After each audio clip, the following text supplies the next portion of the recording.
It's a case for Nick Carter, Master Detective.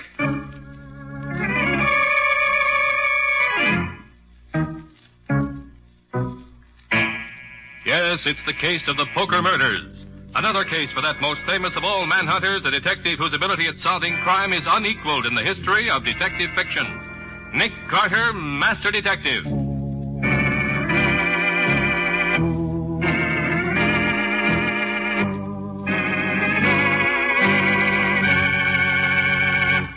Deep in the waterfront section of the city, there lies a condemned slum area. The streets dark and deserted, lined with empty, crumbling tenements. Deep in a grimy tenement deep within, a masked man sits in a hidden room and plays solitaire. This is the sinister master of crime known as the Ace of Spades.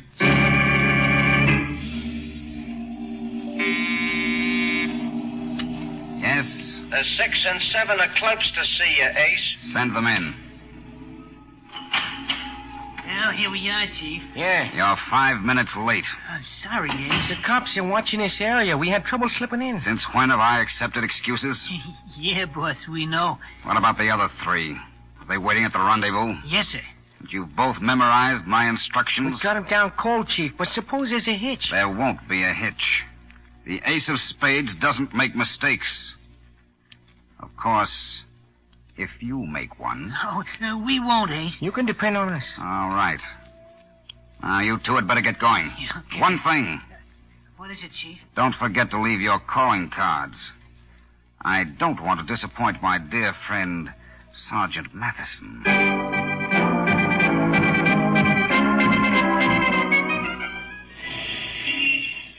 Extra! Extra! Ace of Spades strikes again! First Orange warehouse rob! $250,000 in furs looted! Guard killed as poker gang makes clean getaway! Extra! Read all about it! Nick, there's a Mr. Ralph Williams here to see you. Ralph Williams? Special investigator for Acme Underwriters. Oh. Show him in, Patsy. With the retainer they're paying me, I have to see him. This way, Mr. Williams. Mr. Carter, my company's in trouble. Yes? Well, sit down, Mr. Williams. Tell me about it. As you know, we're the biggest underwriters in the business. But this fur storage robbery yesterday, well, we can't take any more of those. Oh, the Ace of Spades, huh? Yes. Whoever he is, he's hit us 5 times in the last 2 weeks. We're paying out a fortune in claims. You're working with the police on this? The police? They're helpless. The Ace of Spades has been too smart for them. Take that fur warehouse job last night, for instance. Yes? Every burglar alarm was cut or disconnected. The vault combinations were known beforehand. And the locations of the most valuable furs. What about the guard? Was he one of your own operatives? Yes, one of our best men, too. They locked him into one of the refrigerated vaults. Mm-hmm. The Ace of Spades men leave the usual calling cards? Yes. It was a 5-man job, apparently. They left the 6, 7, 8, 9, and 10 of clubs. Oh, straight flush. It's a pretty high poker hand. Among his other accomplishments, our friend seems to have a perverted sense of humor. Well, it's a brand of humor I can't say I relish. Mr. Carter, will you help us with the case? I will. Tell you the truth, Mr. Williams, I was just about to drop down and discuss it with my old friend, Sergeant Matheson, in the Homicide Division. You see, the gentleman who calls himself the Ace of Spades interests me no end. I'm looking forward to meeting him personally.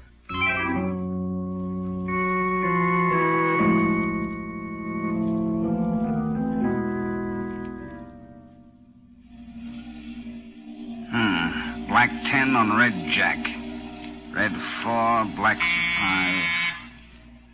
Yes? The Queen of Hearts is here, Ace. Queen of Hearts. I'll put her on. Ace, I've got to see you at I once. thought I told you never to come down here. I had to come. I just heard some news. Nick Carter... I know. He's been called in by Acme Underwriters. How did you know? I make it my business to know everything, my dear. But, Ace, Nick Carter's clever, dangerous. Yes, I know. It will be intriguing to match wits with him. Now then, my dear, you'd better run along. You've work to do tonight. Aren't you even going to see me? I'm sorry, but I'm busy. I know. You're playing solitaire. Sometimes I think you love that game more than you love me. Come, my dear. There's no basis for comparison. Solitaire, like every other card game, is relaxing. Women, when they're as lovely as you, are exciting. Ace, please. Good night, my dear.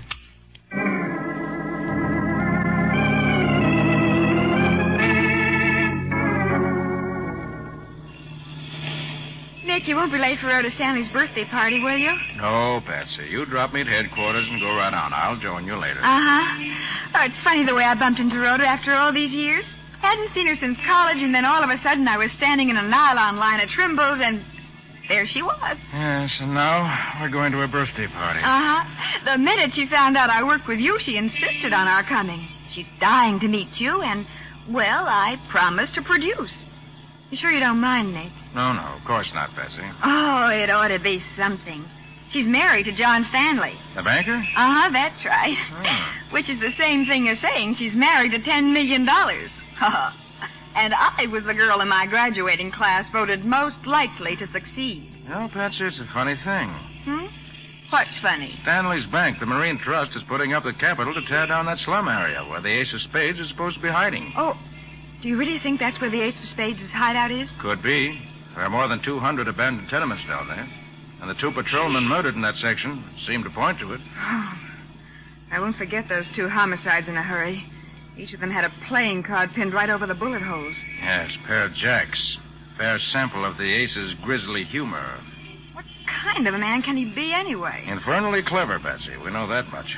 A brilliant planner with a mind that doesn't overlook the minutest details that might trap him. But why all those poker hands whenever he's pulled a job? He's an egotist. Type of criminal who glorifies his crimes. Enjoys leaving his signatures at each one of them. Oh. This close enough, Nick? Yes, I can walk the other half block to headquarters. Nick, please be careful. Don't take any chances. Now, don't worry. The Ace of Spades may play his cards according to Hoyle. But I'll play him any way I can to win.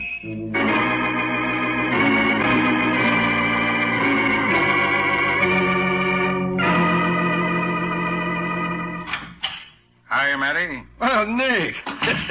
Well, to tell you the truth, for once, I'm glad to see you. This Ace of Spades has really got me on the merry-go-round. First, he knocks over 2 of our best cops. Then he kills this watchman on that warehouse job last night, and he leaves nothing. No evidence. Except those blasted playing cards. Yes, I know. Nick, I tell you, this Ace of Spades is like a ghost. This whole case like a nightmare. Matty, have you got the cards his men left? Yeah, here they are. Common pattern. They sell hundreds of decks like this all over town. What about the... Fingerprints? Yes. No, none. We powdered every card. Even used the iodine test. Nothing doing. Suppose you searched that abandoned slum area. Look, are you kidding, Nick? Of course we did. The night Burke and Finnegan were killed, we went through it with a fine-tooth comb. A devil of a job it was, too. As I can imagine. Inasmuch that place has been blacked out ever since the city decided to dismantle their street lamps in the area to save electricity. Yeah. With all these hundreds of empty tenements, the Ace could change his headquarters at will. Why, you could drive a car through there with the headlights turned off and never be seen. Yeah, I know. That's what makes it tough. The place is as black as, the Ace of Spades. I got a couple of men down there now nosing around. Not that I expect to find anything. Homicide, Sergeant Matheson. Nolan's calling in from a call box down in that tenement area, Sarge. Yeah? Shall I switch you on? Yeah, I'll talk to him. Hello, is that you, Sarge? Yeah. What is it, Nolan? O'Connor's and myself saw a light in one of these here tenements. What? Are you sure? Yeah, positive. The light's gone now, but we got the place spotted. Shall we go in and investigate? No. Now listen, Nolan. You and Connor stay there and keep your eyes peeled on that tenement. Yeah? I'll be right down with the squad. Okay, Sarge. We'll be on the corner. Hey, Sarge. Nolan!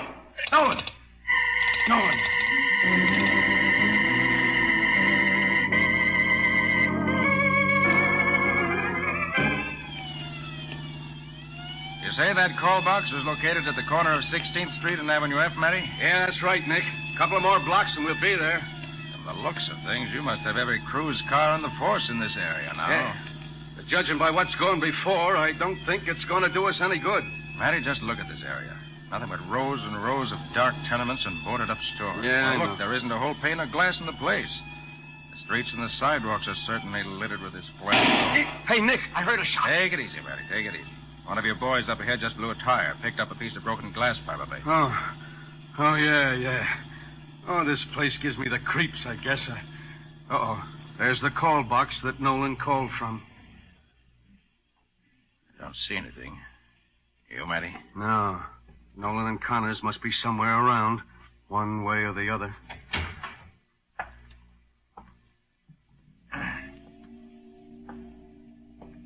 Better hug the walls, Matty. Yeah. Right now we're out in the open like a couple of sitting pigeons. The ace... Matty. Here in this doorway. Nolan and Connors, dead. Yes, riddled by bullets. And look, Matty. The ace left his usual calling cards. The jack of hearts on Nolan and the jack of diamonds on Connors. And Burke and Finnegan drew a pair of jacks, too, when they were murdered down here. 4 jacks. 4 of a kind. Well, whatever the ace of spades is, Matty, he's consistent. He's still killing. And according to Hoyle.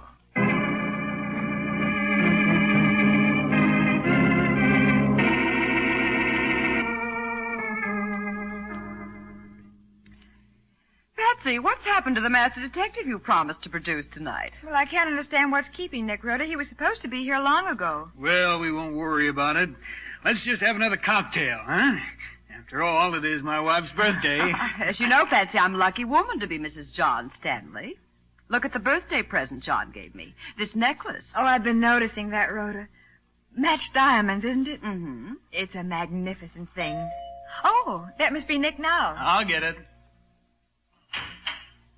What the devil? All right, Stanley, get those hands up. Yeah, and fast. Hey, now, wait a minute. What does this mean? We're playing cops and robbers. That's why we're wearing these masks. But you... Shut up, Stanley. I'll do all the talking around here. All right, Joe, get to work on that wall safe. It's behind that picture. You know the combination. Right. John, all my jewelry's in there. No, my dear.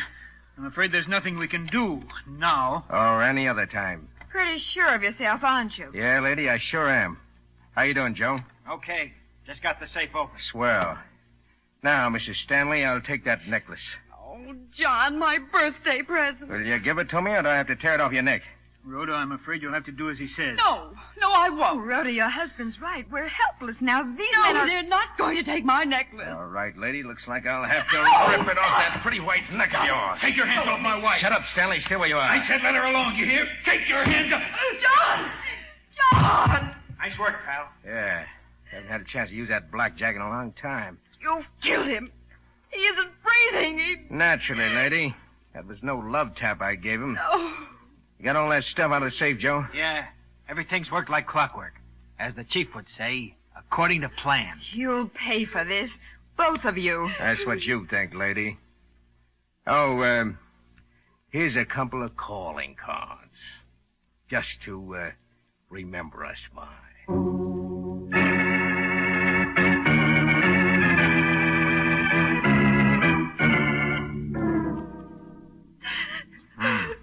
So they left the ace of hearts and the ace of clubs, huh, Patsy? Yes, Nick, and both of the men were masked. We couldn't tell who they were.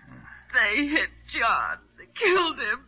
He tried to protect me. Oh, now, Rhoda, don't try to talk. You've had a terrible shock. Just lie back on the couch and try to rest.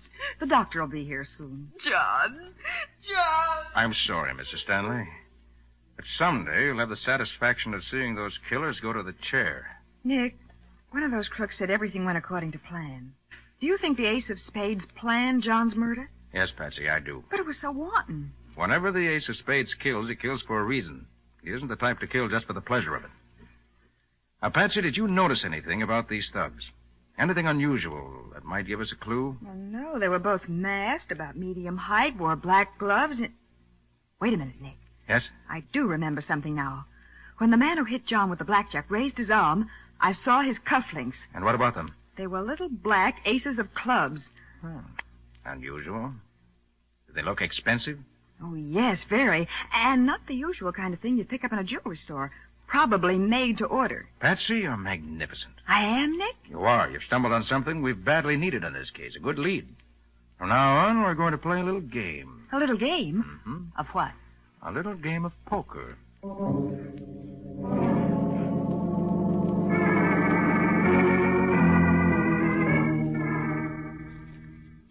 Mind if I use your phone, Sergeant Matheson? Oh, not at all, Mr. Williams.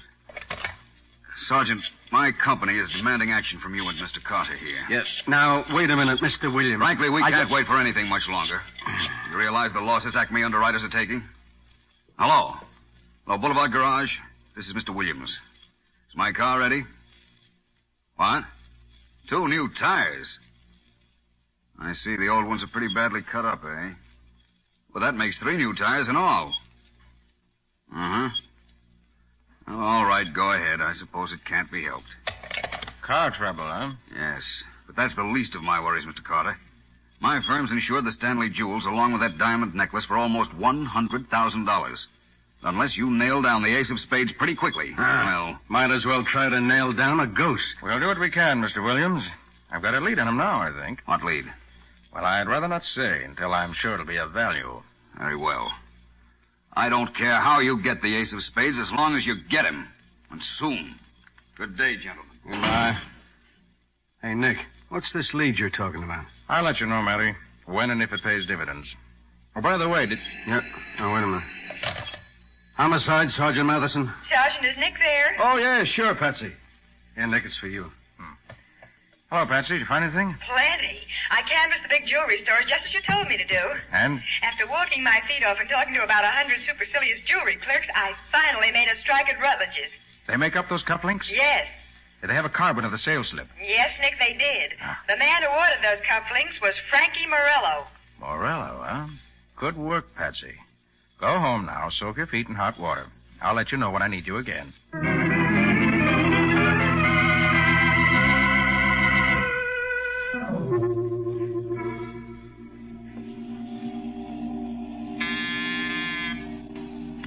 Yes?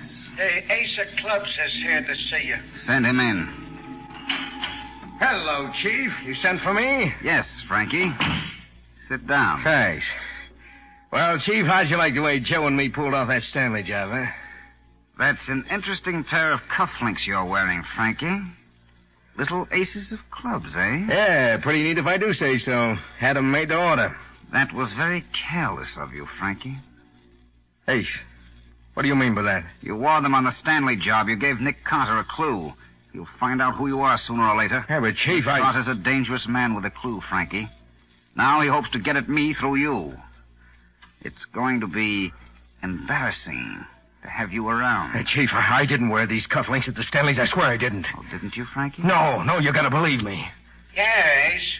Send in the Queen of Hearts. Right. What? Meet the Queen of Hearts, Frankie. You? Yes, Frankie. It's I. Sorry, Frankie. Chief, no. No!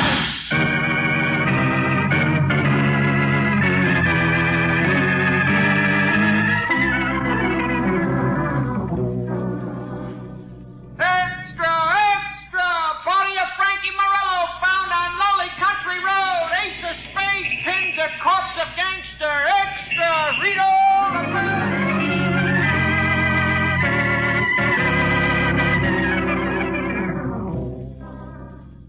A fine state of affairs, Nick. Frankie Morello, our only clue wiped out. Yes. But only you and I knew about that cufflinks clue, Nick. What is this ace of spades, a mind reader? Patsy, you forget. Huh? When you and I were discussing it at John Stanley's house, someone else was there who could have overheard us. Oh, Nick, you're not suggesting that Rhoda... She was in the room with us when we talked it over. Well, I know, but she was in a severe state of shock. Was she? Nick, you don't mean... I mean that things are beginning to add up. Look, Patsy, those crooks knew where the wall safe was, even at the combination. Oh, yes, that's right. The ace of spades could have received that valuable information direct from Rhoda. Yes, but we can't be sure of that, Nick. No, but there's one thing we can be sure of. Neither you nor I tipped off the ace of spades about that cufflinks clue. And somebody did. And the ace fella was important enough to force him to destroy the evidence, his own henchman. And it must have been Rhoda who tipped him off. She was the only other person who knew about the cufflinks. Exactly. I can't believe it. What? Well, I knew Rhoda Stanley well. Of course, I haven't seen her for... Oh, Nick, how could Rhoda be an accomplice to the murder of her husband right before her own eyes? Patsy, those jewels in the safe were insured for $100,000. That's a lot of money. Not to mention the millions that John Stanley probably left her in his will. But if Rhoda's mixed up in this, then who is the ace of spades? I've got a hunch, but I'm not positive yet. Whoever he is, he has an intimate knowledge of the jobs he tackles. And all these jobs have been pulled off against Acme underwriters. Patsy, suppose someone had easy access to the files of the company. files. Yes, on banks, first storage vaults, and other properties, giving their floor layouts, burglar alarm setups, and so forth. A clever crook could pull off a nice, clean job with this information, couldn't he? Yes. Oh, but there might be any number of men who'd have access to this information. Adjusters, executives, insurance actuaries, any number of people on the inside. True, but we can narrow it down further. This man, this ace of spades, would not only have to be an inside man, he'd have to be someone who got around on the outside, too. Knew all these places by actual experience because he'd visited them. That's the only way he could operate the way he's doing. Wait a minute, Nick. You mean... I'm not sure, Patsy, but I hope to know within an hour. Come on, get your hat, let's go. Go? Go where? To the Boulevard Garage. That's where Ralph Williams keeps his car.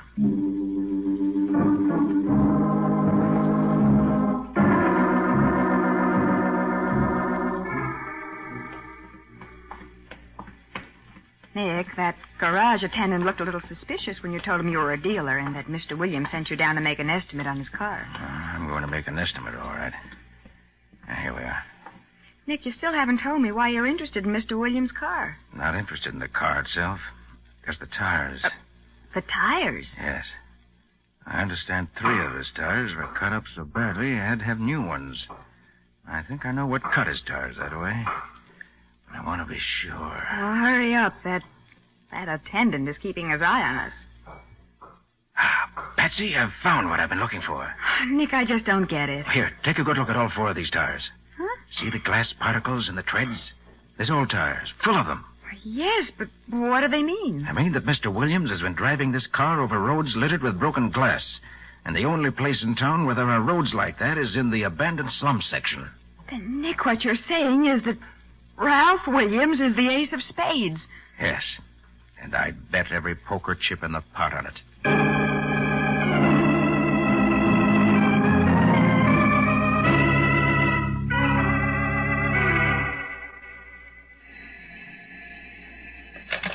Investigation, Williams speaking. Who? Claims Department. Oh, yes, Mr. Redden. Funny, I was just talking to Mrs. Stanley. She's right here in my office now. No, we haven't been able to break that Stanley case. The ace of spades got clean away with those jewels. Huh? I know it's a lot of money, but we're licked and we'll have to pay the claim. Yes, I know, and you're perfectly right. But even Nick Carter's fallen down on this one. All right, Mr. Redden. Goodbye. Well, my dear, it looks as though you're in. They're going to okay the claim. When will it come through? The cash, I mean. Sometime next week. And after that, my dear, I suggest you go away for a long vacation trip. In fact, I think I'll join you myself. It's, getting pretty warm in town. Yes, come in. A messenger brought this letter for you, Mr. Williams. Oh, thank you, Miss Hamilton. From Nick Carter. Nick Carter? I wonder what he wants. Now, my dear, nothing to be nervous about. Let's see. There's nothing in it but a playing card. Yes. But look at that card. It's the Joker.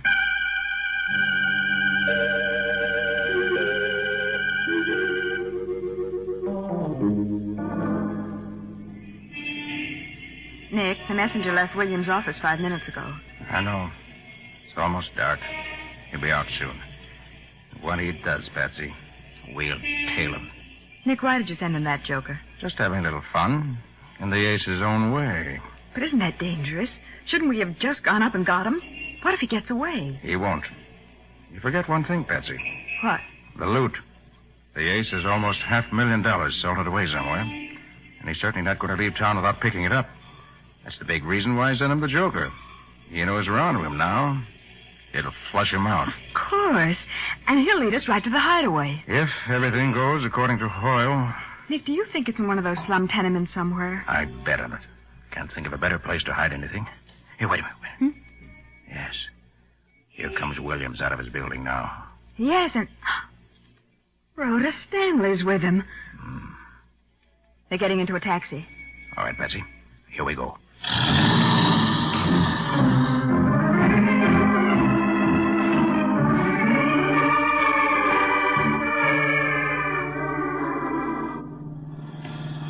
look. They've stopped at the Riverview boathouse. Yes. They're getting into a launch. But I don't understand. This means they're not going to the tenement area. On the contrary, Patsy. You forgot one thing. The river fronts that area, and the boat running quietly with its lights out might get in a lot easier than a car, especially when all the streets are being watched. We can't let them get away, Nick. What now? I'm going on to the tenement area.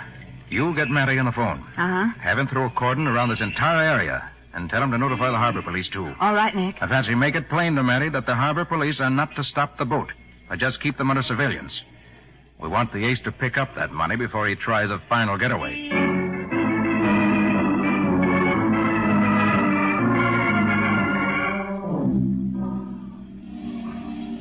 Well, Nick, it worked out just as you figured. The Ace of Spades came off that boat and went into that 5-story tenement right across the street there. Yes, lucky your men were posted onto those docks, Matty. Otherwise, we might have missed him. Well, the Stanley woman's waiting in the boat. We can pick her up later just as soon as we... Hey, Nick. Huh? The Ace of Spades is coming out. Get back into the doorway. He went in empty-handed and came out with a suitcase. Yeah, that's the swag, all right. Well, here goes. Just a minute, Ace. What? No! Drop that gun! Drop it, I say! Nice shot, Matty. Winged him in the arm. Yes, sir. You trumped the Ace of Spades neatly.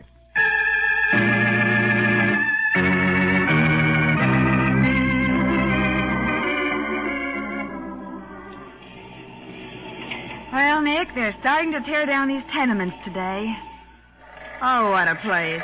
Even in daylight, it gives me the creeps. Yes, but someday, they tell me, this is going to be a beautiful housing development with parks and playgrounds for the kids. Maybe, but right now it looks like a kind of death house. And speaking of the death house, I wonder what the Ace of Spades is thinking about now. About black on red or red on black? Nick, what on earth do you mean? I just spoke to Matty on the phone a few moments ago. He tells me the Ace of Spades sits in the death cell all day and all night, playing solitaire.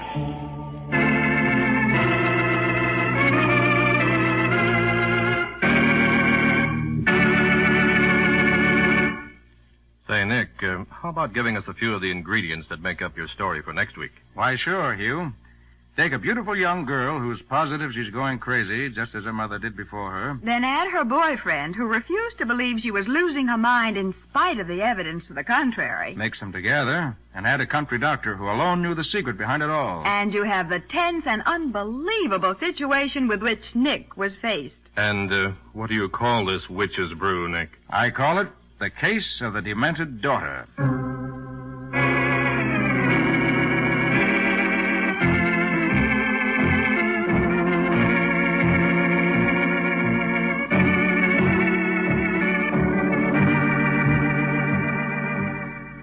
Nick Carter, Master Detective, which is produced and directed by Jock McGregor, is copyrighted by Street & Smith Publications, Incorporated.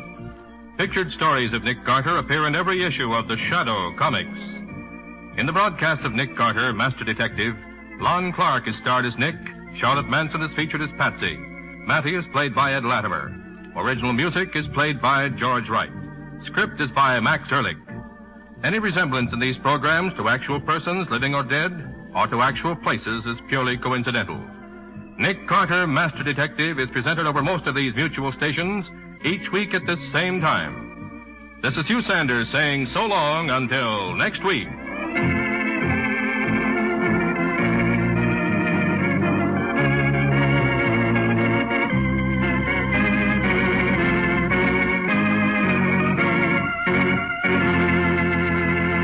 This program was heard in Canada through the facilities of the Canadian Broadcasting Corporation.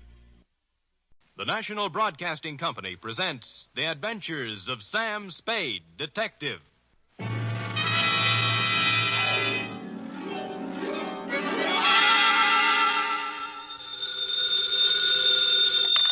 Sam Spade Detective Agency. Me, me, sweetheart. Oh, it's you. What kind of a greeting is that? Oh, it's you. Well, Sam, I may be only your secretary and all that, but I do have feelings, you know. What have I done now? If you'll recall... Yes? You were supposed to take me to the Geary Theater last night. Yeah? And you never showed up. Well, Effie, Oh, I know.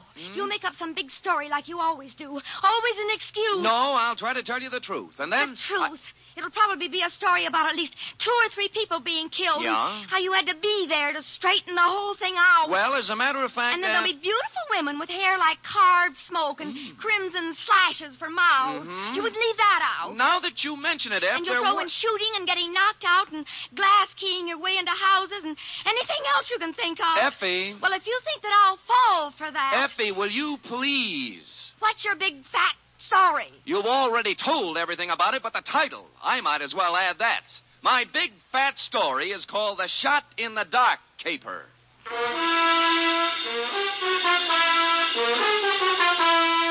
Transcribed for NBC, William Spear, radio's outstanding producer-director of mystery and crime drama, brings you the greatest private detective of them all in The Adventures of Sam Spade.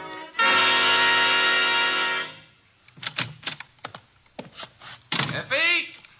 Yes, Mr. Spade. No, Effie, don't be like this. I promise you tonight, right after this report, we'll go to the theater. And we'll have dinner, too. Any place you want. Sound good? You're the employer. The faster we do the report, the faster we get out. And I won't even take time out for a drink. So come on, let's go, shall we? Oh, say. You see? I can't stay mad at you. Date, fill it in. To Managing Editor, San Francisco Evening Gazette. City. From Samuel Spade, license number 137596. Subject, The Shot in the Dark Caper. Or, Stop the Presses. Spade has his pants caught in them. Caught? Dear News Hawk. The next time you have a bright idea about a story, count me out. There's too much work for the money it pays, and the glory just doesn't exist. I don't mind being knocked on the head, shot at, lied to, double-crossed, and otherwise treated cruelly by circumstance, but to do it all in one night just so you can have a scoop and then be referred to in your columns as a Gazette staff member, well, my professional pride was severely injured. I am a detective, sir, and nobody's staff member. Well, now that that's off my chest, here in journalistic prose is what happened starting yesterday afternoon. Sam Spade Detective Agency? Yes, he is. It's for you, Sam. I'll take it in here, Ed. Spade. This is Woodrow Wilson. Really? Well, I'm sorry. I have Teddy Roosevelt on the other phone. It might take some time. You better try me later. Bye. Spade. Huh? Somehow I thought you were above that sort of corny repartee. I am above nothing, sir, as long as it's ethical. Now, which Woodrow Wilson is this? I'm the new managing editor of the Evening Gazette. Well, welcome to town. What can I do for you? I have a job you might like, an interesting job and interesting money. How interesting? If you find out what I want, you can almost name your own price. Can you get over here in 3 minutes? With any sort of a tailwind, I'll make it in 2. A new track record.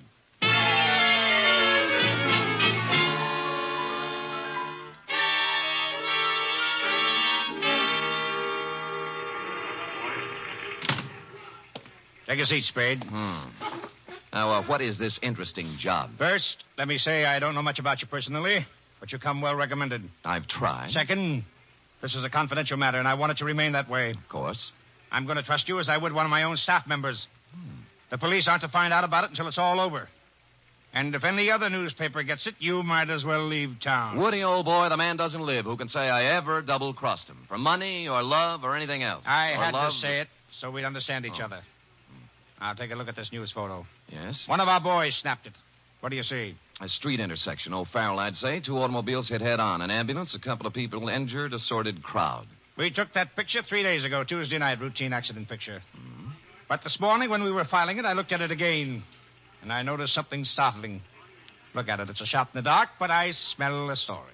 Well, maybe I have a cold, but whatever it is escapes me. On the right side of the picture is an apartment house. Now count up 6 floors and look at the 4th window across to the left. Here, use this magnifying glass. Oh, what do you know? Somebody just fired off a gun. That's it. All you can see is a hand and a smoking gun. You can't even tell whether the hand's male or female. But somebody shot at something, probably a person, just a second before that picture was taken. You want me to find out why, huh? This calls for a detective, not a reporter. There hasn't been a single homicide, suicide, or gunshot wound reported in the city since that happened. Now, I want the story. Get it. Okay, Chief. Get ready to rip out page 1.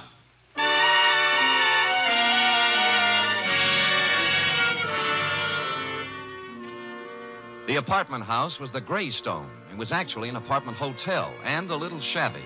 I entered an hour later with a suitcase and an out-of-town look. The nameplates on the mailboxes showed about 5 vacancies, including one on the 6th floor. I rang the manager's door buzzer. Good afternoon. I'd like to rent an apartment if I could. Come in.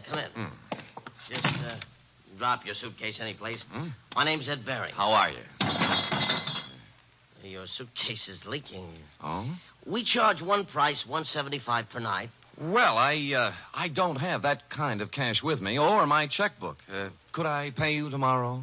Oh, sure thing. Your name? Mark Humboldt. Mark Humboldt. B-O-L-T? Yes, that's it. Where you from, Mr. Humboldt? New York, boy, New York. 48 East 51st Street. Near Broadway. Mm-hmm. Next of kin? Huh? Any family, relatives? No. Oh, you own a car? Look, I'm just renting an apartment, not taking out life insurance. Well, you see, there's a state law here requires us to get this sort of information. I'm sorry, but there's nothing I can do. No car. A bank account? Corn Exchange Bank. You own any property? Yes, I do. Albany, New York. Just how much, would you say? 6 feet in a cemetery. I expect to be buried there. Yeah, well, I guess that about takes care of it. Anything on the 6th floor? Well, why the 6th particularly? My lucky number. Oh, well, I'm sorry. Maybe later. Right now, we got nothing on the 6th. Come on, I'll show you around.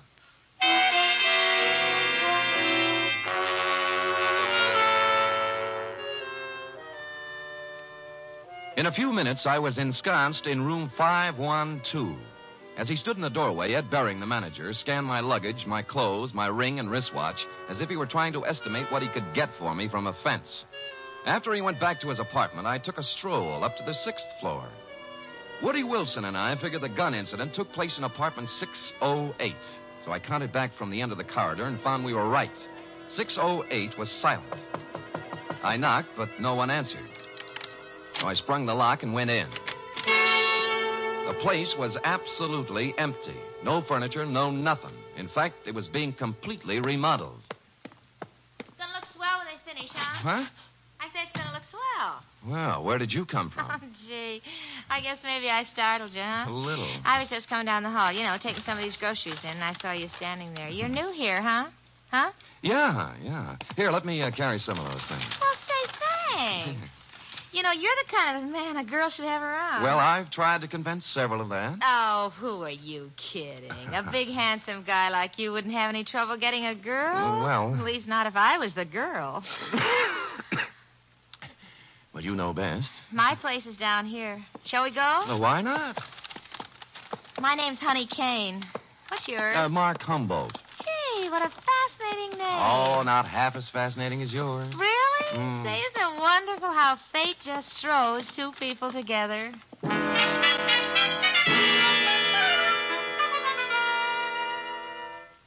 The bags of groceries we were carrying had a layer of dust on them, and the bags looked as if they'd made 50 trips to the grocery store. No one had to hit me on the head. Sam Spade, detective. She was small in peroxide, and if you like 'em stupid, small in peroxide. She lived in apartment 620 with a roommate who was quite a bit different. Prettier, smarter, and quieter. Sandra, I want you to meet this very nice gentleman, Mr. Mark Humberg. Humboldt. Oh, sure, I remember the Mark part, but this is Sandra Lynn. How do you do, Miss Lynn? Hello. Yes, well, nice day. Great. Well, Just put the groceries down here, huh? Oh? There. Now, let's have some fun. Like fun, Mr. Humboldt? Wouldn't be without it. You're priceless.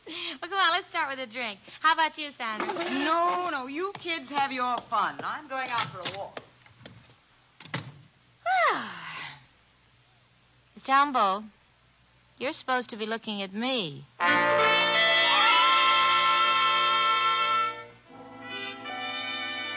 An hour later, under the pretext of going out for some snuff, I shook her off and left. The next half hour went to giving the apartment house a thorough casing. I looked at all the names on the mailboxes, and the only one that rang a bell was one Max Barstow, a former heavyweight who never got past club fighting. I inquired about him of charming Ed Baring, the manager. Max Barstow? Yeah, I tried his apartment. He isn't home. Yeah, well, you see, he won't be home for some time. You Oh. see, he took a vacation. Went to visit his family in Portland. Well, when did he leave? Last Tuesday night. I remember him saying, Ed, I won't be back for a while. Look after things, will you? Well, you have a good memory. Yeah. Hey, can you tell me something about those 2 girls in 620? Why? One of them made a pass at me. Well, mister, I feel this way. I rent apartments to responsible adults. What they do is their business. You won't get any trouble from me. Now, that isn't what I asked. I always like to be sure. Now, are they honest, hard-working girls? I don't know nothing about them, but let me tell you something confidential, mister. Why look a gift horse in the mouth?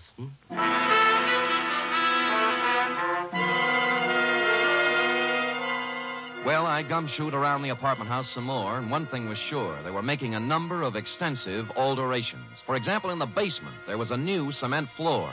Said cement floor had been laid, I was told by the janitor, Wednesday morning, the morning after a gun was fired in 608, the same morning on which Max Barstow suddenly left to visit his parents. And about here in the plot, it was dramatically correct to wonder if Max might be sleeping under the furnace with a new cement overcoat covering him. I went back to my apartment for a couple of long ones and some thought. It was getting along about supper time when there was a feminine knock. I guessed it to be Miss Room Service herself, Honey Kane. But no. Better. Much better. May I come in? You may. Shall I leave the door open? Well, I'd rather you closed it. Anything to make you feel at home? Drink? No, talk. Oh. What are you doing here, Sam? The name's Humboldt. Mark Humboldt. All right, play it any way you want. But I've seen you around. I know who you are. You move in today, and half hour later you find our apartment. Why? Your apartment found me. At least half of it did. The gift horse part. Maybe so, but I figure you helped a little somewhere. Hmm. What are you trying to get on us? Nothing. I just moved in here for a place to live. With one suitcase and a bottle? Oh, I'm an actor. Look, whatever it is, lay off, will you? I've had enough trouble in my life. Things are just starting to go right. Sandra, I don't know what's on your mind, but as far as I'm concerned, you're clean. All right. Maybe I made a mistake. I'll try to make it up to you sometime. Well, maybe you can start right now. I think I'll open the door again. Just a question. Seen anything of Max Barstow lately? I knew it was something. I knew it. No, I haven't seen Max Barstow lately. He went somewhere to visit his family, and I'm telling you, either leave me alone or something's going to happen to you. You won't like.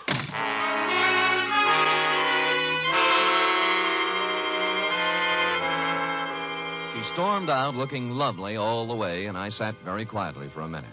It was the second time somebody said it. Max Barstow was visiting his family. And that was very interesting because, you see, Max Barstow didn't have any family. When he first started fighting, he was under the aegis of the St. John's Orphanage. So, what was all this rehearsed account of his absence? I watched at the window to see if Sandra Lynn went anywhere, and she appeared on the street. I was out of the room and down the stairs, presto. 10 blocks later, she turned in at a brownstone on Polk Street, went in the first apartment on the first floor. 15 minutes later, she hurried out, and I went up to the apartment and knocked. The door opened cautiously. Yes, what is it you want? Is Mr. Fairchild in? Nobody here by that name. You got wrong address. Now, just a minute. He used to live here. No more he does. Well, could you tell me where I could find him, Mr. Sigmund Polkes. I don't know. Try the manager.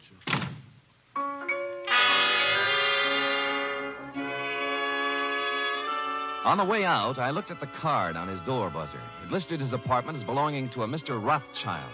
At the moment, there was nothing to be made out of it, so I went back to the Greystone. And when I got to my room, it was very obvious that I'd been visited during my absence. Yeah?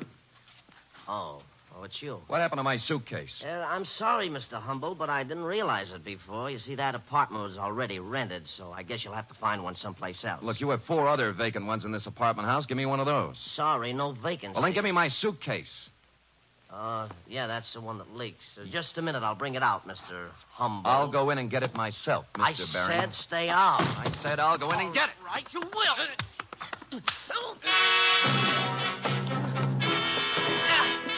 He swung at me, I blocked, and stepped into him. He gave way, and I followed in. And then as I moved into the apartment, someone stepped out from behind the door. I turned, but it was too late. I was sandbagged. The face behind the arm that swung it looked an awful lot like that of Max Barstow. I remember asking myself as I went down, if Max Barstow wasn't shot in room 608, who was?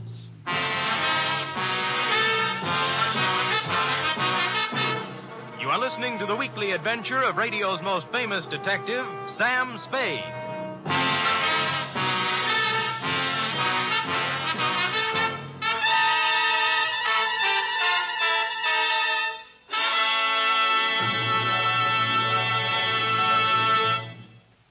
3 chimes mean good times on NBC. On Sunday, March 4th, that's 1 week from this Sunday, Theater Guild on the Air will present radio's most exciting dramatic event. It's a full hour-and-a-half presentation of Shakespeare's immortal Hamlet. John Gielgud will portray Hamlet, Pamela Brown, the Queen, and Dorothy Maguire will appear as Ophelia. The intrigue, beauty, and romance of Hamlet come to life Sunday, March 4th, on Theater Guild on the Air.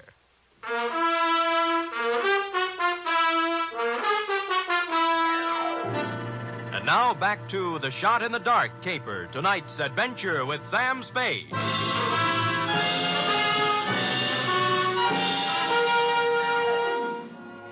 I wasn't out for long, but it was long enough to have been carried out of the apartment manager's place and dumped in an alley.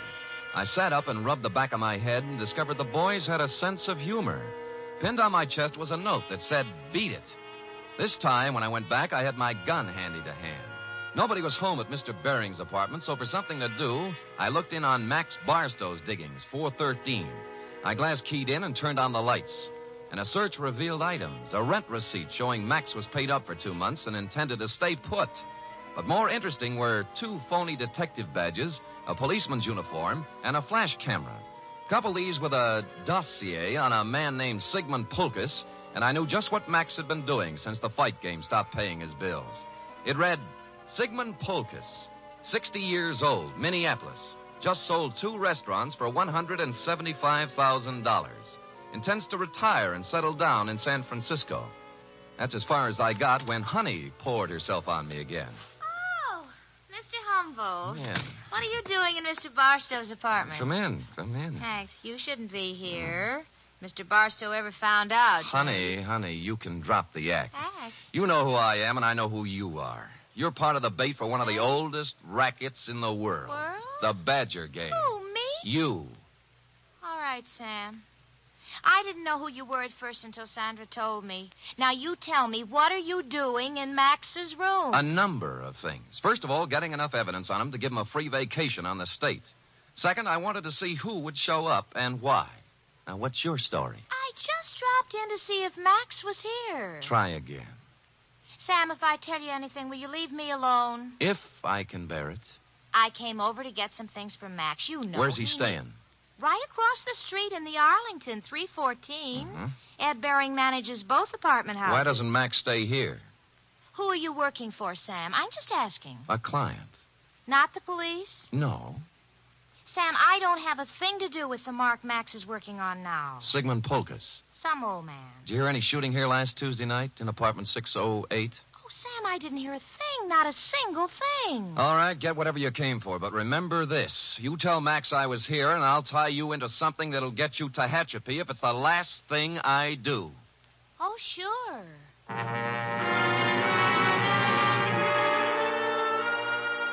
I knew she'd be impressed with that type of threat because her kind of girl lives by playing tag with the law. They want to be it as seldom as possible. I finished the dossier on Pulkus and thought a more businesslike visit to the old man was in order. What is it? Oh, you. I want to talk with you, Mr. Pulkus. Come in. I want to talk to you. Now. Now, stand right where you are. He was pointing a gun in one shaking hand right at my chest, and as close as I could tell, it looked very much like the gun I'd seen in your picture, Wilson, and the hand that held it was the very same hand.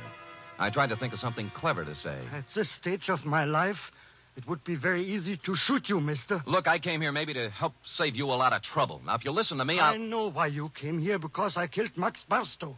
I'll give you a choice. Will you take money, or will I shoot you right here? I'd take the money, but you didn't kill Max Barstow. Don't tell me what I did when I know what I did. Sandra told me one of his gang members was looking for me. But she doesn't understand the power of money. How much will you take to leave us alone to our happiness? What is Max Barstow to you now that he's dead? Look, I don't want any money. I just want it. I felt like a ghost. The gun was pointed directly at me, but nothing hit me. I was surprised, albeit gratified. The little man must have thought I was wearing a bulletproof vest.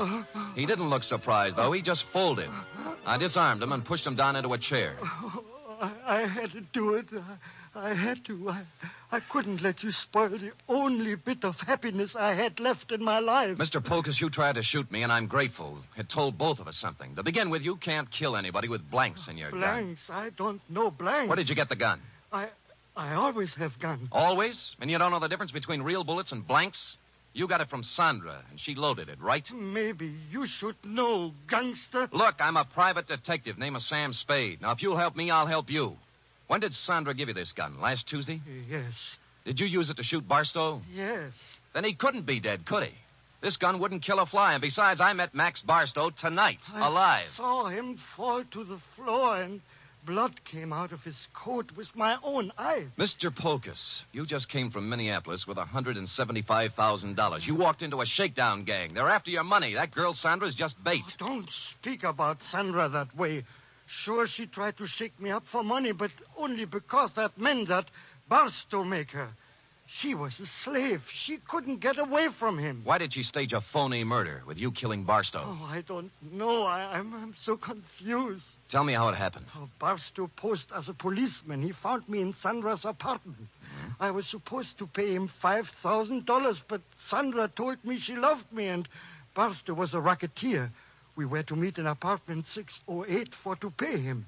She gave me a gun to frighten him with, but instead I killed. Nuts, 5,000. They knew how much money you had, and they wanted to get all of it away from you on a phony murder scare. Sandra doesn't want my money away from me. She loves me. Mr. Polkus, I'm sorry disillusionment should come to you so late in life, but... I say she loved me, and I can prove it. How? This morning, she became Mrs. Sigmund Polkus.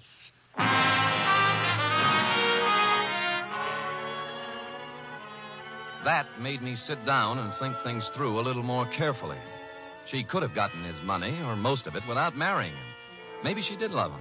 Or maybe they felt he was too dumb to pay off. Or maybe she married him so she could murder him. And maybe a dozen other things.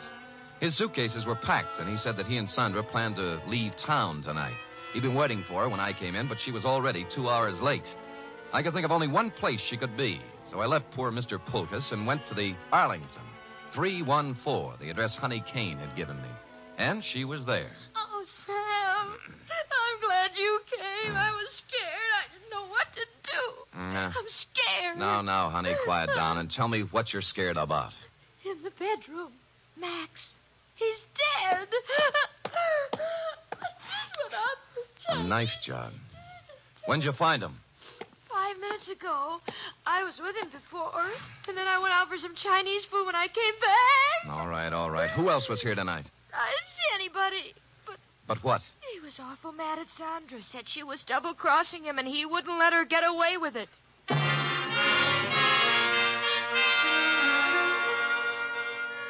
I went back to Polkus's place. He was gone, but his bags were still there, so I figured he'd be back. I put out the lights and sat in a chair.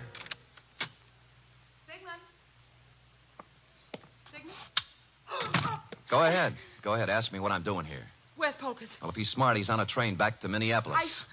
I'm going to look for him. You're not going anywhere. Sit down. Oh, yes, I am. I said you're not going anywhere unless it's to jail.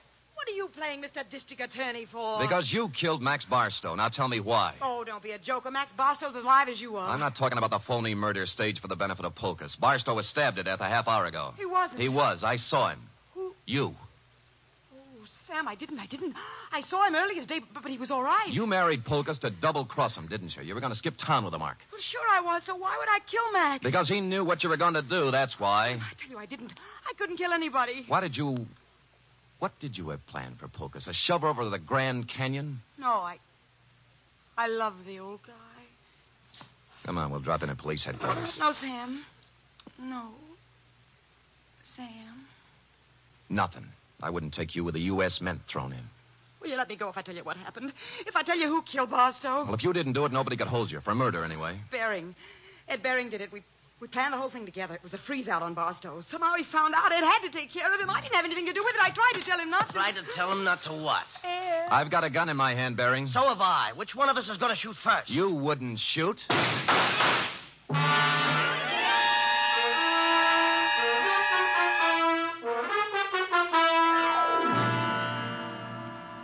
But he did. Period. End of report. Sam, is that all? Well, what do you want? An echo? No.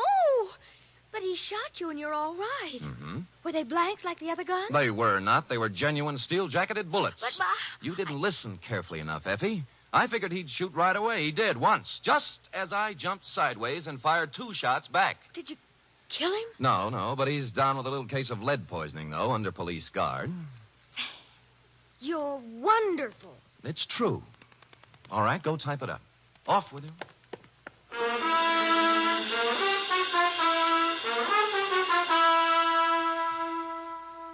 Three chimes mean good times on NBC. Tomorrow, you're invited to a 1-hour concert by the renowned NBC Symphony under the direction of Bruno Walter. Featured soloist for tomorrow's performance is celebrated violinist Joseph Sigeti, who will be heard in Mozart's brilliant concerto for violin and orchestra. It's the very finest in musical listening, every Saturday with the NBC Symphony. Here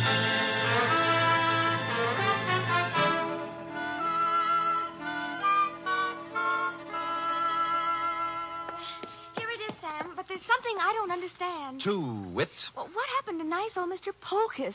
Why wasn't he in his apartment waiting for Sandra? Well, he did just what I thought he should have done. He walked down to the railroad depot and got on the first train for Minneapolis.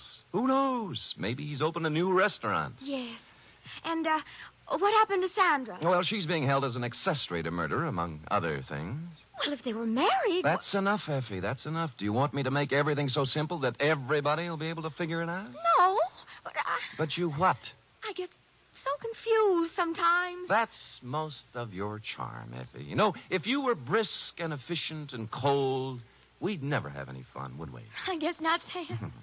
We do have a good time at times, don't we? Yes, we do indeed. Like right now. Come here. Oh, Sam. Fire in a man's veins. Maddening, that's what. Don't say any more, Sam. I don't know what I might do. I'd love it, whatever it was. I better say good night, Sam. Good night, Sam. Good night, sweetheart.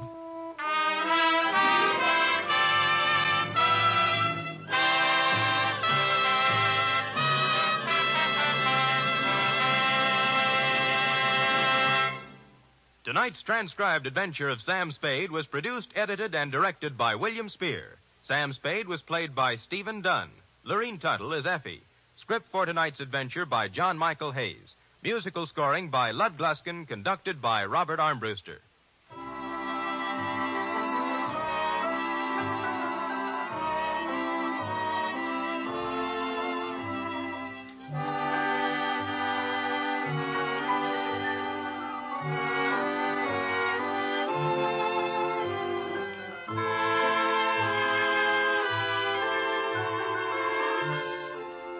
Join us again next week, same time, for another adventure with Sam Spade.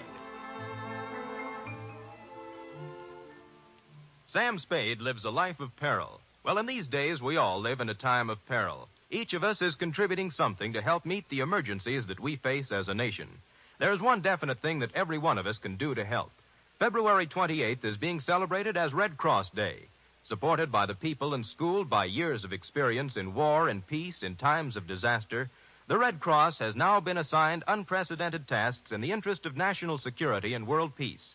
You can help mobilize the forces of mercy for the protection and defense of your family, your community, and the nation through generous support of the 1951 Red Cross Fund campaign. Join the magnificent Montague then at Duffy's Tavern on NBC.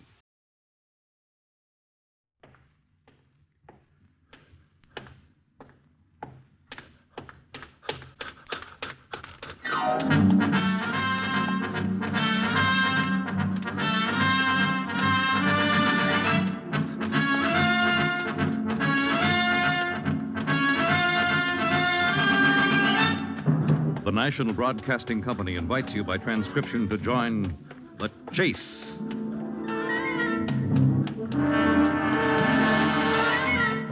There is always the hunter and the hunted, the pursuer and the pursued. It may be the voice of authority, or a race with death and destruction, the most relentless of the hunters. There are times when laughter is heard as counterpoint, and moments when sheer terror is the theme.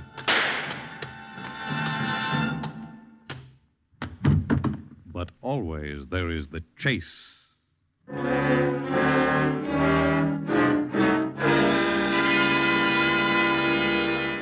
And what chase is more pressing than the well-known struggle to get ahead at any cost? Mr. Doyle? Yes? You understand that I can't prepare a proper defense unless you tell me everything. I understand. A lawyer who does not enjoy his client's fullest confidence. Mr. Johnson, I understand, believe me. Just tell me what you need to know. Well... I won't hold anything back. All right. I want to know how you got involved in this thing. Oh, I don't mean the money angle. I can understand anyone wanting more money, but how... Well, How frankly... could a small fry like me get tied up with a big man like Elliot Bonds? I guess that's it. You were just one of the accountants there, weren't you? Yes, just one of 3. And then, in a period of 18 months... I was vice president of the company. Yes. How did it happen, How or why, Mr. Doyle? Yes, that's better. Why? I wanted to get ahead. I could have let it alone. I didn't have to do what I did. That is what I am trying to get at. I wish I could answer you, Mr. Johnson, why I did it. I guess there's one time for everybody when there's a chance to get ahead the easy way. Yes? Time when you've got a choice. Stay where you are, $5,500 a year for the rest of your life. Skimp, save, work your eyes out, Or take what you want, like Elliot Bonds. That's it. Go ahead, please. Well, I got that chance 18 months ago. I was wrong to take it. I know that now. And I did fight it for a while. But it looked too good, too easy. Every time I went over my account books, I realized I was on to something big. Kept saying to myself, go to the police. Tell them. It's the only honest thing to do. But I didn't go to the police. I went to Mr. Bonds' office instead.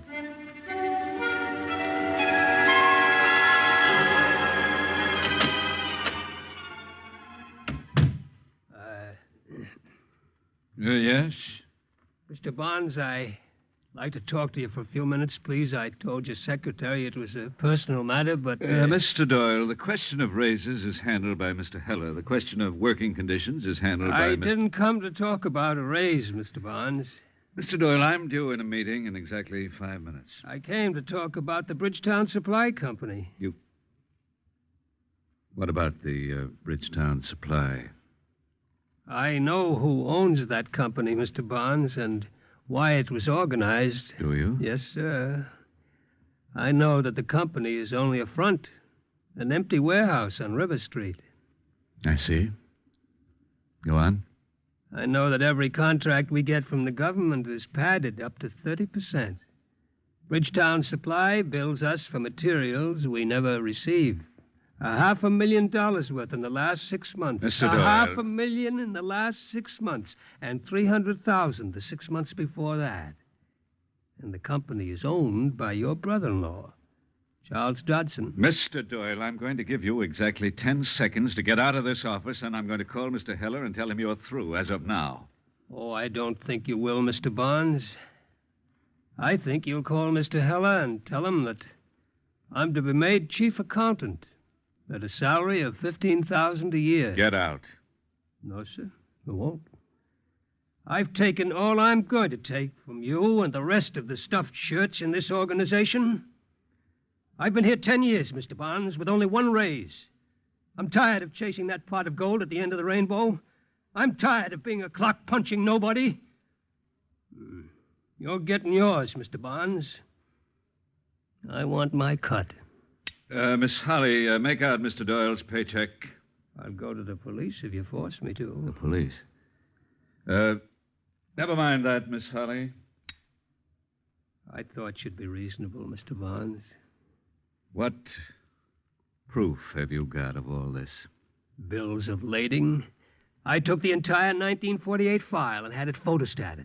I can prove that every building we put up for the government is only 80% equipped. The other 20 went into your pocket. Uh-huh. You, want the job of chief accountant, Mr. Doyle? Yes. I believe that job pays $10,000. Now it pays $15,000, Mr. Bonds. Mr. Heller's office, please. 15. Yes, sir. Hello, Jim. Can you come up to my office right away? Yes. Yes, it's important. Jim, we're going to make some changes in the accounting department to take place immediately.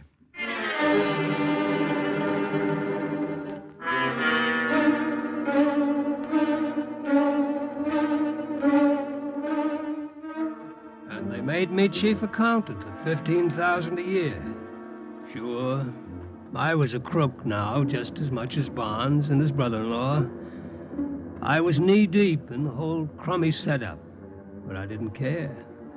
I was getting to be somebody important in the community.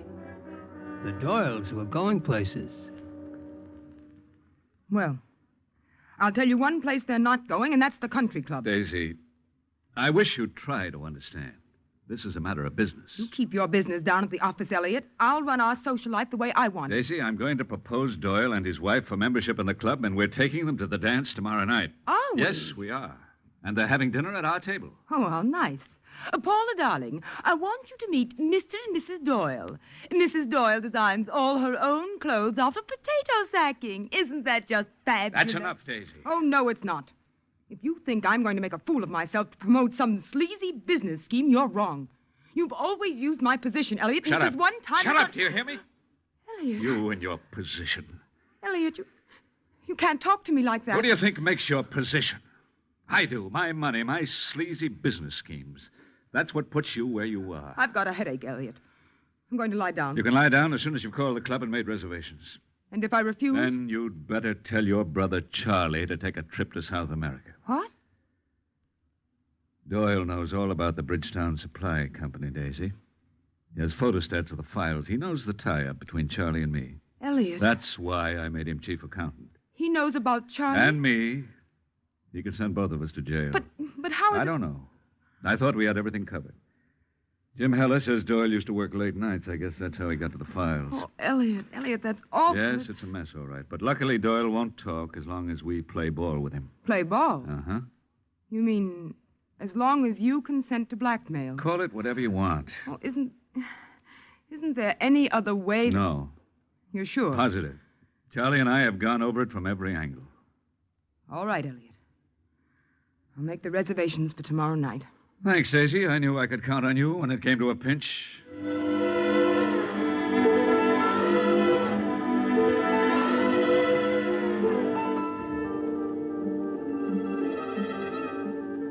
And 6 months after that, the treasurer of the company left to take another job.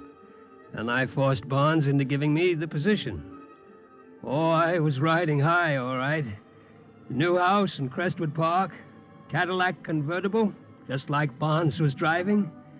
And my wife was taking golfing lessons at the country club. It was a perfect setup, and I thought it could go on like that forever.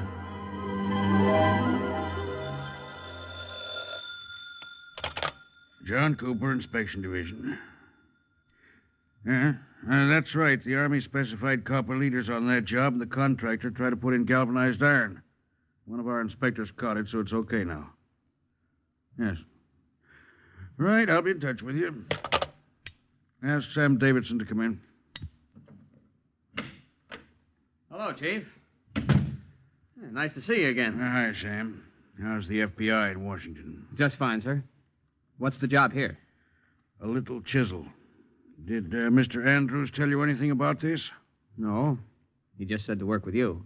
He did tell us it had to do with some construction work over at the Navy Air Base. That's right, the Post Henry base. The Elliott Barnes organization has the contract to build the runways. One of our field men says the Navy is getting shortchanged on the deal. That's a pretty serious charge. Yes. The trouble is, the job's already completed. Runways are down, and it would cost a fortune to tear them up and prove that what our field man suspects. What's that, sir? Well, here are the contract specifications for the job. We can go through them later. The point is that these runways are built on wet ground, and the contract calls for a complete drainage system underneath. Now, we believe that only about 3/4 of that system was actually installed. But you can't prove it. No, the last big rainstorm gave us the idea, but it might take 6 months or a year before the cement would begin to go and confirm our guess. But you've still got to investigate. Uh-huh. Any ideas? Well, I certainly wouldn't want to tell you your business. I'm not afraid to learn something new. Now, this is only a suggestion, but the way I'd tackle it would be from the supplier's angle. The contract called for a certain number of feet of drain tile. We find out if the tile actually arrived at the job. That's only a suggestion. It's a darn good one, sir. We'll hit it 2 ways. On that job and inside the Elliott Barnes organization. Well, that's the way I do it. Of course, it won't be easy getting inside the barn setup. You leave that to us.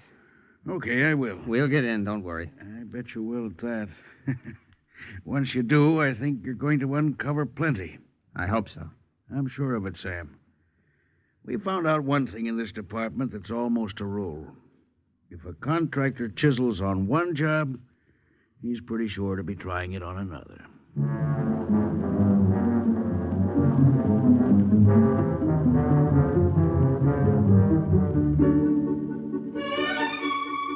And I knew that Barnes was cheating on every contract, but it didn't make any difference. My chase was bright, and I was getting my share. Then one night, after I'd been treasurer for almost a year, I came home with the biggest news of all. That you, Matt? Uh-huh. Wherever have you been? It's almost 8 o'clock and dinner's practically spoiled. Is it? That's fine. Give dinner to the cat. We're going out. Why, Matthew, the girl cooked your favorite dish. Oh, Matt Doyle, put me down. What is the world the matter with you? Nothing, Ella. Not a single solitary thing. Matt, you've been drinking. I have, my dear, 2 sidecars with my employer and friend, Mr. Barnes. Matt? With my benefactor, Mr. Barnes. And I'll have you know it's Elliot and Matt from here on in. Really, Matt? Yes. And you're going to call Mrs. Barnes Daisy. No more of this formal stuff at the club. Well, for goodness sake, when did all of this happen? Oh, you haven't heard the half of it. Here you are, my love. My new business card. What? My business card. Read what it says. Huh? Read it. Out loud. Oh, Matthew. Read it. But I can't really. Ella. Mr. Matthew Evans Doyle, Vice President. Oh, Matt. I can't believe it. I just can't believe it. Oh, it's all right. You don't have to bawl. I knew it would happen, but I just can't believe it. That's all. Well, it's true. It'll be in all the trade papers tomorrow. Matthew Doyle, Vice President. Oh, Matt, there's nobody that deserves it more. Oh, no. Wait, darling. There's no use of going overboard. You worked so hard, Matt. I knew they'd have to put you on top. Okay, I'm a great guy. Now let's go out to dinner. You are, Matt. The greatest guy I know. All right, Ella. Maybe I don't always tell you so, but Sure, you tell me all the time, and I don't deserve it. Oh, here, use this.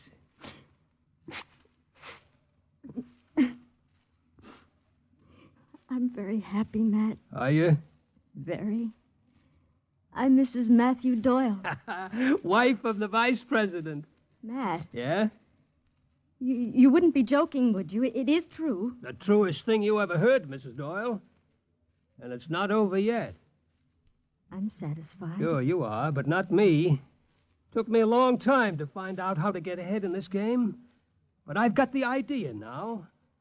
I'm going to the top of the pile, the very top, Ella, and nobody can stop me. Just you wait and see.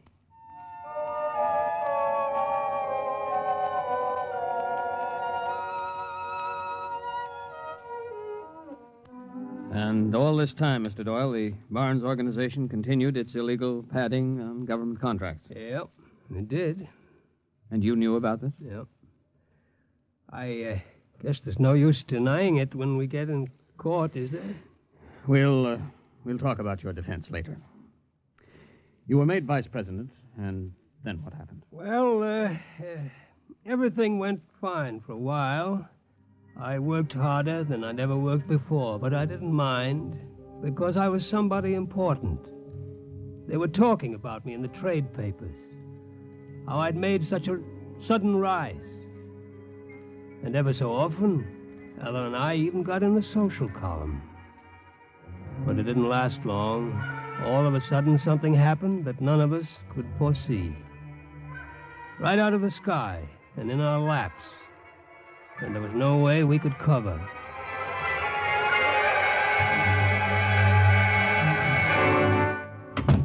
You wanted to see me, Elliot? Yes.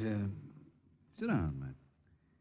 You know my brother-in-law, Charlie Dodson. Oh, sure. How are you, Charlie? I'm lousy. Come on, Elliot. Get this over. All right, Charlie. Matt, we've got bad news.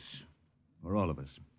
I called you in here so you'd know where you stand and what you're to do. What's the trouble, Elliot? You read about that Navy bomber that came in for a belly landing at the Port Henry base yesterday? Yes, I did. My paper said it was quite a job of piloting. Nobody hurt, was there? Nobody but us. Huh? Nobody was hurt but you and Elliot and me. The bomber ripped open about 50 yards of the north runway, Matt. Just across the area where we were supposed to have put a drainway. The north runway? Uh-huh.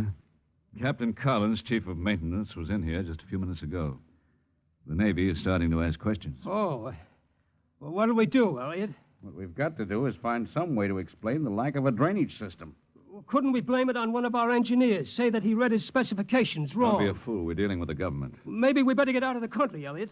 We went to South America or Mexico. Sit down, Matt. You're getting excited. Sure, I'm getting excited. Why wouldn't I be? Sit down. Look, Elliot, why don't we burn up Charlie's warehouse, have an accidental fire, and get rid of all the bills of lading from Bridgetown Supply? Charlie. Yes. I think Matt's too upset to talk right now. I'm not too upset. I'm just trying to find some way out instead of sitting here and doing nothing. All right, Matt. We'll talk later in the day when you've had a chance to think this over. I am thinking right now. Don't raise your voice, please. It's unbecoming in an executive. But... We'll have another meeting at 3 this afternoon, Matt. I told you he'd go off the handle. You were right. He's scared to death. Uh-huh. We've got to shut him up somehow, Elliot. With a smart lawyer like Gordon, you and I could beat this thing. With a frightened fool like Doyle tagging along, huh? Yeah, I know. We'd better work fast, Elliot. Yes. I thought maybe we could take a chance on him, but I guess we'd better not. Of course, if he did skip out of the country, we might pin the whole thing on him. Huh? Oh, no, that isn't practical. Well? I've got something in mind if we get in a tight corner, Charlie. It's pretty drastic. It would take a lot of nerve. What? Charlie, have you got nerve? I don't intend to spend the next 10 years in jail. How far would you go to stay out? As far as you will, Elliot. All right, just let it ride for the present. We may not have to do anything about Doyle, but if we do, I think I know how to handle it.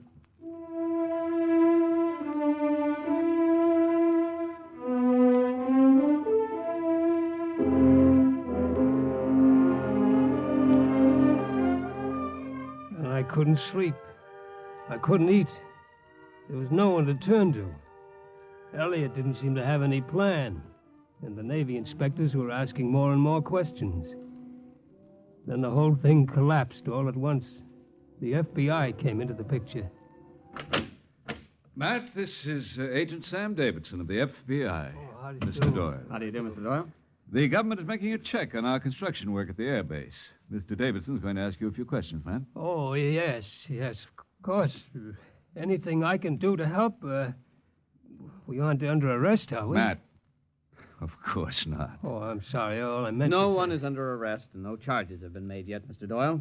You don't have to answer anything you don't want to. Oh, just one thing, Matt. Mr. Davidson says that one of their agents has been working here in our office for the past few months. We know a good deal about this organization, Mr. Doyle. We tell you this so that you can avoid any replies that might be at variance with the facts. Oh, yes, I see. I'll talk to Mr. Doyle alone, Mr. Barnes. Oh, of course. Matt. Yes. You heard what Mr. Davidson said. No charges have been made yet, and I'm sure that none will be. The government is going to give us a clean bill when the investigation is over, Matt, so don't be nervous about anything. Yes, Elliot, I understand. Good. Well, I'll talk to you later. All right. Drop into my office when you're through, Mr. Davidson. I will, Mr. Barnes. Well, won't you sit down, Mr. Davidson? Thanks.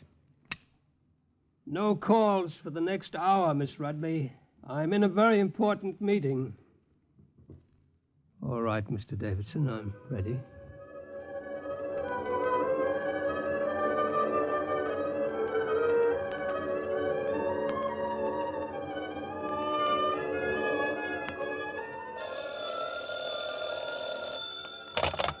Hello? Hello, Charlie. This is Elliot. You better come over here right away to my house. Remember what I told you? Well, I think we're in that tight corner right now.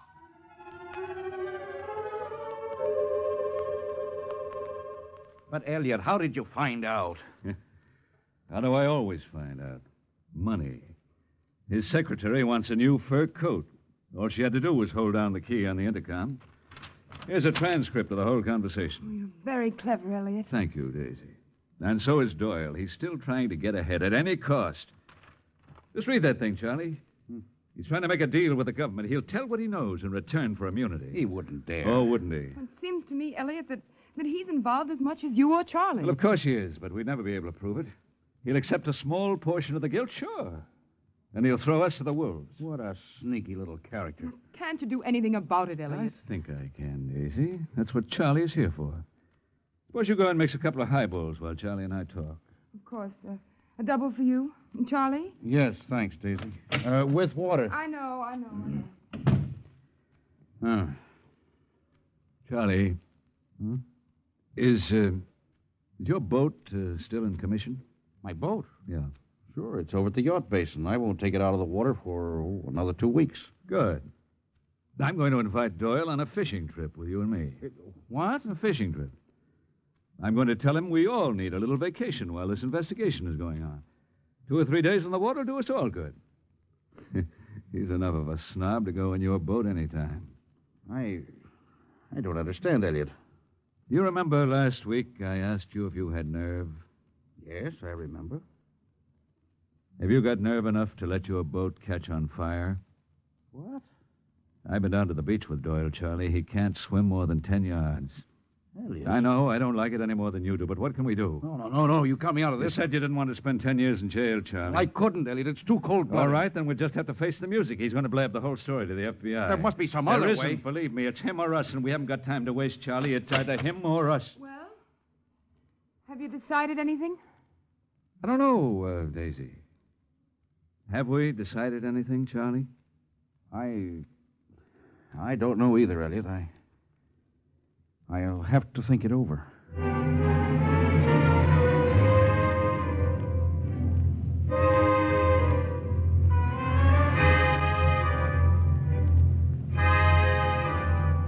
And when they invited me on the fishing trip, I decided I'd better go. Elliot said he wanted to talk over our plans for heading off the investigation, and we'd be better off where no one could possibly hear us. We left the Westport Yacht Basin on Friday afternoon, heading for the fishing grounds off Cape Harrington.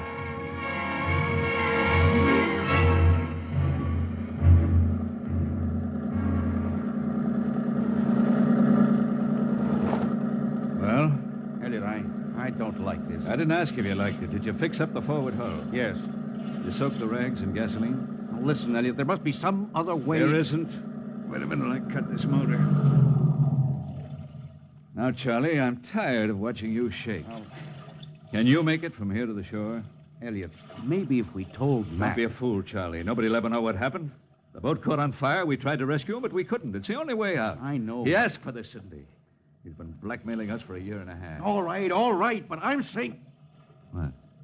He's coming up. Okay. If you lose your nerve now... Don't do it, Elliot. I'm asking you for the last time. Hey, Skipper. Oh, what's happening? Are we dropping anchor here? Yes, we understand there are sea bass off these shoals. Well, good. I'll break out the tackle. What kind of hooks, Elliot? When I was a kid, we used to use... what's the matter, Charlie? Do I look funny or something? Never mind the tackle, Matt. We won't need it. Huh? We won't need the tackle. What? But I thought... Charlie... Yes, Matt? What's wrong? I'll tell you what's wrong, Matt. You're wrong. You're just about the rottenest little conniver I've ever dealt with. Oh, come off it, Elliot. Well, what's the joke? This is the joke. This transcript of the conversation between you and that FBI man on Monday morning. What? You were going to make a deal with the government, weren't you? No, of course not. You're jumping to conclusions. Am I? I wasn't making a deal, Elliot. I was just trying to fix up something for all three of us. Sure, I'm quite sure you were trying to fix up something. But you gotta believe me, I wouldn't turn state's evidence. You won't have a chance to. Elliot. Matt, we're having an accident. The boat is going to catch on fire. What? Charlie is going below to set it off in about 1 minute. A very unfortunate accident. Happens all the time on pleasure cruises like this. You can't swim, can you, Matt? You wouldn't go that far. You don't know me. I'd get rid of you as easily as I would a sneak thief that broke into my house. All right, Charlie, go ahead. Charlie, do what I say. No, Elliot, I'm not going to do it. Charlie. Not for you, you cheap chiseler. I'm not going to commit murder, that's all. All right, Charlie, I'll take care of it myself. I'm not going to let you, Elliot. Take your hand off that door. No. I'm warning you, Charlie. No. All right, you stupid fool. No. I'll handle it myself. You understand? I'll do it myself. No. Matt, there's a gun in that locker. I'm not spending the rest of my life in jail. Do you hear me? Matt! I've got it, Charlie. You hear me, Charlie? Elliot, let him go or I'll shoot. Charlie, you... Elliot, let him go. Oh, Elliot, I'm sorry. I didn't mean to pull the trigger. It just went off. Your aim is as lousy as you are. Give me that, Matt. All right, Elliot. We'll head back to Westport. You're making a big mistake, Charlie. I suppose I am. They'll give us all 10 years, Charlie, maybe 20. That's better than the chair. Matt, take the wheel. Head back to Westport. All right, Charlie. All right, I've got the wheel. Yeah, Matt. You've got the wheel, all right. You wanted to get to the top. And here you are. Isn't it wonderful, Matt? Here you are, at the wheel of the president's yacht, steering us all into prison.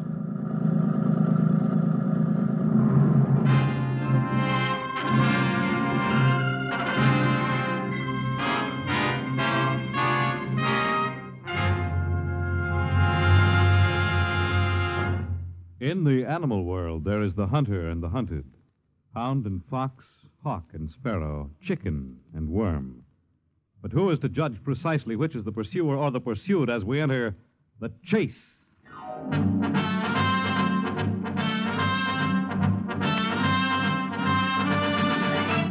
The Chase was created for the National Broadcasting Company by Lawrence Clee. This script was written by Jack Fink. Heard in the cast were John McGovern, Paul McGrath, Sylvia Davis, Natalie Priest, William Keane, and Louis Van Ruten. The Chase is directed and transcribed by Fred Way. Fred Collins speaking.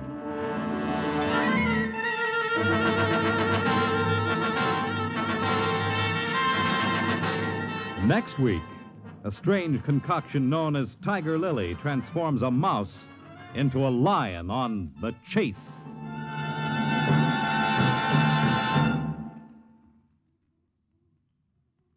This afternoon, it's Adventure with Counter Spy on NBC.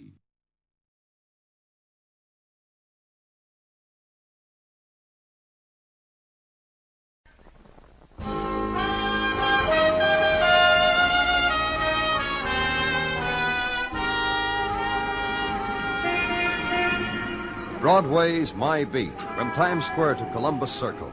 The gaudiest, the most violent, the lonesomest mile in the world. Broadway's My Beat, transcribed with Larry Thor as Detective Danny Clover.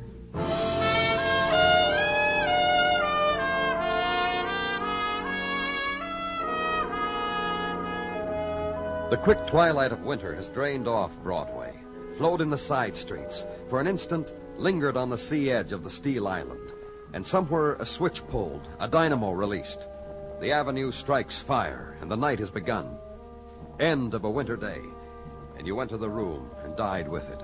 Or the other thing, flung yourself into nighttime, and the loudspeakers to sob for you, and the crepe paper man dolls to dance for you, and the hawkers with a guided tour. Nighttime, kid. A way of life.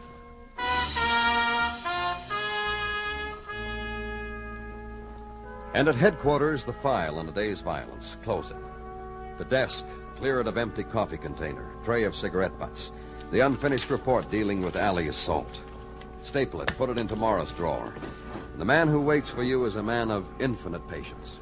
Take all the time you want, Danny. Thank you, Gino. Take the whole evening to close shop if you want. Well, I'll be ready in just Do not take into consideration for a minute that even now, Mrs. Tartaglia is biting her knuckles, tapping her left foot like this because the lasagna is sagging. Gino, I just want to... It goes without saying, Danny, how pleased we are to have you to a dinner at our house. After so many invitations extended, so many rejected for this and I'm that. ready, Gino. Get the lights, huh? And then we'll go, huh, Danny?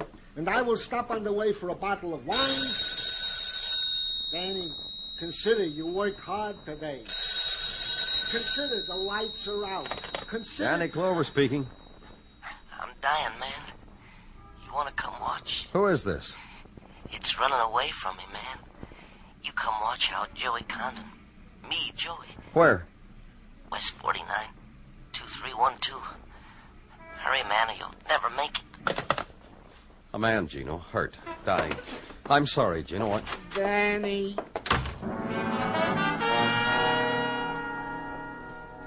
Squad car now, and nighttime ride, Broadway, and leave at Crowd Ebb down 49th, 10th Avenue, and park the squad car.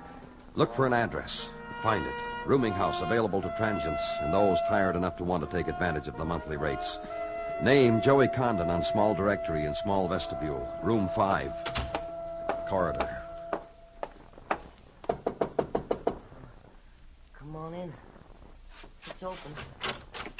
Open to the world. To everybody who wants a sight to see. Ain't I a sight? Who did this to you? Ain't I? Sight? I'll get some help. Oh, wait. I ain't gonna be alone when it happens. Don't go nowhere.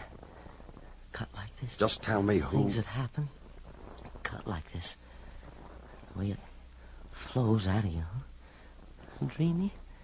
You get sleepy for the whole world. You don't hate nobody. You don't feel anything.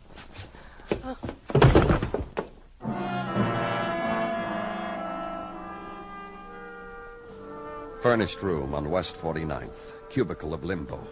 And decor to match. Wall where phone was. Pencil scrawled with the lonely names. First names of women, some underlined. And end table, cigarette charred where solitude had been ground and blistered into veneer. Other things. And this, the man who had lived it. A man named Joey Condon, dead of a knife wound. And due now the things of death. The call to headquarters to report it. To say, come for it. And search of a dead man. Wallet and loose cigarettes. And separate card and cellophane. Joey Condon, member of the Musicians' Union. And another call, and a voice that says, Joey worked the Pinwheel Club on West 5-2. Joey was the trumpet man there. Joey's had it, fella? And hang up. And in corridor, the familiar sound. Foot scrapings of the violence collectors. Meet them. Tell them about it. Leave them with it.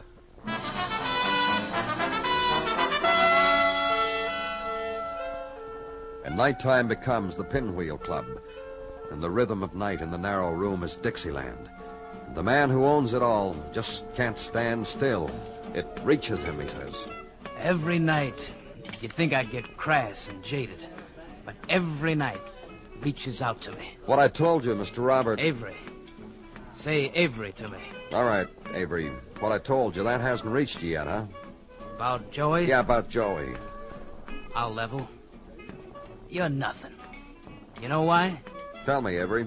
You're nothing because you came running to tell me Joey isn't going to be here tonight. He's dead.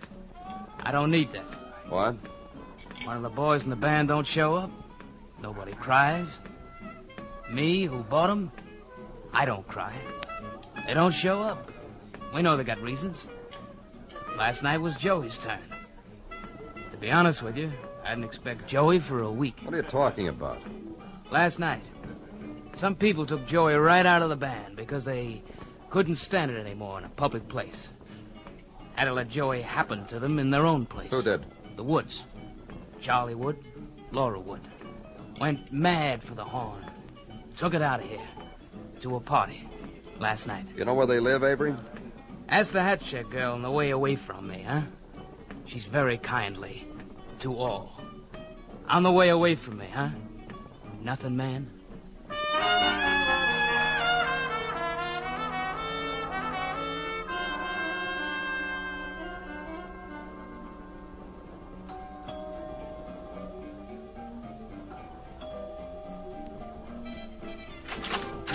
Hi. Take a drink. The bottle's inside. What'd you go away for in the first place? Come on. What am I doing holding your drink? Take it. No, thanks. Where's your lady? Oh? You went out to get a lady, didn't you? This afternoon with the rest of everybody? All the ladies went out to get lads, and all the lads to get ladies. Routine to keep the party going, right? Got 3 days worth of bottles. Started last night. Let's see, we can hold out till, Hey, don't you remember anything? Your name's Wood, isn't it? See, you remember. Your wife's, Laura. See how good you remember. The party started at the Pinwheels. See? That's where you met Joey Condon. Where's Joey? You know where Joey is? I haven't seen him since... Since when? Hey, I haven't seen you either. You know something? What? You weren't at the party last night, today either. You didn't go out of here looking... Police. Oh. What for? Nobody's making a disturbance here, sir. Even Joey put a mute on his horn. When's the last time you saw Joey? I'm going to think about it. I'm thinking about it. Go right ahead. He didn't have fun, I guess. He left. About 4 o'clock this morning. Was here maybe 3 hours, and then he left. Where's your wife, Mr. Wood? You think I'd send Laura out? Well, then she's home, huh? Sleeping. Laura's sleeping and waiting for the fun to happen again. Go wake her. She's tired. This party's been going on. Yeah, I know, for nearly 24 hours. Go wake her. What for? I want to talk to her. You going to wake her, or do I just barge right in? You don't believe me, huh? I'll show you. Laura? Cut it out. That bed's not been slept in, Mr. Wood. You know where she is? You tell me. Laura's not here. Hasn't been for a long time. For how long? Long. For how long? Well, she'll come back. She left with Joey. You made me tell you. You made me say what my wife did. Went out. Where did they go? I don't know. Find her for me, will you? Find her. Please, find her. Laura.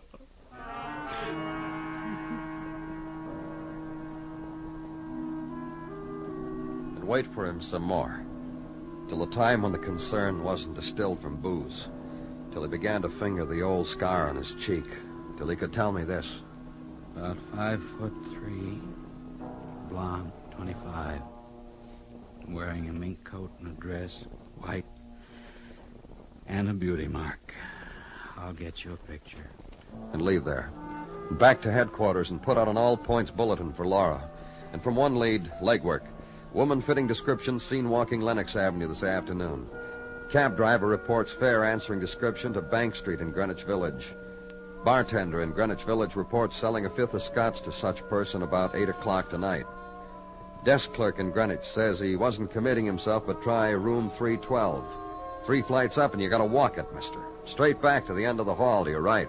And, would you mind taking this bottle of scotch up to her she just ordered?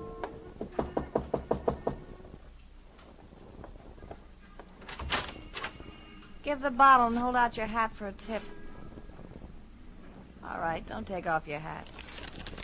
Here's $1 for you anyhow to show you how You're much. Laura Wood, aren't you? Yeah, here's some more money.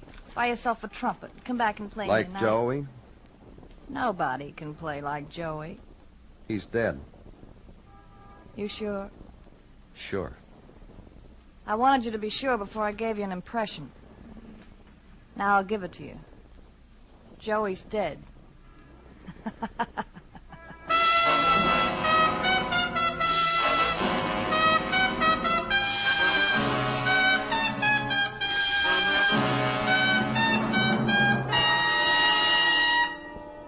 You are listening to Broadway's My Beat, written by Morton Fine and David Friedkin, and starring Larry Thor as Detective Danny Clover. Now that the inauguration is history, CBS Radio is looking ahead and planning for another great event of 1953, England's coronation. Yes, when Queen Elizabeth is crowned, mid the traditional pomp and ceremony that has accompanied British coronations for centuries, CBS Radio will be on the scene. A great squadron of reporters and observers will bring you every important highlight of the historic occasion. In politics, in world affairs, in great moments of history like the coronation, CBS Radio is first, because CBS Radio News plans far ahead of the headlines.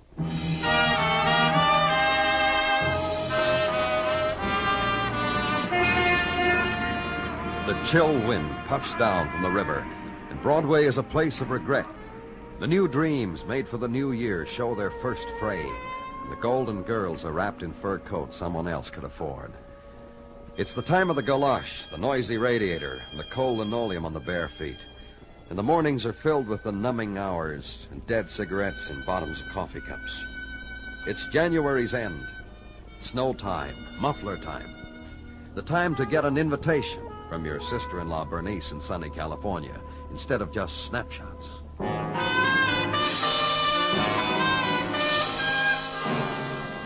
The winter room where I was, my part of police headquarters, new morning, new details. Detective Muggavan lighting his new pipe, and then a shiny Sergeant Gino Tartaglia. Good morning, Danny. How are you this morning? Hi, Gino. Did you give my apologies to your wife? She understood, Danny. I told her what happened. She went over to her rocker, rocked, and when she was finished rocking, she said she understood. She told me to convey to you the message that her good Italian food awaits your pleasure at any time. Oh, thank her from me. I did. Detective Muggavan? Yeah, Gino. You're invited, too. Just as long as there will be no repetition of what happened the last time. I promise. It was only wine, Muggavan. How could I'm telling you for the 100th time, Gino, I wasn't drunk. Then how did you do what you did? Gino. All right. I won't tell. Danny. What did he do at your house, Gino? Danny, Mrs. Laura Wood is outside for an interview. What did Muggavan do? Mrs. Wood, having spent the night in the pokey, is now in a sober condition and will be most happy to talk to you. This way to see Danny Clover. Oh, please sit down, Mrs. Wood. That'll be all, Sergeant. How do you feel? Well, next time, don't drink so much. I need you. You may need me, Mrs. Wood. You see, if you're innocent, you might need a cop to prove it. That's why you might need me. Innocent of what? Don't you remember? Joey Condon was murdered. You think I did it? Did you? You can drop dead if you like. I'll say, oh, my. Well, what can you expect, Danny? Your husband's a rum pot, too. Poor cops. I'll send you both National Geographic magazines and a fifth of seltzer. What were you doing in that hotel, Mrs. Wood? Drinking. Just wander around town and booze it up, huh? Yeah. Night before last, met a trumpet player. You know who, Joey Condon. Took him home with some people, then we left, did pieces of the town. We two and another fella. We got off for a while at Joey's place. Joey was through. But I kept going, me and the fella. Oh, I'm a girl with stamina. But then you'll never know. What fella? Can you imagine a jazz hound watchmaker? What fella? Name's Georgie Prince. Winds watches all day. Unwinds all night. Took me to listen to records. Georgie's place over's his clock shop on West 28th. That fella's a walking mainspring. Mrs. Wood's lawyer, Danny. Show him in.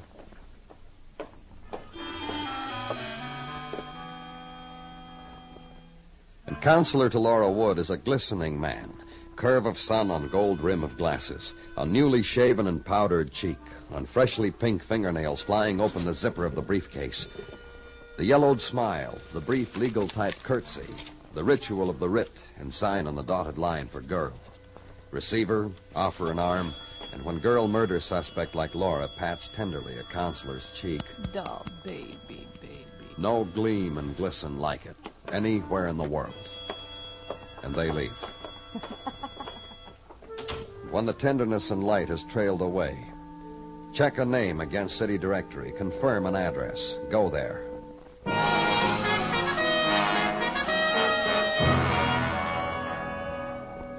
And on a shop window slapped against basement brownstone, the name George Prince and a function, watch repairs. And inside, a man sits behind a glass partition, peering into delicate mechanism of a lady's watch, bites a lip, does something to it, views it now with naked eye, then... He's nice. Very nice. Yeah? Anything I can do for you, sir? You, Georgie Prince? Look around, all alone, no one to help me. That makes me Georgie. Police. Get out from behind that thing, Mr. Prince. You'll be able to make out the badge better. Oh, yeah. I'm so used to working real close, my eyes. You sure police, all right, sir. You sure are. But why? A girl's been telling me about you, Mr. Prince. Me? A girl told you about me? I did a watch for her? Who? What? Laura Wood. You know Laura Wood, don't you, Mr. Prince? I don't think so.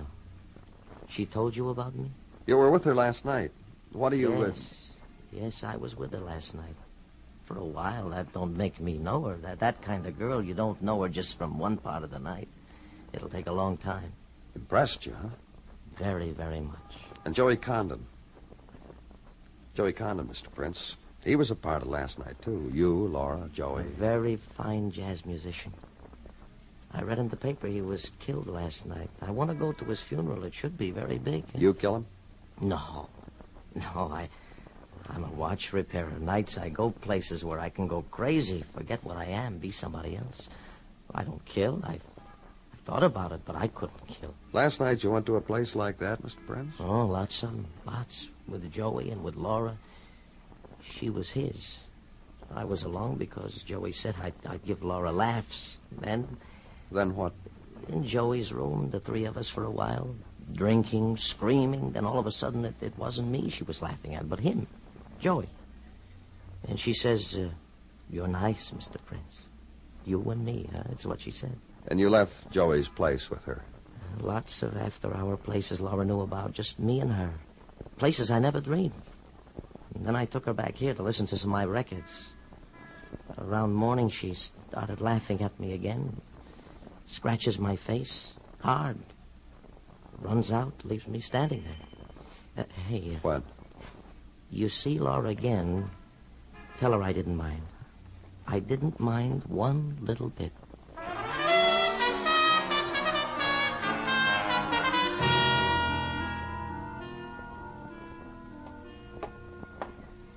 Danny? Hey, wait up, Danny. I'm just on my way to your office. What do you got? Some rundown on that sweet character, Mrs. Wood. Oh. Very sweet character. I said, oh, Muggavan. That's not the secret word, huh? Okay, rundown on Mrs. Wood, nee Laura Brennan. Married Charles Wood 3 years ago. That's fine. You stop me again when... Sometimes I get you in a bad humor, don't I? Is that all you got? Well, she has a record. Record, narcotics, took a cure. Oh, and something else. A man once signed a complaint against her for cutting him all up. Cutting him? Yeah, with a bottle. Man signed the complaint. Before Laura was brought to trial, he withdrew it. That's interesting. What man was that kind? Chap owns a Pinwheel nightclub named Avery Roberts. Mm-hmm. You've talked to him for quite a while once before, haven't you, Danny? Long enough so that he'll remember me, Muggavan.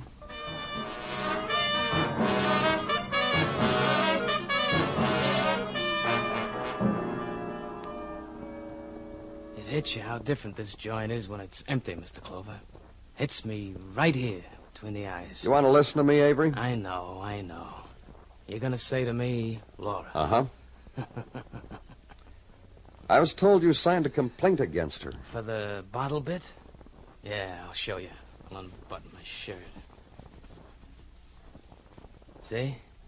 Funny bit she did on the torso, huh? Then you withdrew the complaint. And it eats you why? Uh-huh. It made a thing. What? It made a big thing in the newspapers how a girl cut me up with a broken bottle. Pictures and everything, especially pictures of Laura. Look, Avery... You said it eats you why, didn't you? Why I withdrew the complaint. I'm telling you why. Because Laura had her pictures in the paper. It's a slogan, Mr. Clover. A picture's worth more than 1 billion words.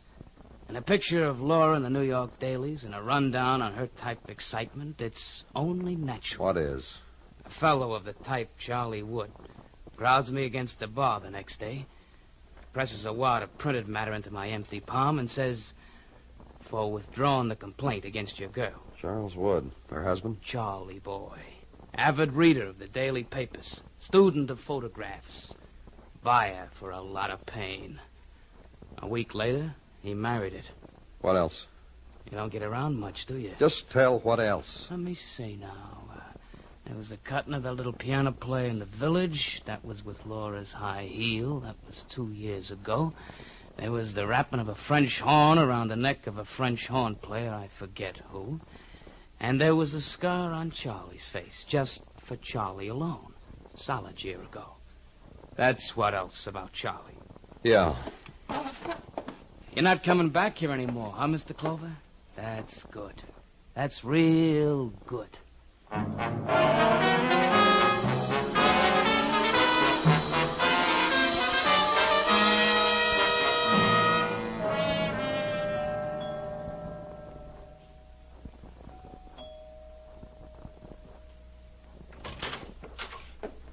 Well, hi. You didn't drop dead. You want to try for it inside? Come on in. You come for the fifth of seltzer. I know a funny bit that goes with Where's seltzer. your husband? Oh, he'll be very good in a bit. I'll call him. A little later. I want to talk to you. For what? Joey Condon. Well, the other times you said that name to me, I went like this. Only louder. Let's pose this name, then. Avery Roberts. You gonna do what to a name? Pose it? Then what am I supposed to do? Get your husband. Sure. I've had him, now you can have him. Charlie? Charles? Carlo? What do you want? Get in here, Pet. We got company. Bring around a ball of yarn sometime. I'll show you why I call him Pet. Laura. Him, Pet. I was just pitching you. What do you want here, Clover? I just want you to join this discussion we're having. Oh, Pet here's a real big joiner. What were you talking about, Clover? A man named Avery Roberts. What about him? I'm trying to figure out why you paid him off to drop his complaint against your wife. Tell me, Mr. Wood. That badge you carry makes you have a big mouth spread, huh, Clover? Tell him, Pet. Tell him why you settled with Avery. He saw my picture in the paper, Mr. Clover. He read about me. Now you know, Clover. Now you can be on your way. And Laura appealed to you, huh? I married her, didn't I? Sure, my pet got me out of hock, and I'm a grateful girl. Mrs. Wood, you've got quite a record. Leave her alone. Man wants to talk about me, Pet. I don't mind. Shut up, Laura. How'd you get that scar on your face, Mr. Wood? What difference does Your that... wife, huh? We were drinking. There was an accident. I'm sorry, Pet. Another thing I can't figure. What are you talking about? Your wife. I told you, leave her alone. When she drinks, she gets violent. That's my problem. And he's happy. You know what I do to my pet, Mr. Clover? Why don't you shut up? Why don't you get out of here? I fascinate him. He told me. When she gets drunk, she gets violent. When she... I've been a good girl for years. Then a trumpet player set you off again. Look, all we did was have a party. Must have been a pretty dull party, Laura. Yep, a lot of dull. So you left it with a trumpet player and another man. The little watchmaker didn't matter. Charlie knew that, didn't you, Charlie? What are you trying to do to me, Laura? You followed them, didn't you, Mr. Wood? What are you trying to do to me, Laura? It's done, Pet. You followed them, and when your wife left, you killed Joey Condon. Listen to me. What? Well, Pet? You just listen to me. We're waiting, Pet. I don't know anything anymore. The things that have happened. What things, Charlie? Married to you. And what you made me do. You know something, Mr. Clover? You know something. What? Can you imagine a man being jealous of her? I was. Pet. Charlie. Carlo. Get away from me. Get away. Aw. All I want to do is kiss you goodbye. That bit. Come along, Mr. Wood.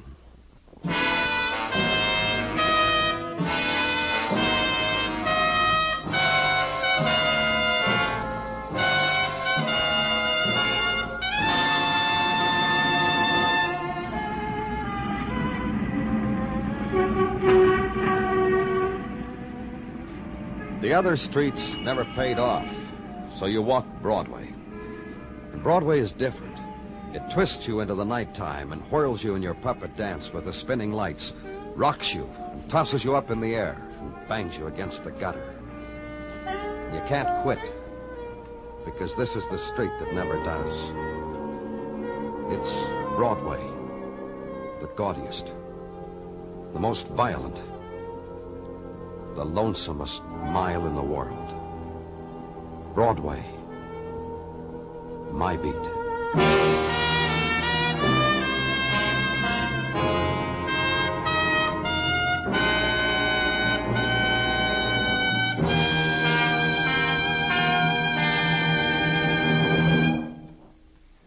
Broadway's My Beat stars Larry Thor as Detective Danny Clover, with Charles Calvert as Tartaglia and Jack Crucian as Muggavan. The program is transcribed and directed by Elliott Lewis, with musical score composed and conducted by Alexander Courage. In tonight's story, Mary Jane Croft was heard as Laura and Whitfield Connor as Charles Wood. Featured in the cast were Sidney Miller and James McCallion. Bill Anders speaking.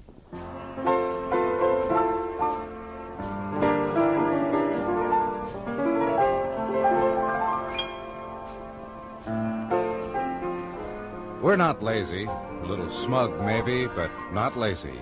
You see, we don't think we have to carry on about Amos and Andy and tell folks what they already know.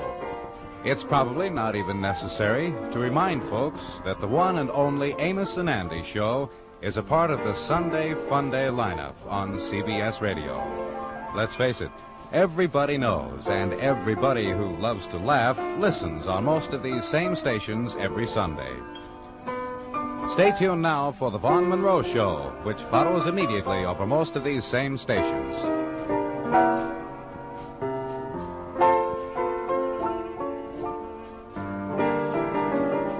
And remember, Lionel Barrymore is your host on the Sunday Night Playhouse on the CBS Radio Network.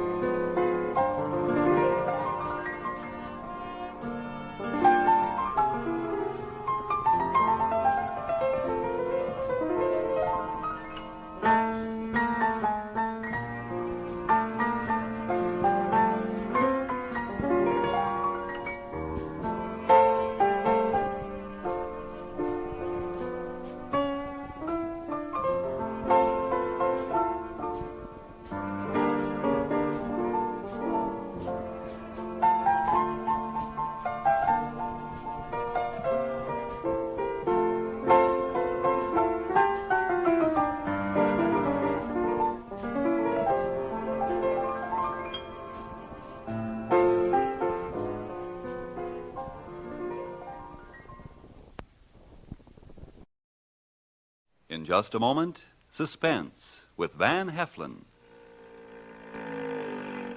Hi, Mr. Martin. Hello, Frank. What are you doing out here? I've been fishing, and not for Autolite customers this time, Ab. Autolite customer?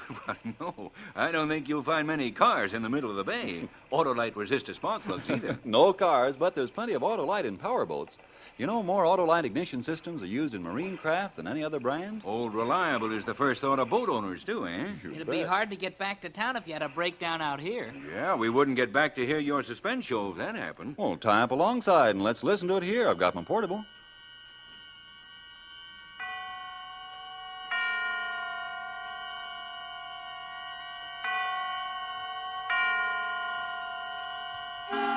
Suspense.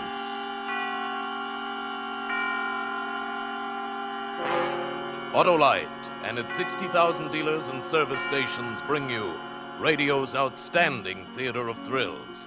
Starring tonight, Mr. Van Heflin in Anton Leader's production of Song of the Heart, a tale well calculated to keep you in suspense.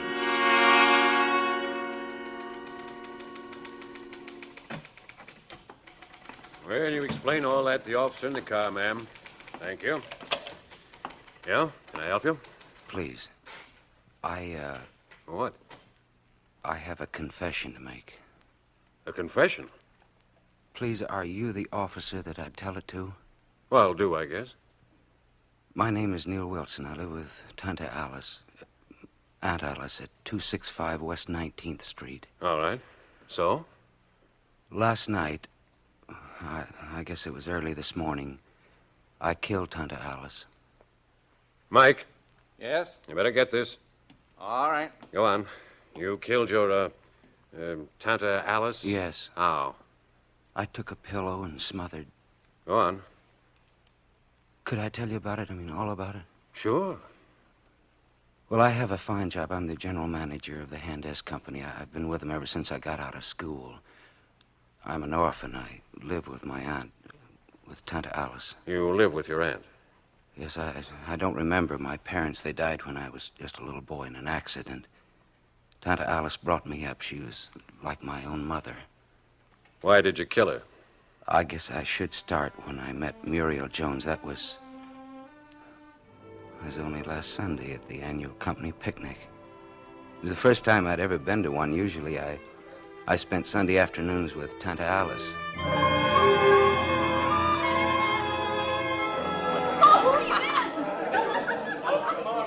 Everyone was at the picnic, from shipping clerks to executives, everyone.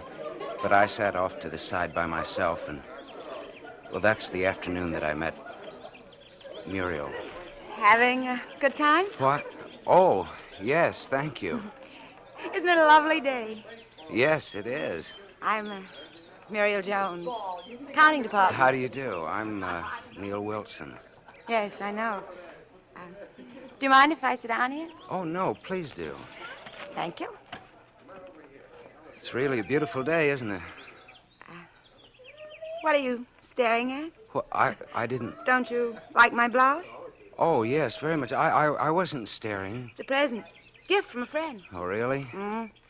I like it because I've been told I had pretty shoulders. Do you think so? Yes. Yes, I do. Did you come alone? Yes. So did I. I had several invitations, but I turned them down. Why? Did I turn them down? Huh. Because I knew you were going to be here. Really? Mm-hmm. I've seen you at the office. You always look so strict.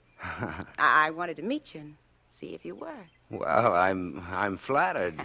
You should be. Most of the time, all the men chase after me.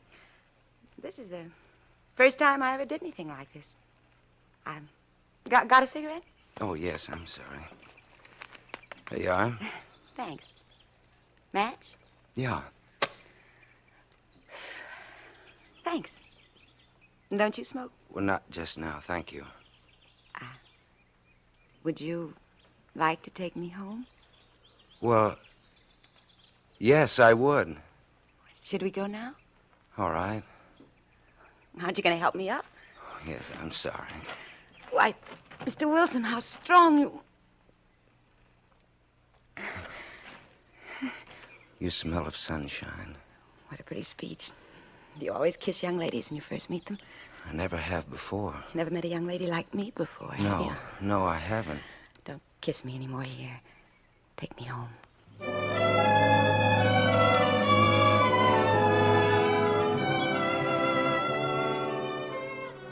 I'd been out with girls before, but nothing ever came of any of it.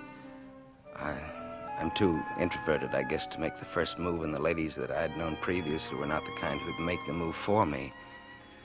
But Muriel did. And I thought that meant that she loved me. We drove for a while when we left the picnic, and then I took her home. I like your car. Would you like to go for a ride tomorrow? You mean you'll pick me up in the morning? Drive me to work? Well, I'd like to. Ah, isn't that sweet? About 7:45? All right. I'll have some coffee ready if you like. Would you like having your morning coffee with me? Oh, I'm afraid I couldn't. Thanks a lot, though. That'll be all right. My girlfriend lives here with me. Oh, no, it's not that. I mean, I always have breakfast with Tanta Alice. Who? My Aunt Alice. I call her Tante. That means aunt. Oh. Isn't that silly? We're standing out here like we didn't have a place to go. Won't you come in for a few minutes? Well, I'd like to. That's good. I know you'll excuse the looks of the house. I left this morning before I had a chance to straighten things up. You just sit down there. Okay. Here, I'll put these things in the other room. Is there anything I can get you? No, thanks.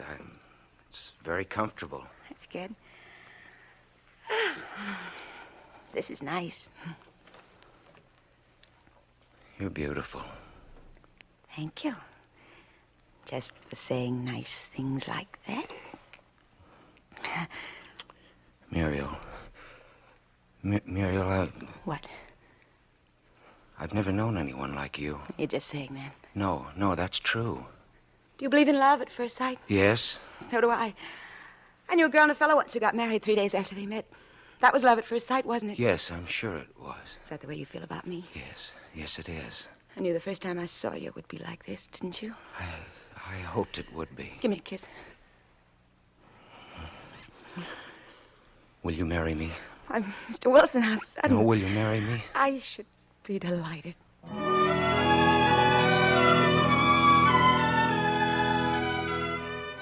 I drove home without knowing where I was going. I felt as though I'd never breathed before that day. I felt that I was the luckiest man in the world. Neil, dear? Oh, yes, Tante Alice. Did you have a nice day at the picnic, dear? Oh, I had a wonderful day. Well, aren't you going to kiss me? Oh, sure. Why, Neil, dear, what's that on your mouth? What? Where? It looks to me like lip rouge. Where? On your mouth, dear, and on your cheek, too. Why, Neil, dear. Well, it was, You better let me wipe it off. Who is the girl? Do I know her? Her name is Muriel Jones. She works at the office in the accounting department. How is it that I've never met her if you've known her so long? Well, I haven't. I just met her today. You just met her? It was... And she... Well, Tante Alice, it was love at first sight. Was it, dear? Yes, we're going to be married. When, dear? Well, pretty soon, I think. Am I going to meet her? Yes, I'll bring her here to dinner tomorrow night. All right, dear, all right. We'll have a nice dinner for her. Well, you'll like her, Tante Alice. She's a wonderful girl. I'm sure she is, dear, I'm sure. You better get some sleep now. Tomorrow is a work day, you know. There's something special you'd like for breakfast? I won't be having breakfast here in the morning, Tante Alice. Muriel's fixing coffee for me at her house. Just coffee? Well, that's not enough breakfast for a man with a day's work to do. Oh, coffee's plenty. But you've never had just coffee for breakfast, Neil, dear. No, it's enough. Thanks anyway. All right then. I'll just have a little fruit juice here for you before you leave. No, never mind, Tante Alice. You can sleep in the morning. I'm having breakfast with Muriel.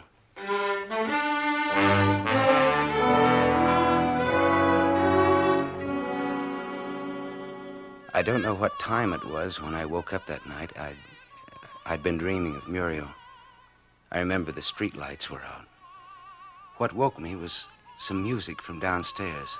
Tante Alice hadn't gone to bed yet. She was playing one of her old phonograph records. It was a sweet, sad record. And it's a song that I'll never forget as long as I live.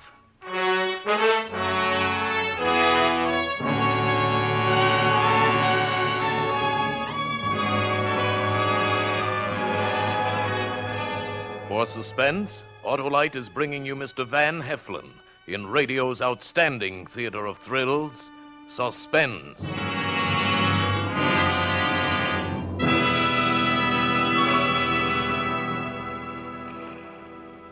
Sweet little radio you have there. I'm sure glad we met you, Mr. Martin. Dad and I wouldn't miss Van Heflin for anything. He is great, isn't he? Can always count on him for a top performance. Just like Autolite resistor spark plugs, eh, Frank? Yes, Hap. And right now you can get Autolite resistor spark plugs almost anywhere in the United States. It's sensational.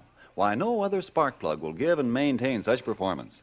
You know, Autolite Ignition engineered a 10,000 ohm resistor right into the Autolite spark plug that permits a wider spark gap setting and maintains it far longer than any other spark plug. The Autolite resistor spark plug is the best thing that's happened in spark plugs in years. A great new development of Autolite Ignition engineers working with the country's leading car and truck manufacturers. They make a world of difference, all right. I know. Just had a set installed in my car. Yes, millions are switching to the new Autolite resistor spark plugs. Now available at Autolite dealers the country over. Avast with the sales talk, mates. Here's Van Heflin in Suspense again. And now Autolite brings back to our Hollywood soundstage Mr. Van Heflin as Neil in Song of the Heart, a tale well calculated to keep you in suspense. You went to sleep and your aunt was playing this record. He's up to the end of the day he met the girl. Yes, that's right. Now, what happened the next day? Well, the next day, when I got up in the morning, Tante Alice was already up. Oh, I don't know, maybe she hadn't even been asleep. The table was set for two in the breakfast room. The toaster was out, my fruit juice was on the table, and she was frying bacon when I came downstairs. Good morning, Neil, dear. Good morning. You're early, aren't you? Breakfast will be ready in just a moment. I'm not having breakfast at home. I told you that last Oh, night. that was last night, Neil, dear. Today's another day. I'm having breakfast with Muriel. I have to go now. I'll see you this evening. We'll have a nice dinner, Neil, dear. I'm bringing Muriel home for dinner with me. Tonight? Oh, but dear, that's hardly warning enough. You said last night that you wanted to meet her. But so soon, dear? Now listen to me. I'm bringing a girl home for you to meet. I love this girl. Now, I want you to be nice to her. I don't want a fiasco like the last time. Neil, please, dear. I don't want you pouting and sulking this time. I don't want to have to apologize for your actions. I think that will be all, Neil, dear. I think that's enough. If you aren't going to behave yourself properly, now just say so now and we'll not come home for dinner. Now, that's up to you. I'm only thinking of you. Now, don't be cross. Give me a big smile like you used to when you were a bad little boy. All right. How's that? Oh, you can do better than that. Now, please, Tante Alice, I'm late. I'll see you at dinner. All right, dear. You call me from the office if you decide to bring her home for dinner. We'll be home for dinner. I'm telling you now, I don't have to call you from the office. You call me, dear.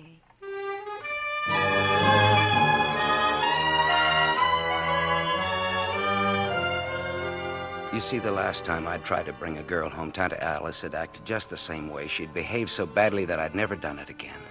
That had been after the junior class party at high school. It's 13 years ago, and I'd never done it again. I waited for Muriel after work that evening, and we drove toward my home together.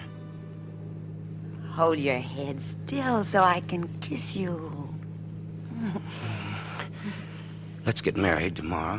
Why, Mr. Wilson, how sudden. No, really. Well, what about your Aunt Alice? What about her? She won't be angry at me, stealing you away from Why her? should she be? Well, the way she's hung on to you. For instance, why doesn't she live by herself? Well, I don't know. We've been together so long, I guess. Sure, but after all, she's only your aunt. You've got a life of your own to lead. She's got enough money to live by herself. Oh, it's not money. She's quite wealthy. How did you know she had money? Oh, I heard someone at the office talk about it. Oh. Look, incidentally, Aunt Alice might act a little strangely when I bring you in the house. Just don't pay any attention to her.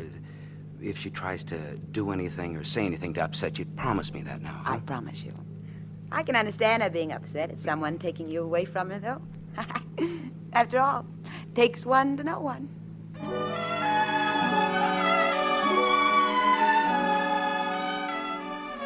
The rest of the ride home, we didn't talk. Muriel just sat close to me, and she held my hand in hers. I mean, I'll take your coat. Oh, thank you. Come on, let's go into the living room. What's that playing? Oh, that's the phonograph. Pretty old machine, isn't it? Oh, that's Scratchy? it's the record scratching. That's what she was playing last night. What is it? French? Yes, Tante Alice has a collection of old records. You know, this is the first time she's played them in years, since I was in high school. Where is she? I don't know, she must be in the kitchen. Well, I might as well sit down, I guess. Oh, I forgot to ask you. Are my seams straight? What? Oh, yes, they look straight. So hard to keep your stockings straight. I never can get mine long enough. See? Well, What? good evening, working people. Oh, good evening, Tante Alice. And this must be Mabel. No, it's Muriel. Muriel, this is my aunt, Miss Alice Tremble. Tante Alice, this is Muriel, Miss Muriel Jones. How do you do? Oh, please sit down. Dinner will be ready soon. Is the phonograph too loud? I was just playing some old records. Yes, of it is a mine. little loud, Tante Alice. Oh. That's better. Is there anything I can do to help? No, that's all right, dear. Just last-minute things like the gravy. I'll do them in a bit. I'll just sit here with you two young people for a while. Oh, my, I've had a day. Preparing to meet Neil's latest young lady. He always does this to me. Calls suddenly in the middle of the afternoon and says, I'm bringing a young lady home for dinner. Why do you Most say of them he it? wants to marry, as though he thinks. As he said, he wants to marry you. Be careful of him. He's a devil. Tante that Alice, way. please. Now, that's not true. Can you imagine wanting to get married before you really get to know someone? Did Neil tell you we're going to get married? He did ask you then. Oh, Neil, shame on you. Shall we have our dinner? In a moment, dear, in a moment. You poor little girl. And Neil has been acting the Don Juan with you also. You poor dear. Well, excuse me, I'll let you hear some of my records while I make the gravy. Would you like me to help? No, you stay with the young lady. Muriel, is it? I can handle things alone. this once. And after all, if she should ever come back here again, I want her to think kindly of us.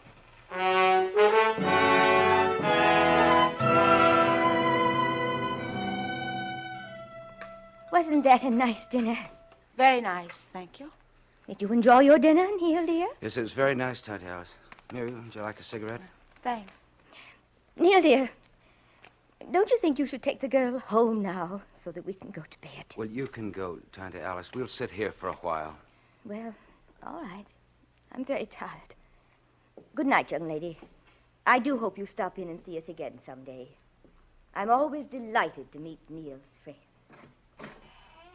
Neil, dear, you haven't oiled my door. What am I going to do with her? What am I going to do? I don't think I've ever been treated that way. I'm sorry, darling. Please believe me. I'm sorry, but what can I do? How can I get rid of her? Just leave. When we're married, we'll leave. Oh, she'll follow us. I'm all she has in the world. I wish she were dead. Neil. No, I wish she were dead. What good is she to anyone? Hanging on for dear life to me, holding me, afraid that I'll go out on my own and have my own life and that she'll have no part of it. Oh, sure, she's been good to me and she's worked for me, but I've been good to her, too, and I've helped her. We'll go away together. She won't follow us. Have you enough money? Well, I think so. Yes, I have enough. And then there's always her money. She has it lying all over the house. She doesn't believe in banks. Well, you could take some of that. I think that's fair. Oh, listen, we better be quiet. She'll hear us. Well, I'll turn the phonograph on, then she won't. You're right, though. About what? What use is she? She has money which she doesn't need. She's unhappy living alone. Would kill her to live alone, and yet... I hate to say this, dear. I won't live in the same house with her. No, I don't blame you. I was thinking there are a lot of people whose time's finished. Yeah. You know, that they've done all they're good for. I read once where Eskimos put their aged people on ice floes and push them out into the ocean. No ceremony, no sorrow, just that it's the end of their time of usefulness, and that's that. Neil.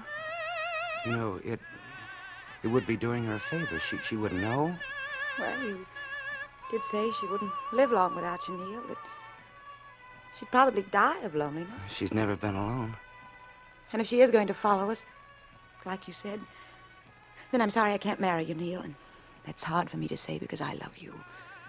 I don't think I've ever been in love before. Never before you. I need you, Muriel, very badly. I think that we should have the opportunity to make good with our lives. Sure we should. But how? As gently as possible. Yes. You know, I think, What? Well, after she's asleep tonight, just put a pillow over her face. No one will ever know. It would be doing her a favor, Neil. Look, they couldn't tell. I mean, they... How could they? Well, she's old. She's smothered in her sleep. Yeah, that's right. And we could use her money to go away. After all, she won't need it. That's true enough. It's here in the house? Well, all of it's in cash, $5,000 or something. Mary, look, you do love me now, don't you? You know I do. Kiss me. What was that? Oh, Tante Alice. Yes, Neil, dear. I was listening to the record playing. I'm so glad you children enjoy it. Isn't it a lovely song? You know what it means? No. No, I don't. Turn it off, please, Neil, dear. It's all right. Oh, I feel so odd tonight. I think I should like to tell you a story before I go to sleep. Would the girl mind? Go ahead. That record tells a story about a boy and his mother. The boy lived at home with his mother, and the boy met a girl, and the mother didn't like the girl and warned the boy away from her. But the girl used all her wiles on the boy, and the boy turned against his mother. And the girl told him that proof of his love for her would be that he killed his mother. And proof of the killing would be that he brought the girl his mother's heart. And so the poor boy killed his mother and took her heart to bring it to the girl.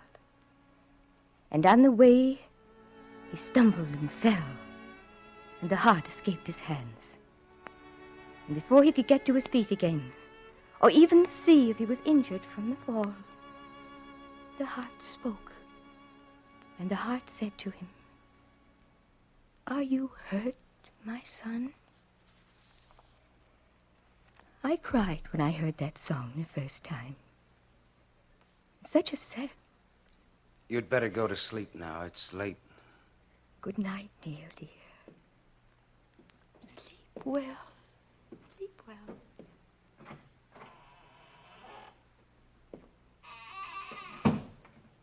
What an unpleasant story. She knows all sorts of things like that fable, sort of. She gets older, she quotes them to me at great length. Will it take her long to go to sleep No, now? no. She's told me a story now. She'll go right to sleep now.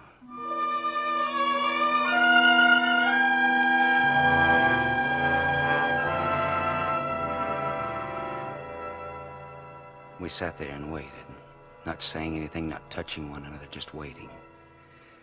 Finally, after about an hour, Muriel suddenly kissed me. She kissed me hard, and she held me close to her. Then I got up and I walked quietly over to Tante Alice's door. I opened it, and I walked into her bedroom. She was sleeping on her back.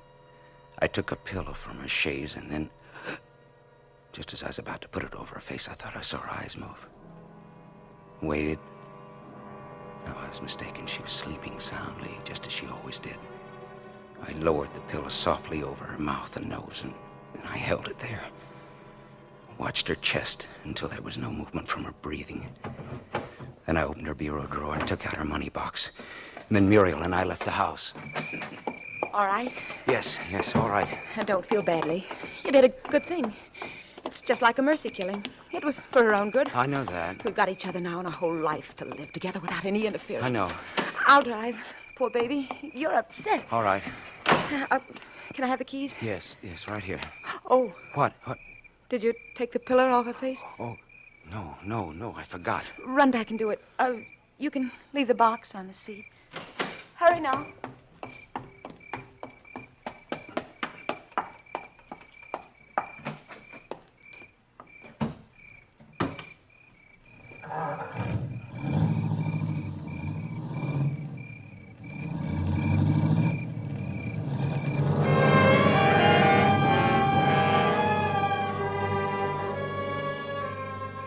I heard the car leave, and I knew what it meant. And I didn't do anything about it. I just stood there. I wanted to cry. I didn't go into Tante Alice's room. I just stood there. After a while, I opened the front door again, went and sat down on the steps and waited for the light to come. And all night long, I heard the record playing in my brain, and I heard Tante Alice saying, "And the heart spoke, and the heart said to him, 'Are you hurt, my son?'"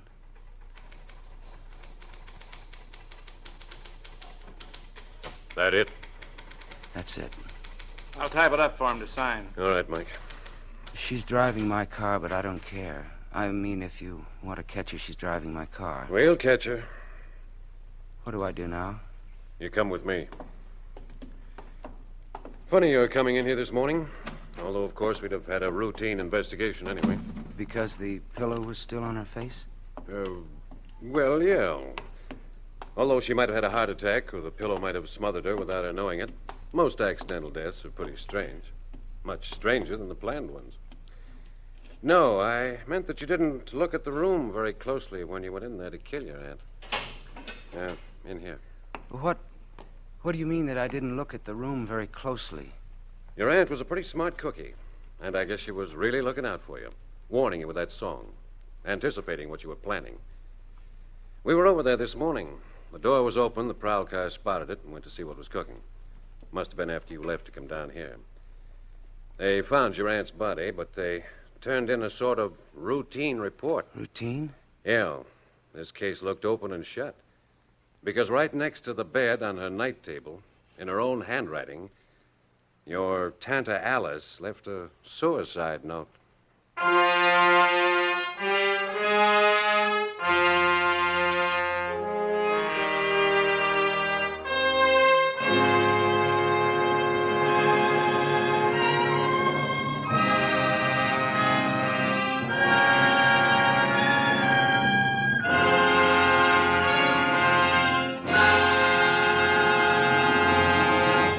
Thank you, Van Heflin, for a splendid performance. Mr. Heflin will return in just a moment. Boy, that show was a knockout. Well, thanks for letting us listen, Frank. Always glad to do a friend a favor. Well, you must have lots of friends, Frank. You do plenty of folks a favor, telling them about Autolite resistor spark plugs. Well, Hap, every car owner who switches to Autolite resistor spark plugs does himself a favor. When you replace your narrow gap spark plugs with the sensational new wide gap Autolite resistor spark plugs, you can tell the difference in your car. You got advantages like smoother idling and saving gas. So always remember, Autolite means spark plugs. Ignition-engineered resistor spark plugs. Autolite means batteries. Stay full batteries. Autolite means ignition systems. The lifeline of your car.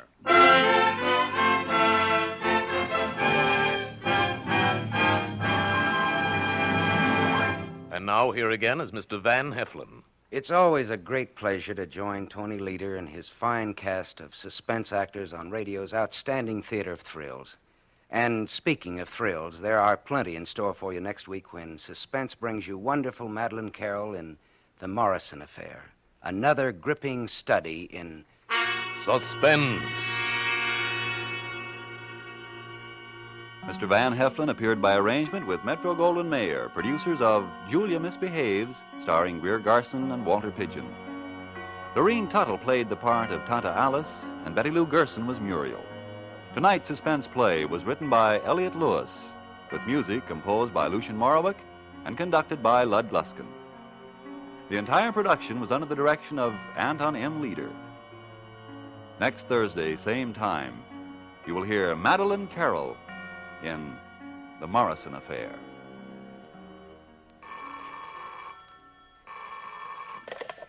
This is the Autolite Suspense Show. Go slow. Death and danger travel in fast company. Good night. Switch to Autolite. This is CBS, where 99 million people gather every week, the Columbia Broadcasting System.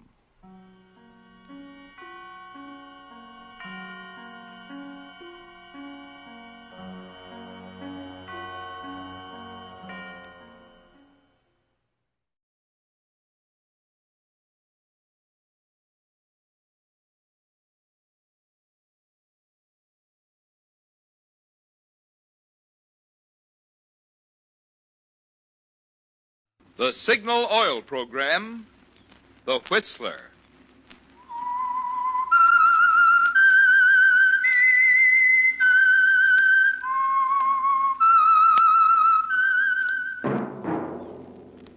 That whistle is your signal for the Signal Oil Program, The Whistler.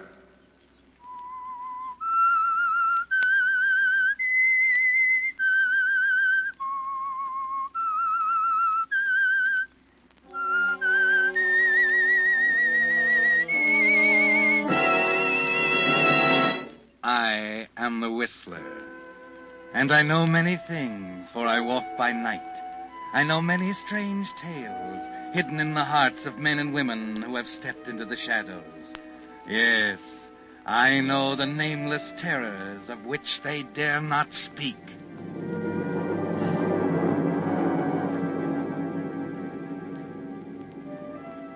Yes, friends, it's time for The Whistler. Now rated by independent research, the most popular radio program on the West Coast. And remember, let every traffic signal remind you, with new Signal gasoline, you do go farther than ever.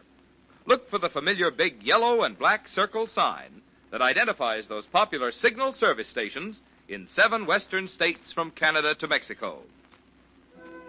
And now the Whistler's strange story. 6-letter word for death.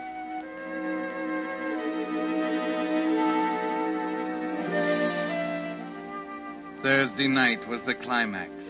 Every element in the marriage of George and Priscilla Haynes came to a sharp focus on that foggy Thursday night. 5 years of it, 60 months, 1,826 days, each adding a little pressure, each day contributing a little more water behind the dam that was destined to give way on that Thursday night, when the fog hung like a blanket over the campus of State College. George Haynes had known the marriage wouldn't work from the first. Yes, George, as far back as a month after your wedding, when you first felt the cold, sinking feeling in the pit of your stomach. And these 5 years have proven it. But no one but you seems to recognize it. No, George, not even Priscilla. George. George, I'm talking to you. Oh, I'm sorry, Priscilla. George, what's a four-letter word meaning former? Please, dear, I'm awfully busy and... Just this one. You say four-letter word meaning former? Yes. Let's see, try erst. What? Erst. E-R-S-T. That's a silly word. You sure? You might try it and see. E-R-S-T. Looks funny.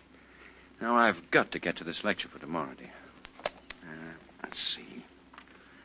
Better open with the pages work on Cambodia. There's Angkor Wat, of course. Fundamentals first, general aspects. George. Distinction from South Chinese. Yes, of George. course. Yes, dear. I'm stuck again. There's a six-letter word. Priscilla, darling, I've really got to get at this. Would you mind, Oh, please? don't be a stuffed shirt, George. Just this one. All right, Priscilla. Just this one.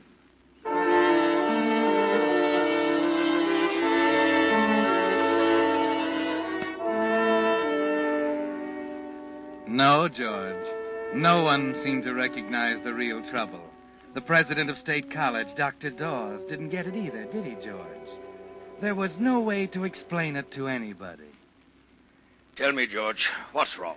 I'm afraid I don't understand, Dr. Dawes. Yeah, I'm afraid I don't either. As you know, the Regents have been considering you and Larry Price as possibilities for the chairmanship of the history department. I'd put a lot of faith in you, George. Now I'm beginning to wonder. I know. I know my work has fallen off. What's the matter, George? I guess it's nerves or something. Maybe you need a rest. Why don't you take Priscilla and go No. on? I'm sorry, Dr. Dawes. I'd better go.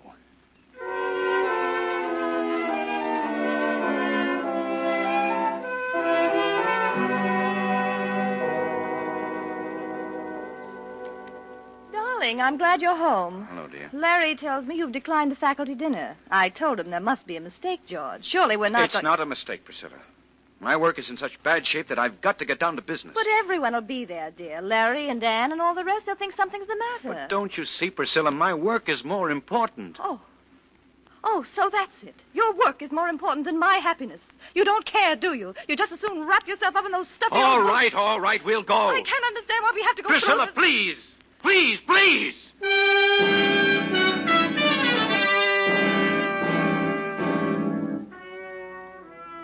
Larry and Ann and all the rest. They didn't get it either, did they, George? They can't understand the terror you feel when you realize Dr. Dawes is right. Your work is slipping. George Haynes, full professor of history, candidate for chairman of the department, is slipping. You feel as if you're standing at the edge of a cliff, and Priscilla, with her inane remarks, her perpetual round of afternoon teas, faculty dinners, and 1,000 other distractions, is easing you over the brink. 5 years of it, George. 5 long years. And each day, each hour, building like a tower of blocks, designed to topple into ruins on that foggy Thursday night. The night Priscilla invited Larry and Ann to the house for an evening of bridge. George, of all the stupid plays, that one takes the prize. First you double them into game, and then you... Well, he wouldn't have doubled if you hadn't bid clubs, Priscilla. Oh, that had nothing to do with it. He was I'm simply... sorry, Priscilla. I guess I wasn't paying much attention to the game. Lucky for you, we're not playing for 1/4%, George. That's enough, Larry. Huh? What's the matter, Ann? George is tired. Maybe we'd better go. Go? Oh, don't be ridiculous, Andy. The evening's just started. I really have got to admit that I am a bit bushed. Nonsense. Well, let's see. That's 120 below the line. Where's the pencil? Here, take mine. Oh, thanks. 120. 700 rubber. You are tired, aren't you, George? Would you think I was awfully rude if I... Don't be silly. Of course you're being rude. George just wants an excuse to get at those dusty old books of I his. don't mean that at all. I'm very tired And terribly stupid, according to the score here. Priscilla, Larry, that makes your total score 2,700. I'm talking to you, Priscilla. George, dear, let's not have another one of your scenes, shall we? That's just the trouble. There haven't been enough of them. Why, George, dear. I've kept quiet too long. That's the trouble. You can't keep quiet too long or it gets inside of you. Oh, wait a minute. Take your hands off of me. George, you're making a fool of yourself. I ought to wring your neck. You know, I believe he meant that. I suppose I ought to feel embarrassed. We'd better go, Larry. Yeah, I guess we'd better.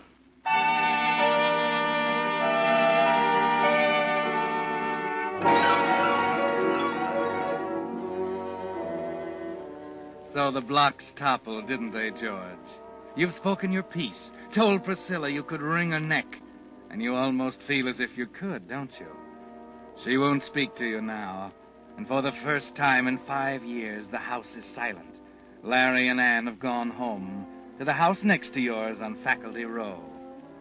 Outside, the fog is cool and clean, and you suddenly want to lose yourself in it, to feel it press around you and clear some of the haze out of your mind. 15 minutes later, you find yourself near the bell tower on the campus.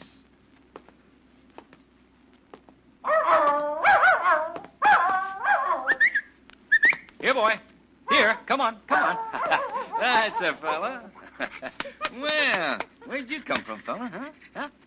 Say, looks like you ran away. Well, you're a nice dog. Yes, you are. Here, Cinder. Where'd that pup go? Come here, Cinder.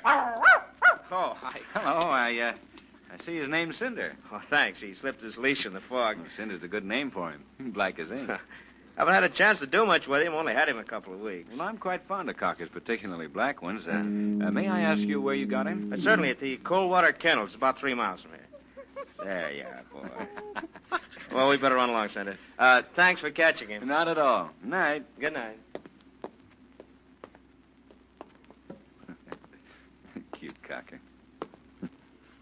Cinder. Oh, 11 o'clock.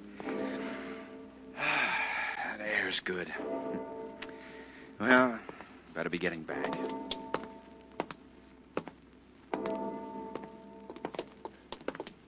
Oh, I'm so sorry. I didn't see you in the fog. Here, let me help. Ann! Ann, wait a minute. Huh. That's strange.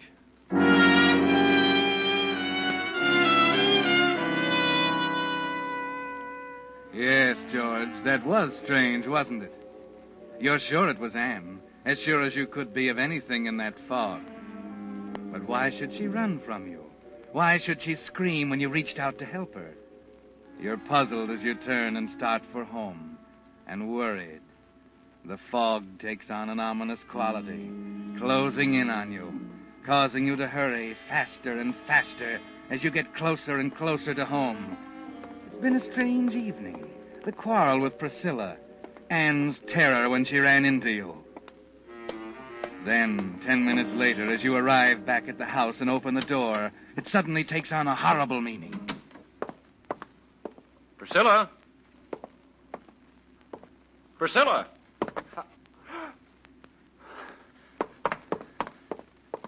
Priscilla? Priscilla? Dead. Strangled.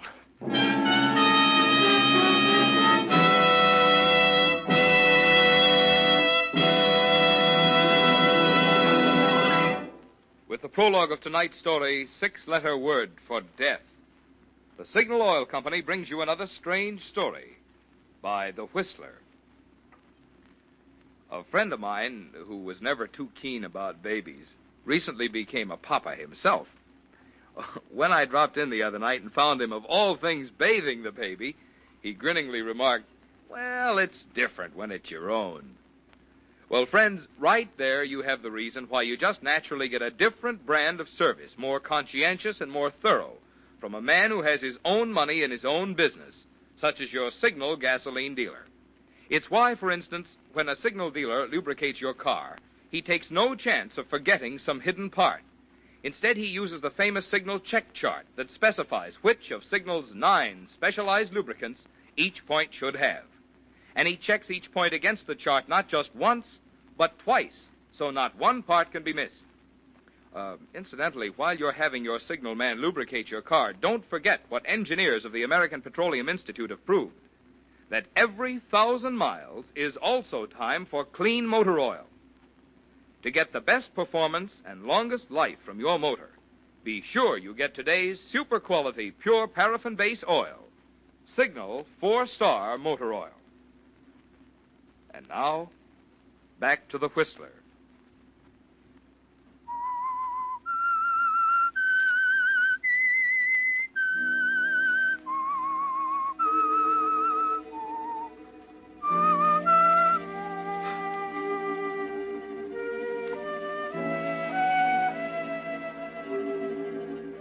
Yes, George. Priscilla is dead, strangled, lying on the floor by the window, a crossword puzzle and pencil beside her.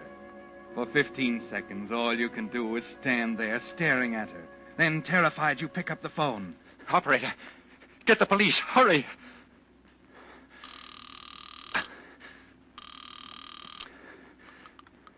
Police station, Sergeant Holland. Hello. Hello. Police station, Sergeant Holland. Wait a minute. Good Lord. I've kept quiet too long. That's the trouble. You can't keep quiet too long or it gets inside you. You're making a fool of yourself. I ought to wring your neck. Gotta get away. Get some air. Get out of here. Well, Professor, what's the hurry? Officer Gavin. What's up?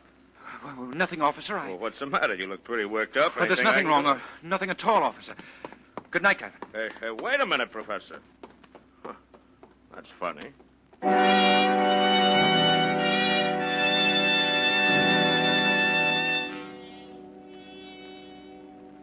The fog, George. All you can think of is losing yourself in it, trying to erase the horrible picture of Priscilla from your mind. Gavin, the campus policeman, saw you rush blindly from the house, saw the terror on your face that came with the realization that less than an hour after your exasperated statement at the bridge table, your wife Priscilla lies dead on the living room floor, strangled. You walk aimlessly in the fog for several minutes, trying to get a grip on yourself. Then finally you realize you can't go on this way, and you force yourself to go back to the house, back to the living room and the chair by the window.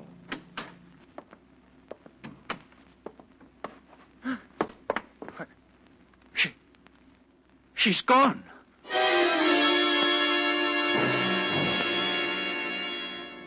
It's like a nightmare, isn't it, George? The body's gone from its place by the living room window. Frantically, you search the house and finally discover it in the bedroom, stretched out on the floor. And something new has been added, George. One of your silk neckties is tightly knotted around her neck.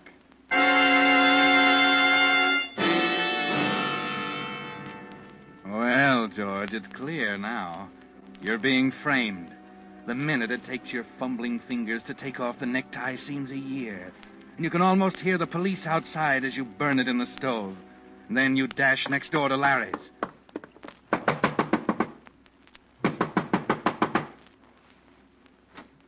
Larry.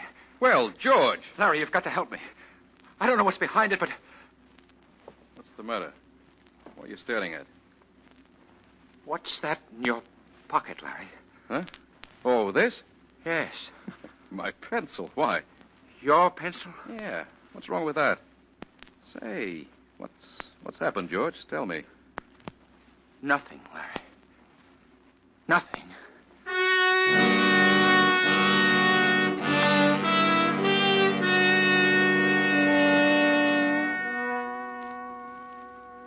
Hey, you need another cup of coffee, Prof. Here, let me get it. Why did he do it? What reason could he have for Don't get killing... ahead of yourself, Professor. You're not sure? I'm positive, Charlie. The pencil was right next to her body when I first went in. When I went back, she'd been moved, and the pencil was in Larry Price's pocket. That's pretty serious stuff. Charlie, you believe me, don't you? You don't think I know. Almost makes me sick to think of it. I came here because I had to go somewhere. I thought that you'd... Sure, I believe you, Prof. Thanks. Brother, you're in a tough spot. Yes, I know. What are you going to do? You mean I have a choice? Well, I don't know. You sure that campus cop recognized you when you ran out of the house? Oh, of course he did. I talked to him. Yeah, that's where you made your mistake. You should have spilled it then. I didn't know what I was doing. All I could think of was to get away from I know. here. What about an alibi? What happened after you left the house the first time? Well, I just took a walk, that's all. Alone? Yes. No one saw you, huh? Well, there was Anne, of course. Larry's wife. She was... Oh, you can write that one off. You think she'd deny seeing me? If it met her husband's neck, she would. Oh, but she's not the kind Oh, who... you're wasting your time, I tell you. They're all the same. Wouldn't steal second in a Sunday school baseball game, but put them on the stand when their husband's in a jackpot and... no, Professor, that one's out. But there's no one else. There's... Wait a minute. That dog. Huh? I saw a black cocker and talked to his owner by the bell tower. He'd remember me. Well, who is he? I don't know his name. Oh, great. But the dog came from the cold water kennels. Oh. Did you see anyone else? No, after that I started back. I didn't see anyone until I ran into Gavin when I left the house again. Oh. Well, that's a pretty important dog, isn't it? I guess it is.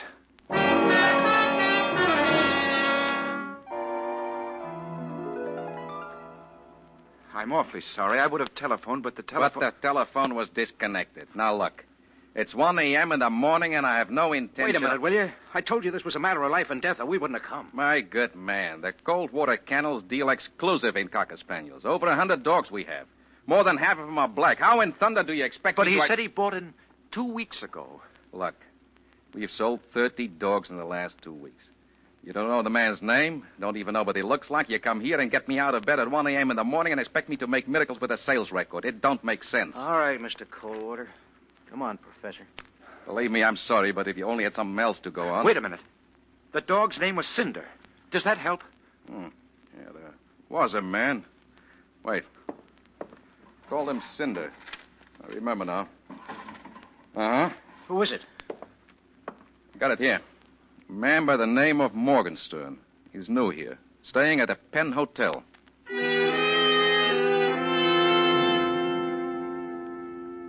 Morgenstern? Let me check the register. Morgenstern. Where have I heard that name? Morgenstern. We had him here a couple of weeks ago. Kendrick P. Morgenstern. Yeah, I remember him now. He came in one night with a dog, and we had to tell him it wouldn't go here against the house rules. I've seen that name. I know it. You've got a forwarding address? No, he just moved out. He was kind of sore.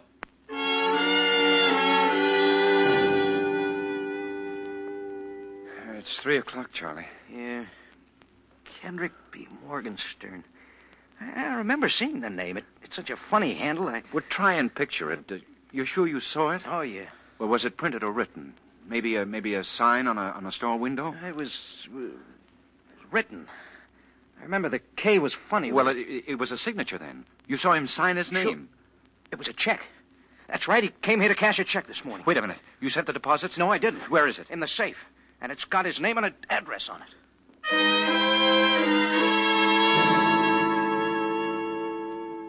I'm sorry, Mrs. Brendan. I know it's late, but we've got to find him. You say he was staying here? Well, it was funny. A nice man, Mr. Morgenstern, but odd. He come here from the hotel with his dog about 2 weeks back. Thought the world and all of that But dog. you said he's gone now. Where is he? Well, I'm getting to that. He only took the room for 2 weeks, being he's due to go east tonight on the plane. East where? Well, I don't know. When? What plane? Left at midnight. But come 11 o'clock, he decides to take his dog walking. Well, I don't see him for over an hour. 12:30 it was, but then the plane's gone. But then he's here. Oh, no, left in an awful hurry. Think he was going to catch the next plane at 2 a.m.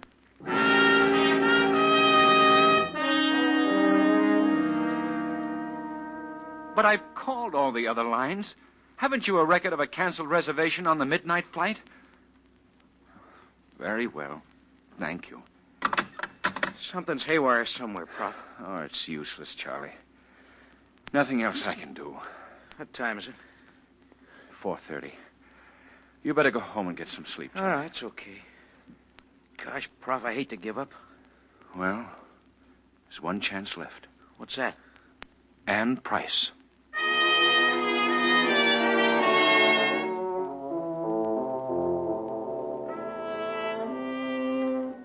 It's a slim chance, George, but it's the only one you have. After you leave Charlie, as you walk slowly through the campus toward Faculty Row, you try for the first time to think it through, to reason it out somehow. Larry's motive for killing Priscilla, Anne's terror when she ran into you, the brutal, heartless frame-up that hit you between the eyes when you went back the second time. It doesn't make sense, and you're too tired to think, too tired to play with an impossible jigsaw puzzle.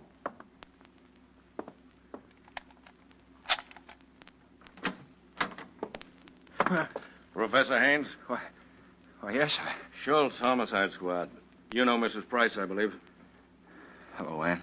Hello, George. And Gavin, the campus policeman? I saw Professor Haynes earlier this evening. Nice of you to come back, Haynes.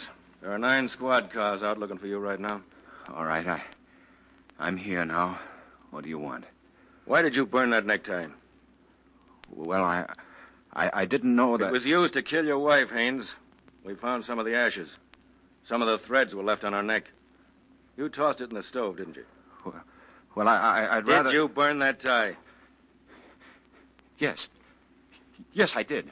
All right, Haynes, that's all we want to know. No, wait a minute. You can't. I can explain. Listen, Lieutenant, please. Anne, you're my last chance. You've got to help me. Tell them. Tell them you saw me on the campus. You know, Anne, by the clock. You've got to help me, Anne. Tell them, will you? Oh, George, I don't know what you're talking about.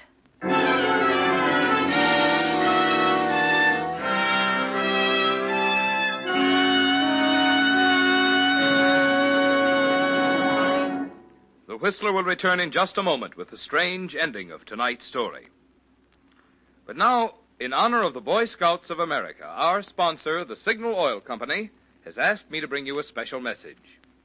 What is a Boy Scout? Well, a Boy Scout is a boy who keeps himself physically fit. He avoids alcohol and tobacco. He guards his tongue from loose speech or boasting or a sacrilege. When he speaks of anyone, he tries to speak well of him. His scout good turns to someone each day make him many friends, for the way to have friends is to first be one. He always tries to be a useful citizen. He helps his community. Another big thing a scout enjoys is camping. There he finds fun in games or swimming, finds new friends in woods and other fellows. And there among the trees or under the silent stars or by the campfire's ruddy embers, he dreams out his great tomorrow. Those excerpts from the Scout Handbook tell you better than any words of mine why the Boy Scouts deserve your wholehearted cooperation. Tell you why. If there's a boy in your family nearing the age of 12, you could do him no better turn than to encourage his joining the Boy Scouts of America. And now, back to the Whistler.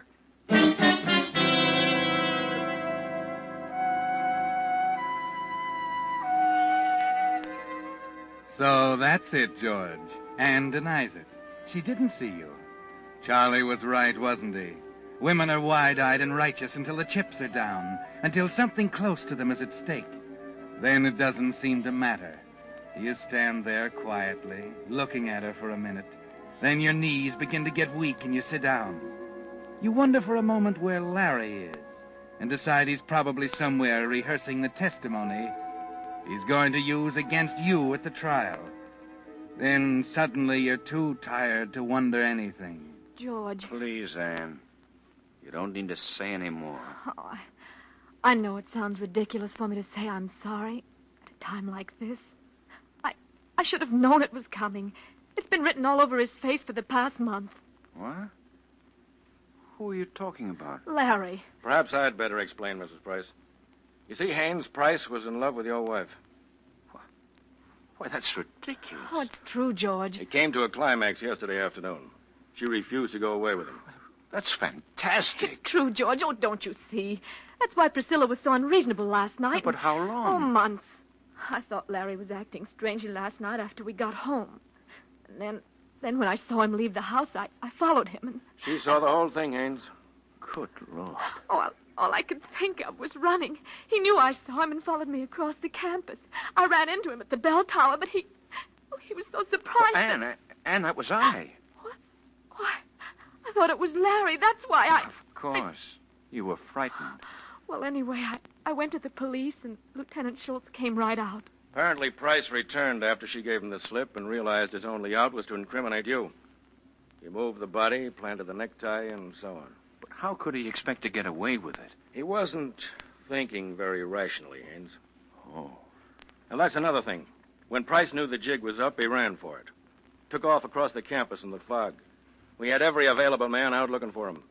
But it was pretty much of a needle in a haystack proposition in the fog for a while, until we got that big break. What was that? A little black dog. Apparently, the dog got excited when Price ran by his master and broke away and ran after Price. One of our men was attracted by the barking. All he had to do was follow the dog, and there was Price. Oh, forgot to introduce our star witness, Professor. How do you do? This is the dog's owner, Mr. Morgenstern.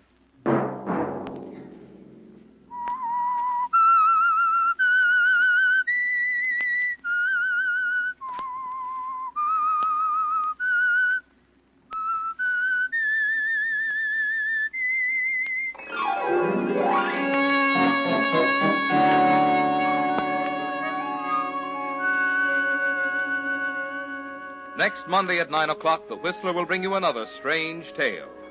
The Whistler is broadcast for your entertainment by the marketers of Signal gasoline and motor oil and fine quality automotive accessories, and by your neighborhood Signal dealer. This program, produced by George W. Allen, with tonight's story by Robert Reif, music by Wilbur Hatch, is transmitted to our troops overseas by the Armed Forces Radio Service.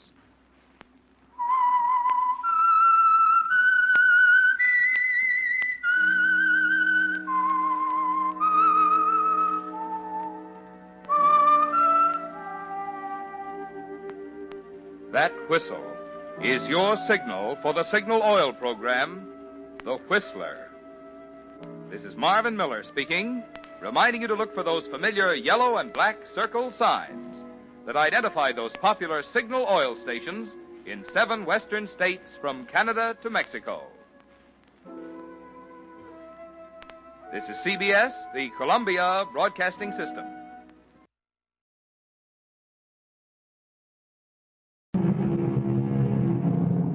Come in. Welcome. I'm E.G. Marshall. Pick up the newspaper every day and laugh, or perhaps more likely weep, at the gullibility of people. Whatever their motives, greed, faith in human nature, the urge to gamble, pride of ownership, Mr. Phineas T. Barnum was perfectly correct when he said, "There's one born every minute." And for every sucker, there is at least one con man who is ready to rid him or her of as much money as the traffic will bear. I'm supposed to escort you home, Mrs. Loring. Aren't you on duty here at the bank? Well, yes, but under the circumstances, the bank wanted me to... Just put the other 2 suitcases in the back seat, Mr. Wicks. I'll manage very nicely. Yeah, but it's so much money. It's so dangerous to leave it unguarded. Oh, it'll be guarded. I'll be putting it under the best care in the world.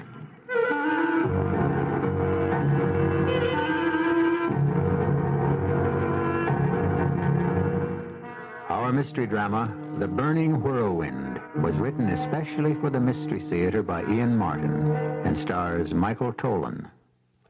It is sponsored in part by Buick Motor Division and Contact, the 12-hour cold capsule. I'll be back shortly with Act One.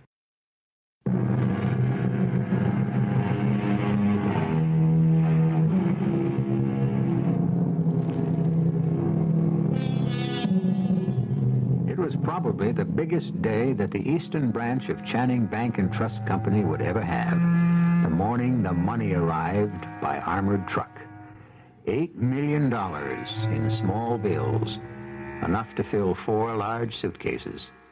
The money belonged to Mrs. Hartley Loring, the eccentric widow of the recently deceased but long-time very rich Hartley Loring, the financier and ex-governor. Yes, it was quite a day, and Mr. Prouty, the bank manager, would never forget how it had all begun 1 week before.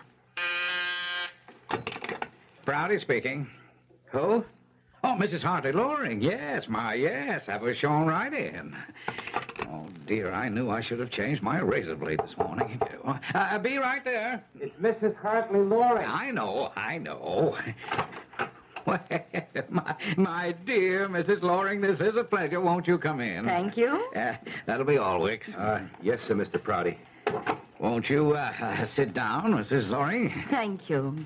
I shan't be here long. Where is Mr. Stipple? Oh, I'm afraid he's having a gallbladder. How inconvenient. Not to have had one to begin with. Oh, no, I meant an operation to remove his, yes. So I'm standing in for the vice president, as it were. Well, I suppose you'll do. I want my money, Mr. Prouty, ma'am, Prouty. Oh, what's this enough? It's a funny name. Sounds like a fish. Well, it's a very old name. Still sounds like a fish. Also very old. Oh, no matter. About the money. Yes. Now, which money would that be, Mrs. Loring? I mean, which of your accounts? All of them. All of them? But that would be millions of dollars. I mean, I haven't checked lately, but I'm sure it still must amount About $8 million. I hope it still amounts to that at least. In small bills. Yes, but just what do you intend to do with all that money? That is my business. Oh, of course. If about $8 million, where will you keep it? Also my business. When may I have it? Oh, dear me, you see that these things take arranging. Such a sum of money is, no matter how liquid a bank is, there are things to arrange. Then arrange them, please. Now, today is Wednesday. Shall we say next Wednesday morning at 10 sharp? Please, have it then. Well, yes. Well, how small would you want the bills to be? Oh, nothing larger than 100. I want to make sure it's all quite negotiable.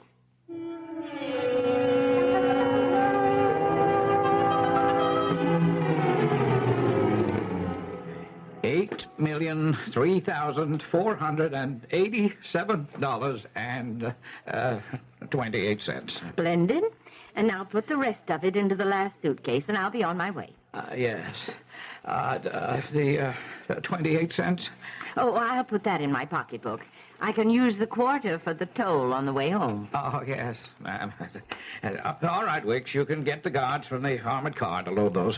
Yes, Mr. Prouty. Oh, just a minute. What armored car? Why, the one to take all this money wherever you want it to go. But I didn't order any armored car. Oh, dear me, of course not. I mean, it's merely a service of the bank. I don't need the bank any longer. I do wish you wouldn't put it just that way. What other way? It's accurate and to the point. But how are you going to get all this money back to, wherever you intend to take it? If you'll just have your bank guard, Mr. Wicks, is it? Yes, Mrs. Loring. Wicks. Sidney P. Wicks. Wicks will be quite enough. If you will just bring the bags out to the parking lot, please. It's the big green Packard 8-cylinder limousine. The license number... Oh, I don't think I'll need the plate number. I'm sure I can pick it out. Very well. I'll be waiting for you. Shall I do what she says, Mr. Prouty? Oh, goodness gracious. Why wasn't Mr. Stipple here to handle this? I wish I'd had the gallbladder. Oh, no, what am I saying? I don't know what I'm saying. Yes, Wicks, yes. Get it out of here. The sight of so much negotiable cash makes me sick. Yeah, I know what you mean, Mr. Prouty, especially since it doesn't belong to us. Would you get it out of here? Yes, sir. Oh, yes. And Wicks? Yes, Mr. Prouty? Are you armed?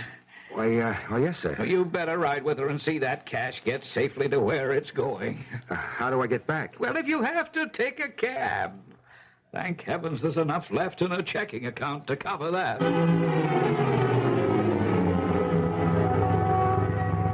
I'm supposed to escort you home, Mrs. Loring. Aren't you on duty here at the bank? Yes, but under the circumstances, Mr. Prouty wanted me to make sure that... Just put the other two suitcases in the back seat, Mr. Wicks. I'll manage very nicely.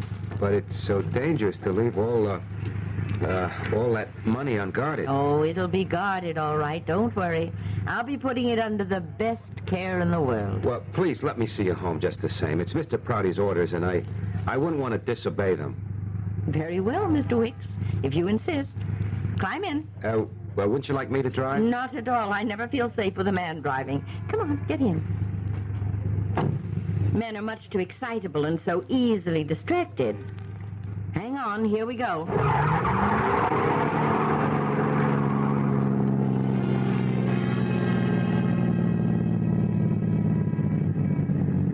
You always drive this fast? You consider this fast? Well, never mind me. How about the cops? Oh, the police don't bother me.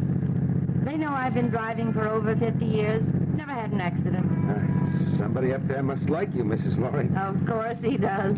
He takes care of me because I take care of him. How was that again? Oh, you wouldn't understand. Oh, I'm glad you came along after all, Mr. Wicks. I want to make a stop. And while I make a short visit, you can stay in the car and make sure people don't come gawking and putting fingerprints on it and... The car? What about the money? Oh, I'm not worried about the money. Nobody knows it's here but you. But my packet is something else again. You can't miss it.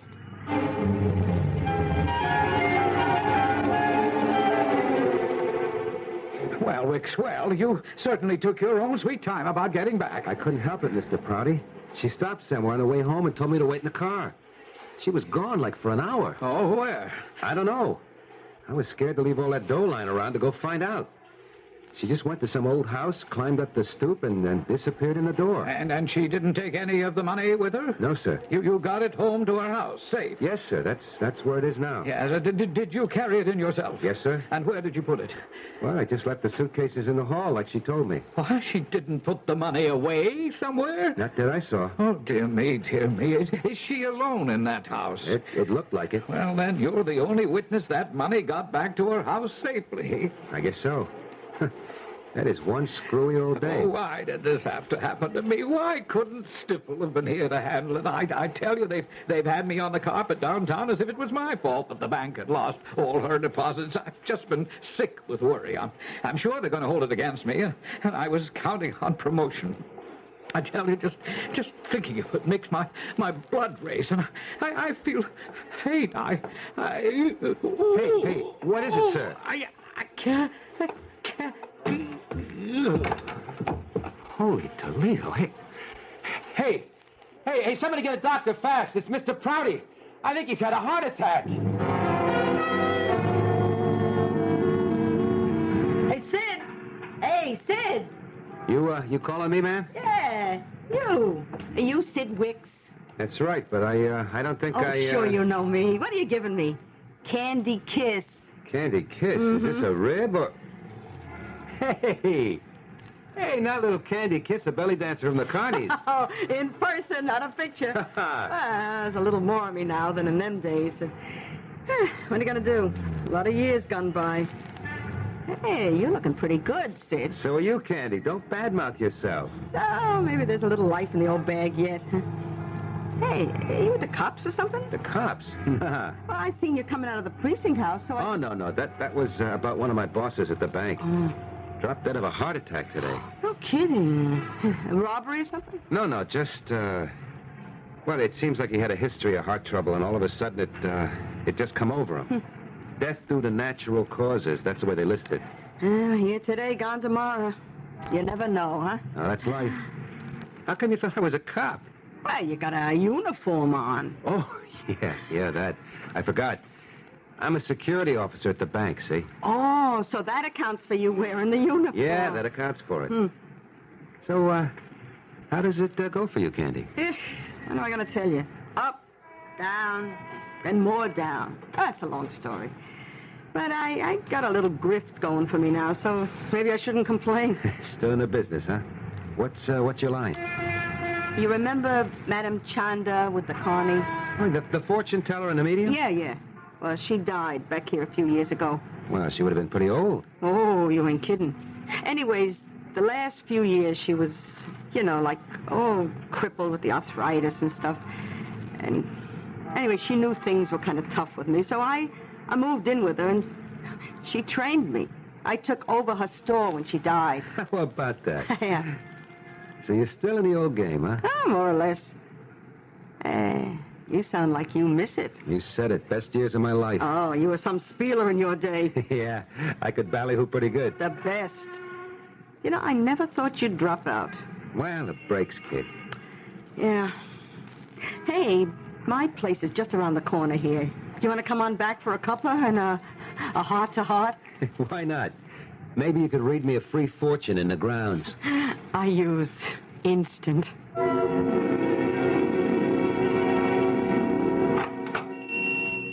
enter the secret abode of Madame Chanda. Look deep in the crystal ball, and I will find your fame and fortune. Hey, you don't like my act? What are you looking so funny about? You don't know what a coincidence this is. Hey, I got a hunch. What kind of hunch? Maybe you're going to bring me luck. Maybe both of us. Look, I brought you a client this morning. An elderly type lady named Loring. Mrs. Hartley Loring? Not me. Now think. Tall, gray-haired, old-fashioned clothes, big hat. Like one of them old-time English queens. Oh, Susie. You mean Susie. I don't know her first name. I only know Mrs. Hartley Loring. Well, I don't know from Mrs. Hartley Loring. I only know from Susie. What time this morning? 10:45. From then until after 11:30. That was Susie. What did she want? Oh, who knows what Susie wants half the time. You know, I think she's just lonely and wants someone to talk to. But she's a harmless nut. You mean she comes here often? Off and on, several times a month. Well, what does she want? Well, first time she came, she wanted a reading. And then she got into the spook stuff. You know, wanted to talk to her husband across the great beyond, ask his advice what to do with all her millions. So fine. What's the harm to make some poor lady happy? I let her talk to him. And tell her what to do? Well, sure. Like I say, it's all pipe dreams anyway. I mean, to hear her talk, they don't print anything under a C note. Till she hands out my fee. Then she has to scrabble through her purse for change. What the hell? That makes her happy. Let her play big shot. I don't think I'd mind being crazy if I felt as rich as she does. Candy. I got a big fat surprise for you. She may be nuts, but she is as rich as she thinks she is. Susie? Mrs. Hartley Loring. Hey, Candy, baby, like I said. Huh? I got this hunch if we play our cards right, you and me are going to end up richer than you ever dreamed. Well, what do we have here? A number of fascinating pieces in a complicated little jigsaw puzzle. How do they fit together? And if we could fit them together, would they reveal enough of the whole riddle to be able to know just what's going on? I have to admit, even with a head start on all of you, that I'm not quite sure. Suppose we all have a closer look when I return shortly with Act Two.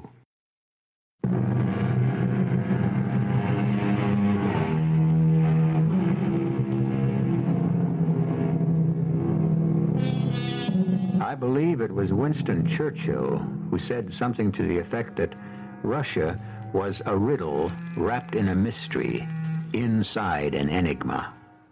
Well, we seem to have the same sort of thing here. A rich and eccentric old lady who withdraws $8 million from the bank, a security guard who hasn't forgotten that he started life as a flim-flam artist in the carnivals, and an ex-belly dancer turned spiritualist and fortune-teller. Three wildly diverse people suddenly locked together by coincidence. Or fate. For what purpose? You gotta be stringing me, Sid. It's straight goods, Candy. $8 million in small bills? That's right. There ain't that much money in the world. There is. I saw it. And she has it in her house now? I hope nobody else has got to it yet. Where? Well, that's what maybe you could find out. What for? I don't think I have to tell you. No. I can't take Susie's money like that. We don't have to take it all. Like maybe half, or say $3 million apiece. That would leave her $2. Oh, come on. What are you talking about? What do you think I am? A miserable two-bit grifter who got trapped behind the 8-ball and never had a chance in life with a big score. Just like me. Oh. You had kind of heavy going, huh, Sid? Yeah. But you got a good, steady job now. Bank guard? Peanuts. Just keeps me afloat. A lousy rented room and food at some greasy spoon. Good job. What happened to you, Sid? I always thought you were headed for the big time. What big time? There ain't any carnivals left since television. Who needs a broken-down spieler? And as a flim-flam or a con man, I was always small time. Hey, you want another cup of coffee? Yeah, sure. That was good. You know, I got lazy being by myself.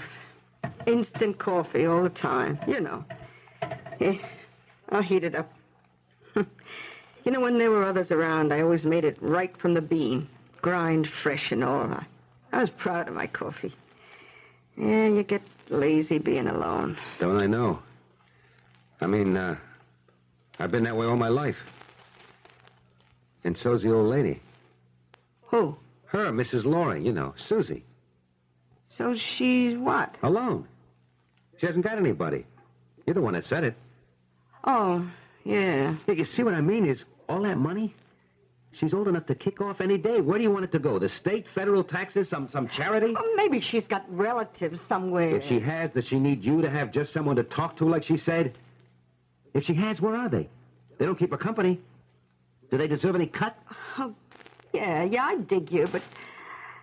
Well, we wouldn't take it all, huh? No, like I said, leave her a cool couple of million.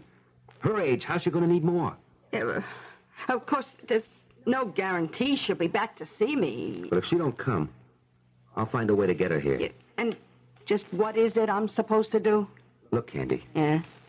She says to me, the money will be guarded. I'll be putting it under the best care in the world. What does that mean?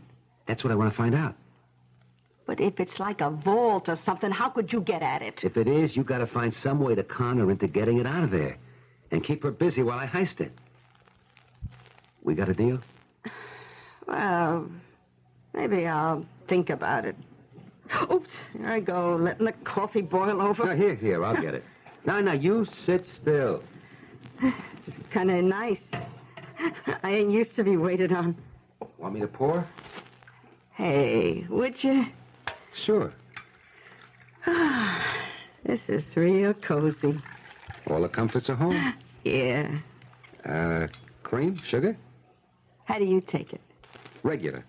I'll make mine regular, too. Sid. Yeah? Did you mean what you said about me? What was that? Oh, you know, I shouldn't badmouth myself. I looked pretty good. You look a lot better than that to me, kid. Gee, I think I'm dreaming. This can't be happening after all these years. You want to know something, Sid? Yeah, tell me, Candy. I think we are going to be able to work out a deal, after all.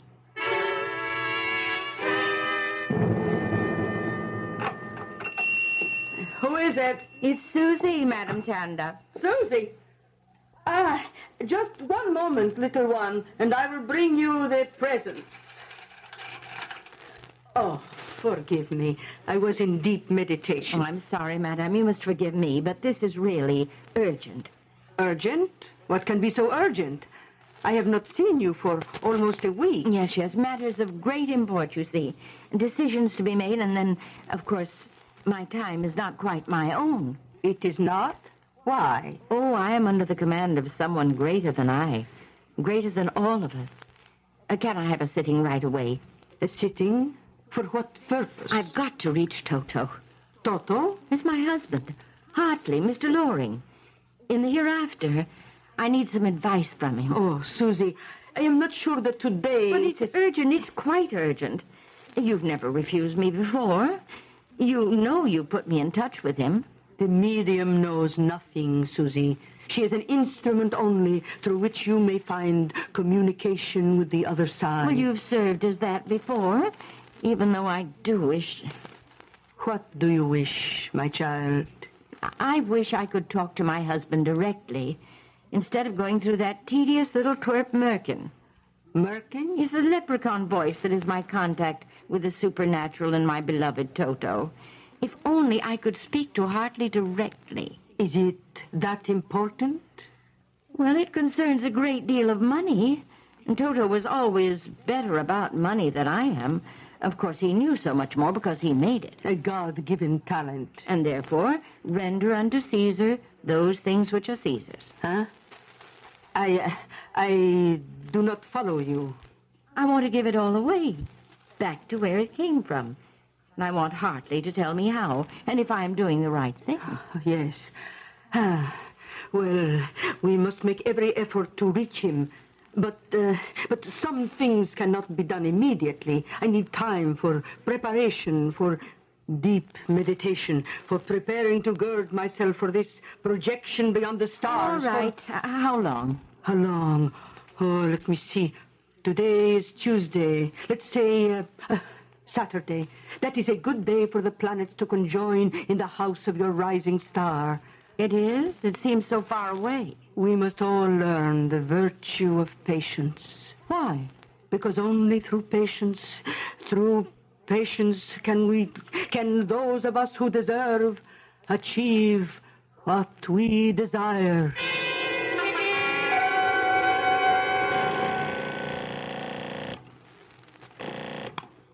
Hello? Sid? Candy? Yeah, she was here. Susie? Susie. And? She's coming back again on Saturday. You mean you didn't find out today? No. Well, why not? Oh, it's too tough to explain on the phone. Couldn't you come by tonight? Yeah, well, sure. If I had my way, it'd be every night. Glad to hear that, Sid. It's just the way I'd like it. Marriage? Why not? Well, at this day and age, who needs it? Maybe we do. You don't trust me? Who said that?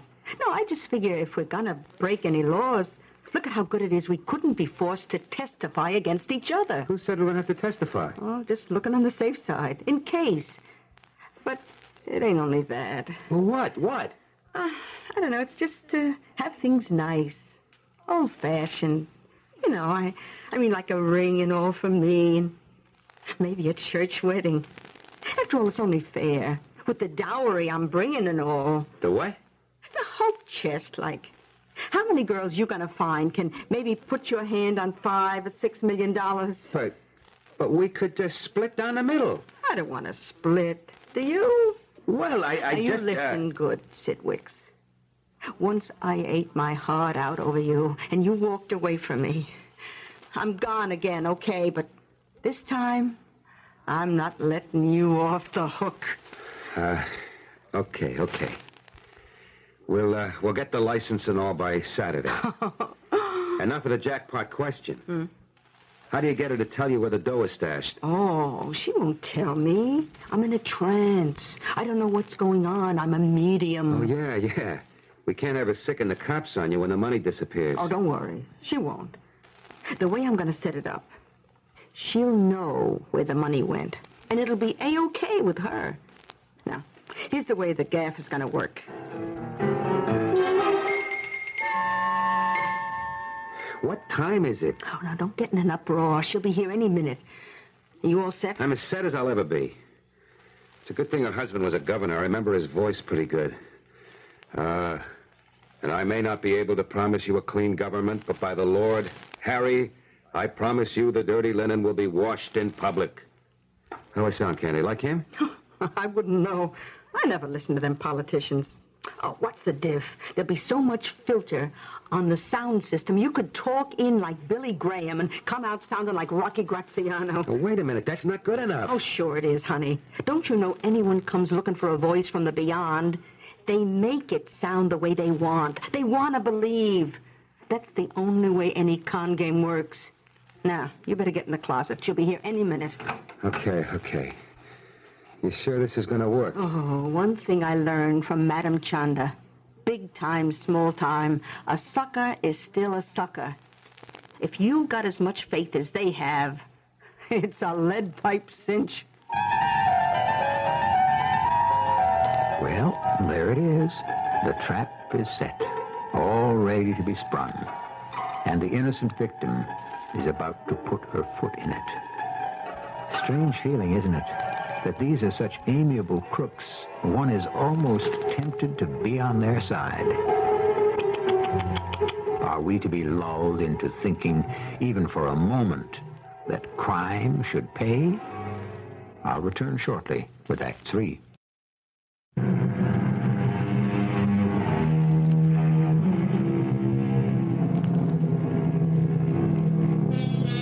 The moment of truth has arrived. The curtains have been drawn, and closing Madame Chanda's small studio, the lights dimmed, the Madame herself has gone into a trance. Strange flickerings of light flutter in the gloom. There are breaths of air, murmurings of alien voices, The music of the spheres hangs trembling in the air. A grieving woman sits waiting for the sound of a well-loved voice. She is torn apart by decisions beyond her power to make by herself. Through the agony of my body, her message flows out to you, her husband. Will you not put aside the shroud and call back to her, listen to her prayer, and send her an answer? Who calls me? Who calls? Toto, is that you? Look in the crystal hemisphere. Can't you see me? I can't. It's all smoky. Then hear my voice. My voice. Can't you hear it? Yes, but it's very hoarse. Why did you call me? It's about the money, dear. What about it? I took it out of the bank because of Mr. Nichols. Who? Mr. Nichols. You know, he writes that wonderful investing letter you always subscribe to. The one who thinks all the banks are going to fail. I remember. Where is the money now? At the house. You thought it safer there? Oh, yes. So there would be enough left to give away. To give away? Oh, Toto, stop repeating everything I say. You know I have to. Only I'm not clever enough to know who's most deserving. So I'm just leaving that up to the Supreme. To the Supreme. Now, there you go again. To someone greater than all of us is all I mean. He'd know much better than we what to do with it, don't you think? I suppose. But how's he going to get it? Oh, he wouldn't have any trouble, I shouldn't think. Except maybe with the banks. I didn't want red tape. Was I right? Of course. You're always right. But where is he going to get it from? Well, I wanted only one place. But there was only room in the big trash can for $5 million, and the other 3 I stuffed in the wood box. It's so bulky, really. But I wanted it in small bills because nobody likes to bother with big ones, really. I'm in complete agreement. But in the trash can? Oh, I didn't leave it with the rest of the garbage. I'm not that silly. I have it all ready just inside the garage door. So he can come and collect it whenever he's ready. Toto, do you think I'm doing the right thing? Susie, my dear, I couldn't have arranged it better myself. Oh, I'm so glad you're pleased. Now, I shouldn't disturb you anymore. I know this is a bad time for you. It's usually when you were taking a snooze. Yes. Well, You mustn't be embarrassed. I just wish I could join you. Ah, sweet. But there's no hurry. Oh, I don't know. It hasn't been a bit the same since you've been gone. In good time. Not yet. Not yet. I'll live out whatever's allotted. But I'll tell you the truth, dear. I'll be quite ready whenever it comes.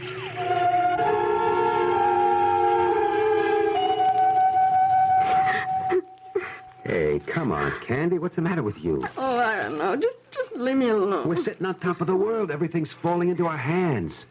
How come you turn on the waterworks? Oh, she was just so kind of sweet about him. I hate to be a part of conning her. Oh, women, how can you figure them? Look, we made her happy, don't you see? Yeah, but it was a lie. All right. Forget Mrs. Loring. Look at us. Everything's coming up roses for us. How? I'm going to go out, hire a rental truck, and stick a cyanide paint on it saying, like, Ace Garbage Disposal. Then, just as sweet as you please, I drive up and pick up that trash barrel from the garage. But she's not going to let you take it. She's not going to be there to stop me. How come? Because I've done a little checking up on her. Every Sunday morning, she goes to early church service. The janitor lives in my boarding house, and I checked it out with him. She hasn't missed a service since her husband died. All right, but When she gets back and finds the money missing. That's the beauty part. She'll figure it just went up to heaven like Elijah's fiery chariot. I don't know. I don't know. Look, suppose she blames me. How could she? The power of positive thought, baby. You got us snowed into believing you don't know anything that's happened when you're in a trance. And anyway, you and me, we won't be here no more, Candy. We'll be long gone. Gone where? With 60 times 100 G's? The world, Cupcake, the world. But I don't have no passport. Who does? So we'll do the States until we pick them up. Who's going to be looking for us? We got it made.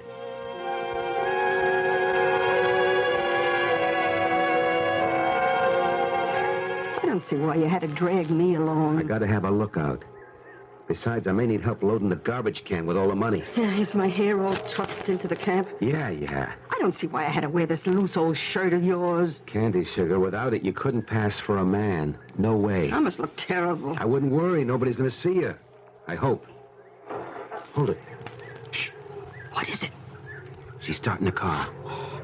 She'll be coming out of the driveway any minute right past us. She'll see us. Not with the sun on our windshield. But just in case, we'll duck when she passes. Watch it, duck. Well, there she goes. And here we go. This is it, Candy baby. We're about to strike it rich.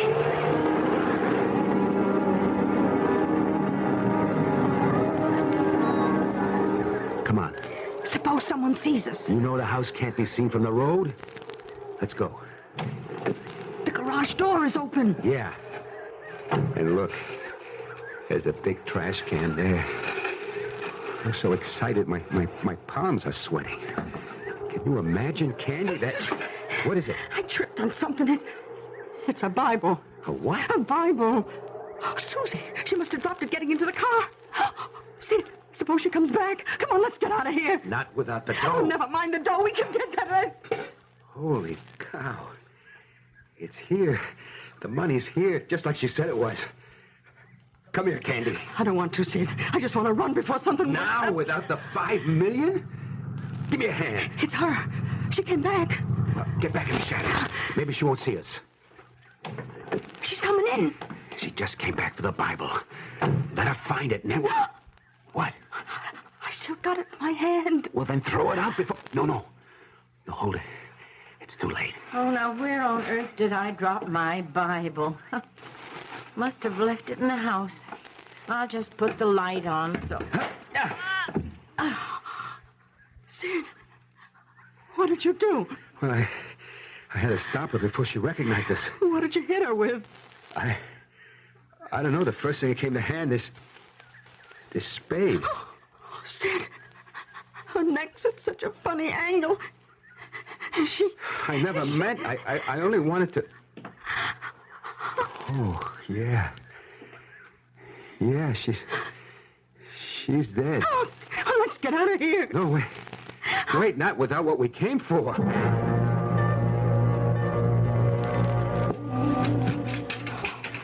What did you bring the money back here for? Close the door. All right. But, Sid, we gotta run. Not now. Now, more than ever. Don't you see? That's the way we'll get caught. Sooner or later, they're going to find her body. But they won't know the money's missing. They'll find out through the bank. Then you'll get involved. No. Hmm? No, I've been thinking. It's a lucky thing old Prouty had his heart attack. Nobody knows I knew anything about the money.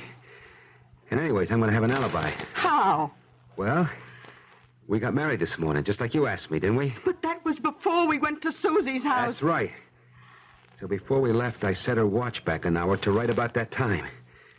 When I hit her, it got broken. We won't get away with it. Sure we can. We got to lay low. Just go on like always. I'll keep working at the bank, and you keep on here reading the future. Well, it won't be much of one. What about the money? Can't we use it? No, we can't take a chance. But what are you going to do with it? Hide it. Bide our time. Hide it? Where? Take up the floorboards. Dump it in there. Get rid of the trash can and turn in the truck. And then we take it easy. Oh, I'll never be able to take anything easy again. Come on. Hey, what's that you got in your hand? Huh? Oh, a Bible. Maybe I'd better start reading it. You just concentrate on reading the crystal ball.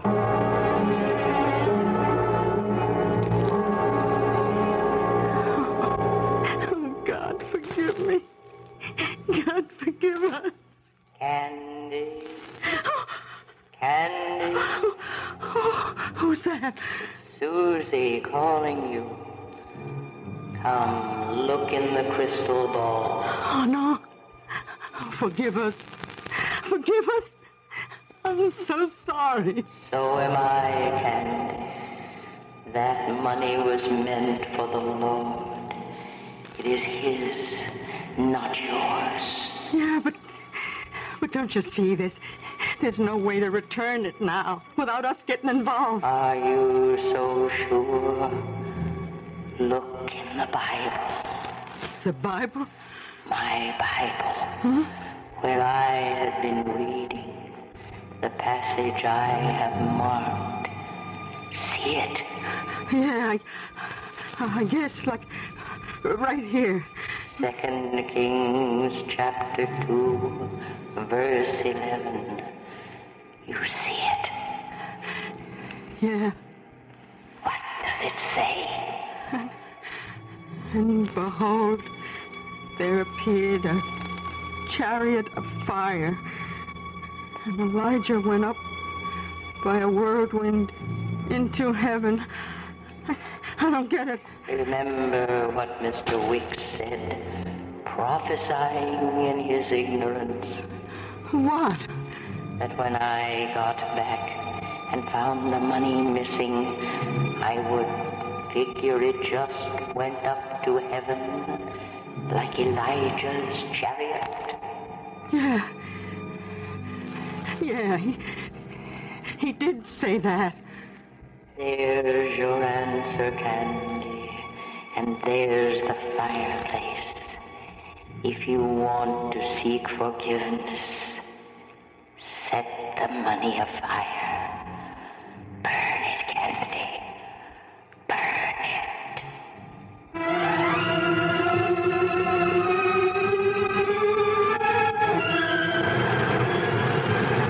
Let me through.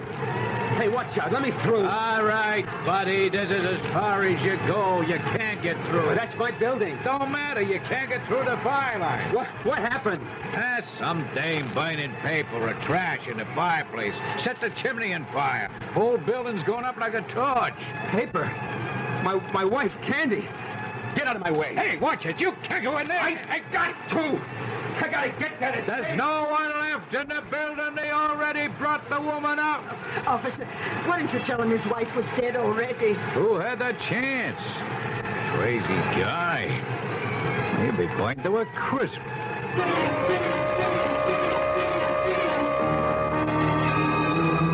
Above the burning building, lifted in the updrafts of air sucked by the heat, the scraps of blackened paper fall upwards like black snowflakes, swirling and eddying as they climb towards heaven. Mrs. Hartley Loring's money is ascending, like Elijah, to its last resting place. And Candy and Sid have paid the ultimate price for their greed. I'll be back shortly.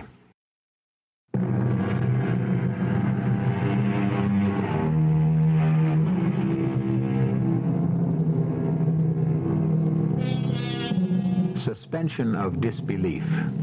So often in telling our tales, we ask for it, and you're kind enough to grant it.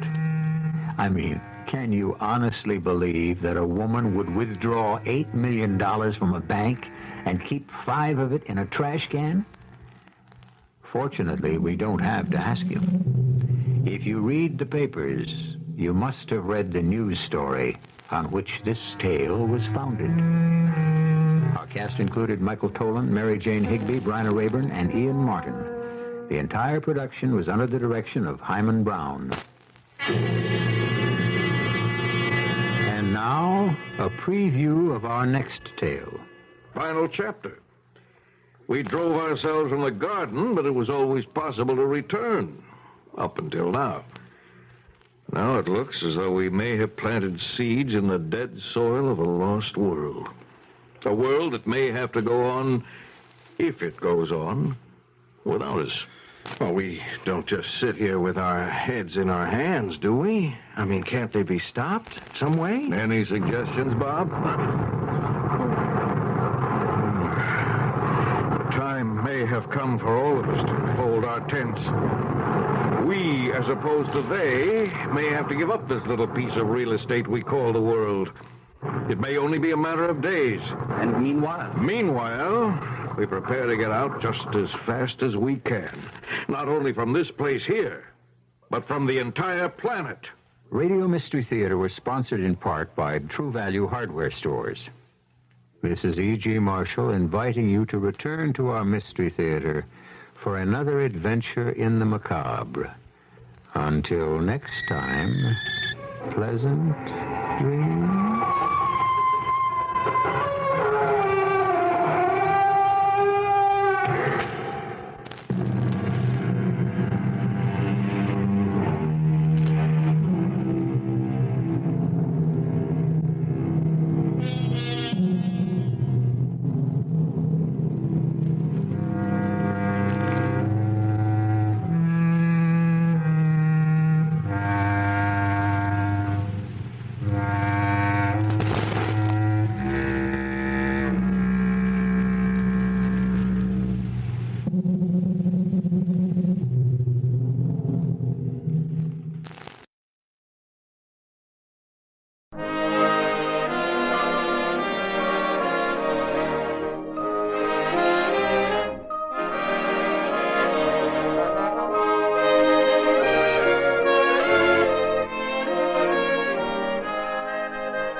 Tonight, we again present the famous Mr. Chameleon of Central Headquarters in his most famous cases of crime and murder.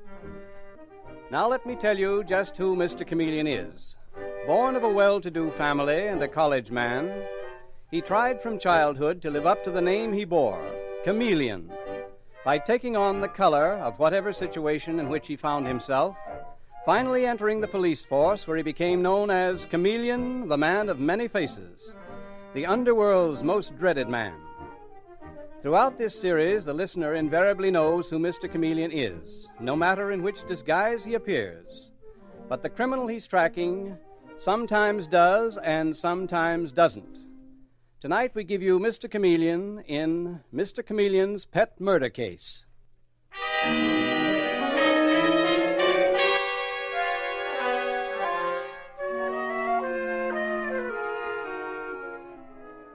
Our story opens in the criminal courts, during that solemn moment when sentence of death is about to be pronounced. The room is very still. All eyes are fastened on the thin, cruel face of Serrato, the gangster. For the notorious Serrato has at last met his Waterloo. Will the prisoner now rise? Have you anything to say before this court pronounces sentence on you? Then I hereby sentence you to die in the electric chair during the week of... No! No, you won't do it! Silence! You'll never burn me! I'll never see the death house! I'll break jail! And when I do, I'll get Chameleon for his lying evidence that sent me here! So help me, I'll kill Chameleon! Silence! Silence! You hear me, Chameleon? I see you back there! I'm gonna get out! And when I do, I'm gonna kill you!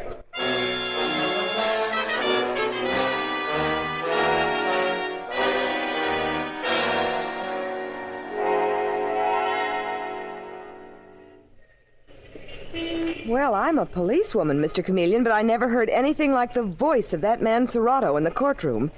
He means to kill you. You're in dreadful danger. Oh, there are a lot of them in prison who've said they're going to kill me, Madeline. No, I feel very good.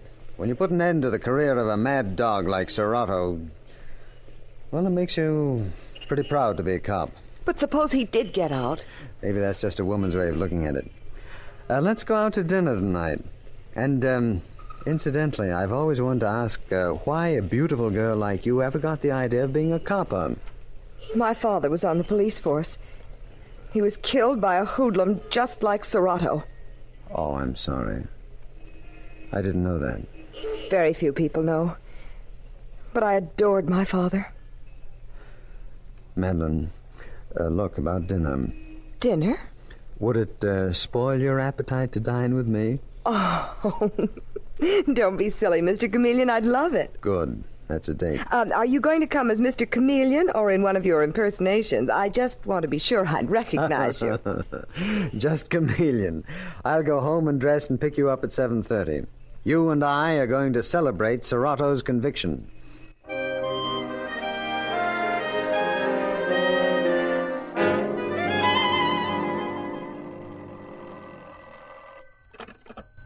Hello? Chameleon? Oh, yes, Commissioner. Chameleon, the impossible has happened. Serrato has escaped. What? Yes, someone smuggled a knife to him and he stabbed the guard and made a break for it. He managed to get away. No. You stay at your apartment. I'm sending over a police guard. Don't set foot out of the door. No, listen, Commissioner. You know where that puts you, don't you? Right behind the 8-ball. He and his whole gang are out to get you. I'm sending over 2 men. I don't need them, Commissioner. I'll take care of myself. Are you crazy? You heard Serrato and caught this afternoon. He threatened to kill you on sight. I heard him, but I'm coming right down to headquarters and no guard. This one is between Serrato and me, and I think I'm quicker than he is. See you later, Commissioner. This should be interesting. Serrato is hunting me, and I'm hunting him. Makes us even. Well, I'd better change. Better call Madeline, too. What the devil? Hello? Is this Mr. Chameleon? Yes? Is this Mr. Chameleon the detective who goes around making like he's somebody else?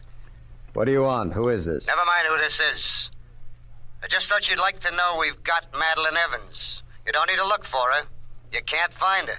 Maybe nobody will ever find her. Unless you're willing to play ball. What do you want me to do? Take back the evidence you gave at Serrato's trial. Say that you lied, that the whole thing was a frame-up. Give me 24 hours to think it over, Marty. Marty? You think I didn't know that voice? Marty the moron, as Serrato calls you. He never called me that. Tell him for me to take it easy with Madeline and give me a little time. I'll think it over. And tell Serrato if he doesn't take it easy with Madeline that... Ask him how he'd like to digest a slug in the stomach.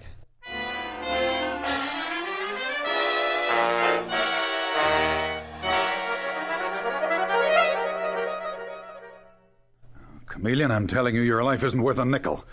Madeline Evans is in terrible danger. Not only is Serrato himself after you, but you know as well as I do, his gang is organized. We're organized, Commissioner. Yes, but he has the advantage. You're out in the open.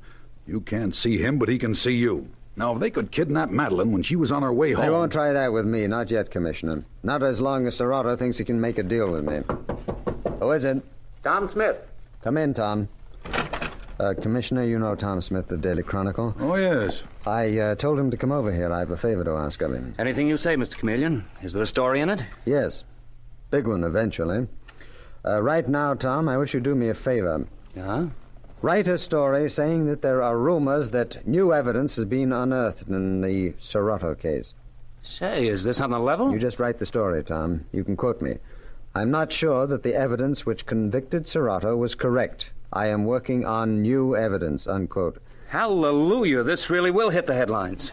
What with Serrato on the loose? Also, Commissioner, I'd like to have the boys bring in Jake Mallory for questioning. Mallory? You mean Serrato's right-hand man? That's right. Commissioner? Okay, Chameleon. Tell the boys to pick up Mallory. That's another story for you, Tom. I have reason to believe that Jake Mallory is the man who really committed the murder for which Serrato was convicted.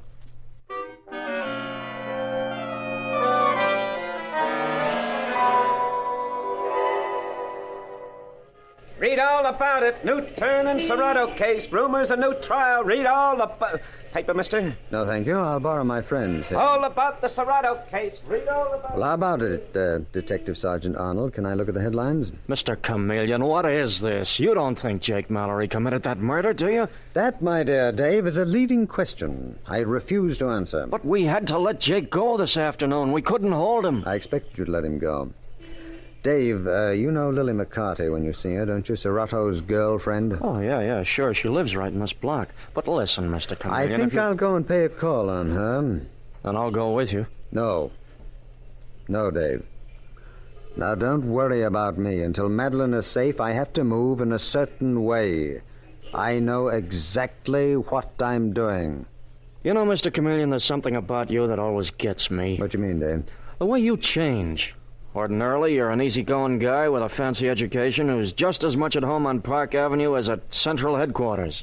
And then, like that, you're as hard and ruthless as Serrato. These gangsters are completely without mercy, Dave. They are enemies of society. They respect nothing and they trust no one. They trust no one. That is the thing that you must always remember. Hey, Mr. Chameleon, there she goes. Lily, Serrato's girl. You gonna question her? No. No, Dave, believe it or not, I'm going to invite the young lady to dinner.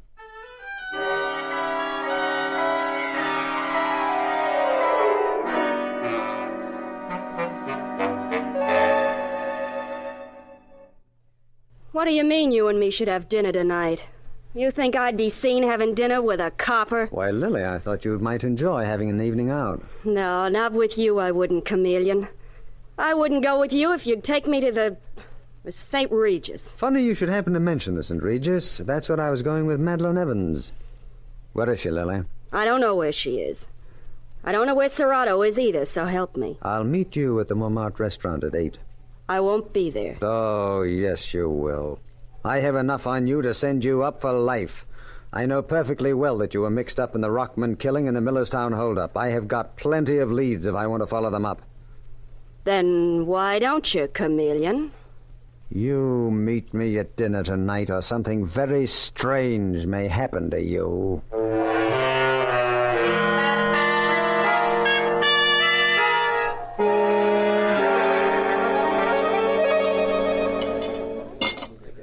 I got no business to be seen in a place like this with you, Chameleon. They'll think I'm leading you to Serrato. I don't even know where he is. You know where Madeline Evans is? That sort of kidnapping is right up your alley, Lily. You've managed them before. I never even seen her. Well, in that case, we'll go for a little drive tomorrow. The country is so beautiful this time of year. No, I can't meet you again. I wouldn't dare. Do you mean that your pals don't trust you, Serrato and Jake Mallory? Jake Mallory? Say, listen, he's fit to be tied. He thinks you and Serrato have made a deal between you to railroad him to the chair in Serrato's place. Dear me, what suspicious minds. Oh, why don't you lay off me, Mr. Chameleon? Leave me alone. Oh, I'm not hurting you. I'm simply giving you the pleasure of my company. Yeah, that's enough to make him kill me. You know, I might be more touched if I didn't know you for a thoroughly brutal murderess. The complete sadist. What's that? Something Serrato called me? Marty Lewis went in one of his rages the other night because he says that Serrato called him a moron. He says that's an insult, is it? A sadist is much worse. Come on, Lily, where's Madeline Evans? Or must you and I have another date tomorrow? I'm beginning to believe that the boys will get you if we do.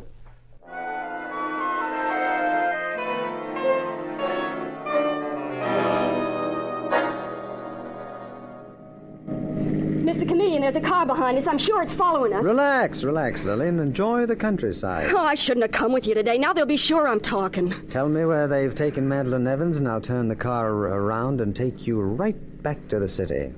Otherwise, you won't be able to get rid of me, Lily. Okay. They got her in a little house over in Long Island City. I'll give you the address. And then let me go and don't come near me again, you dirty cop.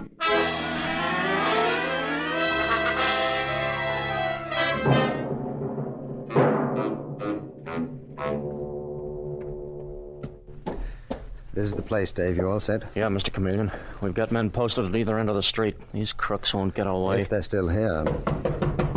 Open up in there, open up! We have to break it down, Dave. Okay, here goes. Madeline? Madeline! Here she is, in here, Dave, bound and gagged. Get this gag out of her mouth. There, you all right, Madeline? Yes, I'm all right, but thank heaven you got here. Where are they? They've gone less than an hour ago. Oh, am I glad to see you. They didn't hurt you? Not much, Dave. Who were the men? Anyone you recognized? Oh, no, just a couple of strong-arm boys. That's what I thought. The big boys kept clear. They were at Serrato, wherever he is. Mr. Chameleon, before they left, a car drove up and some men carried something into the other room and left it there. What? Was it? Yes, it sounded almost like something heavy. Dave? Yes? Come here. What is it? That's Lily. They killed her and dumped her body. Mr. Chameleon. No, don't feel sorry for her, Madeline. She'd have done the same to you and enjoyed it. Well, that's one of them gone. Now, with you safe, Madeline, I don't have to consider anyone. What are you going to do, Mr. Chameleon? Serrato and I can really have it out. Just the two of us. But it isn't just the two of you. He still has his gang. -1. Mr. Chameleon, what are you going to do now? Well, the usual. I have a pretty strong hunch that Serrato is hiding out down near Chatham Square. Think I'll hang out there for a couple of days. But not out in the open. You mean you'll put on a disguise? Oh, yes. That better be a good one. No, on the contrary, Dave. This time my disguise is going to be so transparent that anyone, even Serrato, will recognize me instantly.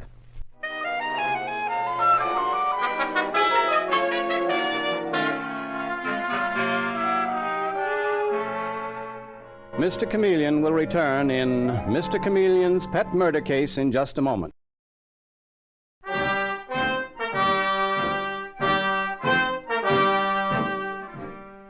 And now we return to Mr. Chameleon and his pet murder case. It is the following morning, and in the office of the police commissioner, we find Mr. Chameleon dressed in the shabby clothes of a man from the tenement district. I thought I'd patrol that neighborhood. You know those tenements, Commissioner, they're like rabbit warrens. The only thing to do is to smoke Serrato out. Chameleon, I still say you're out of your mind. Serrato's gunning for you, and if you show up down there, Come in. Commissioner, have you seen Mr. Chameleon? Oh, there you are. You mean you recognized him that quickly? Well, of course I did. He needs a shave, and his clothes are strictly Bowery, but he hasn't really changed. You hear that, Chameleon? Yes, I hear it, Commissioner, and it's just exactly what I want to hear.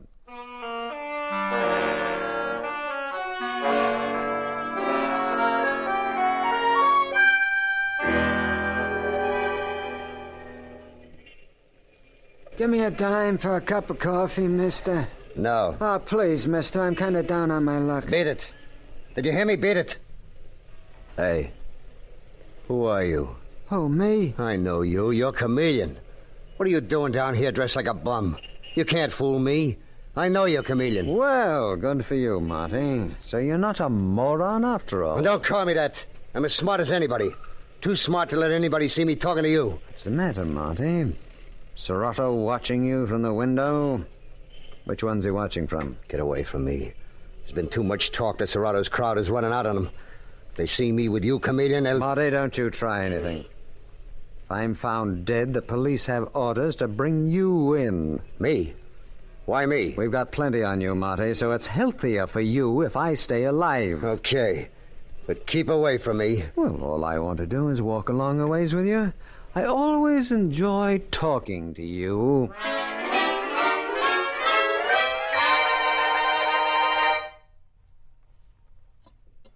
Mister, can you give me a dime for a cup of coffee? What? Do you, mind if I sit down at this table and join you? Chameleon, I told you to keep away. Everywhere I go, you turn up. Where's Serrato? Hey, listen. Serrato don't want nothing in this world except to kill you. You're nuts to go chasing after him. Marty, I have found that when anyone wants to kill you, it's better to show them your face than your back. Well, leave me out of it. And get out of here, will you, Chameleon? Not until I have had my coffee, Marty.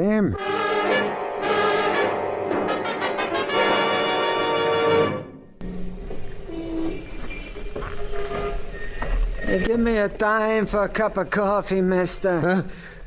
Oh, no, not you again, Chameleon.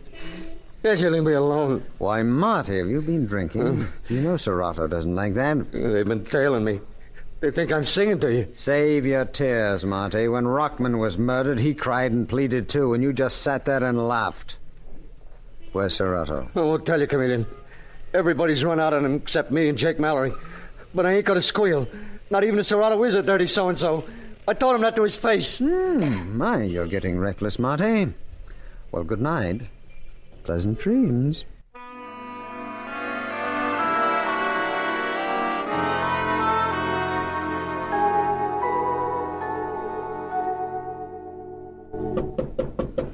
Come in. Good morning, Commissioner. Oh, well, there's one thing I'll say, Chameleon. That disguise of yours gets better, or worse.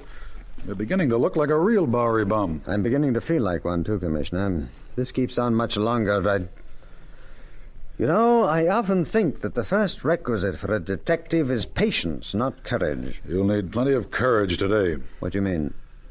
They got Marty last night. What? Yeah, his body was found on the waterfront riddled with bullets.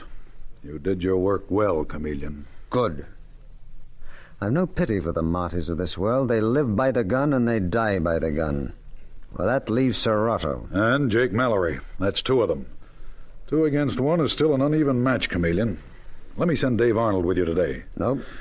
Serrato must be frothing at the mouth by now. Yes, I'm counting on that. No, Commissioner, I've got to go after Serrato alone, and I'm going to patrol that neighborhood until he can't stand it. Until he has to come out and get me.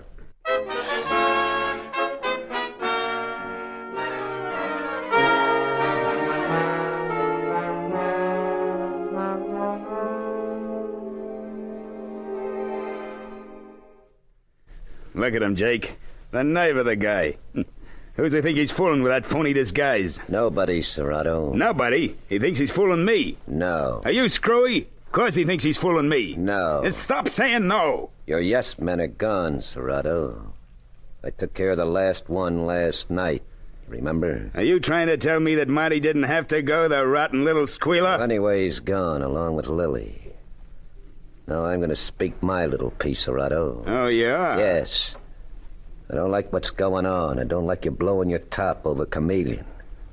If you're going to sense you, let him walk up and down out there, lead drop. I'm going to kill that guy. I said I was going to kill him, and I never go back on what I say. Okay, but later, Serrato. Hey, what's the matter with you, Jake? You giving him protection? Maybe you're making a deal with him, too. Well, that's a hot one coming from you, Serrato. Remember, they were after me. I was suspected of the murder that you were convicted for. I told you, Jake, I had nothing to do with it. I ain't so sure. Maybe it was you who made a deal with Chameleon, and you're anxious to go out there because you know that he won't touch you. That's a lie. Oh, is it? So what are you going to do, Serrato? Shoot him down while he's walking up and down the street? Why, the cops would be on our necks in a minute. We'd never get out of here. So you're the one that's yellow. I thought that was it. You know something else, Jake? I think you told him I was holed up here. Hey, where do you think you're going? I'm getting out of here. I had enough. Oh, no, you're not. You're not going no place. Try and stop me. You think I won't? I don't take the double cross from anyone, Jake. Not from Marty or Lily or you.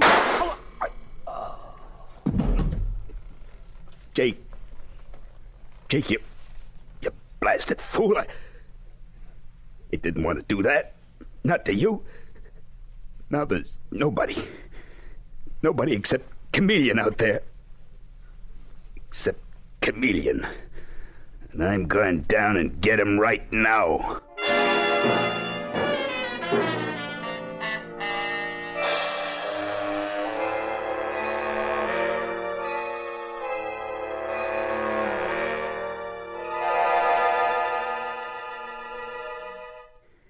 There he is, Chameleon. Thinks he's fooling everybody. Thinks he's fooling me. If I can only get him to come into this hallway, and he'll do it, because he thinks I don't know him on account of his disguise. Once I get him in here where it's dark and quiet, I'll... Hey, you. You there. Did somebody call me? Yeah. Come in here a minute, will you? What for, mister? You want to make a buck? Do I? Just ask me. I have asked you. Sure I want to earn a buck. What do you want me to do? I wouldn't kill nobody. Not for a buck. Quite a comic, ain't you? I want you to run an errand. Take a message someplace. Is that worth a buck to you? Yeah, it sure is. Then, come on in here. Well, come on, why don't you? I don't know, mister. Couldn't you give it to me out here? No, I couldn't. I gotta write the note out first. Oh, then go ahead and do it. I'll wait. Don't you want your buck? Yeah, sure I do. I ain't eating 24 hours. Okay, come and get it. You can go and eat while I'm writing the note. You mean you trust me to come back? Sure. I trust you, and you'll trust me. I wish everybody was like that. You know, I can't see you in there. It's so dark. Where are you? Right here. Oh. Yeah, now I see you. Well, take a good look. It's the last thing you'll ever see, chameleon, you dumb copper. Do you think you fooled me with that phony disguise? No, I didn't think I'd fooled you, Serrato. You should have known that you couldn't play cat and mouse with me, that once I got a line on you, I'd shoot first. I'm dying. You shot me like a dog. Yes, you're dying, Serrato, but before you do, I have a little message for you to take along with you. Your girlfriend, Lily, did not squeal on you. I forced her to talk to me in the same way with Marty. He was loyal to you, too. No. And no. Jake? Where's Jake Mallory? I killed him. I thought that would happen, because that bird brain of yours, Serrato, couldn't conceive of anyone being loyal. Not even your pals. You're a murderer, chameleon. Well, you can argue that out with St. Peter when he turns you away from the gates. I simply went on the principle, if I can't get all the crooks myself, I let them kill each other off.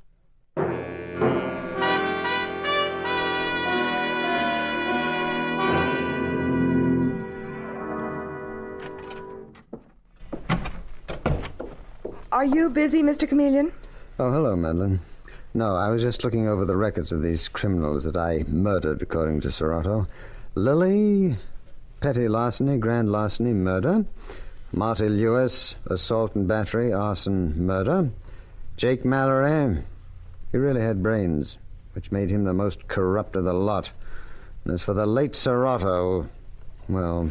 Mr. Chameleon, you put yourself in such terrible danger. What sort of man are you to go into that alone? I didn't do it alone. They helped, every one of them. You know something, Madeline? I thought of your father. And that helped, too. Really? Mm-hmm. Now, how about that dinner that was so rudely interrupted? 8 o'clock tonight at... Oh, wait a second. I want to call the commissioner.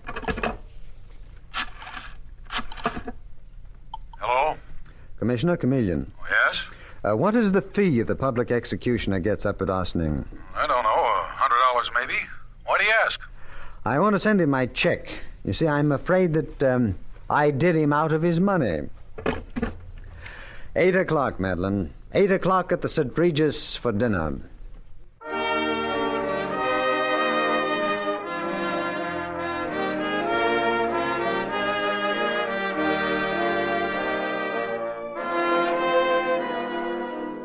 And with these words, Mr. Chameleon concludes tonight's murder case.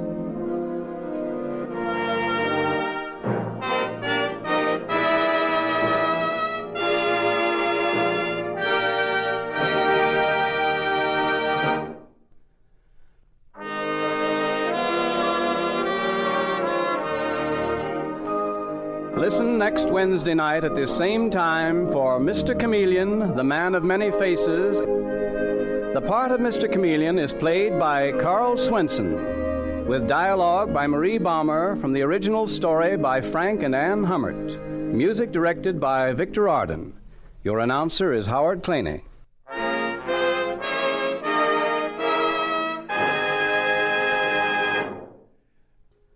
Mr. Chameleon, the new mystery drama, will be heard in another performance next Wednesday night at this time.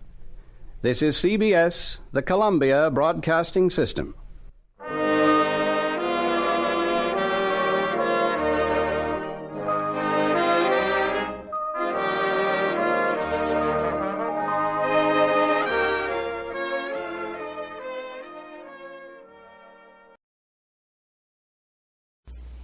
Mystery Theater.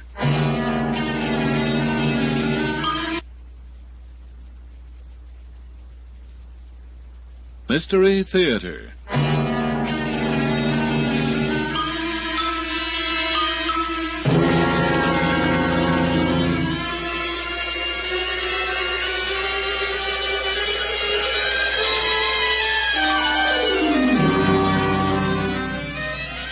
CBC presents Mystery Theater, a series of strange tales of the supernatural and the unforeseen, of chills and thrills and adventures selected from the classics.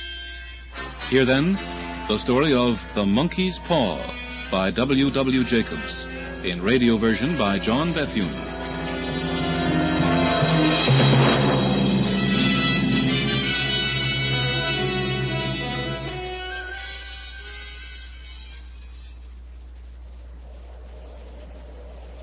Heaven Heavens, what a night.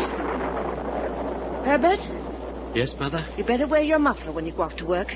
I will. Never forget your galoshes. It's been raining cats and dogs since supper time, and the roads will Jenny, be... please. What's the matter? We're trying to play chess. How can we concentrate if you keep chattering? I'm sorry. All right, then. Now, where were we? It's still your move, Dad. I know that, but what was I going to... Oh, yes. There, got you this time, me boy. Yeah, sure, a deep one, all right. Don't tell me your father's finally beaten you, Herbert. No, not yet.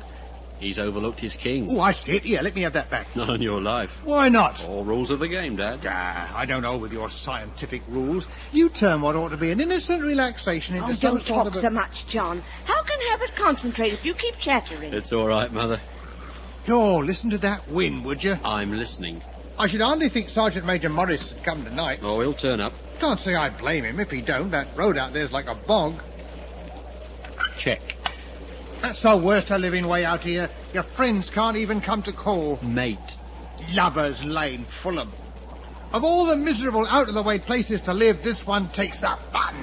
Now, John. It's a disgrace, I tell you. What's the county council thinking of? That's what I want to know. Just because this is the only house in the road that's occupied, I suppose it don't matter if nobody can get near it. Now, never mind, dear. Perhaps you'll win tomorrow. Eh? What do you mean? You know what I mean, so don't pretend. Can't fool you, eh, Mother? Always know what I'm up to, don't you? Well, after 30 years, I ought to. All right, then, what am I thinking right now? That you'd like a glass of grog. Right again. Oh, shouldn't we wait till the Sergeant Major Morris comes? He won't come. Even an hardened old soldier like him would think twice before slugging his way out to a godforsaken spot like this. Oh, all right. Come on now, Dad. It's not such a bad place.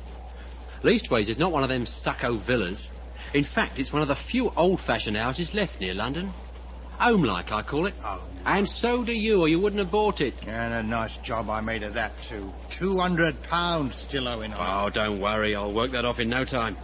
Matter of 3 years, I'd say, with the rise they promised me. If you don't get married... Oh, not me, Mother. Not that sort. Oh, I wish you would, Herbert. A good lad like you with a steady job at the electrical works. Lots of time, Mother. Sufficient for the day, as the saying goes. Just now my dynamos at the plant don't leave me much time for love-making. Dynamos. I know sometimes I lay awake at nights and I think, if Herbert took a nap on the job and let them dynamos of his run down, all Fulham would be in darkness. What a joke that'd be. Joke? Some joke. I'd get sacked on the spot. I don't know. Well, that must be Morris after all. I never thought he'd make it. I wonder what yarn the old boy's got for us tonight. Don't slam the door, John. Well, now, good evening. Come in, old friend, come in. Quick now. You can't hold this door much longer. Right. Ooh. Here, let me take your coat. Oh, that wind's enough to blow the air off your head. Aye, it's bad, all right. And a mile up the road by the cemetery, it's even worse. Here's Sergeant Major Morris, Jenny. Good evening. How are you, ma'am? Oh, I'm well enough, thank you. But you must be frozen. Come, sit here by the fire. Ah, thank ye kindly, ma'am. Good evening, sir. Well, laddie, how's yourself? Not on duty, I see. Day week, eh? No, sir, night week, but there's half an hour yet. Oh, hand me the kettle, will you, Herbert? All right. This is more like it. We were afraid you wouldn't come in all this rain. Oh, you don't know me, ma'am. This is nothing to what I've seen in India. Really, sir? Aye, in the trenches at Chitral. What a time we had of it there. Sitting in a puddle with the natives taking pot shots at us and the rain pouring down in buckets. Didn't you have umbrellas? Umbrellas. Oh, that's a good one. Did you hear that, White? Umbrellas, she says. Umbrellas and galoshes and hot water bottles, eh? It's plain to see you was never in the army, ma'am. Mother spoke out of kindness, Well, sir. I know it, laddie. No offence intended, ma'am. But hardship is the soldier's lot. Aye. Starvation, fever, and get yourself shot. That's the way of it. And all I've got to show now is one arm and a blooming medal. Cheer up, Morris. Here, try some of this. Oh, what have we got here? Put your nose in it, you'll see. Hot whiskey. With sugar and a slice of lemon. Well, now, I don't mind if I do. Here's to another 1,000 a year. Same to you and many of them. Oh, that's the stuff to give the troops. Here, laddie. Ain't you going to join us? No, thanks. My work don't go with whiskey. Not even a drop? No, sir. I've got to keep a cool head and a steady eye and a still hand. If I don't, the flywheel might gobble me up. Herbert, don't say such things. Ah, you electricians. Sort of magicians, you are. Light, says you, and light it is. Power, says you, and the trams go whizzing. Knowledge, says you, and the words go humming to the ends of the world. It fair beats me, it does. And I've seen a bit in my time, too. Indian magic, do you mean? Aye, fakirs. I've seen him do things you wouldn't believe. Really? Such as what? Well, I've seen a cove with no more clothes on than a baby. Oh, dear. If you know what I mean, ma'am. I've seen him take an empty basket, empty, mind you, and tie it all round with ropes. Oh, you mean the basket trick. That's just a fake. Fake, you call it. I tell you, I've seen it. So have I, and I've read how it's done. Well, I could do it myself with a bit of practice. Could you now? Well, what do you say to an old fakir chucking a rope in the air, mind you, and swarming up it the same as if it was hooked, then vanishing clear out to sight? Oh, but that's impossible. I've seen it with my own eyes, lad. Oh, come on. You mean to say you doubt my word? No, the lad's only taking you off, all in fun. But it's true, I tell you. And that's not all. Why, if I chose, I could tell you things. But no. You don't get any more yarns from me. Nonsense, old friend. You're not going to get shirty about a bit of fun. Here, let me fill your glass. Thank you kindly, ma'am. You know, I'd like to go to India myself someday. Just to look round a bit. See them fakirs and jugglers and old temples and things. You're better off where you are, White. There's things in India it's best for a man not to know about. What was that you started telling me about the other day? About a monkey's paw or something? Nothing. Leastways, nothing worth hearing. A monkey's paw? Aye. Come on, Morris, tell us about it. No, it's nothing. Don't go on about it. You said you always carried it with you. So I do, for fear of what might happen. Here's your glass, Sergeant Major. Thank you, ma'am. What's the monkey's paw for, sir? You wouldn't believe me if I told you. Oh, yes, I would. Have you got it with you now? Of course. Well, can we see it? Oh, it's nothing to look at. Just an ordinary little paw dried up into a mummy.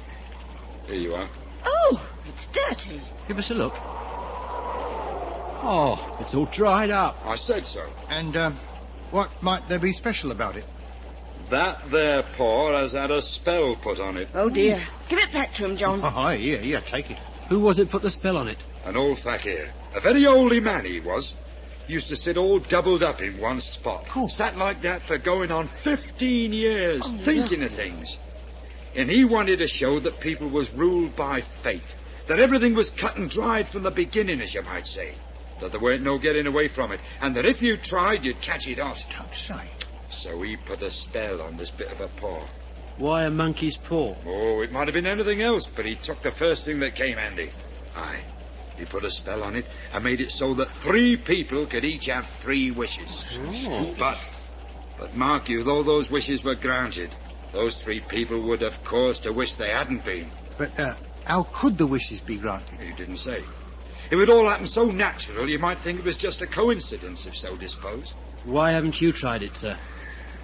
I have. Oh, you've had your 3 wishes? Yes. And were they granted? They were. Has, anybody else wished? Yes. The first owner had his 3 wishes. Oh, yes. Yes, he had his 3 wishes, all right. I don't know what his first 2 were, but the third was for death. Oh. That's how I got the paw. Well, it seems you've only got to wish for things that can't have any bad luck about them. You don't understand, laddie. Morris, if you've had your 3 wishes, the paw's no good to you now. What do you keep it for? Fancy, I suppose. I did have some idea of selling it, but I don't think I will. It's done enough mischief already. Besides, people won't buy. Some of them think it's a fairy tale, and some want to try it first and pay after. Well, if you could have another 3 wishes, would you? I don't know. I don't know. No, I'm damned if I would. I've had my fill of this cursed pot. It's time the world was rid of it. Are you not in the fire? Yes, in the fire. There. No. Here, I'll get it out. Don't be a fool. Careful, Let Dad. it burn. Let the infernal thing burn, I tell you.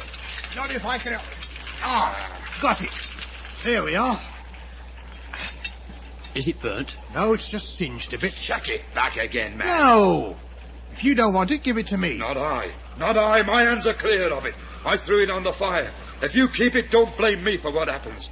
But if you've any sense, you'll pitch it back. Yes, do as he says, John, please. No, I'm going to keep it. Now, what do you say, Herbert? Oh, I say keep it if you want to. Stuff and nonsense, anyhow. Stuff and nonsense. Yes, I wonder. I wish I could... Stop. What? Mind what you're doing. That's not the way. What do you mean? It's not... I mean, that's not the right way to wish. Well, what is the right way? Oh, don't have anything to do with it, John. That's what I say, Ma'am. But if I don't tell him what to do, he might go wishing for something he didn't mean to, by accident. Look, you hold the paw in your right hand first. Then wish aloud. Huh? But I warn you, White. I warn you. Sounds like the Arabian Nights. What shall I wish for, Jenny? Well, let me see. You might wish for me 4 pair of ants to do my housework. All right, you are. Here we go. I wish... Stop it. What's the matter? If you must wish for something sensible. All right. Suppose I wish... No. Wait. I can't stand this. Where's my coat? You're not going? Yes, Ma'am, I must. My nerves aren't up to this. Get my coat, will you, laddie? Well, if you wait a bit, sir, I'll come along with you. I'll go your way. Thank you, lad, but I can't stay any longer. Not even for another glass of grog? Not for anything. I don't want to be here when you wish. And wish you will as soon as my back is turned. Well, what makes you think so? Because I know. Pitch it in the fire. Here's your coat, sir. Thank you. Now mind, I warned you, White. I warned all of you. Remember? Yes. Don't worry about us, old friend. Here. What's this?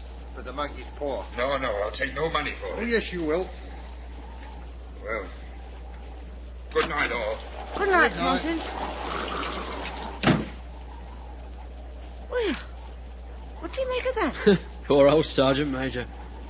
If there's no more in this monkey's paw than there is in his other stories, we shan't make much out of it. John, did you give him something for it? Oh, just a trifle. Well, you shouldn't have. Throwing your money about. I wonder... Wonder what? I wonder whether we haven't better chuck it back on the fire. What for? Why, we're all going to be rich and famous and happy. Throw it on the fire indeed, when you've given good money for it. Wish to be an emperor, Dad. And you can't be henpecked anymore. That'll be enough of that, young man. You be quiet. You know, when I stop to think of it, I don't know what to wish for, and that's a fact. I seem to have got all I want. If only you'd cleared the debt on the house, you'd be perfectly happy, eh, Dad? Oh, that's right. Well, go ahead. Wish for the £200. That'll just do it. Oh, shall I? Of course. Here's the paw. Now, take it in your right hand and wish. No, don't, John. Don't have anything to do with it. Go on, Dad, go on. Yes, by Jove, I will. I wish for £200. Oh, John, what is it? It moved. As I wished, the paw twisted my hand like a snake. Nonsense. Here, let me see it. Why, it's as stiff as a bone. I tell you, it moved. Oh, it was just your fancy. No. Well, I don't see any money anywhere, and I bet I never shall. Whew, thank God there's no harm done. But that give me a shock and no mistake. Oh, 11:30. Time I was off. Mind you take your glasses. Righto. And you won't be late for breakfast, will you? Not if I can help it. But I'll be walking home, you know. Walking? Why? Well, I can't take my bike in this weather. So don't wait for me after 9. All right. Have you got your scarf? Aye, all set. Good night, Mother. Good night, dear. You'll find the £200 tied up in the middle of your bed, I expect, Dad. Don't joke about it, son. And a monkey hanging by his tail from the bedpost, watching you count your golden sovereigns. Herbert. Yeah? Nothing. Good night, my boy. Good night, Dad. What's wrong? Top bolt. It's stiff again. There. I must get Herbert to look at it in the morning. Well, I'm off to bed. Will you see to the fire? Yes, all right.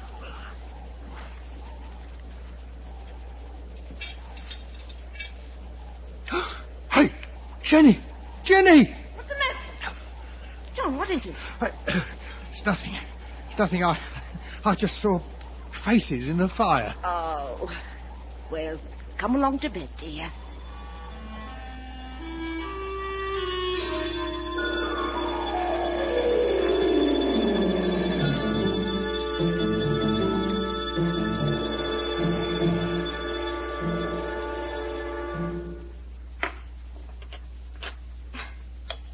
John, breakfast ready. Right you are.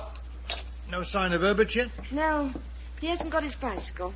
He said not to wait after 9. Oh, yes, I'd forgotten. Well, he's got a fine day for walking home. Cleared up nicely. Oh, by the way, where did you leave the monkey's paw last night? On the mantelpiece. Still there. Silly, dirty thing. Spells, indeed. Old Morris and his yarns. I suppose all old soldiers are the same. The idea of our listening to such nonsense. How could wishes be granted nowadays? Doesn't seem likely, does it? And all the rubbish about it's making you unhappy if your wish was granted. Ha! You've been thinking about it, have you? No, of course not.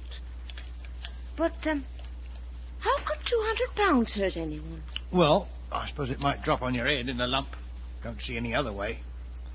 Now, mind you, Morris said it would happen so naturally that you might take it for a coincidence if so disposed. Well, it hasn't happened. That's all I know, and it isn't going to. What's that? Postman, of course. Yes, there's a letter in the box. A letter? Oh, John. Suppose what? Suppose it's the £200. Eh? Yeah, don't talk nonsense. What's got into you? Nothing, I just thought. Another bill, I expect. No, it's not. It's quite thick. It's got something crisp inside. Who's it for? You. Yeah, let me see. Hey, that's odd. Well, go on, open it. All right, don't get excited. Take care, don't tear it. If it's banknotes. Banknotes, fat chop. Oh, looks like some kind of document. And a slip of paper. What does it say? It says, Sir, enclosed, please find receipt for interest on the mortgages of £200 in your house duly received. Well, that comes of listening to tipsy old soldiers. What does? You thought there was banknotes in it. I did not. I said all along How Herbert will laugh when I tell him. Well, you're not going to tell him. You're going to keep your mouth shut. That's what you're going to do. God, I never hear the last of it. It serves you right for trying to frighten us last night. What do you mean? Saying the paw moved when you wished. But it did. It did move. Now that I'll swear to. You thought it did. No, I say it did. There was no thinking about it. 9:04. Herbert should be here by now, walking or not. He's off at 8. But he has to change and wash before he leaves the plant. Still, it shouldn't take him all this time. I'll look and see if he's coming down the road. Your sausages are getting cold. See him? No. But there's a man by the garden gate. Looks to be a gentleman. What about him? He's looking at the house. As if he wants to come in. He can't seem to make up his mind. Oh, go on. You're full of fancies this morning. No, he's going on. Now he's coming back. Well, don't let him see you peeping. John, he looks like a sort of lawyer. Well, what of it? Oh, you'll only. But suppose he's coming about the £200. Oh, nonsense. Come and eat your breakfast. Where is he now? At the gate again. He's coming in. Oh, dear. And me all untidy. What's the matter? He's made a mistake. Come to the wrong house. Oh, I'll go and see who did. Is this Mr. White? Yes, come in, sir. Thank you. Please step in. You must overlook me being so untidy. Good morning, sir. Good morning. My name is Sampson. Won't you please be seated? Thank you. No, I think not.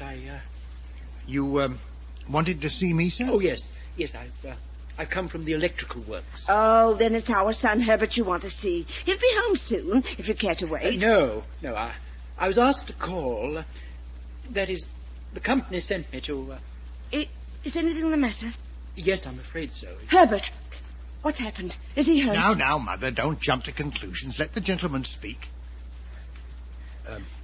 You've not brought bad news, sir, I'm sure. Oh, I'm sorry, Mr. White. There's been an accident at the plant. Herbert, he's been hurt. Yes, I'm sorry. Oh, John. Badly hurt, sir? Yes, very badly. Is he in pain? Oh, no, he's not in pain. Oh, thank God. Thank God. But if he's badly hurt... Good God. You can't mean it. Yes. I'm sorry. Oh, my boy. My boy. Oh, no. Go on, sir. What happened? Well, he was telling his mates a story. Something that happened here last night. He was laughing about it and not paying attention, and the machinery caught him. Oh, no. The machinery caught him. I see. The company wished me to convey their sincere sympathy with you in your great loss. Loss, yes. And I was to say further. He was our only child. Please understand, I'm only the company's servant. I'm only obeying orders. Yes. Machinery caught him. I was to say the company disclaims all responsibility, but in consideration of your son's services, they wish to present you with a sum of money as compensation. For our great loss. Hey, how much? £200. Oh, no. 200? Oh. John!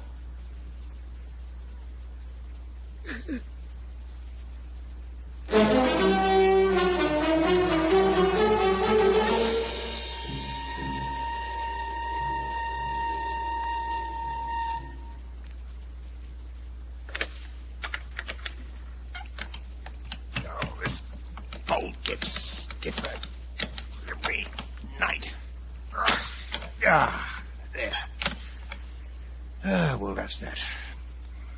Time we got to bed, Jenny. Jenny? What? I said it's time for bed. What are you doing at the window? Looking up the road. What for? You can't see anything. Yes, I can. The moonlight's so bright you can almost see the cemetery. Oh, Jenny, please come away from there. You'll get cold. It's colder where he is. Aye.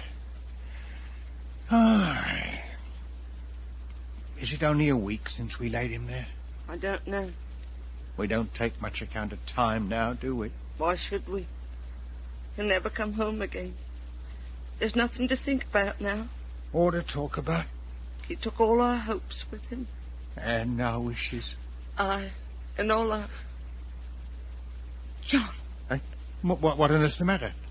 The paw. The monkey's paw. What about it? Where is it? What happened to it? I don't know why. You haven't done away with it? I haven't seen it since... Well, find it. Find it.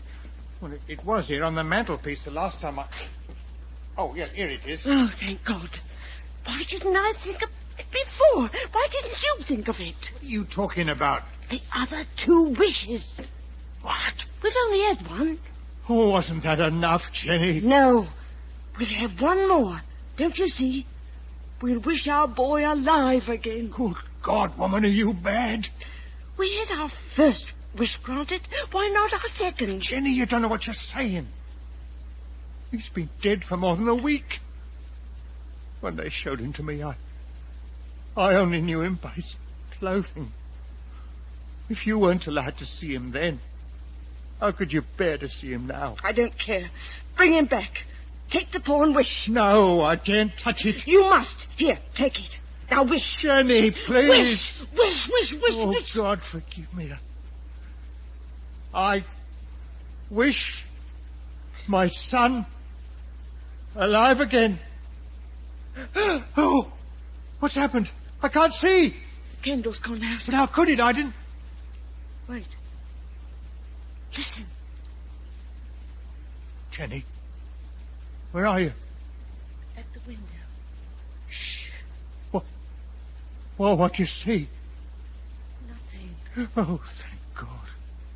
Nothing at all. Along the whole length of the road, there's not a living thing. It's as empty as our lives. We still have each other. And our memories. Memories. There now. Don't take on so. Here, I'll light the candle. And then we'll go up to bed. There. That's better, eh? Come along now, Mother. I'm no longer a mother. Oh, Herbert. What's that? Nothing. Just a rat in the wall. It's Herbert. It's Herbert. He's at the door. Here, stop. What are you going to do? I'm going to open it. No, for God's sake. Let me go. Why are you trying to hold me? I beg you, don't open that door. I must. Let me go. Think what we might see. Do you think I'm afraid of my own child? No, Let me go. No. I'm coming, Herbert. No, I'm coming. no, Jenny, don't do it. Oh, God, what can I do? What can I... The paw. The monkey's paw. There's one wish left. Now, John, come and help me. I I can't move the top. Where is that spore? Where did I drop it? John, help me, quick. Where is that thing? In God's name, where did it fall? Wait, Herbert. I'm trying to open it. It's moving. It's moving. Ah, here it is. I wish my son dead. I wish him dead. And at peace. Herbert! Herbert! There's no one here. There's nothing. Thank God. Oh, thank God. Mystery Theater has presented The Monkey's Paw by W. Jacobs, in radio version by John Bethune. Production and direction, Gene Bartels. In the cast, Cosette Lee as the mother, Alan King, the father, and Jim Bradford, Herbert the son. Glenn Morris was heard as Sergeant Major Morris, and Gilly Fennick, Sampson, the man from the electrical company. Sound effects were by Alex Sheridan, and technical operation, Henry Durda. This is Bill Lorne speaking.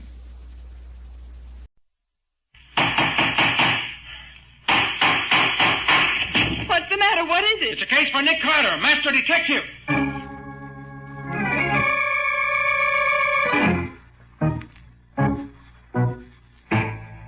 Yes, it's another case for that most famous of all manhunters, the detective whose ability at solving crime is unequaled in the history of detective fiction. Nick Carter, Master Detective.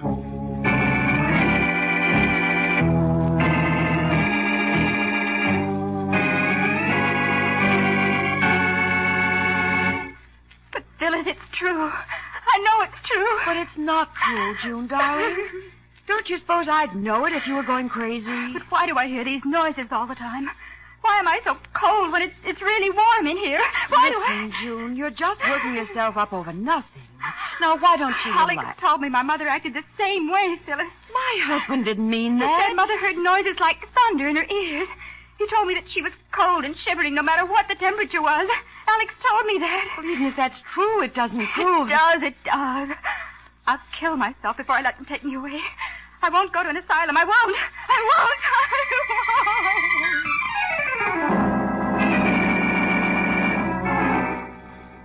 A young girl convinced that she is going insane.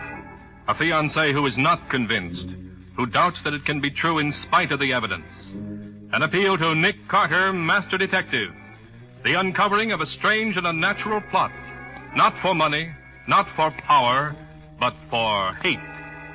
This is the story unfolded in The Case of the Demented Daughter.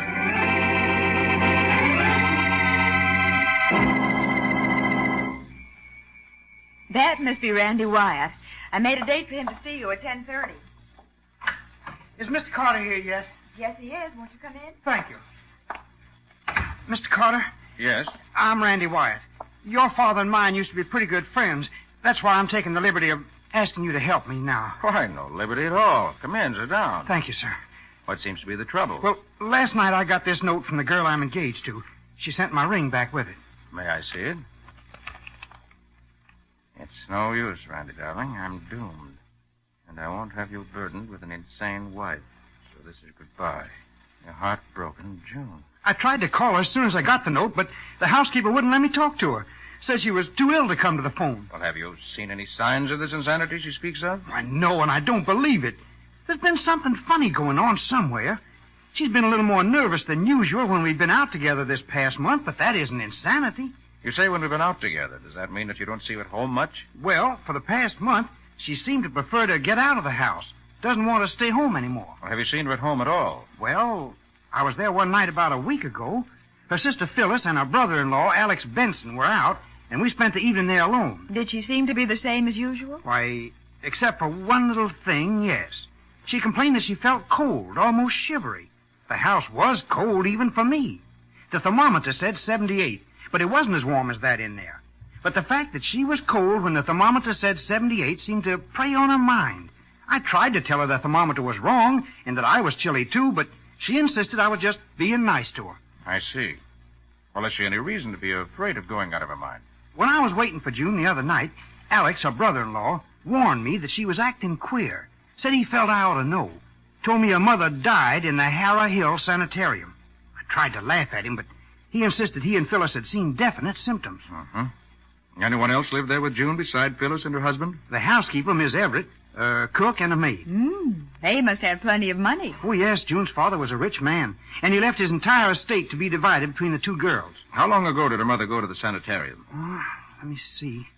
June was 6 then, so it must have been 1932. She died there in 1940. I see. What does this Alex Benson do? He has a very good business, I understand. Doing very well. And this housekeeper you spoke of, has she been with him long? Since a couple of years after Miss Kemper was taken away. She's a peppery old lady, but an excellent housekeeper. She and Phyllis brought June up. I'd like to talk to your fiancée, Wyatt. Can you arrange it? That's what I'd hoped you'd say, Mr. Carter. June isn't crazy, I know that. Just as sure as I know my own name. Well, when can we see her? Around 5 this afternoon, perhaps? We can try. Where shall I meet you? You better be here at the office about 4:30. We'll go up together. I'll be here. Oh, Mr. Carter, I do hope you can straighten this out. I'll certainly do what I can, Wyatt. You're swell, Mr. Carter. Well, see you at 4:30. Goodbye. So long. Goodbye, Mr. Wyatt. Oh, the poor kid. Losing her mind at her age. I'm not at all sure she is, Patsy. Huh? Look at this note she sent Wyatt. Well, what about it? Writing looks awkward, but she was probably upset. Well, look closely. See how the pencil bears down much harder in some places than in others? Yes. And it's not always in the places where the lines would naturally be heavier. Which means? One explanation would be that somebody was guiding her hand, forcing her to write this. Oh. Patsy, I think we'll do some checking up. Okay. What'll we do? Call Scubby of the paper.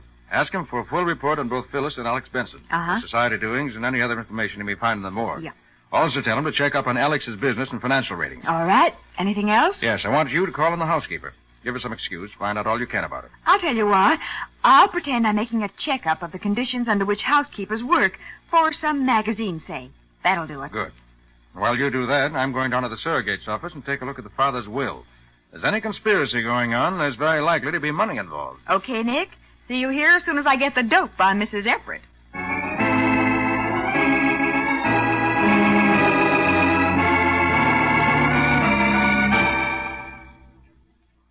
As I told you when you called, young lady, I can give you only a few minutes. Well, I'm glad you could see me at all, Mrs. Everett. We can sit here in the breakfast room. Thank you. Now, ask your questions and I'll answer them, if they're not personal. Well, they are personal, but only in a general way. How long have you been here? Since 1936, the year after Mrs. Kemple died. Uh-huh. Had you worked previously? I had. 14 years. 2 jobs. In each case, I left because I was offered more money. If somebody offered me more money than I'm getting here, I'd leave tomorrow. Uh-huh. Are you married, Mrs. Everett? I was. My husband died. Any children? I have not. I hate them. How do you find working conditions here? I've seen better and I've seen worse. How do you get along with your employers? Mr. Kemple was a fine man. We got along well. Oh. Do you mean you're having trouble with Mr. and Mrs. Benson? No, Phyllis and Alex are all right. We get along well enough, but that June, I can't stand her. I never could. Oh. Do you have any special reason to feel that way? Or is it because you don't like children? She's a brat. Always was. Used to play tricks on me when I first came here. Left a toy wagon for me to stumble over when she was little, and I fell and broke my ankle. I'd have left here then, but Mr. Kemple offered me so much money I couldn't afford to go. But I made that June pay for what she did. Why, I'm talking too much. What else do you want to know? You wouldn't want to tell me what they pay you here, would you? I wouldn't. I told you not to get personal. Now, I got to go.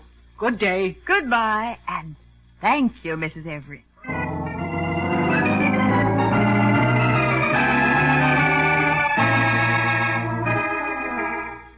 All right, Scubby, I'll tell him. Thanks.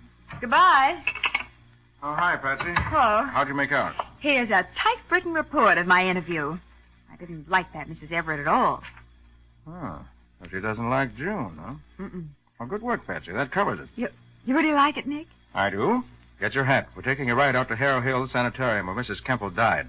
I want to talk to the doctor out there. Right with you, Nick. Waldo went out after you phoned, but he'll be back pretty soon. Have you heard from Scubby yet? Oh, yes. He says he found plenty of stuff about Phyllis and Alex, but nothing you'd want. Except that Alex's business is in a pretty bad shape. He needs to expand and has been having trouble getting capital to do it. Yes? Guppy says he couldn't find out whether he'd put any of his wife's money into it or not. I see. What'd you find out at the surrogate's office? I found that Mr. Kemple left a large fortune, divided equally between the two girls. But there were two interesting clauses in the will. One was that should either daughter develop a mental weakness of any kind, the other daughter was to have control of the money and administer it for the other's benefit. Hey, Nick, that's something. As for the other, peculiar. It's a statement that since the circumstances surrounding the birth of the two sisters were fully taken into account in drawing the will, no claims on that basis were to be allowed under penalty of forfeiture of all rights under the will. What in the world does that mean? Wish I knew. I called the lawyer who drew it, but he refused to talk about it. So I'm having Waldo look up the birth certificates of both girls. Might be some help there. Uh-huh. You think the doctor at the sanitarium could help you? I don't know. I hope so. That's one reason I want to have a talk with him.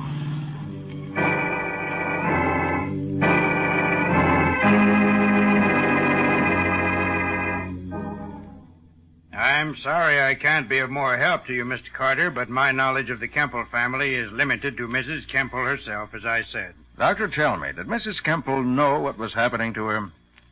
Oh, yes, some years before it actually happened, it became evident that sooner or later she would have trouble. Hers, as I said, was a case of schizophrenia, split personality. And in her case, the other side of her was homicidal. But you say it can be inherited, Doctor. It can be, but fortunately, it rarely is. Well, thank you for your time, Dr. Lennox, and for your information. I think it'll help us to get to the bottom of this.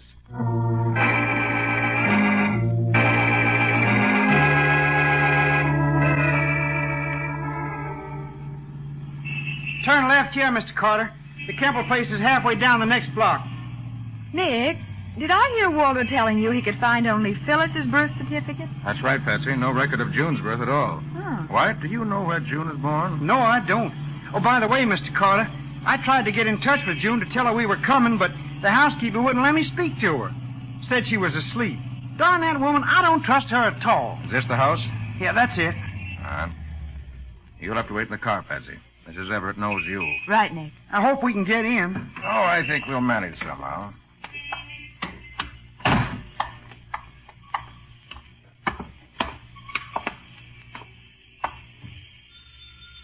If Phyllis is here, she'll let me in.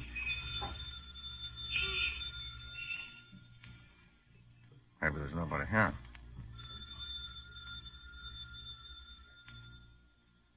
I think I hear someone coming.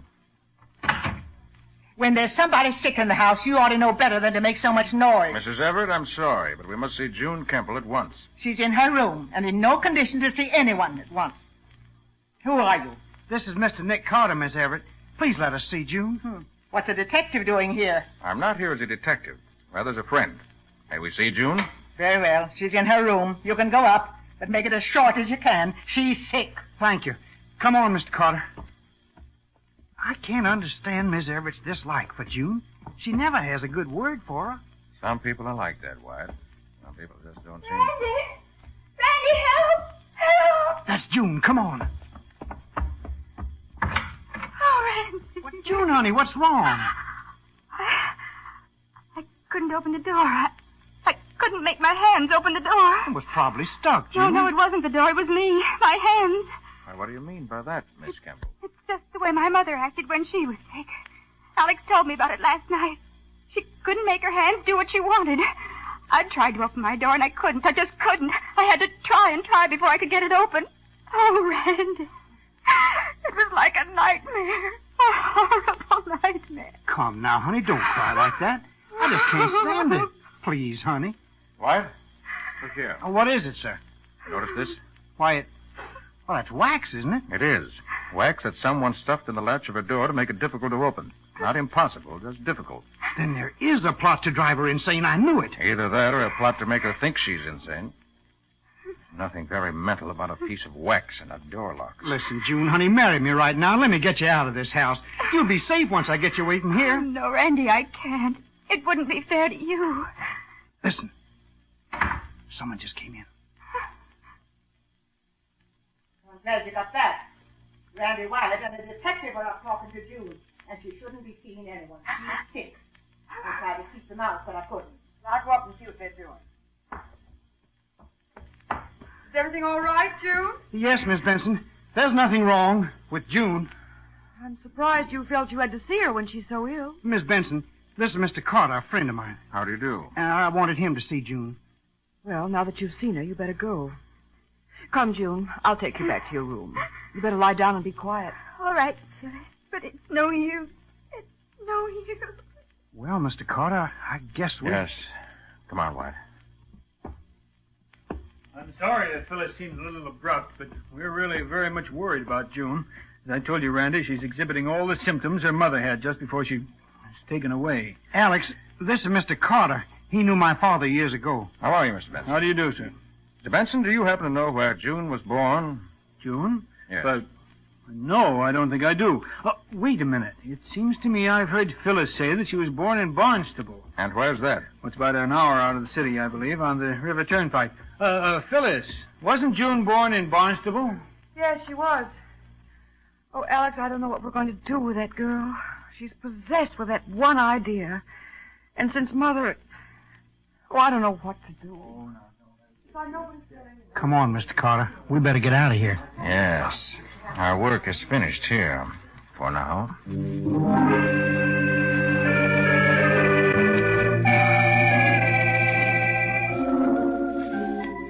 But, Nick, aren't you going to eat anything before you go?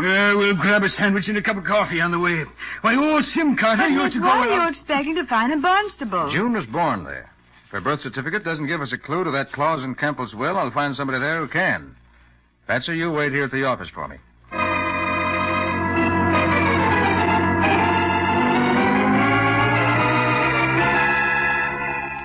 But what do you expect from me, Mr. Carter? You say you found the birth certificate in good order? After we finally got that guy to open up town hall so we could have a look. Boy, was he hopping mad at being called away from his supper. Dr. Jessup, you signed the birth certificate, so you should be able to answer my question. What is there about June's birth that would cause her father to put that strange clause in his will? I couldn't tell you, Mr. Carter. Mrs. Kemper came up here for a rest, and June was born while she was here.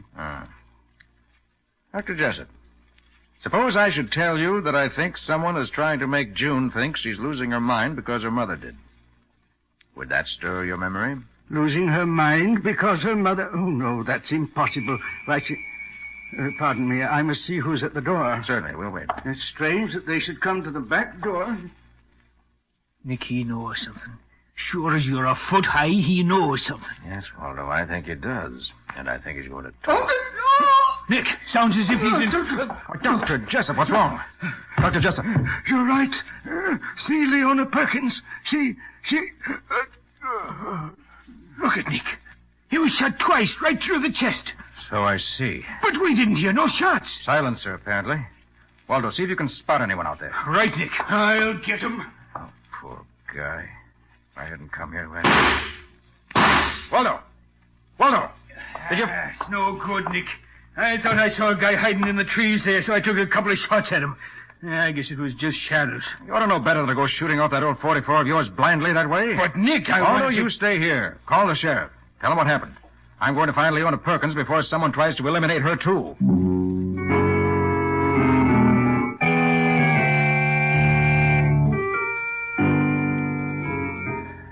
You got that, Patsy? Tell Matty to have his man keep constant watch on the Kemple house. And tell me just who goes in or out. Uh-huh. And he's to wait until you come and report to you. Right. I'll pick you up at the office on my way back. Oh, and have Randy Wyatt there, too, so he can go with us. Where did you say you are now? In Barnstable, at the home of Leona Perkins. She was June's nurse after she was born. She knows the answers if anyone does. All right, I'll see you at the office, Patsy. Sorry, Mrs. Perkins, but I had to get that call through without delay. Now, you know Dr. Jessup, of course. Yes, of course. I worked with him for 15 years. He sent you to me? Yes. I'm sorry to have to tell you this, but Dr. Jessup has just been killed. Dr. Jessup? Killed? Yes, shot.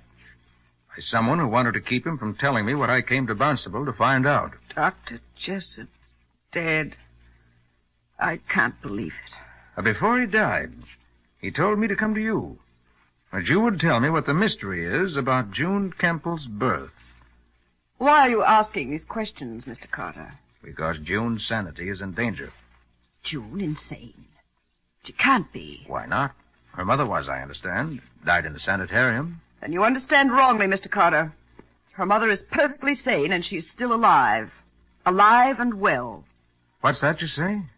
Do I look insane to you? You? Why, no, of course not. Mr. Carter, I am June's mother.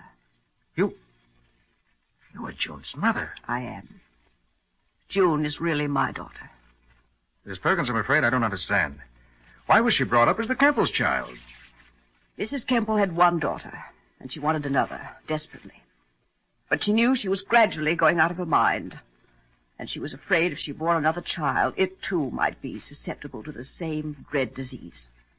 So she decided to adopt a baby, but secretly, to prevent any possible discrimination against it. She made inquiries in several places.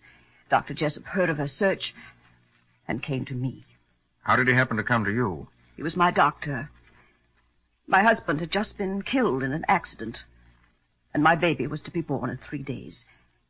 We were very poor, and I was frantic with worry. I had no money, Mr. Carter, no relatives. I'd never worked a day in my life. I could see no way to provide for the child who was coming. And you agreed to give up your baby? Yes. In a moment of weakness, I did. When June was born, Dr. Jessup registered her as being born to Mrs. Campbell instead of to me. Oh, perhaps it was wrong of him, but he felt it was the wisest thing to do. You've never seen her since? No, Mr. Carter. Bitterly as I've regretted my decision, I'd sworn I'd never try to see her again. And I never have. Did anyone else beside you, the doctor, and the Campbells know of this? No, not a soul. Even Phyllis was never told. She believes June to be her own natural sister. I doubt that she does now. Mrs. Perkins, you must go back to the city with me at once. Not only June's sanity, but her life may be in danger at this very moment.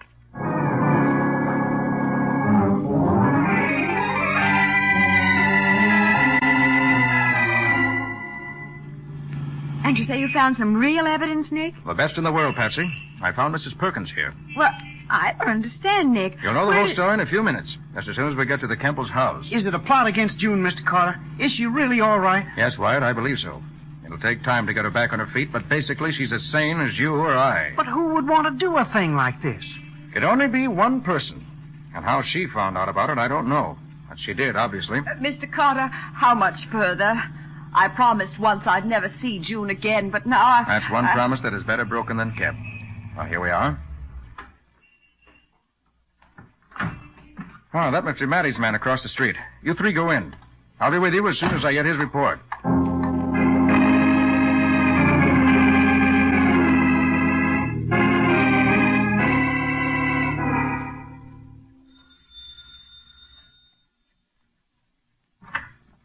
I must protest, Mr. Carter. This is outrageous. Sorry, this Mrs. time of Everett. night. It has to be done this way. Everybody's here, Nick, all except Phyllis. She's been in bed with a migraine headache ever since dinner. Oh, well, we'll go ahead without her. Okay.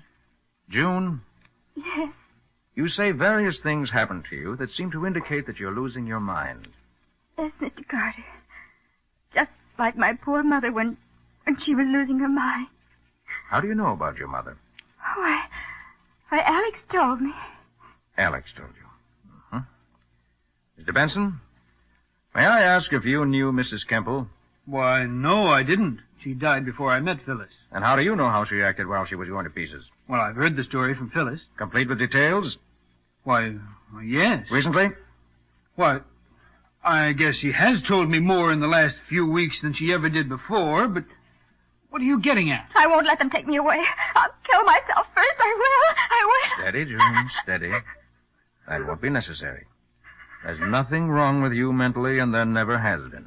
But all those queer things. Every single one of those things is a trick, suggestion, planted in your mind. But my mother died in that place. No, June, you're wrong. She didn't. Why, Nick? June's mother is alive and well today.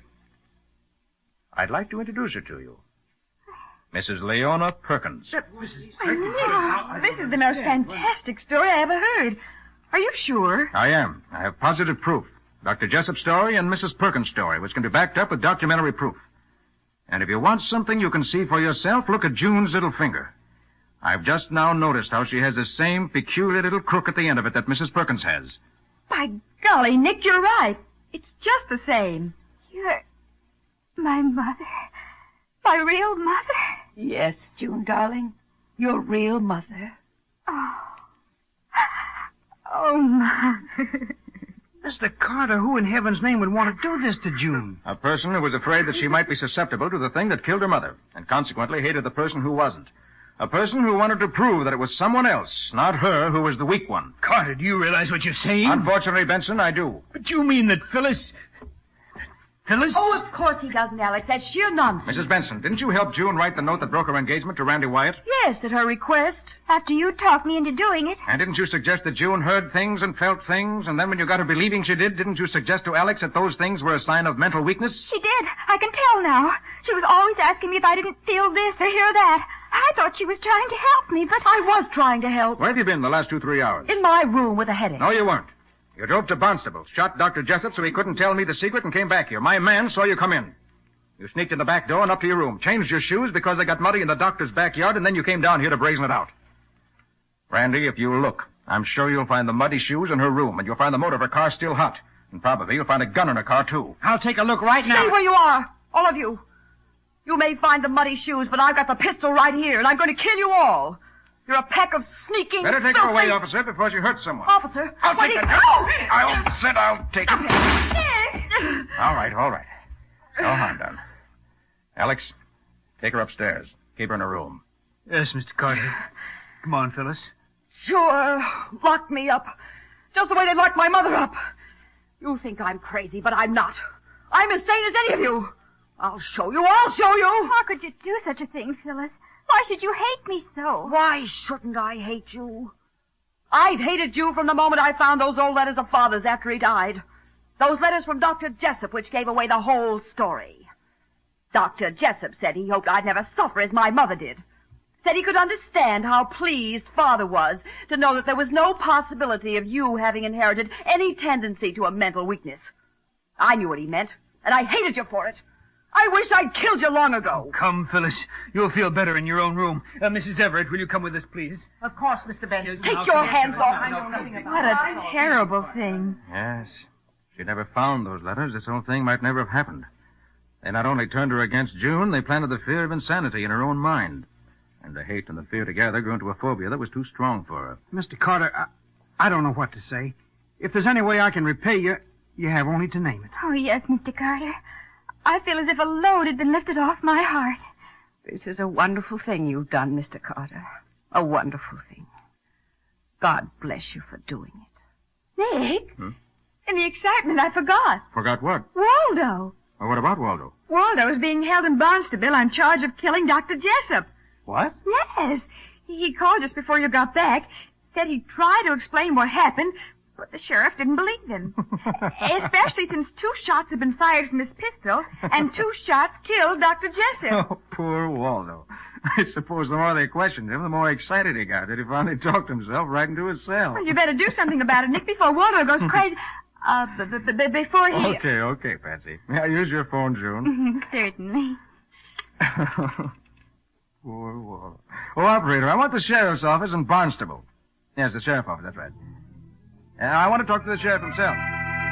Yes, the sheriff. Well, Nick, how about a little look into next week's story? No sooner said than done, Hugh. It all started with a man being strangled in his hotel room in the very early hours of the morning. And then went on to include a piece of silk torn from a shirt, a dictaphone record, and a missing wife. Who was missing because her husband wanted it that way. But refused to stay missing when she received a letter containing a railroad ticket. It was really the hotel maid. Patsy, save something for next week. What do you call your story, Nick? I call it The Case of the Dictaphone Murder.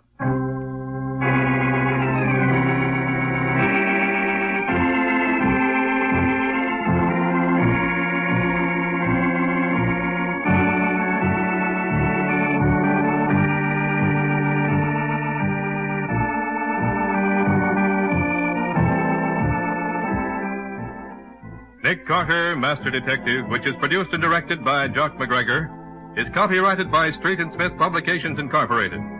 Pictured stories of Nick Carter appear in every issue of The Shadow comics.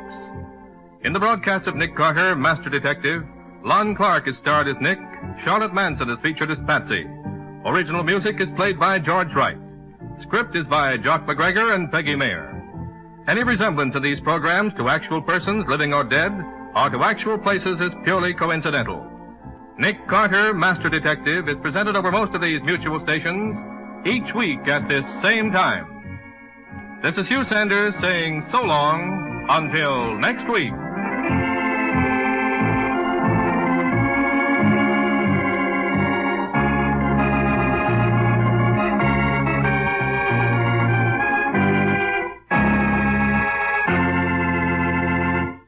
This program was heard in Canada through the facilities of the Canadian Broadcasting Corporation.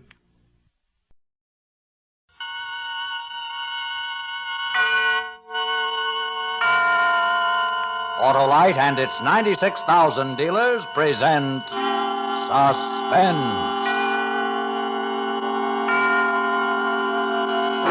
Tonight, Autolite brings you the story of a man who would live as long as he kept talking. Tell You Why I Shouldn't Die, starring Mr. Richard Widmark.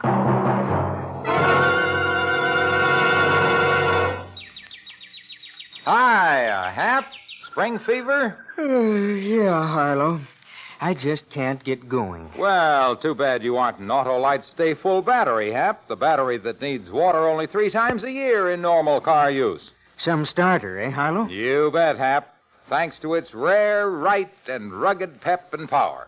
And what's more, it gives longer life, as proved by tests conducted according to accepted life cycle standards. You mean that, Harlow? I sure do, Hap, because the Autolite Stay Full has fiberglass retaining mats, protecting every positive plate to prevent shedding and flaking, and preserve the power that's packed into that paramount provider of perfect propulsions. You sure pepped me up, Harlow. So, friends, see your neighborhood Autolite battery dealer and ask him for an Autolite Stay Full battery, the battery that needs water only 3 times a year in normal car use. And remember, you're always right with Autolite. And now with Tell You Why I Shouldn't Die and the performance of Mr. Richard Widmark, Autolite hopes once again to keep you in suspense.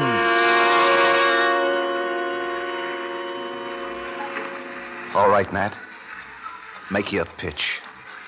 I got time. Charlie, it's good to see you, Charlie. How about a drink? Is that the best you can do? You with a big mouth offer me a drink? Haven't you got a pitch to hand out? How you're pure as the driven snow and everybody else is wrong? Oh, come on, sell me a big order, Nat. Because I got time. Plenty of time. I gotta wait till the cops get here, don't I, to make everything perfect for you. We got lots of time, Nat. Now, listen, Charlie. Oh, that's no routine. Please, Nat, give me the routine. Make me mad, real mad. Charlie, you're a friend of mine. For friends, I haven't got a routine. You always got a routine, Nat. You're a pitch man. Pitch. All right, Charlie. You've come in here to kill me. You got a gun, you stand there, the gun's pointing at my head. Everything's just dandy. You're going to kill me. And why? Because you claim I broke up you and your girl. I ruined your life. And before you die, you're going to kill me. But you're not sure. You're not sure you got all the facts. You're not sure you didn't get everything twisted up. The fact that you're not shooting ought to be proof that you're willing to listen to a little logic and a little reason, and that's exactly what I'm going to give you. Now, Charlie, I want you to go back a few weeks. Back to that night when you and Eileen were in her dressing room.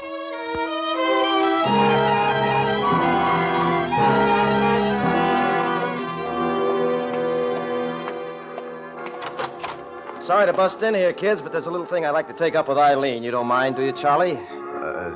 No, I don't mind. I'll be in the wings, Eileen. Eileen, I just got a couple of tickets to the roulette on 5th. Swell bunch of new acts. Not tonight, Nat. Look, their act leaves in a few nights. You're going to be working. Now, if you don't go tonight, you'll miss it. And show business is your racket. You ought to be up on all the new things that come around. But I promised Charlie we'd maybe go to a movie. Baby, I'm not going to woo you tonight. I'm not out to escort you, man and dame. I'm merely posing a professional problem. Do you or do you not want to catch the greatest new act that ever was put on a stage? Sorry, Nat. Okay, that's the final word. But you know how you wanted to see Elmira Shue in the 4 Laughs. Are they playing? Last night, Saturday. All right, Nat. I guess it wouldn't hurt this one night. Atta girl. I'll be ready at 7:30. 6:30, we'll snag a meal. 6:30 then. Swell. See you tonight, honey.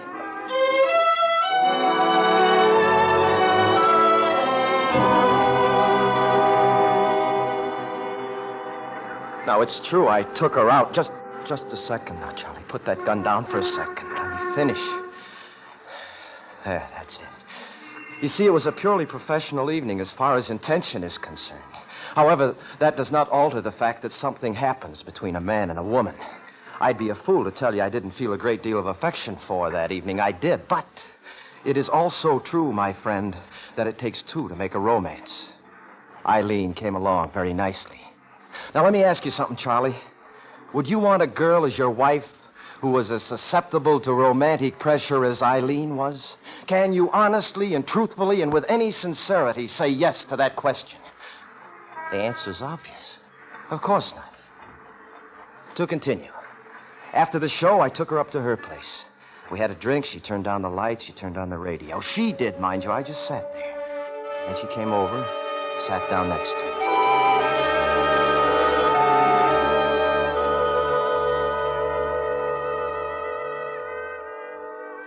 I feel guilty, Nat.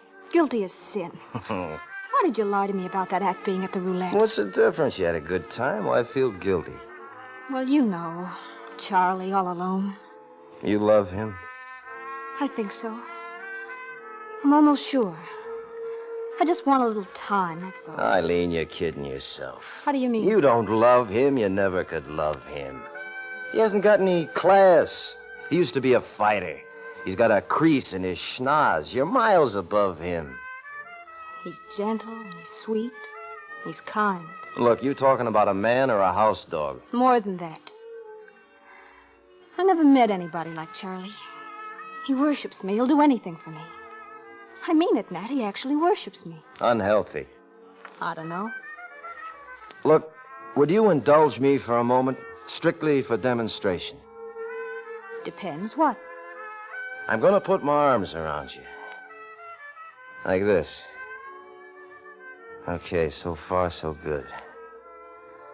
Now, if you're the kind of girl I think you are, this is the first time you've had another man's arms around you for a year. Ever since you've been going with Charlie. Don't say anything. Don't want to hear a thing. What now? Kiss me. Nat, you're the greatest pitchman on the island. I beg your pardon. This is strictly demonstration. Kiss me. Fine.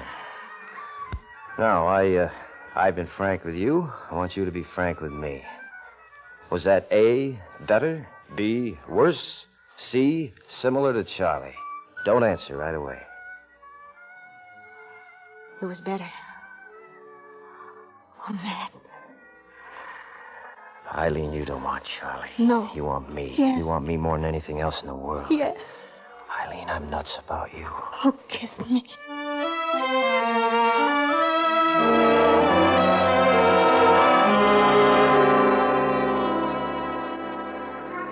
Now, Charlie, would you consider me a well-adjusted individual if I went into that apartment and failed to make love to Eileen? Would you believe me if I told you I tipped my hat, said goodnight at the door? Certainly not. Now, I could lie to you, Charlie. I could hand you every story in the book. And what would it get me? A bullet through my head, right? Right. Therefore, you're going to get the truth. After that evening, after we decided we were going to get married, we went to you and informed you as to our plans. Now, could anything have been more on the level, Charlie? Ask yourself that. And then I sent her out. You remember our conversation at that time.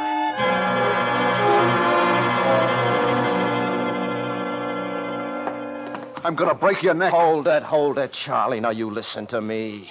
Eileen and I are in love. We've been in love for a long time. We're going to get married. You work your spiel on her, you and your fast talk. I'm going to shove that fast talk right down your throat. Charlie, sit down. Have a drink. Calm down. Now, you want to suffer? Living your life with somebody who could never love you? She told me she loved me. She told me, she told you. She didn't know herself. She was trying to let you down easy, Charlie. Now, it's tough. It's very difficult to accept the news. I know. I've had it myself time after time. But, Charlie, a little pain now is 1,000 times better than a lot of pain later. Agreed? What are you trying to do? I'm trying to tell you, Charlie, that you almost made a big mistake. That girl is not for you. She never was for you. Eileen is a showgirl. Why, if I told you... Listen to me, Charlie. I happen to be the same kind of no-good type that she is. I am. That's why we go well together. I'm nothing but a Coney Island pitchman. That's all I am, a nothing, a nobody. But you've got something, Charlie. Something called heart. No, Charlie, you're way too good for our kind. I can't understand it. I can't understand it. I had it all figured out. You mixed me all up. Nat, is it true, all those things you said about her? Every single word. Charlie, we're too old to lie to each other. We've been friends too long. I never knew. I never knew. Now, don't worry, Charlie. The right one will come along. I'll be there to give my blessings. All the luck in the world, Charlie. You're a great guy. Much better than we'll ever be. Thanks, Nat. You're all right.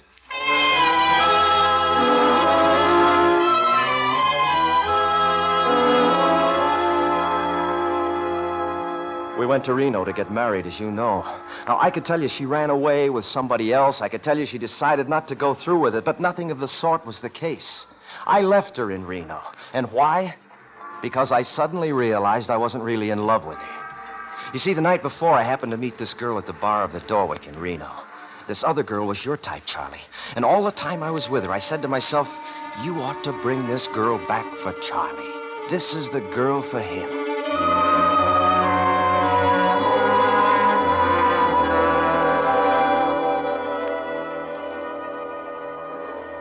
9:30. Thanks.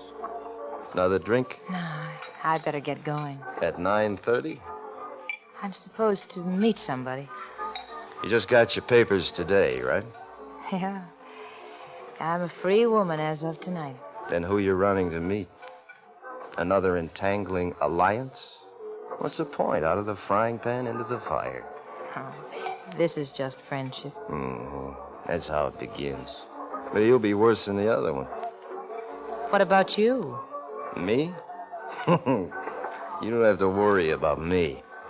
Because of that girl you're with? My sister. Oh, sure. That's right. No, I really have to get going. Yeah, sure, I understand. Go make a fool of yourself again. Are you busy tomorrow night? What did you have in mind? Nothing spectacular. Just me. 6:30, a ride, dinner, see Nevada. It's a date.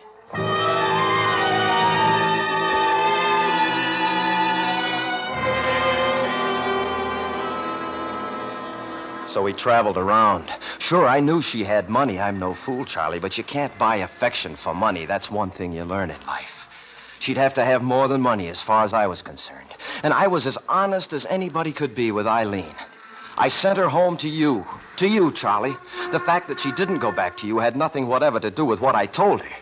So believe me, Charlie, when I got back to New York, I was the most surprised man in the world when you came up to my place and gave me that piece of information. Nat, you gotta help me, Nat. Oh, you look terrible. I know. Look, Nat, I didn't know what I was doing. I saw her. I was like a madman. What happened? I heard she was coming to town, so I waited for her, and I followed her home, and I did it. Did what? I killed her, Nat. I took my gun, and I killed Eileen.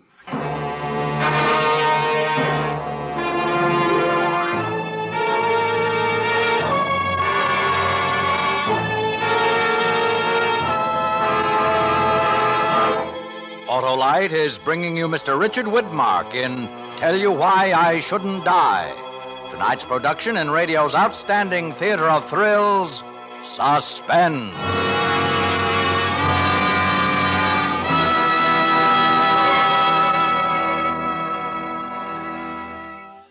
Say, Harlow, what rhymes with June besides moon? Soon, Hap. And that's when you should see your neighborhood Autolite battery dealer for an Autolite Stay Full battery, the battery that needs water only 3 times a year in normal car use. The sooner the better. Eh, Harlow? Right, Hap. Because the Autolite Stay Full has over 3 times the liquid protection of batteries without Stay Full features to guard against one of the greatest causes of battery failure. That's why the Autolite Stay Full needs water only 3 times a year in normal car use. And it's got other protection, too, Harlow. It sure has, Hap. Because the Autolite Stay Full has fiberglass retaining mats protecting every positive plate to prevent shedding and flaking and give longer life, as proven by tests conducted according to accepted life cycle standards. So get ready for summer starts before summer starts. Yeah. And take a tip from me and visit your friendly Autolite battery dealer. He's equipped to give you the best in battery advice and service. And he's got your Autolite Stay Full battery, the battery that needs water only 3 times a year in normal car use. Remember, you're always right with Autolite. And now, Autolite brings back to our Hollywood soundstage Mr. Richard Widmark in Elliot Lewis's production of Tell You Why I Shouldn't Die, a tale well calculated to keep you in suspense.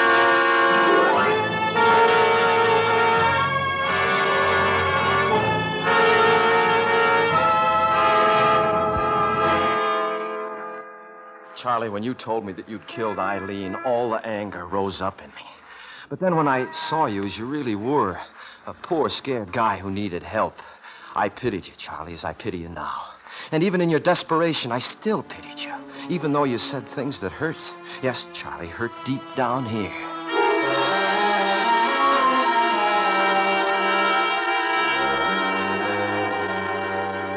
You made me do it, Nat. I'd never have done it if you hadn't made me do it. Now, that's no way to talk, Charlie. Nat, you've always been my friend. You were the one who told me about her in the first place. You've always been the best friend I had, Nat.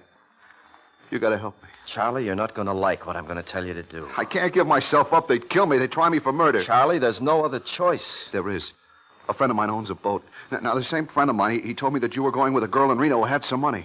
You got some money, Nat. Give me $500. Look, I don't know where you're getting your information, Charlie, but I went out with this girl strictly because I liked her. Money had nothing to do with it. She never gave me one single solitary cent.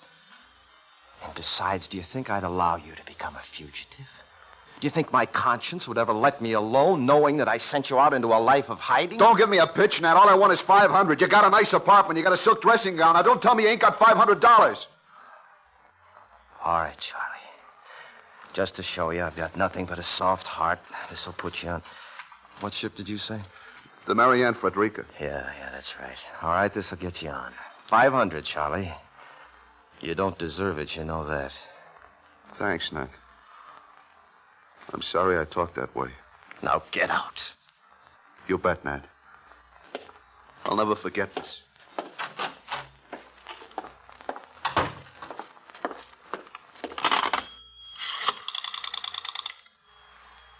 Hello, operator. Would you please be so kind as to get me the police department?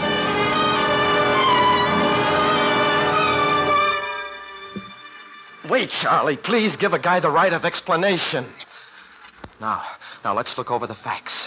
Number one, you killed her. I didn't kill her. The man next door didn't kill her. My grandfather didn't kill her. You killed her, so that makes you a murderer. I admit very frankly that I did call the police. And why? Because I knew that if you ran away, they'd get you, Charlie. You'd be already convicted. You wouldn't have a chance. So you see what I did, Charlie? I took my life in my hands just to give you a chance at your trial, taking the chance you'd think I was a double-crosser. Oh, Charlie, when they sent for me down at the station after you'd been picked up, when I saw you sitting there, those lights on you, your shirt open and the sweat and your hair disheveled. When I saw that, Charlie, I cried. You didn't see that, did you? Well, I did, Charlie. Tears were running down my face. And ordinarily, I'm not known as a sentimental man.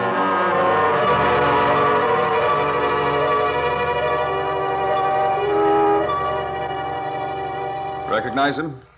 Yes. Charlie, it's me. Nat. You turned me in. What'd you turn me in for? Charlie. Does he have an attorney? You'll have to ask him.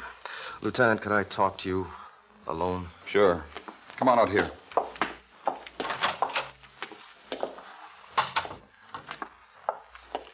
Lieutenant, I've got a young lady waiting for me, so I've got to rush. That is, if you don't need me anymore. Well, just a few questions. Sure thing.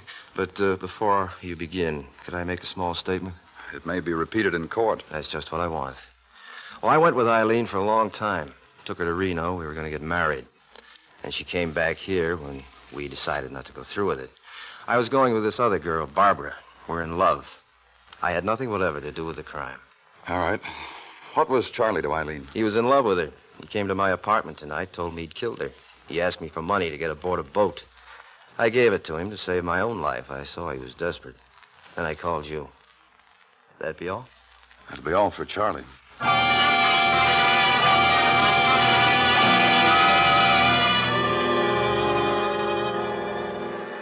You see, I told him the absolute truth. I'm that kind of a guy, Charlie. Now, if you want to kill a man for telling the truth, that's perfectly all right with me. But before you pull any triggers, try to remember my testimony in court. That was the truth, too. You remember, Charlie, I tried my best for you.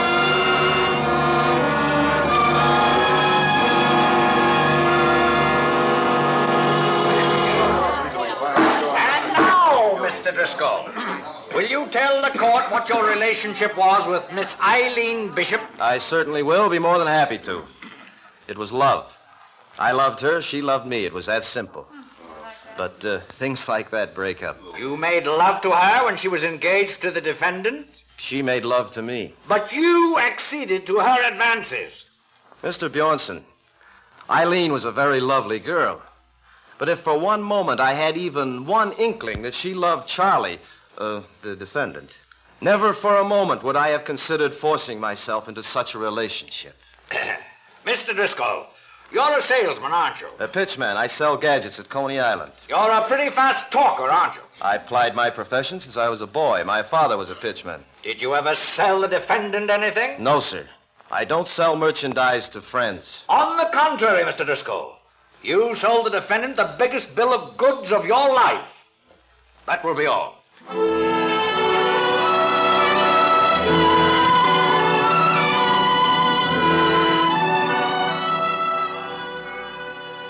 When they sentenced you to life imprisonment, I smiled. Yes, Charlie, I was happy. I was happy because I felt maybe I had something to do with the leniency of the court. Maybe because the jury thought I'd prodded you into a murder, which, of course, was totally untrue, as you know. Maybe by being a villain, I'd made things a little better for you. And then what do? Instead of making things easy for yourself, instead of being thankful for your good luck, you negotiate a break, and boom, you're out of jail. Charlie, when I heard about that jailbreak, my heart hit the bottom of my stomach. I can't tell you how I felt. I thought you'd gone crazy. Well, you had.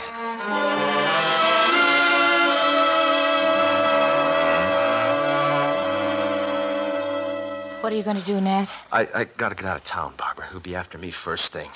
He knows he'll never get away with it. He wants only one thing, to get me. I can call for reservations. We can leave on the next plane. Yeah, that's the best thing to do. Get out of here till I get him again. I don't know what I'd do if anything happened to you, Nat. Oh, you're wonderful, honey. You get packed. I'll phone for the tickets. No, I got a better idea. Car. We'll be free to go places. Whatever you say, Nat. But please, let's hurry.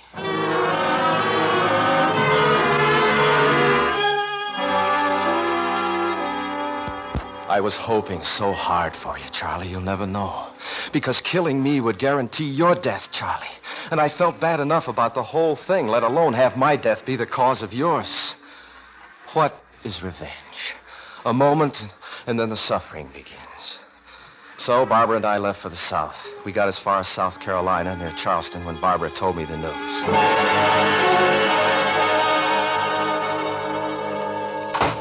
I just heard it on the radio, Nat. They got him. They did? In New York City. Just picked him up. Oh. Darling, we're safe. Yeah. Boy, that's a big relief. I was really scared there for a while. It's all over now, honey. Yeah. We can go back home. That's right. It's all over. Come on, let's get out of this hole.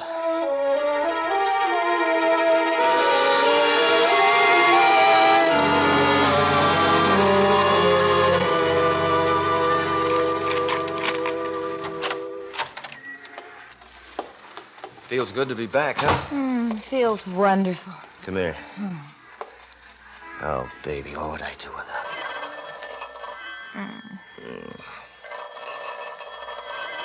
Let it ring. Might be important. Don't move. Yeah? Nat? Oh, yes, Lieutenant. Well, I got a promotion. The last time it was sergeant. Is the same one that was there last time there this time? Well, I'm glad you got him, Lieutenant. That's just it, baby.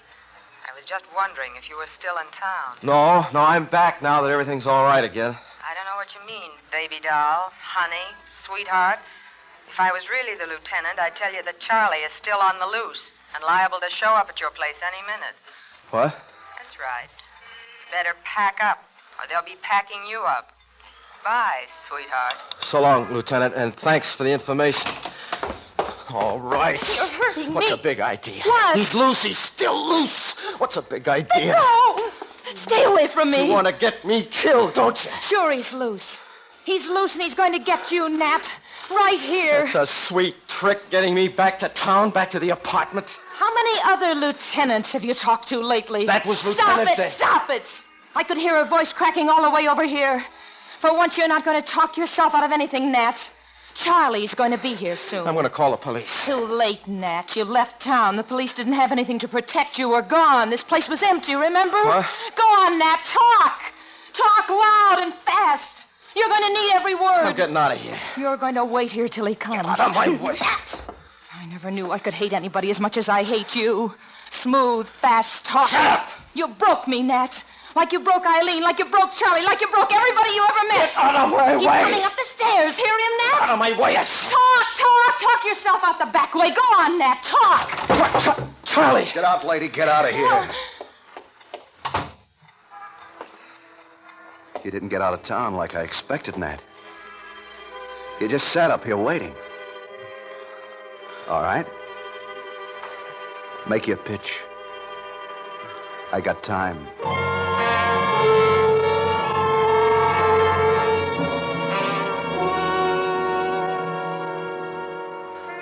So there are your reasons, Charlie. You see, I've told you the truth to the best of my ability. So you see, that's the case I present to you for your inspection. Listen, they're outside. The police, they're here. Okay, shoot me and get the chair. Or else here's my offer, Charlie. Come with me and I'll help you get away. I've never stopped being your friend, Charlie, despite how you might have felt about me. I've got some money, too. Not much, but some. And I'm sure, Charlie, with my connections, we could get you out of the country. I've never lost faith in you, Charlie. And even now, during your present difficulties, I still haven't lost faith. That's friendship, Charlie. That's what I offer you, not to save my life, but to save yours. Because, Charlie, you can shoot me down dead. Right now, blow my head off. But I'll die loving you, Charlie. Loving you with my dying breath. You through, pitchman? Yes, Charlie. I'm through. No dice.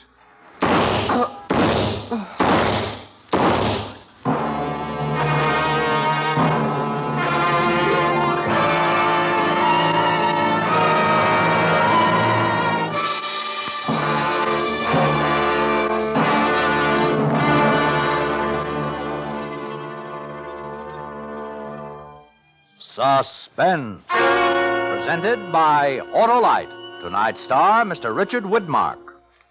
Friends, this is Harlow Wilcox again to remind you that Autolite is the world's largest independent manufacturer of automotive electrical equipment. In 28 plants from coast to coast, Autolite makes over 400 products for cars, trucks, planes, and boats, including famous Autolite Stay Full batteries carried by your neighborhood Autolite battery dealer. See him soon and ask for an Autolite Stay Full battery, the battery that needs water only 3 times a year in normal car use. And remember, you're always right with Autolite. Next week on Suspense, a story suggested by actual events and starring Mr. Gregory Peck, who will tell you the truth about Jerry Baxter. Presented on Suspense. Suspense is produced and directed by Elliott Lewis, with music composed by Lucien Morawek and conducted by Lud Gluskin. Tell You Why I Shouldn't Die was written for Suspense by David Ellis. In tonight's play, High Everback was heard as Charlie, Kathy Lewis as Barbara, and Joy Terry as Eileen. Featured in the cast were Larry Thor, Joseph Kearns, and Mary Shipp. Our thanks to 20th Century Fox Studios, who made possible Richard Widmark's appearance tonight. Watch for Mr. Widmark in that studio's forthcoming production, The Frogmen. And remember, next week on Suspense, Mr. Gregory Peck in a tale we call The Truth About Jerry Baxter. You can buy Autolite Stay Full batteries, Autolite standard or resistor-type spark plugs, Autolite electrical parts at your neighborhood Autolite dealers. Switch to Autolite. Good night. Today, many physically handicapped persons are performing important jobs in almost all fields. If you're an employer, why not check with your state employment service? Perhaps your employment problems can be solved by physically handicapped but skilled and capable workers. This is CBS, the Columbia Broadcasting System.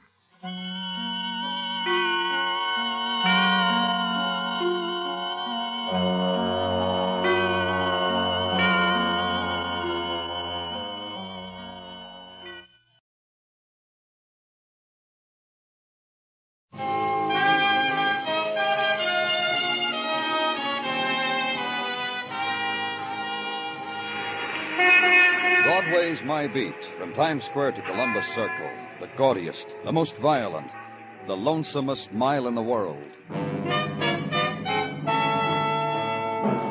Broadway's My Beat, with Larry Thor as Detective Danny Clover.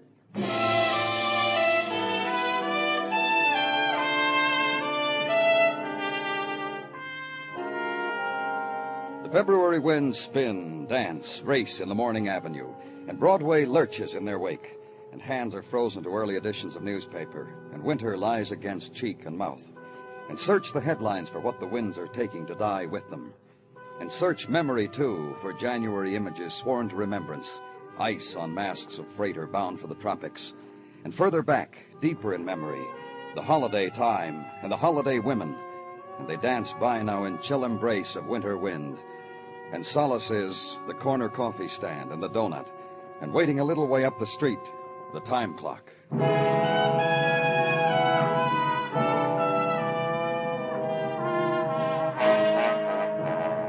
And downtown, the new morning is emergency ward of police hospital, and the wall clock that jerks its hands into the 8 o'clock time, and a man, Dr. Sinsky. Shock, exposure. For a whole night, the girl lay in an alley and no one to... Over the phone, you said that. I know what I said, poison. There were symptoms. The lab confirmed my diagnosis just minutes ago. Pretty. Yes. Now that Daddy's asleep, her prettiness has returned. Here, Danny. Here's the history on her. Identified from things in her pocketbook as Peggy Warner, age 28. Where was she found? A moment, Danny. Alley emptying into 19th Street, back of Tate's Bar and Grill on 3rd Avenue. Mm-hmm. A woman came running to Patrolman Carnes on the beat, yelled a drunk girl was sleeping in the alley, and that... Poison, shock, exposure. What are her chances, Doctor? What do you want me to say, Danny? I gave her sleep for a little while. To give her back her life? What do you want me to say, Danny? And outside now. The morning is a wind wall, so adjust yourself to it. One hand in overcoat pocket, one hand on hat, lower the head. Short walk to squad car, and the drive downtown. Crowd going to work time, rush beneath long triangles of gray and splinters of sunshine. Uncadenced quick step of pedestrian, and blare of the car-borne taking turns according to the green light and the red. Left on 3rd Avenue and cruise for an address, Tate's Bar. Find it. Park. And Tate's Bar is 5 booths, 4 empty, 10 bar stools, half of them occupied. And the bartender flashes his 9 o'clock in the morning smile at you, takes it back at the flash of the badge, assures you his name is Tate, and assures you... My time is yours. Just a few questions about last night, Mr. Tate. Last night was different. There was a girl lying in the alley out back. Her name was Peggy Warner. Is Miss Warner in the habit of... Look around you for a minute. So? You just bear with me. Peggy Warner, Mr. Tate. You just bear with me. We'll come to Peggy. This place of mine, this bar, a convenience. I cater to those who demand their booze. Me, personally, I wouldn't be caught even with my nose to a cork for the aroma. What's this got to do with I'm going to tell you why I fired her. Go on. So there are those who booze it from early morning on. I cater to this necessity. Notice the place, clean. The jukebox music, adjusted to soft tone level. The customer's voice is low. This I demand. Talk becomes above library level. Into the gutter they must go. Now we will consider Peggy. Thank you. So you'll understand. I said thank you. 8 months ago, I got a whim. Hire a barmaid. I approve of women waiting on men. Dames I don't allow in here to drink, but to wait on in uniform and all, I have a whim where this is nice for the self-respect of those who like the bottle. I hired Peggy. 8 months ago. About that. Then I caught her drinking with a customer. 2 days after she started to work here, I bounced her. What about last night? She came back looking for a job. She looked like she just swum her way to the top of a beer crock. Out the back way she did go, on my arm. No job from me to her. I see. What else can you tell me about her? 8 months ago, when I fired her first... Yeah, maybe you'd like to know about that. About what? The customer who she drank with. She merely walked around to his end of the bar, went out with him, hand in hand. And? Well, the guy's name was... I'll get it for you. His address, too. I got it around here someplace. But whatever this guy's name was, I saw him the next morning at his house. Oh? Yeah. Next morning, I got a messenger with a $10 bill and a note from Peggy. Bring my dress and street shoes around to this address. I did. The man I mentioned opened the door for me, took the bundle, and slammed the door in my face. Sure, I'll get his name and address for you.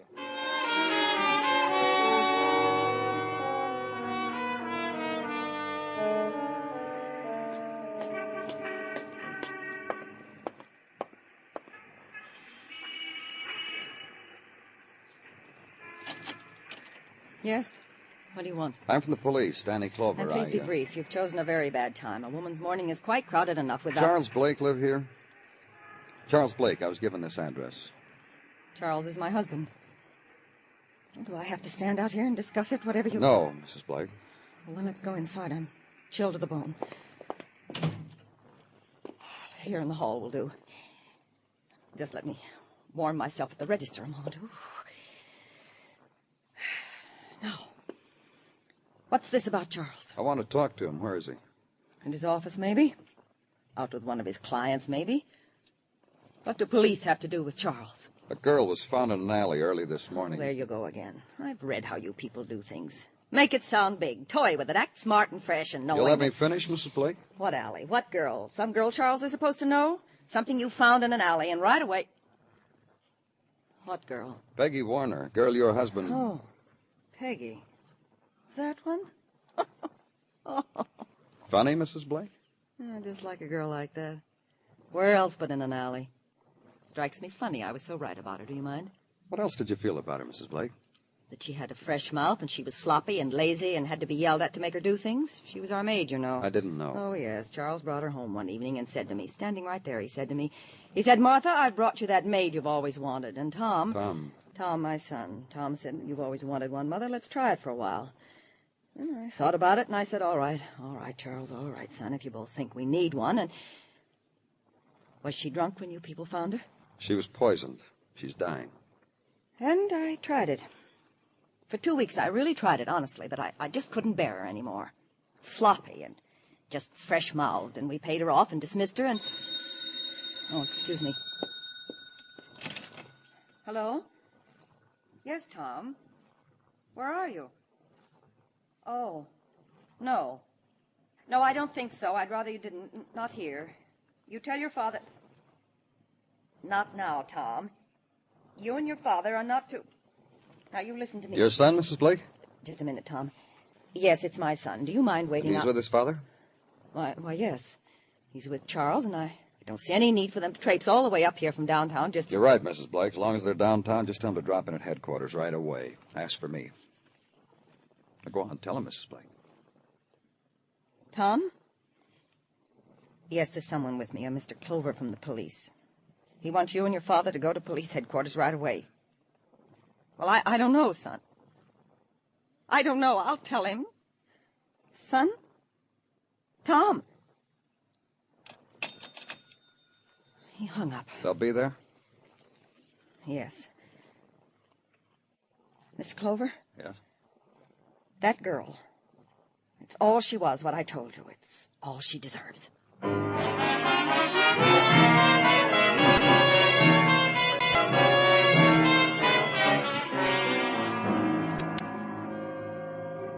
Just sit down, gentlemen.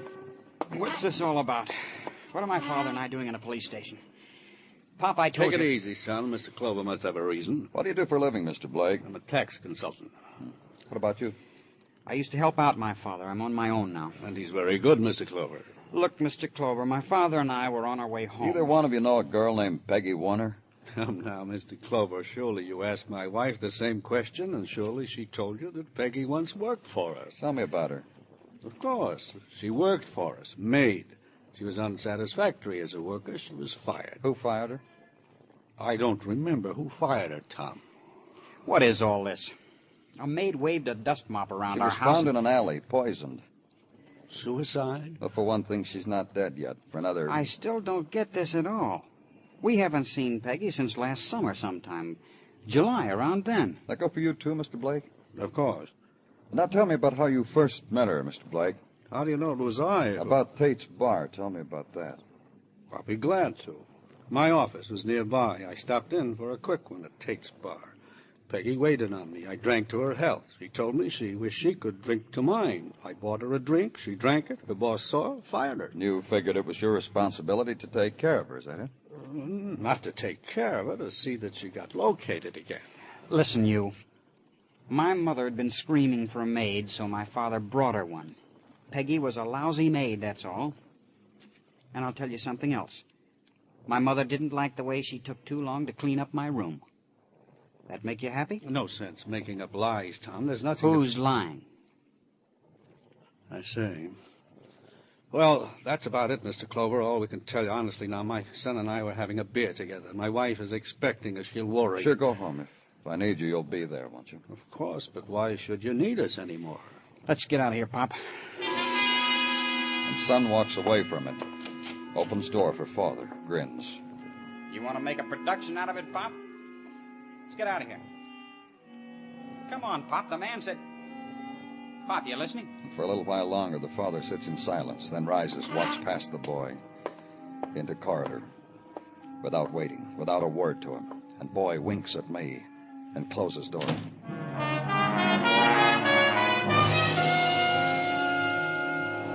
And through window, morning drifts the streets, and chill is grayer now. And over a doorway, neon sparks, sputters, flows in twisted tube.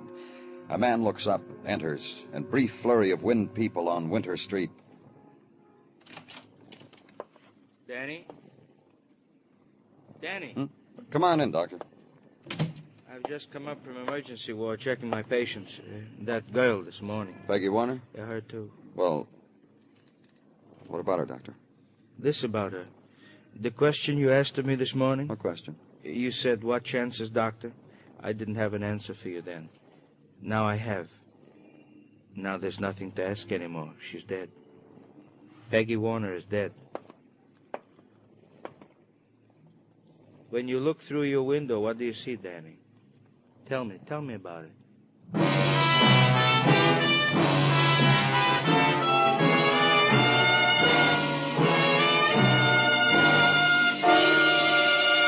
You are listening to Broadway's My Beat, written by Morton Fine and David Friedkin, and starring Larry Thor as Detective Danny Clover.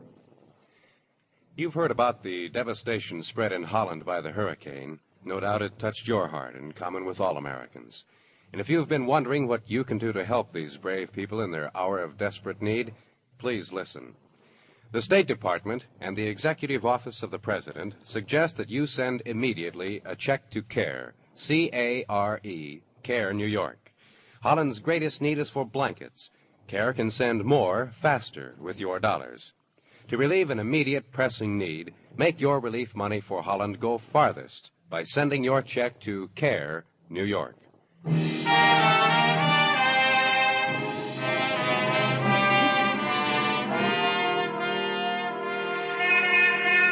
When it begins, when the February part of winter comes around, there's a kind of joy on Broadway. The time is starting to end. Peek under the calendar page and know that spring will come again, and the smile you make makes a little warm inside. But there'll be the winter things to remember. The evenings just as nighttime drifted in, when lights danced their patterns just for you, and later when you made the stars do things just for her. And Winter Park, snow in black tumbled hair, And Hudson Dawn, fingers against cool curve of cheek and laughter. It's starting to end, but there's still time. Run after it. Hurry.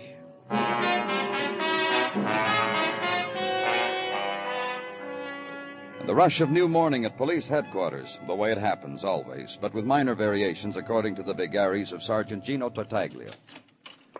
Money. Gino? Take a handful of peanuts, Danny, and sing along. Go ahead. Thanks, Gino. I'll save them for later. I saw Mrs. Tartaglia put them in my lunchbox, and I couldn't wait. And 3 peanut butter sandwiches. Like peanuts, huh? What's the matter? What a question. It's like asking a fellow if he likes gherkins. What? A question. Gino, do you have anything for me? Indeed I do. Will you let me have it, please? Some questions. Like asking a fellow... So help me, Gino. Very well, Danny. A check into the background of Miss Peggy Warner, deceased. Nothing on the blotter at records. So far as we can tell, Miss Warner was a law-abiding citizen. However... However what? A hurry-up wire to Baltimore, to the Social Security office, and a relay to the folk down there of Miss Warner's Social Security number taken from her effects revealed the following. Go on. Miss Warner was a bad employment risk for some reason or another. A list of places where she worked for the last 8 months is this long. Here, Danny, you can see for yourself.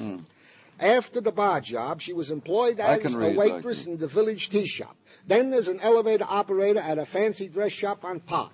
And Gino. Yes, Danny? I can read. Oh. Thank you very much, Gino. You were good today. Very good. Tell Mrs. Tartaglia.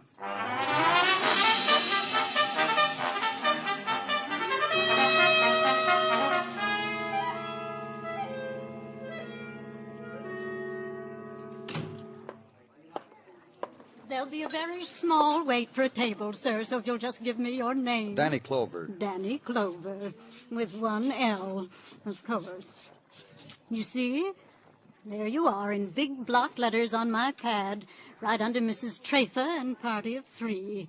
And if you'll nuzzle among those others on the bench, we'll have you teed and fed in just the smallest time. I'm not eating. Then we'll put you with someone who is. And if you're fortunate, you'll get a fat one who's dieting, and you can have her blue plate dessert with your tea. I'm from the police. You're police? It's about Peggy Warner, a girl who used to work here. That one. Mm-hmm. But she died today. It's all over the noon editions. A little while ago, I had a midday snack over it in the kitchen with the salad boy. Look... An August girl, that one. And you know August girls. No, tell me. You don't know? How odd. Like this they are. They blow in with the August wind, always at evening. Ask for a job or given it, and first thing you know, the season hits them. And there's nothing to do but sack them, fire them, give them the boot, the old heave-ho. Weather affects their work? You really don't know, do you? This Peggy, this August thing, was doing very well on table. So well, in fact, I put her on tea leaves. Huh? Fortunes, of course. The extra charge is minute, and the men seemed to like it when it was Peggy at the leaves. But when she made their futures all come true, went out with them on the side, dated them at odd hours, what else is a person to do, I ask? The heave-ho, huh? Your compassion's so welcome. Oh, pardon. Mrs. Trafer, we're ready for you. That table near the fireplace.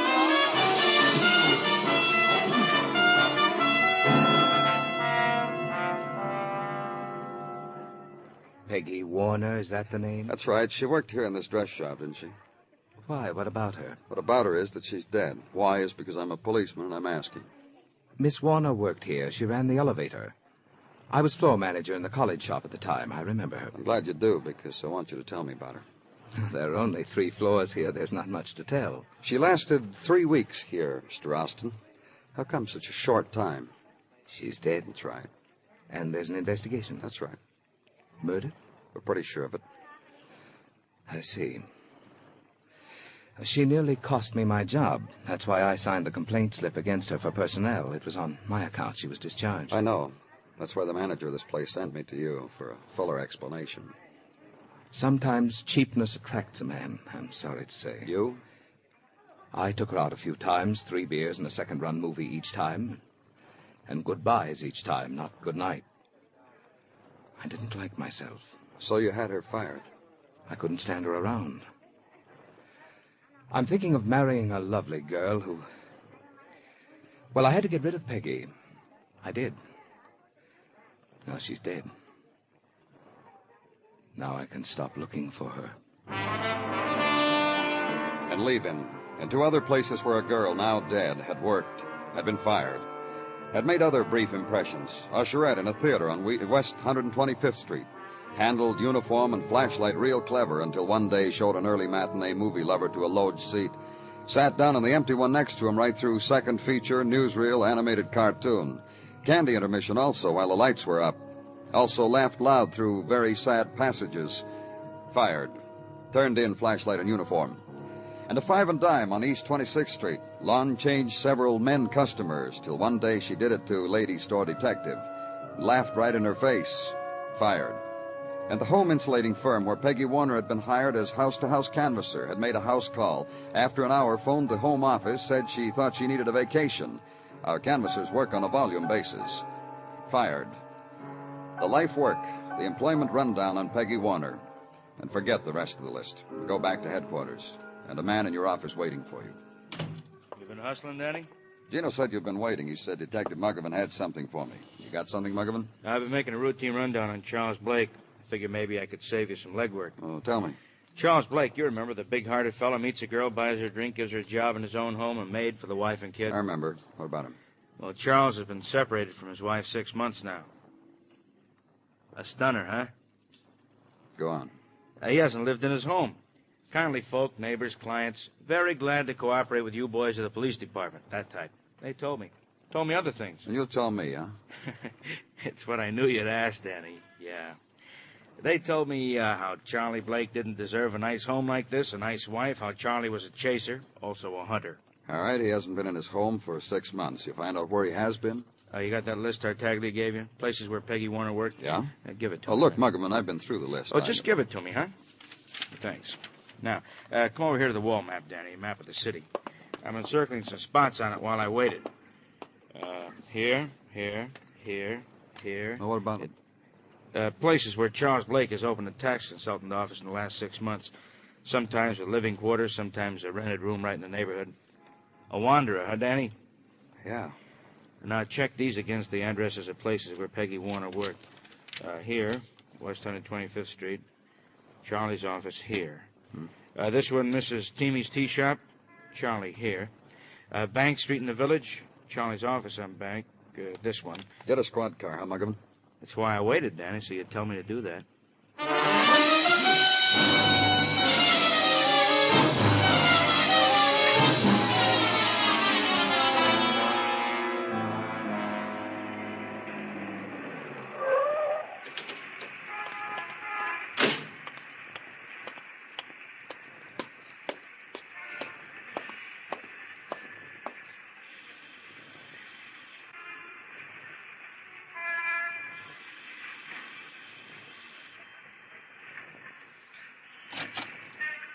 What do you want here, Clover? Talk. Let's go inside. You're busting up a family evening. Why don't you come back Who some is other it, time? Tom? Tom? Okay, we go inside.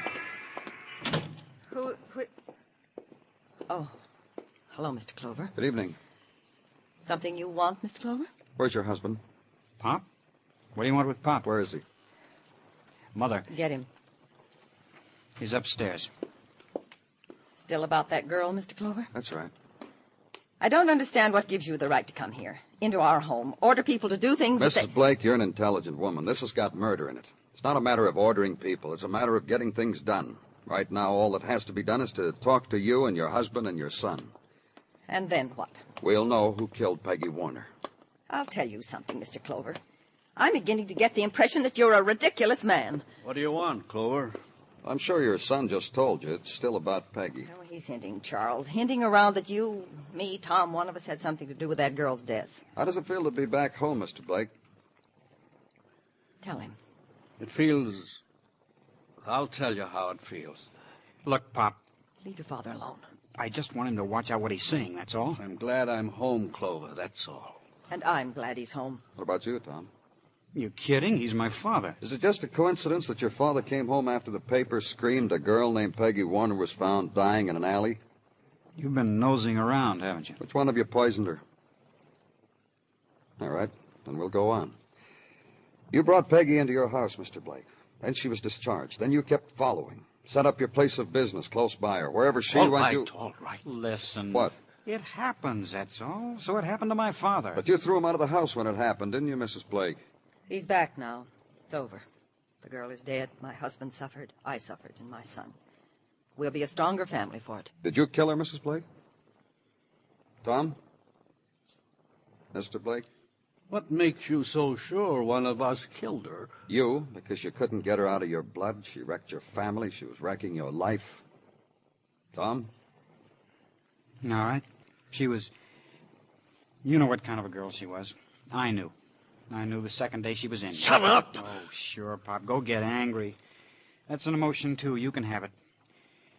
Sure, I had a motive for killing Peggy. What she was doing to you. Your motive, too, Mrs. Blake. Yes. Tom. Yeah? Whose idea was it for your father to come home? What difference does it make? It's important that... You killed her, Tom. Listen, Pop. What'd you have to kill her for? All right, she was what you said she was. But you don't know. You don't know. Let me tell you something, father of mine. I know plenty. I know when a man makes a fool out of himself. I've seen fools, but you... Oh! My two men. Father, son. Charles. I'm sorry I hit you, son. It's okay. Charles, I'm trying to tell you something. I'm sorry about everything, Martha. I know. I'm sorry, too. Now, pay attention to me, both of you. I killed that girl. Martha. I followed you and found out where she lived. Then I went there night before last, and I brought a bottle with me. Heart-to-heart talk with whiskey. And it was poisoned whiskey. I killed her. Then I told Tom it was all right to bring you home. Why don't you slap him again, Charles? Hit your son, or me, for what you've done to us. We'd better go, Mrs. Blake. One more minute, Mr. Clover. I deserve that. I'm a woman who's kept a family together. Charles. What? I spoke with her first. She laughed at you. Live with that, Charles.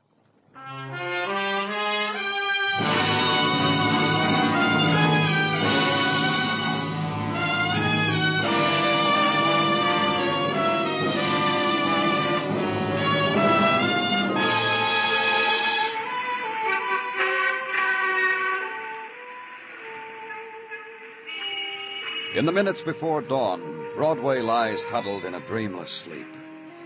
It's the time of no stars and the silent wind. But walk the streets, take the slow walk, and listen. It's there. It's always there. The sound of weeping. And you know that nighttime will never leave. It's Broadway, the gaudiest, the most violent, the lonesomest mile in the world. Broadway. My beat.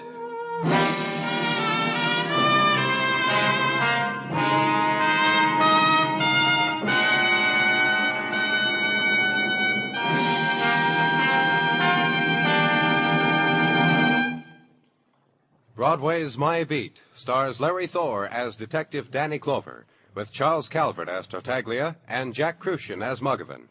The program is produced and directed by Elliott Lewis, with music composed and conducted by Alexander Courage. In tonight's story, Irene Tedrow was heard as Martha, Herb Butterfield as Charles, and Sam Edwards as Tom. Featured in the cast were Marvin Miller and Peggy Weber. Bill Anders speaking.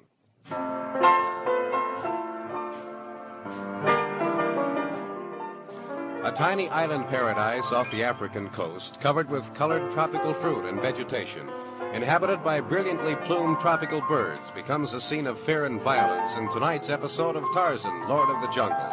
A man, his wife, and the son they dote on are enveloped by strange events indeed, until Tarzan decides to investigate.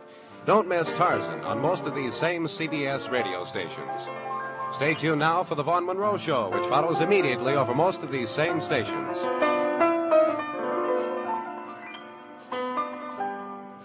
And remember, where there's Gunsmoke, there's Western Adventure, Saturday nights on the CBS Radio Network.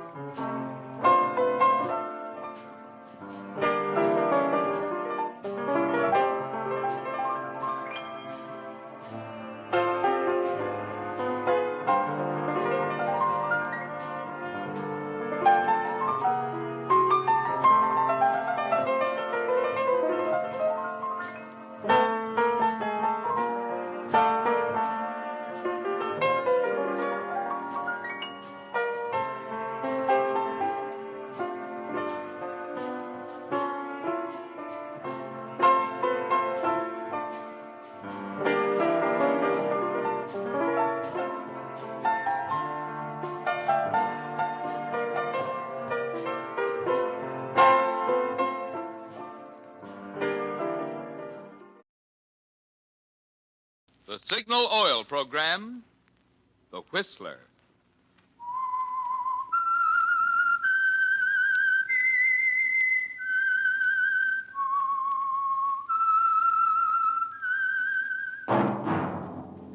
That whistle is your signal for the Signal Oil program, The Whistler.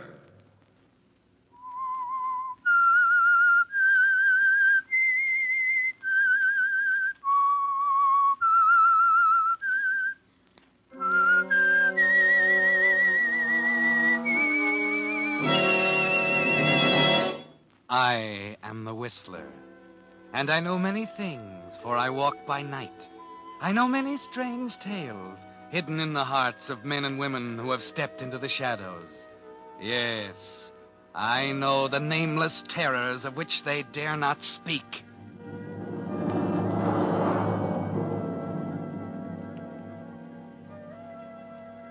Yes, friends, it's time for The Whistler. Rated by independent research, the most popular West Coast program in radio history. And remember, circle sign that identifies those popular signal service stations in 7 western states from Canada to Mexico. And now the Whistler's strange story, Terror-Stricken.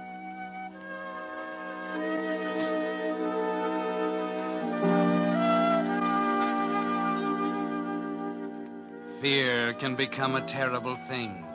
Gangrenous, disintegrating, warping, twisting, gnawing at a man's mind until he's conscious of nothing else but its presence. That was the kind of fear that took hold of Benjamin Reynolds. And oddly enough, it was the natural outgrowth of the very thing that started him on the road to success. There was a trial, an important trial. There were big names involved, particularly the name of Andrew Miller, the accused.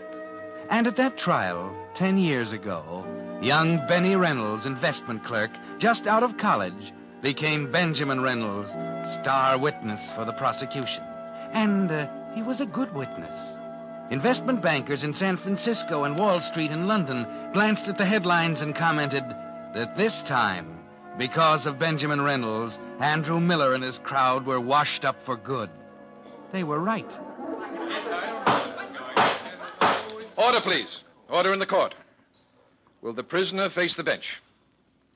Andrew Miller, you have been found guilty of the charge of grand larceny. I therefore sentence you to be confined within the state prison for a term of 10 years. Bailiff, remove the prisoner. You dirty rat, Reynolds! I'll get you for this!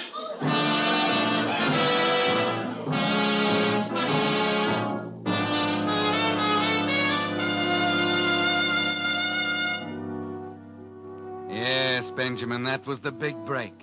Overnight, you became the banker's champion, the man who almost single-handedly broke up the Miller crowd. Today, just 10 years later, you're head of the Reynolds Investment Company, a pillar of the community. It's a nice morning as you sit at the desk in your private office, looking at reports. Yes, Mr. Reynolds. Joan, will you send Mr. Barton in, please? Yes, sir. 46,000 Allen account. Well, that can't be right. Gross commissions chargeable. Oh, wait a minute now. I know that's wrong. You wanted to see me, Ben? Yes, Ralph. These figures, are you sure they're correct? Of course. I prepared the statement myself. Oh, well, things like this don't do my heart any good, Ralph. Sit down, will you? Oh, sure. I'm sure there must be a mistake somewhere. I don't think so. But of course it's possible. Well, suppose you recheck them, just to be sure? Well, that's a big job. I'd have to go through all the records for the whole year again. I wouldn't ask you if I didn't think it was important. Well, perhaps I ought to call in the Monroe Auditing Company. No, I'll do it, Ben. No use taking on that expense. Well, all right, if you can have it by next Monday. Otherwise, I'll have to call Monroe. I've got to have those figures for the directors' meeting. I'll have them for you. By the way, Ben, have you seen the papers? Yes, I glanced through them at breakfast. Did you by any chance see this? Oh, guess I missed that. Among those released from state prison today is Andrew Miller, convicted 10 years ago of grand larceny in a trial that caused worldwide comment in financial circles. Remember him? What do you think? I remember what he said when the judge sentenced him. Yeah. Does it make you a little nervous, Ben? I mean, just knowing the man is on the loose again? I doubt very much if Andy Miller will do anything that'll send him up again. Still, you never know, do you?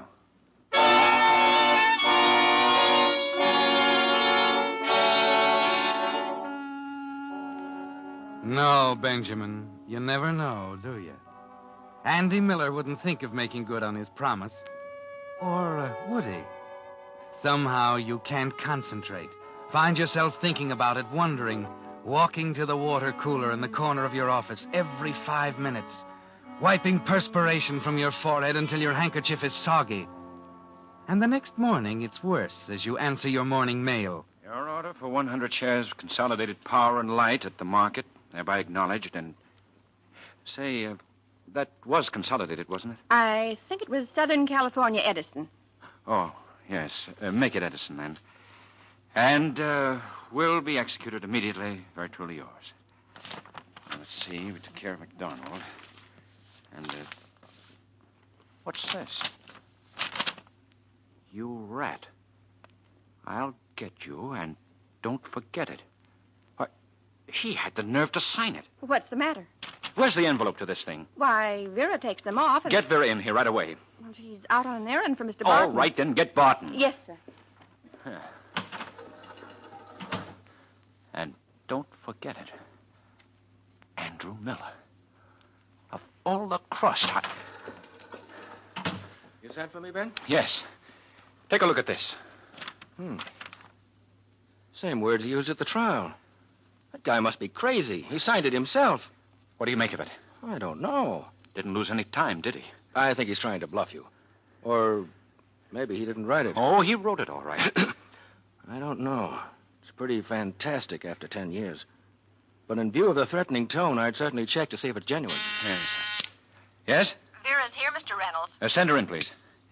Well, we'll see what she knows about it. You want to see me, Mr. Reynolds? Yes. Vera, did you notice this letter in the morning mail? Well, I don't read the mail, Mr. Reynolds. I just open it and put it on your desk. I've instructed them not to read company mail, Ben. Oh, of course. Well, I might remember if I saw the envelope. Yes, Mr. Reynolds. Have the wastebasket containing the envelopes from today's mail brought into my office, will you? I'm sorry, Mr. Reynolds. The janitor emptied all the wastebaskets an hour ago. Oh, very well. What are you going to do now? Well, I guess there's nothing I can do but call the police.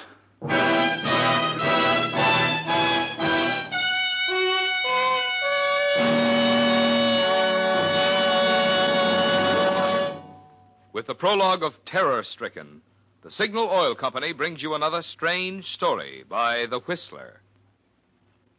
If you've been reading the new car ads, and who hasn't, you've no doubt noticed the emphasis that's being put on increased mileage.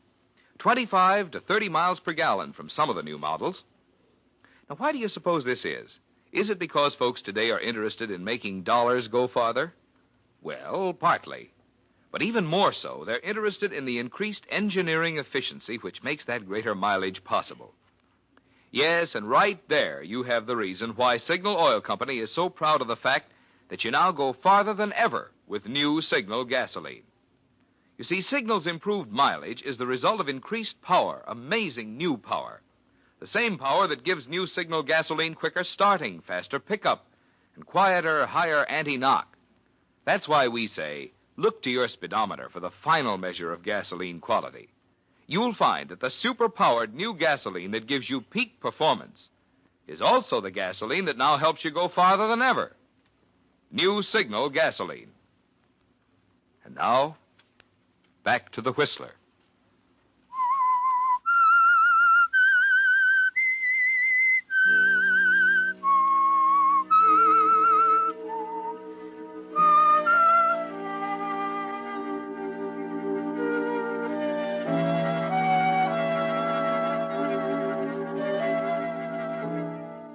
Well, Benjamin, there was a price tag on that testimony you delivered so efficiently at the trial of Andrew Miller 10 years ago, and you're beginning to pay for it now. The police don't help much. All you can do is swear out a warrant for Miller's arrest and leave the rest up to them. They can't do a thing about that weak heart of yours. Stop it from pounding every time someone comes to the door, And they can't bring your appetite back or help you to sleep at night. It's later than usual when you arrive at the office next day. Ralph Barton's busy on the books as you go into your office. Hang up your hat and go over to the water cooler for a drink.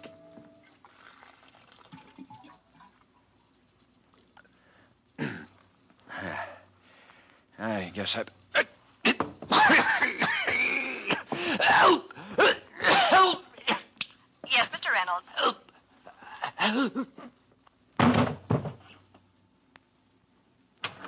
Mr. Reynolds, why the... Oh, Mr. Reynolds. Vera, Dr. Crane's in the next office. Get him, hurry. Oh, yes, sure, right away. What's going on here? Mr. Reynolds, what's happened? We came in when he called for help. Get a doctor. Vera's already gone for one. What's keeping her? There's a doctor right down the hall. She should be back in a minute. That isn't soon enough. Oh, but it takes some time. Don't you realize every second counts? Oh, here she comes now. Right in here, Dr. Crane. Stand back. Stand back, please. Yes, give him room. Doctor, is it serious? Can't tell yet. Looks very much like some form of poisoning.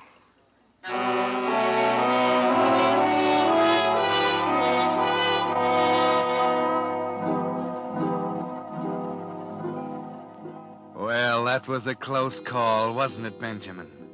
When you leave the hospital that night, you're still weak, positive now that Miller means business. The police report that afternoon. Poison in the water cooler, just enough to knock a man out.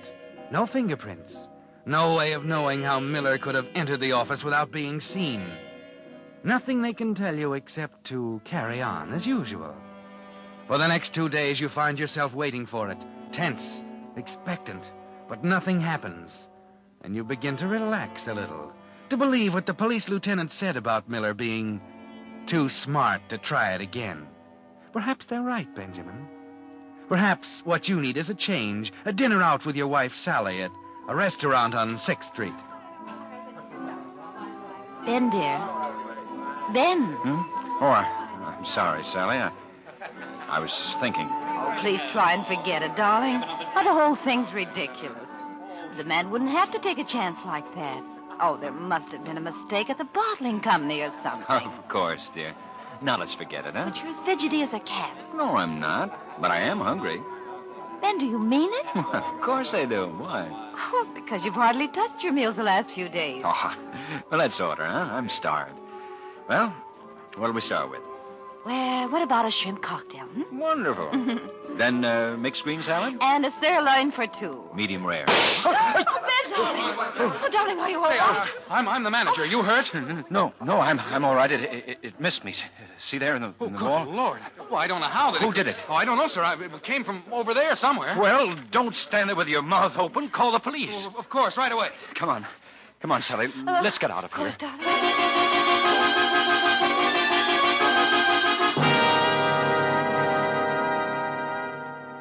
Well, whoever fired that shot meant business, didn't he, Benjamin? Your heart's pounding like a trip hammer again as you walk out of the nightclub. The hole in the wall was 6 inches from your head, and that's awfully close. Your heart almost stopped, didn't it? You're terror-stricken.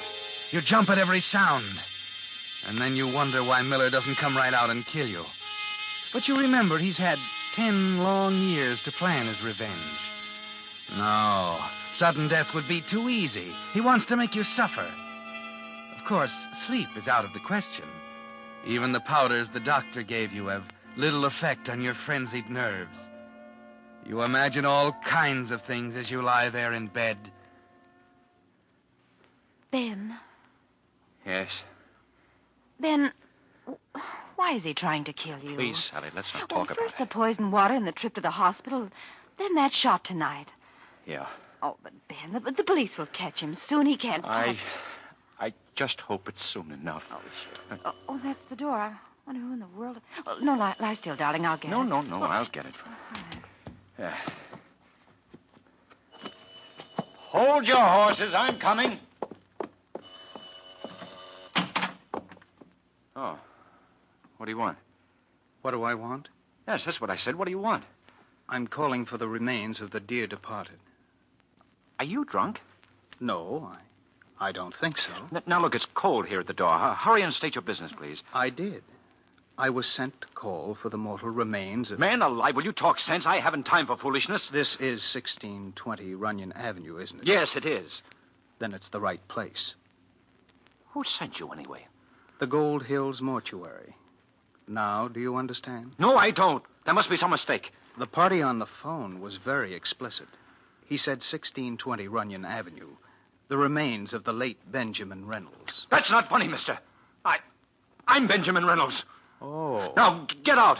Get out of the body of Benjamin Reynolds. We'll give you a very black eye. Oh, what's going to happen next?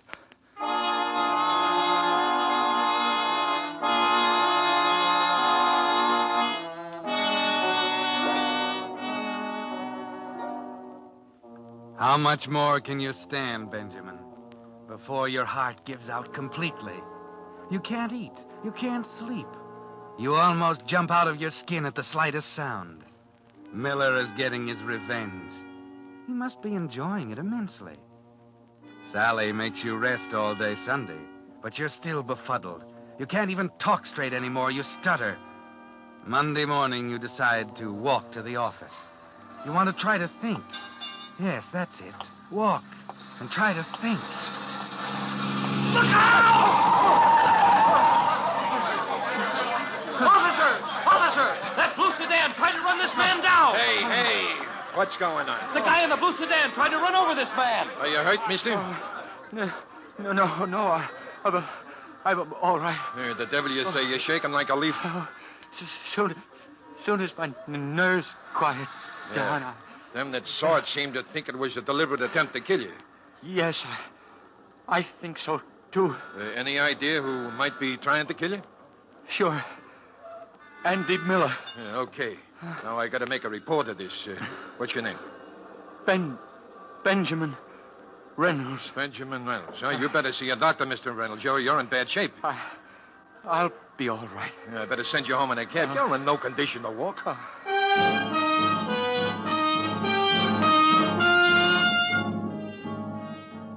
Another close call, and you're scared almost to death, aren't you? You wonder how much longer your heart will be able to stand it. Not much longer now. You tremble so violently you can't even light a cigarette. Even at home, you can't sit still. You pace the floor back and forth all day long until finally night comes. You can't sleep. You toss and turn. Yes, the days are bad, but the nights are filled with terror.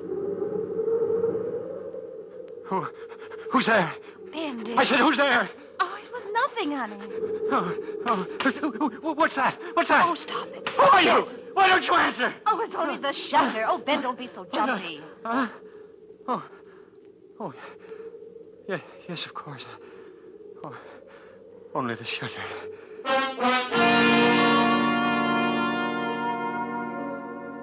It was only the shutter, wasn't it, Ben? But all the noises in the night have a sinister meaning, haven't they? After what seems like hours, exhaustion finally takes over, and you've just fallen asleep when...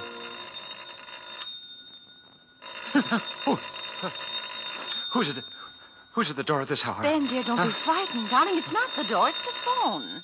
Oh, the phone. Yes. Who the devil can that be? I'll give them a piece of my mind. Hello. Is this Benjamin Reynolds? Yes, it is.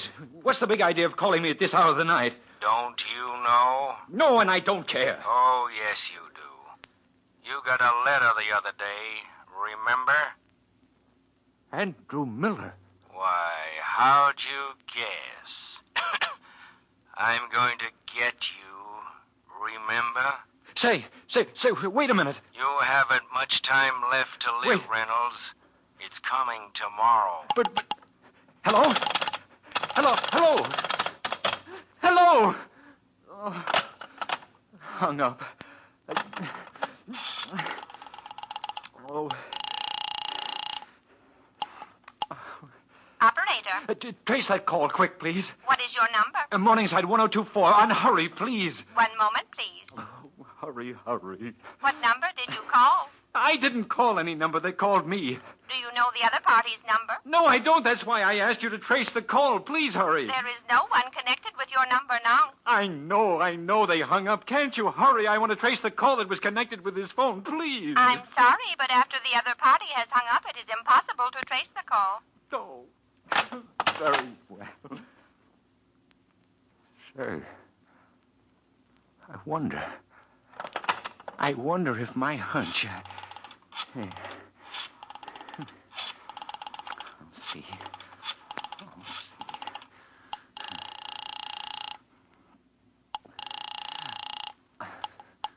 Hello? Hello, Barton.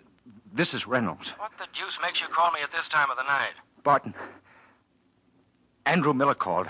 He said I haven't much time to live. Is that so? Yes, and I'm at my wit's end. What can I do? He's coming here, Ralph. Lord knows what he'll do to me. What do you mean he's coming there? Well, he just told me. You can't take this much longer, Ben. Why don't you call the police? Well, I've called the police a dozen times. I tell you, Miller's too clever for them, Ralph. Then there's only one thing to do. Get out. Well, yes, but he'd follow me. He knows where He hasn't checked me. Now, look, it's out of the question for you to stay there under the circumstances. I'll be over in the morning, and we'll go up to my cabin for a few days. You've got to get a complete rest. Yes, you're absolutely right, Ralph. I've simply got to. And listen, there's someone tipping that guy off on your movements. This time, make sure. Don't tell anyone where you're going. Well, yes, but what about Sally? Tell her you're off on a business trip or something. Yeah, that's it. The convention starts tomorrow in Cedar City. If necessary, you can call her later from the cabin. Yeah. All right, Ralph. I'll pick you up in front of the signal station at Runyon and Broadmoor tomorrow morning at 8, right? Right.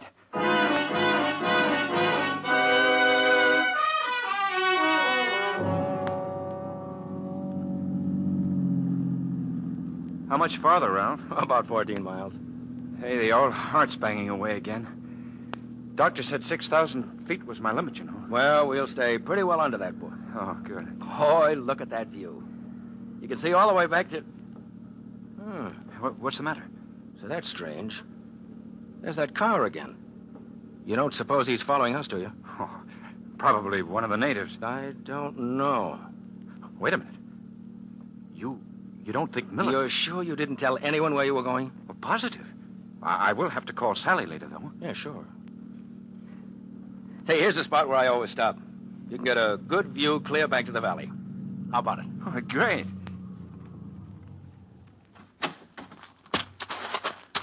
Up this way. Yes, kind of steep. I better take it easy. Now, there's a level spot up here at the top. Well, you go ahead, Ralph. I gotta watch myself at this altitude. Get that air. You know, this is what I needed. Mountain air, sunshine, quiet. Hey, where are you? Up here. Come on.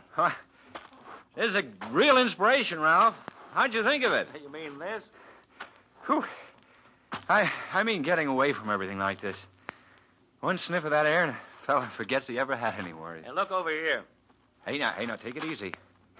Kind of close to that edge, you know. Look, Ben. 1,500 feet, straight down. Yeah, I'd just as soon stay back here if you don't mind. What's the matter, Ben? Afraid? No, just sensible, that's all. You know, funny thing about me in high places, it seems You ought to be afraid, Ben. That's where you're going. 1,500 feet straight down. What? Well, that's good. 50. You're serious, aren't you? I'd hate to have you call in the auditors, Ben. I was afraid that was it. There was something wrong with those figures. Yes, there was. But I learned something from Andy Miller. You're not going to be around to testify. You're going to have a dizzy spell. And they're going to find you 1,500 feet down there on those rocks.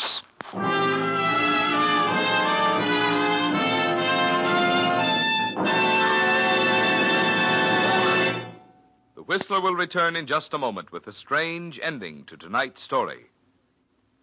Meantime, here's news about one of the first of the new post-war developments to make driving safer and more restful.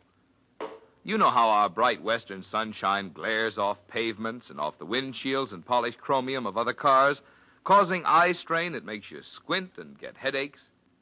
Well, during the war, the Army and Navy used a new principle of glare control. It's called Polaroid. And unlike old-fashioned colored filters that darkened everything and changed the colors of flowers and scenery, Polaroid is as clear and colorless as your own windshield. But look through the Polaroid, and presto, all glare is gone. Now, here's the good news.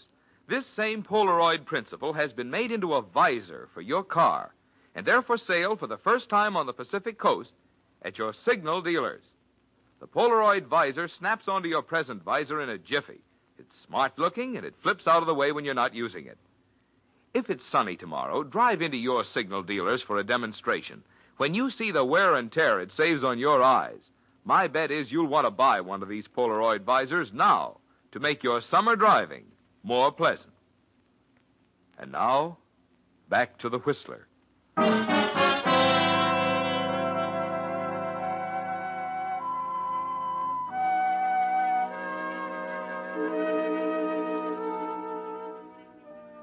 Well, Benjamin, you seem to be in a tight spot. Just the two of you there, alone at the top of the cliff. Barton staring at you, white-faced and tense, his fists clenched at his sides. And oddly, you find yourself struggling to keep the smile inside you from showing on your face. It's probably only a few seconds, but it seems like an hour that the two of you stand there silent. Then... Listen, Ralph. You hear that? The car? Yes. They won't stop. Sure he will. That's what they came for. What do you mean? There's a detective and 2 patrolmen in the car, Ralph. They followed us all the way from town. You're lying. You'd better restrain yourself for a minute and see. Of course, you could pull it off now if you wanted to, Ralph. But it'd be kind of foolish, wouldn't it? The embezzlement charge will put you away for only 4 or 5 years, with perhaps a few more for attempted murder, but if you go ahead and... How did you know? You did it again. What? That. It's a habit of yours, Ralph. Every time you're about to say something important, you clear your throat. Like that. That's why it hit me between the eyes last night when you called me and said, I'm gonna get you. Remember? Come on, Ralph. Let's walk down to the road. We'll save the policeman a few steps.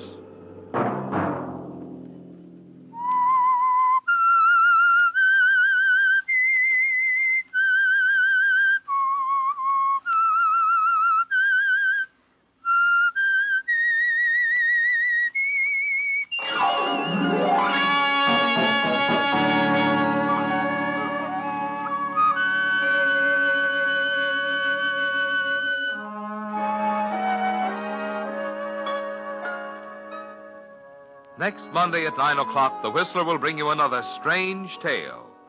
The Whistler is broadcast for your entertainment by the marketers of Signal, gasoline, and motor oil, and fine quality automotive accessories, and by your neighborhood Signal dealer. This program, produced by George W. Allen, with tonight's story by Walter Jensen, music by Wilbur Hatch, is transmitted to our troops overseas by the Armed Forces Radio Service.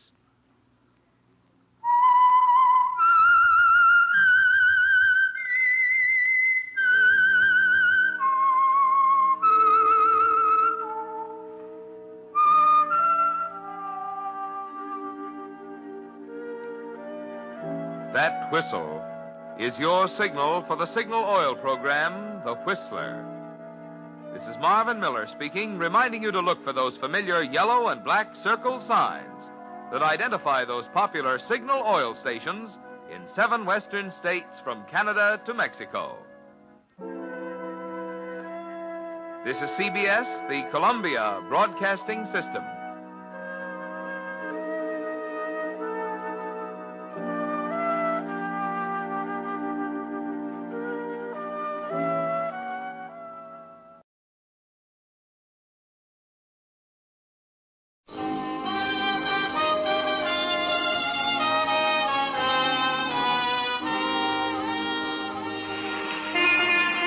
Broadway's my beat, from Times Square to Columbus Circle, the gaudiest, the most violent, the lonesomest mile in the world.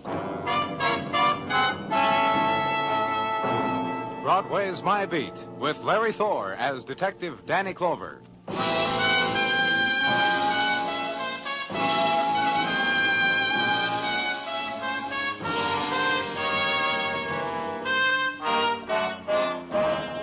Into February on Broadway now, near the tail end of the winter wind, the frantic wind that drifts, that whips around corners, that gathers itself into squalls out of the secret hiding places it knows, then rushes down alleys, searching for what the world has left behind.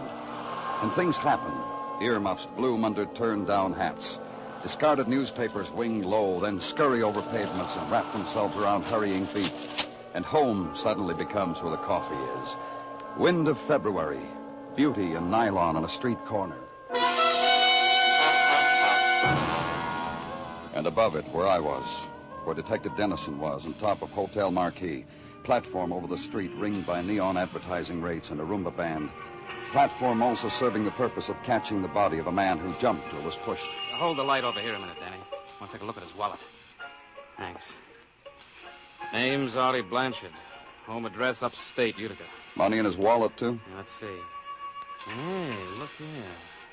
5 $100 bills. About a half a dozen 50s. How much you find in his coat pocket, Danny? A couple thousand, I guess. I didn't count it. Must have been that much in his pants pocket, too. Hold the light a minute, will you? If these bills aren't real, they're close enough to it to make me happy feeling them. Nope. No what? This man didn't jump. All this money, why should he? Stick around for technical, Dennis, and I'll see you later. And so it was this. Entertainment for winter night. Look down over edge of Marquis. And gathering to it, lifting face to it, the crowd people, anchored in shadow pools, wavering, blurring, floating faces on wind drift. But the constant thing, pierce and dark of neon-reflected pinpoint and ring of staring eyes. And from swell of crowd, a shouter detaches himself, runs wildly the street, shouts violence, summons more spectators. And the whisperer, too, elbows crowd, walks to a doorway to edge of woman, makes his whisper, shrugs, comes back to spectacle alone. The entertainment, and leave it.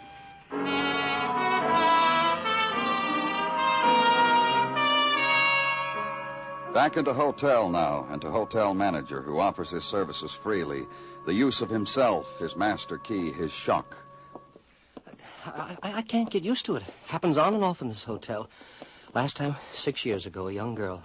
I took a whole month off. I just can't get used to it. Blanchard's room on this corridor? Yes. He seemed a very usual kind of man, Mr. Blanchard, especially out of the ordinary. For this kind of a hotel, I mean. This was his room, Mr. Hochstetter? Yes. Will you open it, please? Yes, I'll open it. I can't get it open for you. Yes, very usual kind of man. And his friend, too, the man who shared this room with... Oh, how unusual. How very... All that money. All that money just tossed around like across the bed on the dresser. And here, a clump of it on the... Just leave it alone now, Mr. Hochstetter. Huh? Oh, yes. I didn't mean to. But you must confess it's startling to walk into a room, a man is dead out there, and there's all those bills just thrown about as if they were confetti. 20s, 10s, 100s, 50s. Oh, you were saying, Mr. Hochstetter. What sort of madness could have hit him? Or maybe it was a kind of joy just before... I meant you were saying someone shared this room with him. Yes. Mr. Joe Tobin. They registered here, let me think, a week ago, from Utica. I believe it was Utica. I can check. Don't bother yourself. From Utica. Me and Artie. Oh, Mr. Tobin. I'm afraid we have rather saddening news for you. Don't bother.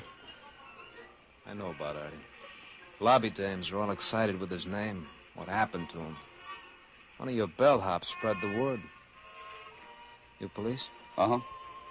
I'm Joe Tobin. This was my bed, that one was Artie's. It's been like that for a lot of years now. Like what, Mr. Tobin? Hey, bank night in a hotel room, huh? How do you figure, officer? Somebody shove Artie through the window, then toss dough around like it was corn for your pigeons? I asked you something, Mr. Tobin. All that dough. The killers, Artie. Oh, you mean about me and Artie? How we were? Uh-huh. Pals, friends, buddies, everything 50-50. Born and raised in Utica. Everything, but everything, half mine, half his.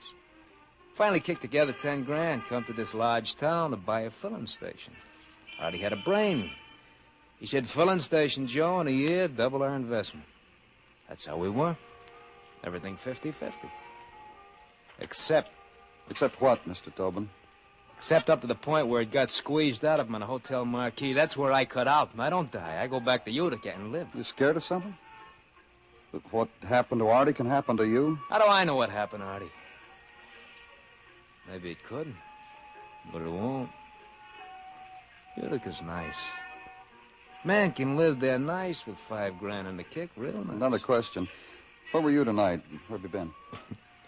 Very large town, lots of places to do. I did a bushel of them. Then I got tired, come back here, got the word about Artie. I'm still tired. If the fella's mine, I lie down on my own bed, huh? And the dough on it, you can do One it. thing, Mr. Tobin. Yeah, I know. No Utica till I hear from you, huh? Oh. You know what? What? It ain't the same without Artie. Not one little bit.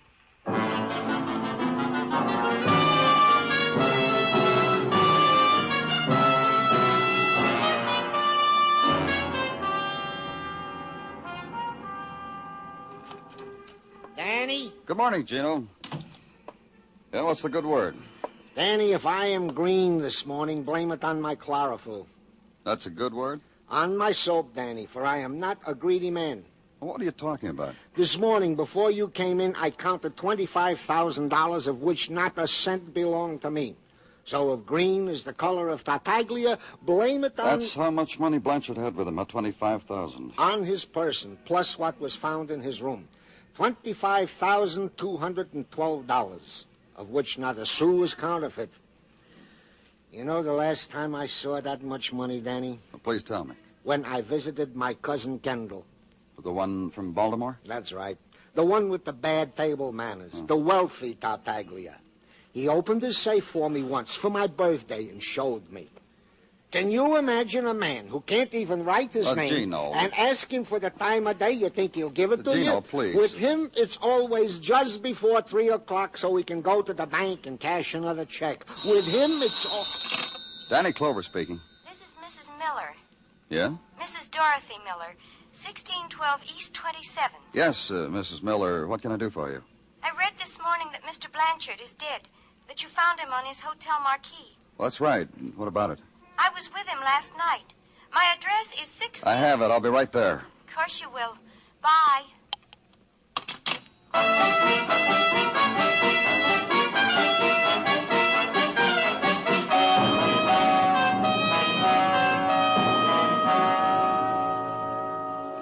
It's of course apparent to you that I'm a widow. Mrs. Miller... You've but to look around you at this house. Its femininity, its graciousness. The fact that there is nothing, no trace of a man in it. You notice? Not for many months now. On the phone, you said you were with Mr. Blanchard last night. I'm coming to that. Do you mind? All right, go on. My husband, Les his name was, Les Miller, he died a year ago. And he left me this place and a filling station, and his dying words were, "Marry again, Dorothy. You must not remember things. Marry again." The filling station, Mrs. Miller, the one you were going to sell to Artie Blanchard? How could you have possibly known? Just tell me about Mr. Blanchard, and about last night. But I'm coming to that. Let's make it now, Mrs. Miller. If you insist. I've tried to get rid of that thing for months now. Not that it didn't bring in a nice income and all for a while. Make it possible for me to do things, gay things I hadn't done when Les was around. Things Les would have died before his time if he'd known. But it became a yoke around my neck, and it began to lose money. After all, a woman is hardly cut out to compete on this level in a man's world. And you know... offered it for sale, and Blanchard came to you to buy, and you went out with him last night. Of course. We set our deal, made arrangements to sign the papers today. He said something of a partner, and then he suggested we celebrate the occasion. Just Artie and I. He was... Oh, what's the use of thinking about it? He's dead now. He was what, Mrs. Miller? You know, gay and flippant, little jokes, on team, sort of, and whispered into the ear. And I was having a very lovely time until... Until what? Until we went to a place I know on Broadway. A dance place with a jukebox and drinks in shadowy curtained little booths and Chinese food. And Tommy came up to us. Tommy? Tommy Jordan. Sweet. He's the boy I met when I was doing Broadway one night. And Tommy remembered me. Tell me about Tommy. Sweet. And I remembered him, too. You know where he lives? On the second floor on West 43rd, corner of 9th Avenue. He once invited me to a party there, but of course I didn't go. And Tommy came up to you and Mr. Blanchard last night. And I introduced him to Artie, and Artie invited him to a drink. He was nice. And then something about a crap game passed between them. And suddenly I was alone, all over again. Oh, dear, that Artie. Yes, Mrs. Miller? Oh, but what's the use of thinking about it now? He's dead now. That's all, Mr. Clover. That's all I had to tell you people. But if you see Tommy, please be gentle with him.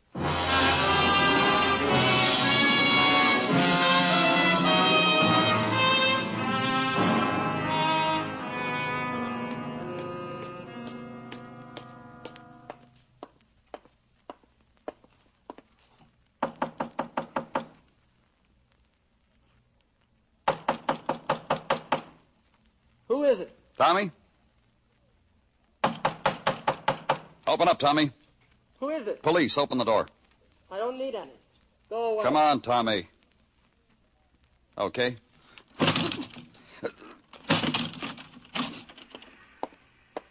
So you're a strong man. So what did it get you? Get down from that window, son. One more step closer and I'm going to jump. Why? Get out of here, that's all. You jump, you'll wind up with a pair of broken legs, that's all. One story up, not so high. You want me to meet you down in the alley or what? Which is it gonna be?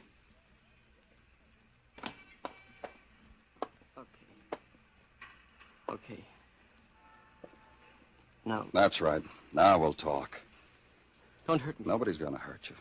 Don't touch me. All right. Artie Blanchard? That's right. That's who I want to talk about.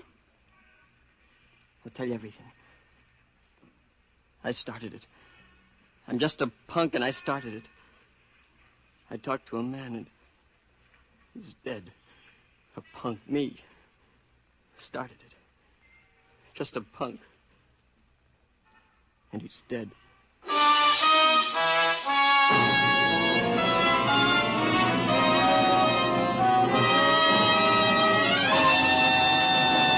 You are listening to Broadway's My Beat, written by Morton Fine and David Friedkin, and starring Larry Thor as Detective Danny Clover. When choosing a career, most people want to be sure that they'll have a job when they're through studying. That's why the nursing profession is such an ideal one for young women who are high school graduates and in good health. After only 3 years of study, graduate nurses can find plenty of job opportunities in many interesting fields. For information on your chances in the nursing profession, inquire at your nearest hospital or nursing school.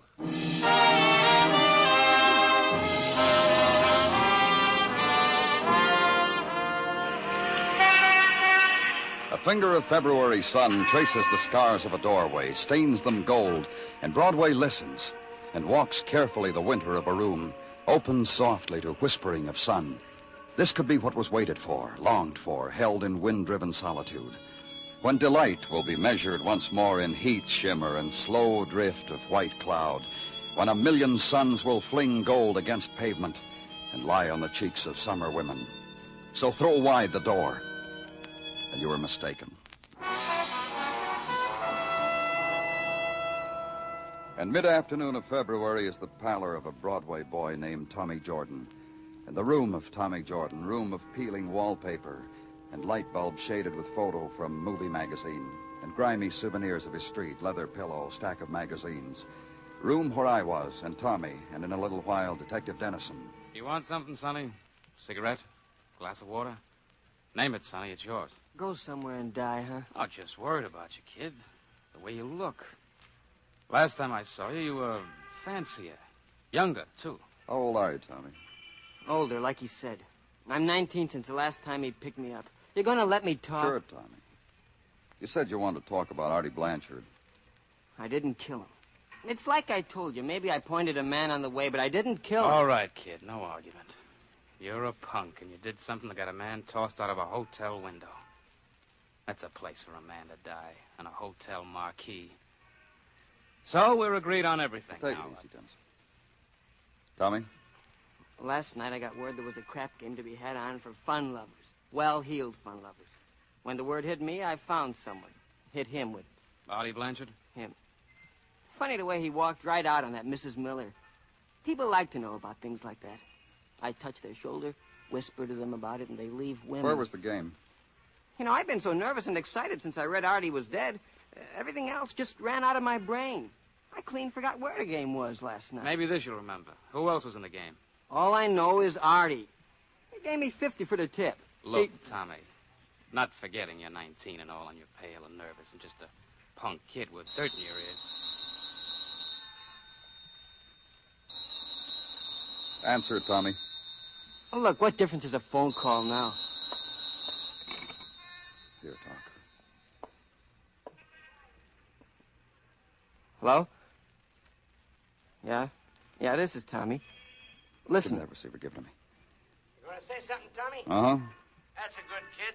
Bob Murray kid. Tonight's game, 6 o'clock. Empty store on 10th Avenue. Moreland's novelty spelled right across the window. You get that? Uh-huh. Whisper the word in a couple of ears. Oh, hey, another thing. No more hotsy-totsies like that Blanchard. The gamesters are sad from this type. Happy dreams, kid. Get your coat, Tommy. You're going out. So book him. Tommy Jordan, boy from Broadway, purveyor of odds and ends, tout to those with frayed imaginations. Conductor of tours round the clock with refreshments on the hour. Tommy Jordan, middleman for the moody. Book him and leave him. Back to the office, desk, pencil work. Work, segment of life devoted to the principle of the carbon paper and the triplicate, and to the coffee and cardboard container, and the ham on rye, sips and bites between erasures, which also consumes time, which erases the day, which causes the night. Other chores. Squad car with 5 policemen ride through City Street, downtown to 10th Avenue, to empty store, once where novelties were sold. Park, place the men, 2 in front, 2 in back. Walk over to the front entrance with Detective Dennison. Yeah? Bob Murray? Yeah. Tommy said there was a game. Tommy Jordan. Hurry up in. Uh-oh. Just leave the door open, mister. The 2 boys in blue belong to us.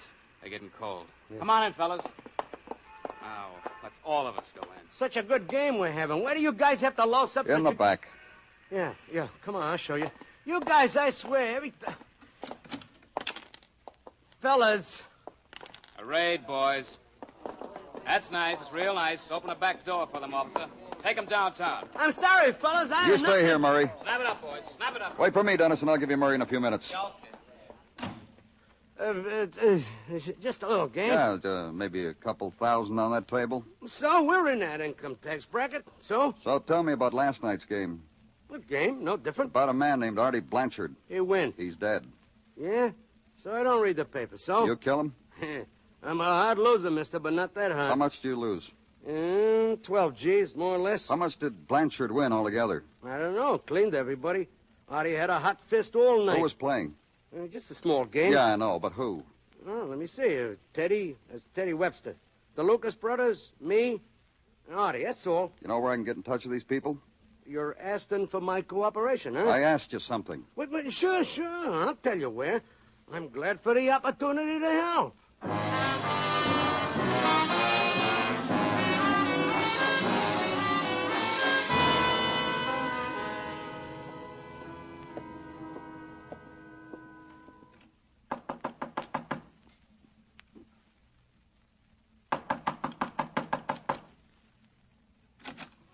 Hello. Police. I'm looking for Teddy Webster. But I'm Teddy, for Theodora. Surprised? Yes. Delighted? Look, Miss Webster. Inside there is a spring. You hear it? You hear the music? Come close to it. Come inside. All this day I've played it over and over and over. And there's the feeling I will burst. I'll explode. I'll find green grass somewhere. Miss Webster? Yes. How old are you? Put your hand here to my throat and you'd know.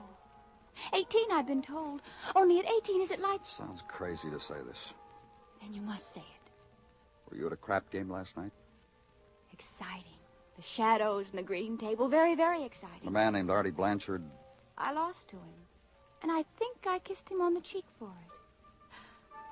Which does he remember, I wonder? How much do you lose? $10,000, but I'm still ahead. Last week I won. Last night, 10,000. But I'm very rich. My father sees to that.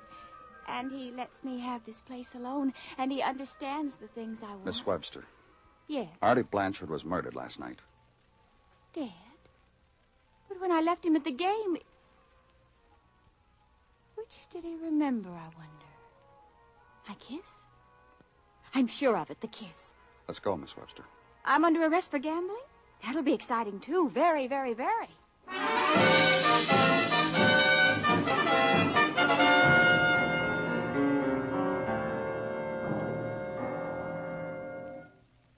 All I'm asking you to do is be quiet, that's all. Hey, let's try it softly, Mr. Lucas. How much did you lose at the dice game last night? How much But please, you want to wake my brother? In about 2 minutes, yeah. Give him the 2 minutes, huh? He's tired. He was figuring a system for Vegas. It tired him out. Very fine mathematical brain, but it tires How him. about last night? He get real tired? Not very, no. He hardly got to hold the dice. That Blanchard was, very hot. My brother Ray must have dropped maybe 14 G's. He stood there trying to figure out by mathematics how to stop this guy Blanchard. How much did you lose, Mr. Lucas? Compared to Ray, I practically won. I lost 4 G's. Let's go wake Ray, huh? Oh, we have to? We have to. Ray, wake up. That's the boy. We're arrested, Ray.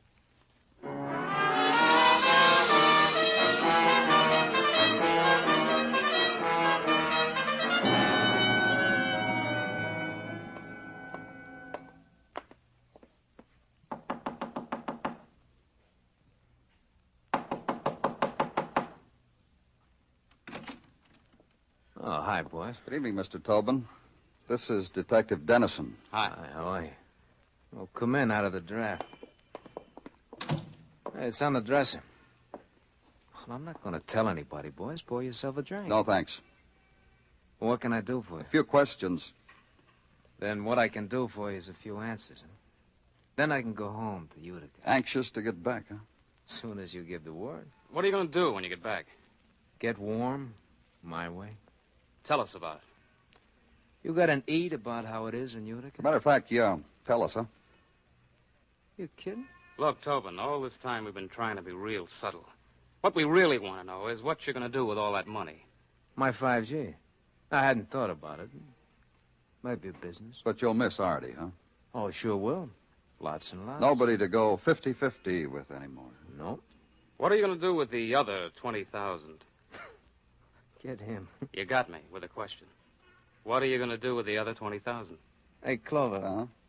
Are you sure you brought the right detective? This is going to sound real dull, too, Tobin. You want to listen? Well, we Utica fellas are polite. We got a ditty goes with that. You want to hear? I'll save it. You can write it on the wall at the pokey. Lots of poets down there. Here's the way we figured, Tobin. You and Artie, partners, 50-50 on everything. You said so yourself. Ah, I did that. So your 5,000, Artie's 5,000, 10 grand altogether. Hey, that's good. Very, very good. Oh, this guy's a sweetheart, Danny. I'm going to enjoy riding him downtown. 10 grand, and Artie invested it in a crap game. I've talked to everyone in that game. $40,000 was lost, won by Artie. And? And this. Up against the wall, Tubman. Come on, move. Oh, for what? Shake down, mister, up against the wall. Turn around, face it. Let's get your hands behind your neck, huh? That's the baby. Just what do you expect to find? Artie came back here with $50,000. 10,000, half of it yours, and 40,000 he won. We found half of it lying around this room. Where do you keep your wallet, Tobin? Inside coat pocket. Get it. Here, Danny, catch it. Yeah. Bank draft of $5,000, Ruxton National Bank. Yeah, sure. I went down there this morning, got a draft for my money. That's an error? Now look. Yeah? I have to stand like this. Okay, turn around. What'd you do with the rest of the money? Ruxton National Bank, Dennison called. Right. This is the police operator. Get me the Ruxton National Bank. On 5th. That's right. Thank you. Safe deposit box, Tobin, is that where? Open account, is that what you did? Or is it in another bank? We'll find it. We'll check all of them. Or did you hide it? Well, first of all, we'll tear up this room as a matter of procedure. Hello, this is the police. Let me talk to the head teller, please. Artie was... Go ahead. Artie was going to steal it. Yes, that's right, sir. This is the police. Yeah, I'm glad to know you, too, Mr. Goodwin. Write down this name, Joe Tobin. Hang up. Hang up! Never mind, Mr. Goodwin. Go ahead, Tobin. He invested your money in a crap game, won, and all he wanted to give back was your original investment, is that it? Can you imagine a guy like that? Gambles my money without telling me, wins 40 G's. All I wanted was my share, half of what he won. What you took after you killed him, huh? Threw his share right in his face. Then threw him out of the window. Well, sure. What do you expect? He was my pard. A guy crosses a pard. What can they expect? You got a 50-50 understanding, mister. Shaking hands with a guy. Buddy, guy crosses you? Kill him, huh? Sure. What else you gonna do with a guy like that?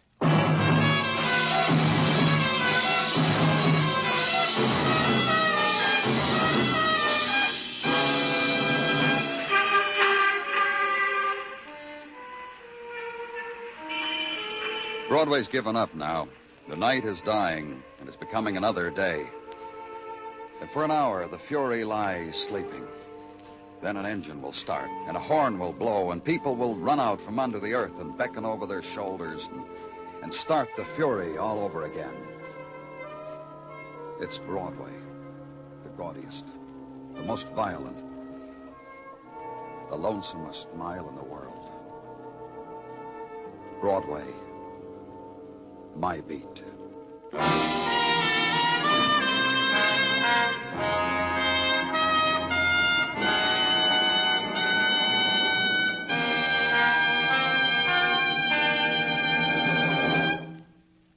Broadway's My Beat stars Larry Thor as Detective Danny Clover, with Charles Calvert as Tartaglia and Jack Crucian as Muggavan. The program is produced and directed by Elliott Lewis, with musical score composed and conducted by Alexander Courage. In tonight's story, Anthony Barrett was heard as Joe Tobin. Featured in the cast were Barbara Eiler, Louise Lewis, James McCallion, Bob Sweeney, Benny Rubin, and George Peroni. Bill Anders speaking.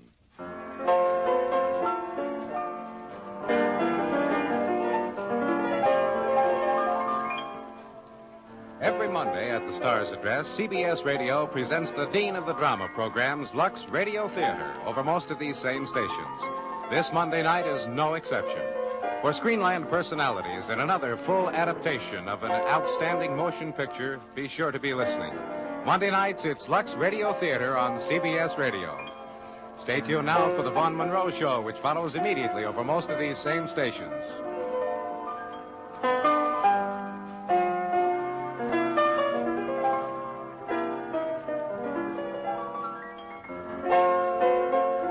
America now listens to 105 million radio sets and listens most to the CBS Radio Network.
Suspense.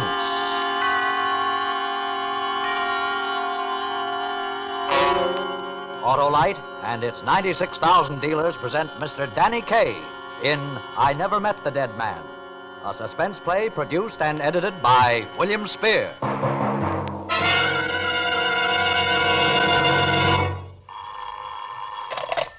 Hello? Wake up, Mr. Wilcox. It's a brand new year. Happy New Year. Okay. Oh, what a sleep. Hey, did she say a new year? Boy, let me at it. That's that Autolite Stay Full battery I promised myself. That wonderful water wagon, that thirstless, thrilling three-timer. Yes, sir, it needs water only 3 times a year in normal car use. Hello again. Are you up, Mr. Wilcox? Am I up? I'm as up as an Autolite Stay Full battery is up and away at a single starter shove on a winter's morning that's as cold as blitzing. And alive. Alive as an Autolite Stay Full battery, built with fiberglass retaining mats to give 70% longer average life, according to tests based on SAE life cycle standards. compared to batteries without those stay full features. Mr. Wilcox, it's time for... Oh, yes. Suspense. And now, with I Never Met the Dead Man and the performance of Mr. Danny Kaye, Autolite hopes once again to keep you in suspense.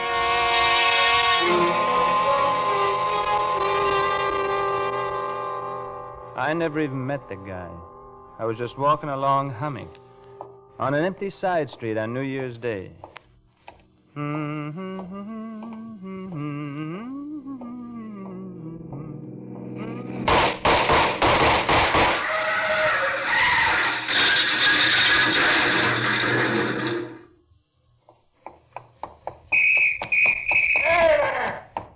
you! Stop! I didn't do anything, officer.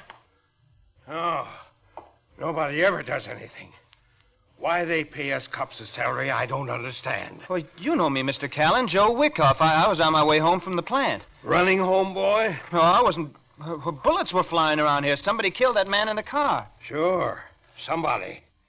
Are you crazy or something? I had nothing to do with it. Ask anybody. Ask who, for instance, boy? There wasn't anybody else on the street when I turned the corner. Well, how about these buildings around here? He could have been shot from one of them. That's right. He could have. But you better stick around anyway, boy. That's how it started. Just walking along humming. All of a sudden, bang, bang, and a half hour later, the cops have me in the yes room at headquarters. No rubber hose, none of that kind of stuff. Just, where did I hide the gun? Where did I hide the gun? Where did I hide the gun? And I keep telling them I don't even own a gun. All the time I know they got nothing on me, that they're playing a long shot, but just the same, I'm scared. Murder rap, who wouldn't be scared? Finally, after a couple of hours, they let me go. Callan, the cop that nabbed me, was standing on the sidewalk outside. Well. Look, Mr. Callan, I wanted to tell you, I know you were just doing your duty, and there's no hard feelings. Well, that's real generous of you, boy. I was only trying to be nice about it. I'm wondering why you're trying. You're worried, aren't you, Wyckoff? You're holding something back. You're worried. You're lying, I can tell. You know so much, why don't you sound off inside headquarters? I'm just a neighborhood cop, a beat man. But even a beat man gets a good idea once in a while. What are you holding back, boy? Nothing, Mr. Callan, nothing, I tell you. It's bad business lying to the police. I'm not lying. Go on home, boy. Talk it over with your wife. Maybe she's got some sense. Bella, my wife, with some sense. That was funny, only Callan didn't know. Bella's like a friendly kitten. Pretty and lovable and full of fun. All Bella could think was, gee, her husband's name was in the evening paper. Look, Joey, right here on page 27. The only witness to the murder was Joseph R. Wyckoff. They misspelled it. Only one F. Wouldn't you think they'd know better? Joseph R. Wyckoff, a truck driver on his way home from work. The victim has not yet been identified. The guy that got killed, the cops don't know who he was. No papers on the body, and his face was full of bullet holes. The police expect to make an arrest within 24 hours. Huh. It says so right here. Well, a professional job like that is going to take the cops more than 24 hours to pin down. I don't understand. Professional? A hired gunman steps off a train from Detroit or someplace. He fires a couple of shots and takes the next train back. No clues, nothing. Oh. Well, then how come... Oh, let's forget it a while, will you, honey? I don't feel like talking about it. All right, Joey. Okay. You sick or something, Joey? You're all jumpy. You didn't eat hardly any supper. Well, I've got no appetite. Lots of times I'm like that. No appetite. It's a shame. All that good spaghetti gone to waste. Joey. What? We ought to celebrate your name in the paper. Let's go out dancing somewhere. I'm tired, Bella. Bushed. Gee, we never go out anymore. Some other time, Bella. That's what I mean. All jumpy. I'm sorry, Bella. I shouldn't have yelled off like that. Those cops this afternoon, they got me upset. Oh, honey. I don't blame you being upset. They got their nerve, practically saying you killed the fella. You can't blame the cops, Bella. They know they got their work cut out, and they ain't missing any bets. They're trying to advance themselves, too. But you never been in trouble before. You'd think that'd be enough for them. Well, only thing is, I have been in trouble. Huh? Back in New York before I met you, I did a stretch in prison. You? Yeah, it was nothing very much. Robbing a grocery store, the kind of crazy things young guys do. Joey, you never told me. Well, you spend a year with the bad boys, you certainly don't hire a skywriter to tell people about it, Bella. But I'm your wife, Joey. I wanted to tell you, and I would have. Well, but... I'd understood. Sure, Bella. But lots of times you talk without thinking, honey. I was scared you might let it slip, and... Oh, I never would have blabbermouthed about a thing like that, Joey. You know that. Did you tell the police, Joey? No. They asked me, did I have a record, and I said no. Oh, golly. Maybe I shouldn't have lied, I don't know, but I was rattled. I'm still rattled. Well, will they find out anyway? I don't see how. They didn't book me this afternoon, so... Well, there's no fingerprints to check with. Oh, well then. Well, the Callan, the comp I told you about, he worries me. He's the one. He knows I got something on my mind, and he keeps needling and needling. So let him needle. You know how it would look. Guy with a record spotted near the murder, and Callan. Mr. Callan's got plenty other things on his mind. In a couple of days, he'll forget all about you. You think so, Bella? Why, sure. And I'm supposed to be the dopey one around here.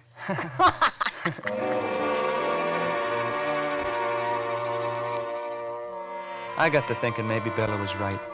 Maybe it was just another side street killing that wouldn't amount to a hill of beans. I might even have had a good night's sleep if we hadn't stayed up for the late news broadcast. An obscure murder lost in the back pages of tonight's papers will be headlined on page 1 tomorrow morning. The victim has been identified as Willoughby Roberts, feature reporter of the News Gazette. And that newspaper has already posted a $10,000 reward for information leading to the arrest of the killer. Willoughby Roberts, it was revealed tonight, had been engaged in an undercover investigation of the county's illegal gambling palaces. Today, President Truman made an address to... My luck. Now, Joey. $10,000. Every cop in town will be out for that reward. If they find out about my record, they'll... Joey, don't. Bella, what am I going to do? There was nothing I could do but wait and pray that the cops would let me alone. Next morning, I went to work same as usual. All day long, I sat behind the wheel of my truck, trying to act like nothing was wrong. Finally, I went back to the plant. Hugo, he was the boss of us truckers. He had left word for me to see him in his office. Come in. Sit down, Joe. Now, I'm not supposed to tell you, Joe, but you're in trouble. Bad trouble. Yeah? A cop in here all afternoon pumping me. Was his name Callan? Well, he didn't mention no name. Thick neck, hard eyes, all the time looks like he's smiling at something he don't think is funny. That's Callan, all right. Is Wyckoff a friend of Pigeon Watts, he asks me, and I tell him... Pigeon Watts? The gambler, the big gambler. He owns that place outside of town, Oh. the Pigeon Coop. Uh-huh. The reporter, the guy that was killed, he was working on Pigeon Watts. The cops figure the Pigeon paid someone to do the job. Maybe you. Now, I don't know any Pigeon Watts. That's what I told this cop, this Callan. Joe Wyckoff mixed up with gamblers. I said, don't make me laugh. He can't even beat his wife at gin rummy. And anybody that can't beat Bella at gin rummy... Thanks. Thanks, Hugo. It slowed him down a little, Joe. Now comes the bad part. Go ahead. This cop, he went nosing around the trucker's locker room. He found a gun, Joe. Where? In the box for dirty towels. Near where you keep your stuff. Was it the gun No, it wasn't the one he was looking for. Not the one that did the killing. But it makes things look bad for you. Now, look, Hugo. All I'm telling you is what he said, Joe. What Callan said. He said at headquarters you swore up and down you didn't own a gun. Then when he found this one in the locker room, he said it makes things look bad for you. Bad, Joe. All the truckers use that room, but right away it's my gun. Why didn't he ask the other guys He did ask, Joe. They all say no. Well, so do I say no. Why does Callan believe the other guys and not me? I asked him that. He said... well, he said the other guys didn't do a stretch in the jailhouse. Oh. So he found out already, huh? It's true then, huh, Joe? Yeah. Yeah, it's true. What am I going to do, Joe? I don't know what you mean. I don't get it. What are you going to do? Well, these trucks, sometimes the cargo is valuable. What am I going to do, Joe? Yesterday, I'm your best friend. Today, I'm an ex-con who might steal a monkey wrench. Well, I got the owners to answer to, Joe. Suppose you were me. Suppose you had a driver you liked, but it turned out he had a record. What would you do? Same thing you're going to do. Oh, there are other jobs. Sure. All kinds of jobs for an ex-con, a murder suspect. Babysitting, maybe. Well, don't do anything crazy. Please, Joe. Well, suppose you were me. What would you do? I'd go out and get drunk. But I ain't a married man. Bella'll need you, Joe. She's not having any picnic. Does she know what's been going on? Well, the cop was heading for your apartment when he left here, so I called Bella to... Well, just to call her. In case there's any evidence to hide. Was that it? Oh, Joe. My buddy. My trusting buddy. Ah, don't feel that way, Joe. Well, what way do you expect me to feel?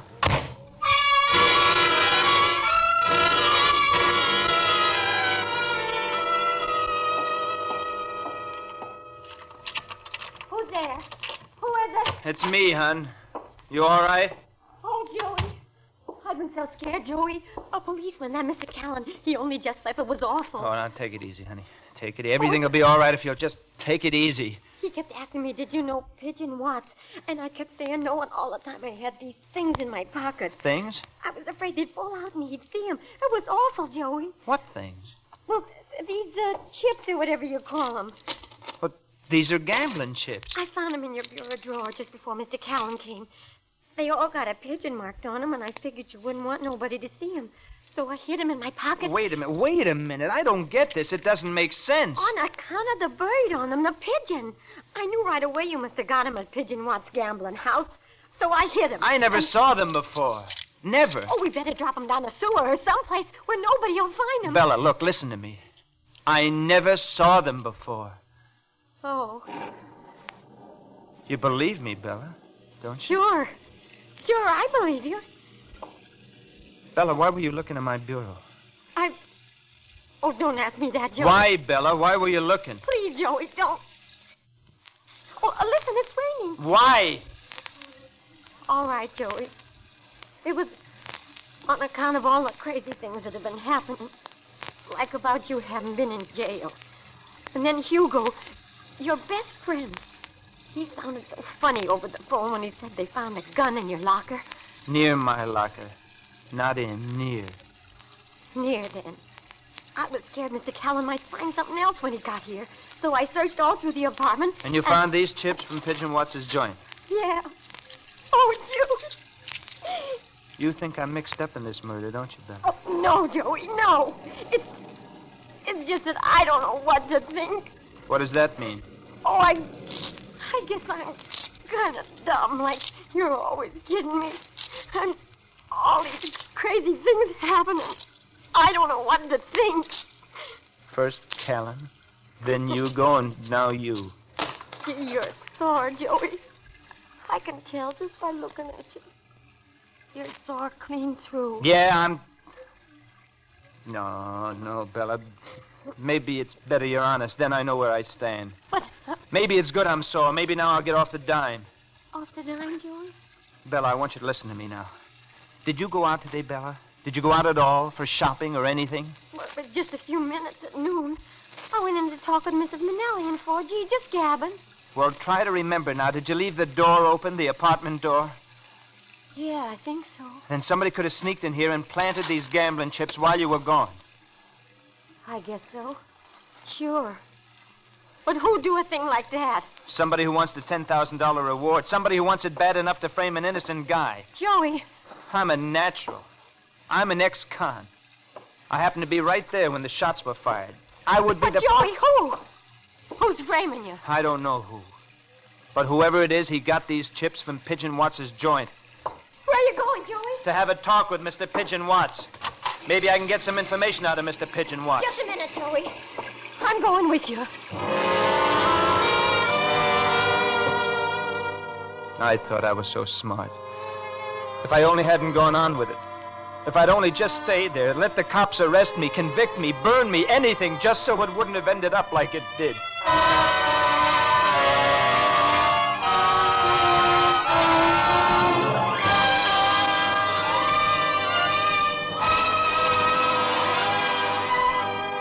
Autolite is bringing you Mr. Danny Kaye in I Never Met the Dead Man. Tonight's production in radio's outstanding theater of thrills, Suspense.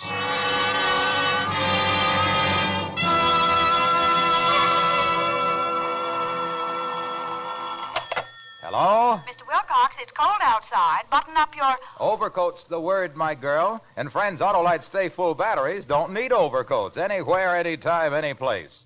These power-packed partakers of water only 3 times a year in normal car use will make your new year as happy as a Texan with a spanking new oil well in his parlor. With an Autolite Stay Full battery, you're off like a hound in a hunt. And tests based on SAE life cycle standards show that Autolite Stay Full batteries have 70% longer average life than batteries without Stay Full features. Mr. Wilcox, the sponsor says... Don't bother me, my girl, don't bother me. I made one big New Year promise, and that promise is packed with Autolite Stay Full batteries.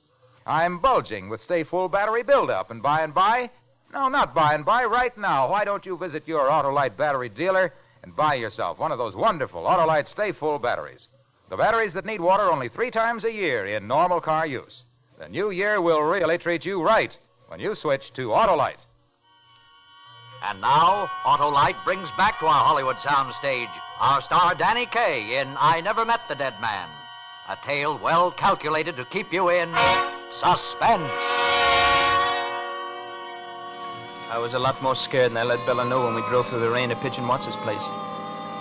I didn't know what to expect, so I told Bella to stay in the car with the lights out and the motor running. Then I started toward the door of the gambling place. It looked more like a warehouse, an old, dirty warehouse. Yeah? One of Watts' bouncers finally opened out. He told me to beat it. I know. On account of all the stuff in the papers, they were only letting in regulars, people they were sure of. He said Pigeon Watts wasn't seeing anybody, and he began to get mean mad when I wouldn't go away. I saw the flicker of brass knuckles coming at me, but I didn't duck. I had to talk to Watts, even if it meant getting my lumps first. All right.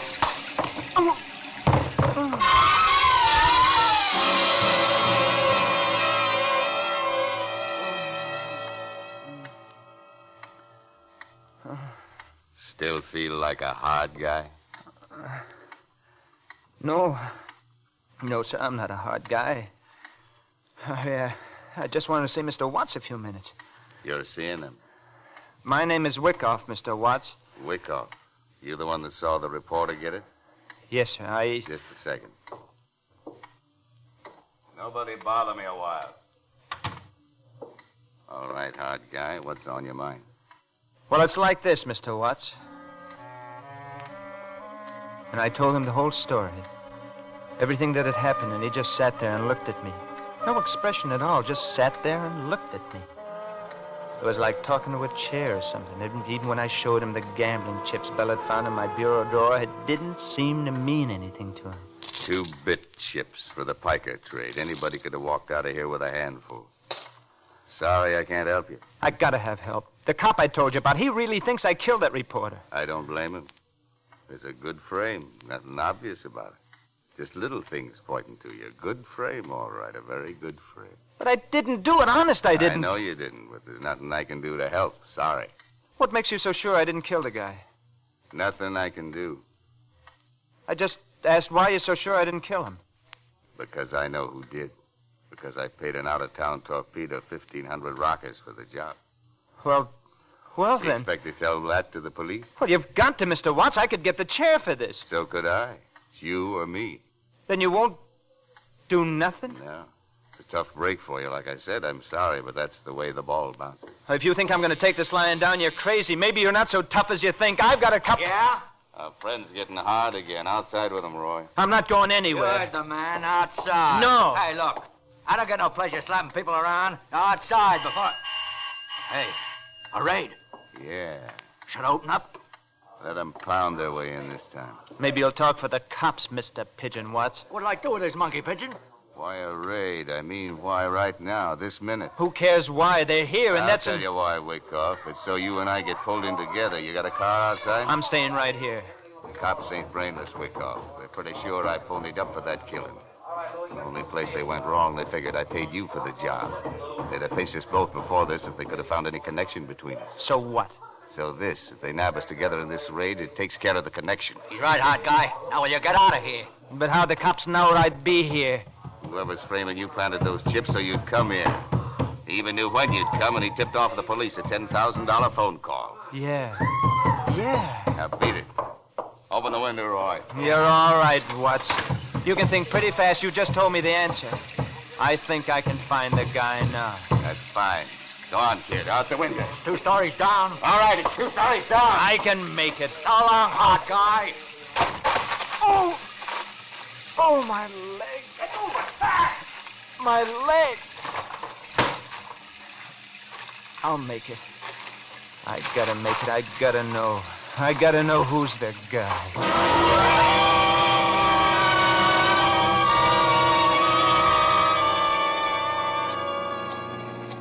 Nobody's following, Joey. You can slow down now. What happened in there? Your leg hurt, Joey? You're looking so funny. Who's the guy, Bella? These roads are wet, Joey. Not so fast. Who's the guy? What guy? What are you talking about? The guy, Bella. The guy you're framing me with. You crazy or something, Joey? Slow down. Not until you tell me the name of the guy. I don't know what you're talking about, even. I'm talking about you getting rid of your husband and collecting $10,000 at the same time. You weren't smart enough to figure it out yourself, Bella. Somebody had to tell you what to say, how to act. Who was it? Joey, please, you'll kill us both. Those gambling chips. You planted them in my bureau yourself. No. Then while I was in the gambling joint, you slipped away and telephoned the guy, and he tipped off the cops. Oh, honest, Joey. There ain't no way out of it, Bella. You're the only one knew I was with Pigeon Watts. Oh, you gotta believe me, Joey. Who's the guy you phoned, Bella? Watch out, Joey! Look. Who's the guy, Bella? All right, Joey. I'll tell you. Only slow down. It was Hugo, Joey. Sure. The gun in the locker room, sure. It had to be Hugo. Oh, it wasn't like you think, Joey. It was just when you were away on a job, Hugo'd take me out dancing once in a while. And who gave me those out-of-town halls? Hugo. My good friend Hugo.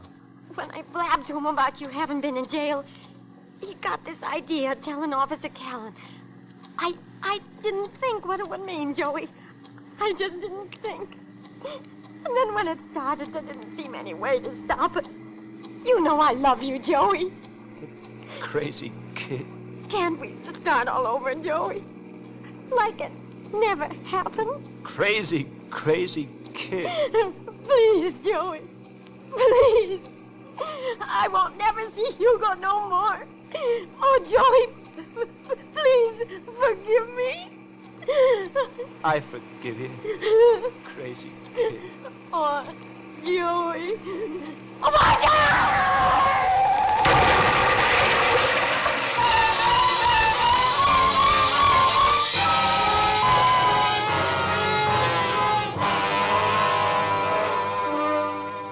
So Bella's dead. Killed in an accident, the newspaper said. But maybe it wasn't really an accident. But whatchamacallem here at the hospital, the psychiatrist, he says lots of automobile accidents happen because the drivers want them without knowing they want them. Down underneath, they want them, that isn't. And they get careless. He says that any... Yeah? It's me, boy. Officer Callan. Oh. You. The nurse said I could only stay a minute. I'm sorry, Joe. I'm sorry what happened. Not your fault. I wanted you to know. We got the guy that killed the reporter. Professional gunman. He's still singing down at headquarters. Pigeon Watts won't like the tune. Good. Yes, swell. And, Joe, that guy, Hugo, he won't be getting any more bright ideas for a while. I talked to some people at the plant, and, well, Hugo's job is waiting for you when you get out of here. That's swell, Callan. Thanks a lot. About, your wife, the only thing to do is try to forget everything that happened. Sure. Be seeing you soon, boy. Well, I'm sorry. Try to forget it, he says. Forget it.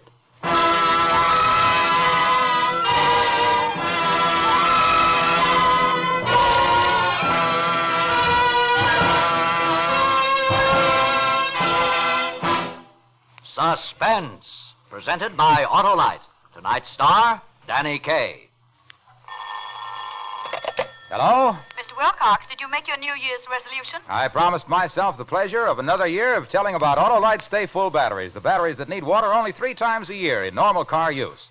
Autolite Stay Full batteries are just one of more than 400 products made by Autolite for cars, trucks, planes, and boats in 28 plants coast to coast.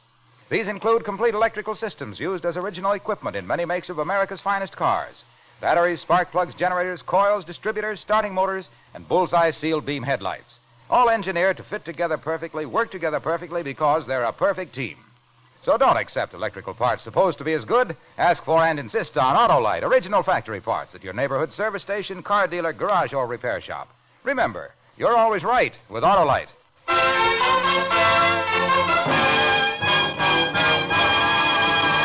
Next Thursday for Suspense, Robert Taylor will be our star. The play is called 4 Hours to Kill, and it is, as we say, a tale well calculated to keep you in suspense.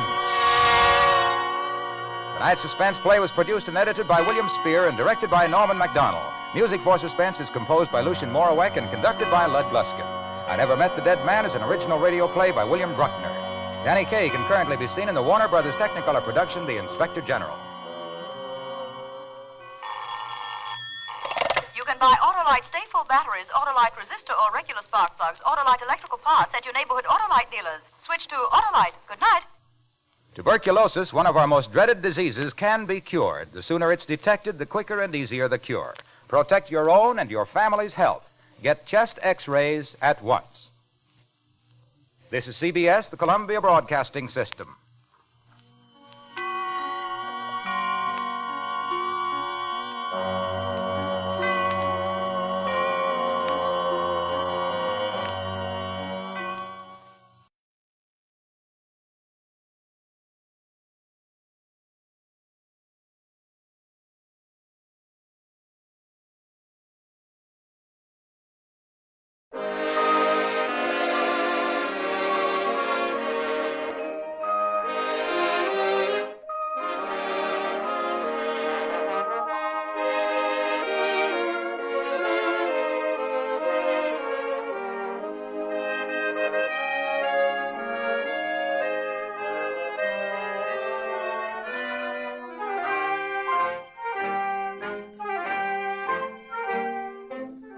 Tonight, we again present the famous Mr. Chameleon of Central Headquarters in his most famous cases of crime and murder.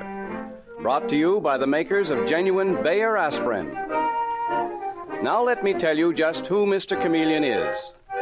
A college man, he tried from childhood to live up to the name he bore, Chameleon, by taking on the color of whatever situation in which he found himself, appearing in endless guises, finally entering the police force, where he became known as Chameleon, the man of many faces, the underworld's most dreaded man.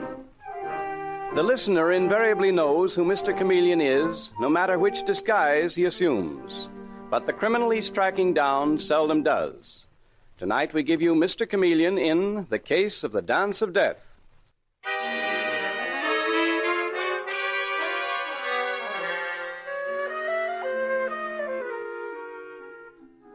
New York City is full of small, intimate nightclubs, each with its own devoted following.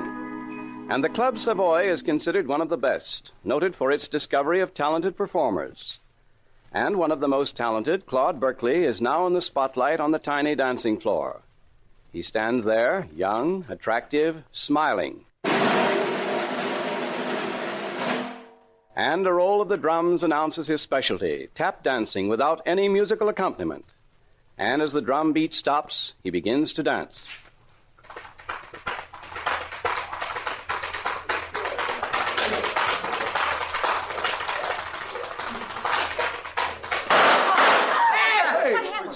What happened? He's been shot. Someone shot Claude Berkeley.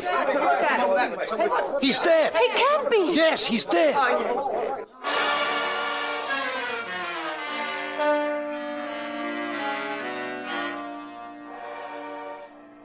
And so, Claude Berkeley's career comes to an end with his crumpled body still holding the spotlight. Half an hour later, Mr. Chameleon, the great detective, is bending over that body, which has been carried to a dressing room, while Claude's pretty wife, Marilyn, sits sobbing in the corner. Where were you at the time of the shooting, Mrs. Berkeley? Here in your husband's dressing room? Yes, Mr. Chameleon. I was preparing a little celebration. It's the first anniversary of Claude's debut here at the Club Savoy. I see. The manager had sent us a bottle of champagne. Oh, we were so happy. Why do things like this have to happen? That, my dear, is what I intend to find out. Your husband was a very talented man, and... didn't you used to dance with him? Just at the beginning. You see, he was a pupil at the Grayson Dancing School, and that's where I met him. I see. I was one of the teachers. We got married and formed a dance team, but Claude went way beyond me. I was only too happy to be just his wife. Did you say the Grayson School? The Grayson School of the Dance. Mm-hmm. They specialize in tap and ballroom dancing. The school's in a brownstone house in the West 70s. I don't believe I've heard of it before. I'm sure you haven't, Mr. Chameleon, though Carl Grayson wouldn't like you very much for saying it. He's the director of the school and kind of a tyrant. He considers that he made Claude. Did your husband agree? Oh, Claude, my husband, was very loyal to the Grayson School. He still studied there. Really out of kindness to Carl Grayson. Oh, if he'd only... Well, go on, Mrs. Berkeley. What were you going to say? What? Nothing. Nothing. Your husband has been murdered. If you want me to find the murderer, you'll have to give me any information that you can. Now, did he have enemies at the dancing school? Mr. Chameleon, I don't want to cast suspicion on anyone. Mrs. Berkeley, your husband was murdered. I know. There's a girl named Lita Montez who teaches at the school. She teaches the rumba. She was terribly in love with Claude. I see. At the time he married me, she tried to kill herself.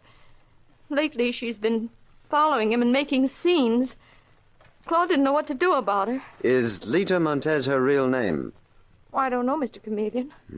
All I know is that if she loved Claude, how could she want to kill him? How could a woman kill the man she loved? It seems to happen surprisingly often. Mrs. Berkeley? Mr. Chameleon? Oh, that must be Detective Sergeant Arnold. Dave? Say, Mr. Chameleon, I just heard something very interesting. Oh? What do you suppose was here at the Club Savoy tonight? The head waiter recognized him. Johnny Moreno. What? Is he sure? Positive. Moreno slipped out after the shooting, but how do you like that? Some nerve, eh? Who's Johnny Moreno? He's a murderer and a bank robber, Mrs. Berkeley. The police have been after him for months. Where was he sitting, Dave? Against the wall, on the left-hand side of the room. And Claude Berkeley was shot by someone standing to the left of him. Mrs. Berkeley, are you positive you never heard of Johnny Moreno? Oh, yes. And I'm sure that Claude, my husband, couldn't possibly have known him. Maybe it was a coincidence, Mr. Chameleon.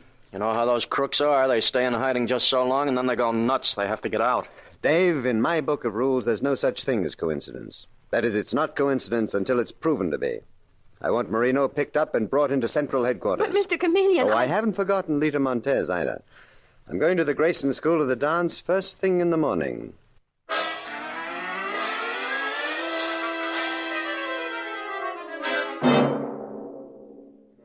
And next morning at the Grayson School of the Dance, Mr. Chameleon is saying to Lita Montez... Come on now, Miss Montez. Tell me everything you know. Mr. Chameleon, it's unbearable that I should be questioned. I, Lita Montez, I who loved Claude Berkeley. Nevertheless, I am questioning you. Where were you last night, Miss Montez? I was home in bed. My dancing classes ended at 10 o'clock and I went home to bed. I am a hard-working girl. Do you manage to make a decent living, Miss Montez? This dancing school looks pretty shabby and run down. That is because Carl Grayson, the great Carl Grayson, will not spend money on paint and repairs. And yet he has an apartment on the top floor that... Yes? What about his apartment? Well, I do not know, Mr. Chameleon. I have not been in it. But it is unbearable that I should be questioned when I loved Claude. I loved him. And you were insanely jealous of him. Who told you that? That Marilyn, that little milksop of a wife? So sweet and pretty with the yellow curls. Were you jealous? A lot of people were jealous of Claude. For a lot of reasons, Mr. Chameleon. It was not I alone. What reasons and who? Well, Bert Crane, for one. Bert is a tap dancer, too. Very good. But not as good as Claude, and he hated Claude for it. He studies here to school, too, and he always thought that he should have worked at the Club Savoy, not Claude. The Grayson School of the Dance seems to be full of temperament. All except me. I am not temperamental. Oh. But even Carl Grayson, even he was jealous. The other day, Mr. Chameleon... Oh, no, maybe I should not say this. I think you should, Miss Montez. In fact, I insist on it. Well, the other day I heard their quarreling. Claude and Mr. Grayson. They were in Mr. Grayson's apartment, but their voices were so loud we could hear them down here. And Mr. Grayson was saying, Claude, I will not have it. I will not have you try to take business away from me. It was I who made you. You are an ungrateful wretch. Only my wording was a little bit different, my dear Lita.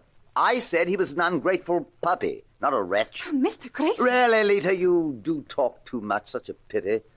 Such an unattractive quality in a woman.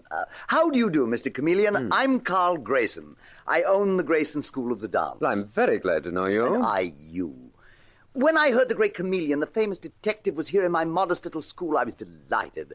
Though heartbroken, of course, at the circumstances which brought you here. The murdered man's widow is heartbroken, too. Oh, yes, poor child. Run along, Lita. Mr. Grayson. Run along. Yes, sir, and I'm sorry I said what I did. Pretty little thing, so full of fire. And she was telling the truth, Mr. Chameleon. It's all true. I did quarrel with Claude. He was planning on starting a dancing school of his own. I felt it was most ungrateful. He'd take all my pupils away from me. Well, have you many pupils, Mr. Grayson? I mean, the place looks so shabby. Do you mind if I look around? Oh, not at all. Come along. I'll show you the rooms where we give our lessons. Well, thank you. As for pupils, I have sufficient to pay my living expenses. That's enough. I'm primarily an artist. But you didn't relish losing what you have. Oh, exactly. And I have an alibi for last night, Mr. Chameleon. Oh. At the time Claude Berkeley was killed in that nightclub, I was working out a routine with another pupil of mine, a very talented young man. No, wait a moment. What is it? That dancing. I want to listen. Oh, it's just someone practicing a tap dance. Now, be quiet, please. That sounds as if it might be the young man I spoke of, Bert Crane. Well, don't interrupt him. Bert! Mr. Chameleon, the detective wants to talk to you. Mr. Grayson, I told you not to interrupt him. But why not, Mr. Chameleon? Bert can practice any time. This is important.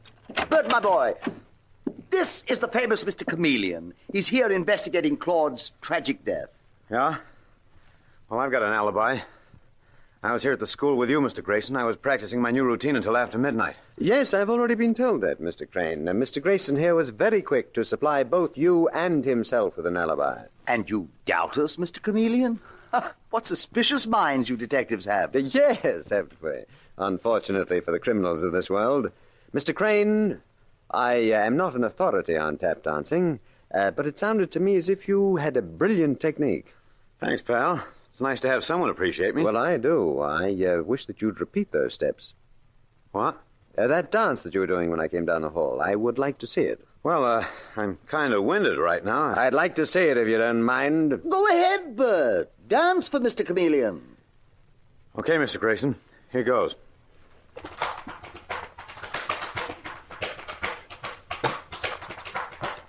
Wait a moment. Is that the step you are doing? It doesn't sound quite the same. That's it. That's the routine Mr. Grayson's been teaching me.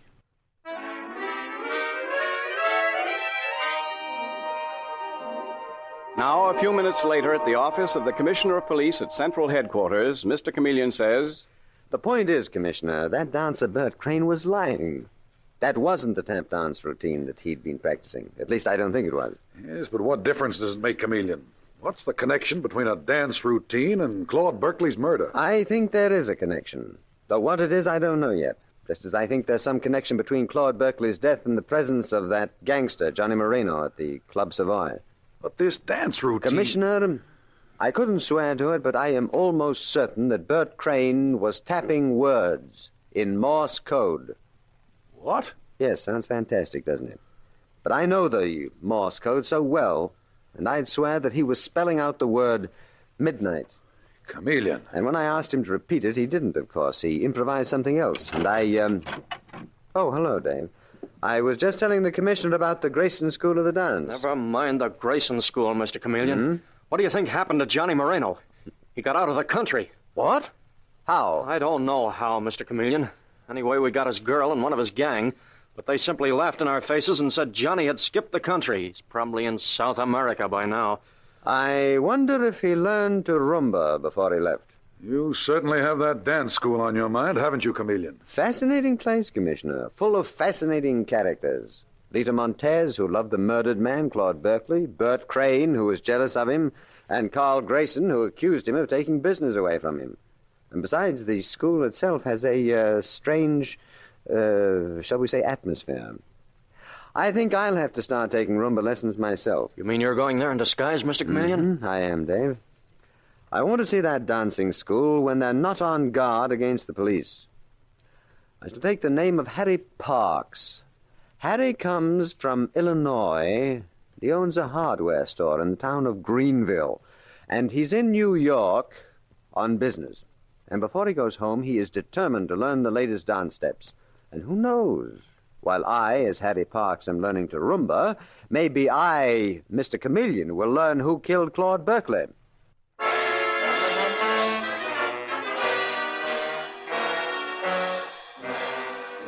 Mr. Chameleon and the case of the dance of death continues in just a moment.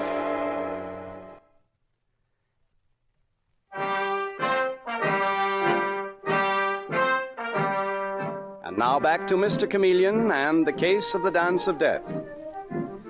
Mr. Chameleon is convinced that the Grayson School of the Dance is a strangely sinister and mysterious place. And he believes that the answer to the mystery of the death of Claude Berkeley, the tap dancer, lies within the walls of the brown stone front which houses the school. And so we find him, in his disguise as Harry Parks, taking rumba lessons from Lita Montez, one of the murder suspects. A very subdued Lita, who mechanically instructs her pupil... 1, 2, 3, 4. 1, 2, 3, 4. 1, 2, 3. Oh, my. Just a minute, Miss Montez. I have to catch my breath. Remember, I'm a boy from the country. I'm not doing bad, huh? I'll knock 'em cold when I get back home to Illinois. Yes, you're a very good pupil. You're a very good teacher. You know something? It seems to me, though, you're looking kind of peaked. Where's the old pep and fire? Got something on your mind? Oh, no, Mr. Parks. Well, you almost act scared. Come on, tell old Harry Parks. You know, everyone in town comes to my hardware store and tells me their troubles. Oh, you're very kind, but... Well, just a minute. Someone I know just passed the door. The widow of Claude Berkeley. What? You mean the tap dancer that was murdered in that nightclub? Yes, and I want to speak to her. Marilyn! Oh, Marilyn! Yes, Lita? I had to tell you. Oh, this is Mr. Parks, Mr. Harry Parks, a pupil of mine. How do you do? Glad to know you, Mrs. Berkeley. What did you want to tell me, Lita? Well, I heard that you've been very kind to Bert Crane, that you saw to it that he got Claude's old job at the Club Savoy. That's right. Bert's a good dancer. There's no reason why he shouldn't have the chance he needs. Just the same, it was very generous of you, Marilyn, to help him, and I wish... Marilyn, I'm not a bad girl. Please believe me, I had nothing to do with your husband's death. Well, Lita, I know you think so. I do not blame you for thinking so, but soon I may have proof that I did not kill him. Lita... Nothing would make me happier than for you to find evidence against Claude's murderer. And I don't think you're bad. You couldn't help loving Claude. Oh, but this must be very embarrassing for Mr. Parks. Oh, well, no, I don't mind. You ladies go right ahead. No, I think we've said enough. I'll be seeing you, Lita. Yes, Marilyn. And believe me, dear, I don't think you're bad. Sweet-looking girl. Yes, she is. Mr. Parks, would you like to take another half-hour instruction in the rumba? Miss Montez, if you don't mind, I think I'll call it a day. You know something? I'd like to see Mr. Grayson. Carl Grayson, the head of this dancing school? Well, he's the only one around here, isn't he? Don't he have an apartment on the top floor? Why, yes, but Mr. Grayson seldom sees people up there. Well, he's going to see me. I want to tell him that I like his dancing school, and when Harry Parks wants to do something, he goes right ahead and does it.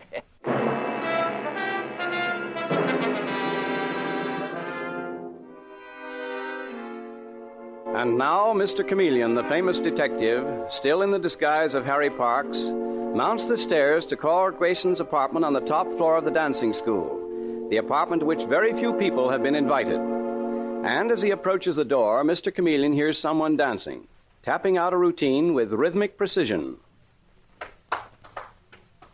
And Mr. Chameleon smiles. Then, looking every inch the small-time peeper, he pushes open the door to the apartment and enters.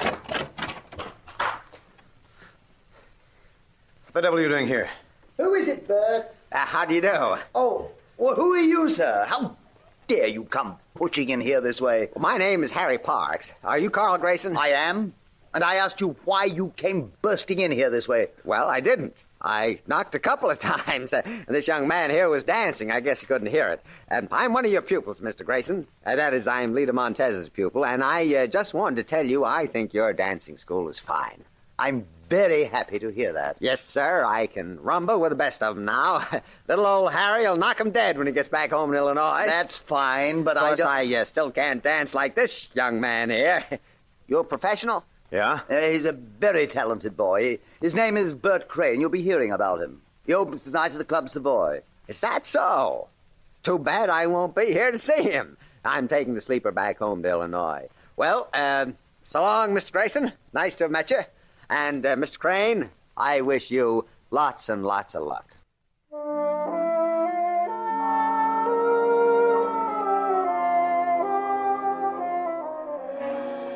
Now, at police headquarters, a short time later, Detective Sergeant Dave Arnold greets Mr. Chameleon. Well, Mr. Chameleon, did you get anything at that dancing school?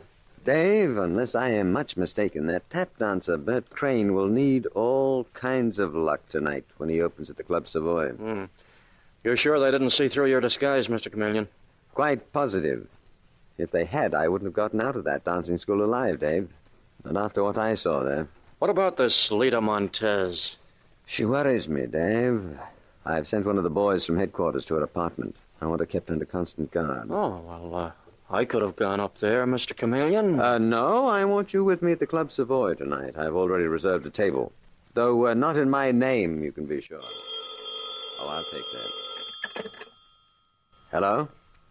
Oh, yes, Detective McLean. What? What? Well, how did it happen? I see. No, of course I don't believe it. Leave the body just where it is. What is it, Mr. Chameleon? Lita Montez has been killed. Mr. Chameleon? Detective McLean got no answer at Lita Montez's apartment, Dave. The superintendent let him in, and they found her body shot through the heart. That's a cold-blooded outfit. That is an amazing outfit, Dave. That is one of the strangest criminal organizations I've ever been up against. But tonight, when you and I are at the Club Savoy, I hope to get the whole lot of them, including the murder of Claude Berkeley and Lita Montez.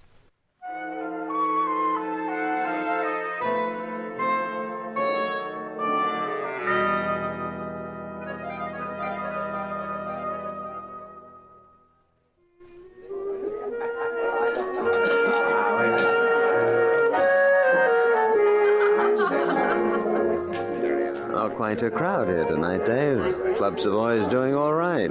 Nothing like a murder to boost business. What time does Bert Crane do his tap dancing act, Mr. Chameleon? Oh, in just a minute now. I imagine his nerves are pretty on edge. I think I'd be pretty nervous if I were in his dancing shoes. Mr. Chameleon, look. Over there to one side. Butch McCarthy. Well, I haven't heard about Butch since he pulled that bank hold up and then went underground. The Club Savoy has an interesting clientele. Yeah, but our boys are right behind Butch. He can't possibly get away.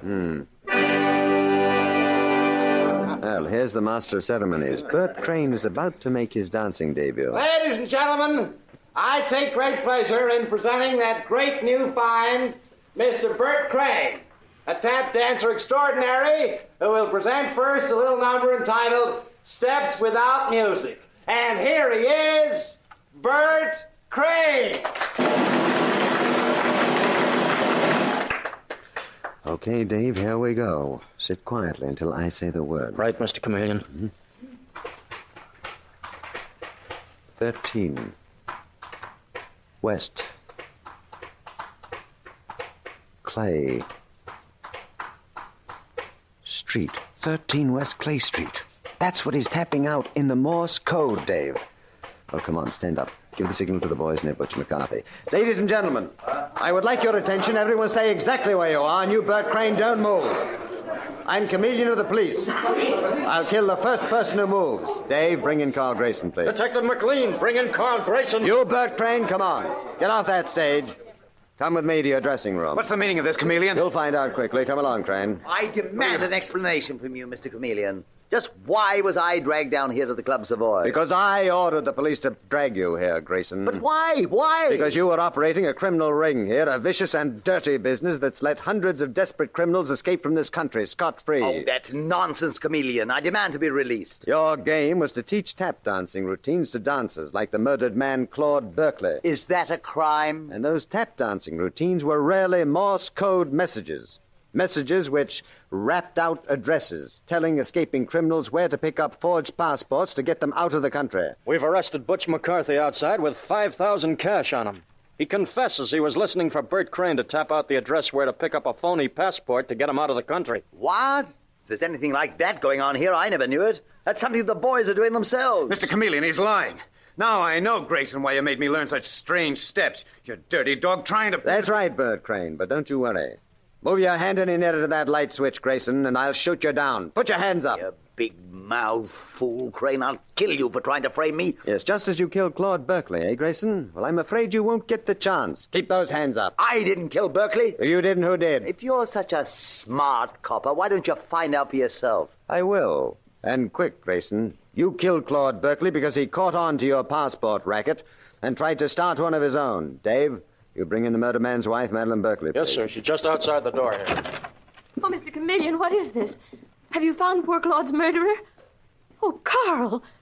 Carl, it can't be you. Claude trusted you so. What's that? Carl, how could you? Oh, how dreadful, how terrible. Why, you two-timing little devil trying to pin this on me? Listen, Chameleon, she's the one who killed him. Why, sure she did. That's a lie. Grayson, I'll... Dave, get that gun away from her. Let me go. You bite my hand again and I'll knock you over. Okay, I've got her, Mr. Chameleon. I didn't want to tell you, Chameleon, but I felt I had to. It's hard to believe at first. Such a nice, innocent girl. You lying double-crosser, Grayson. You helped me kill Claude. I tell you, Chameleon, he helped me. I know that too, Madeline Berkeley. And more than that. You and Grayson were in the whole thing together. The traffic in forged passports, the phony dance school, this Club Savoy where the tap dancer really tapped out Morse code messages to criminals. I tell you, Carl Grayson did it. Oh, haven't I been through enough? My husband murdered. I loved him so much. Cut the act, Madeline. You were in love with Grayson. In love with Grayson? What a lie. Yesterday, when I walked into Grayson's apartment, I saw you in his arms in a very passionate embrace before you ran into the next room. Now we've got you, Chameleon, you lying cop. You were never in my apartment. Oh, yes, I was, Grayson. I was disguised as Harry Parks. You were Harry Parks, that hick from Illinois who was taking dancing lessons? Yes, nifty disguise, wasn't it, Grayson? You sneaking cop. That doesn't prove I committed murder being in Carl's apartment. No, but it helps. This gun Detective Sergeant Arnold took from you is the same caliber that killed your husband. I got it from Carl. She's lying again, Chameleon. It's her gun. Careless of you, Madeline, to have carried that gun around, but you were getting careless on all fronts. You were so anxious to kill Lita Montez, who knew too much about you and Grayson, that you left your fingerprints all over her apartment. What? And she was killed with a bullet from an automatic, just like this one. Marilyn, you crazy fool. I told you to be careful. Yes, you had gloves on, didn't you, Carl? I think that's quite enough. No more arguments, please. You'll both be tried for murder. You, Marilyn Berkeley, is the killer of your husband, Claude Berkeley, and of Lita Montez. And you, Carl Grayson, as her accomplice. Dave, you take them along, please. Not nice people at all.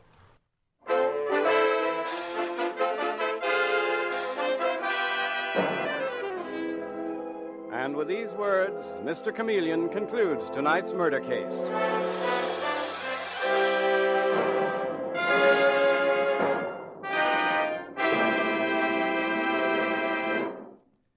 Listen next Wednesday night at the same time for Mr. Chameleon, the Man of Many Faces. The part of Mr. Chameleon is played by Carl Swenson, with dialogue by Marie Baumer from the original story by Frank and Ann Hummert. Music directed by Victor Arden. Your announcer is Howard Claney.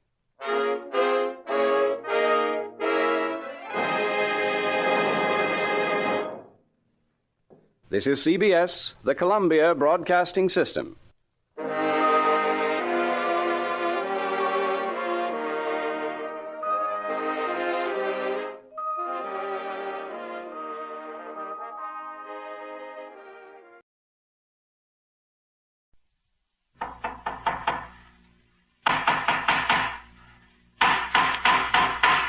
What's the matter? What is it? It's a case for Nick Carter, Master Detective.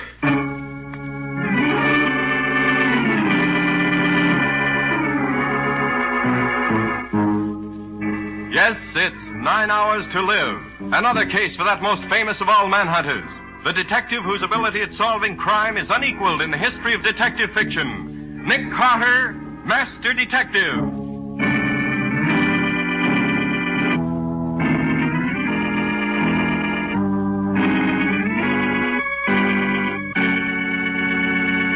And now for some late news. 9 hours from now, at the stroke of midnight, Johnny Waldron, the bland-faced killer convicted of the murder of Mrs. Cornelius Fielding, will go to the chair. And just 30 minutes ago, the condemned man made a last request. But Johnny Waldron did not ask for a sumptuous last meal in the tradition of the condemned, nor did he ask to see his nearest and dearest relative, his wife, Laura. No, Johnny Waldron's request was far more dramatic. He asked to see the great detective, Nick Carter. What this last-minute conference means is anybody's guess. Perhaps a reprieve for Waldron. Perhaps a clue as to what happened to the Fielding jewels, which up to now have not been found. At any rate, the master detective, Nick Carter, has consented to talk with Waldron and probably is at this moment entering Death House Row. Keep tuned to this station for further dramatic developments.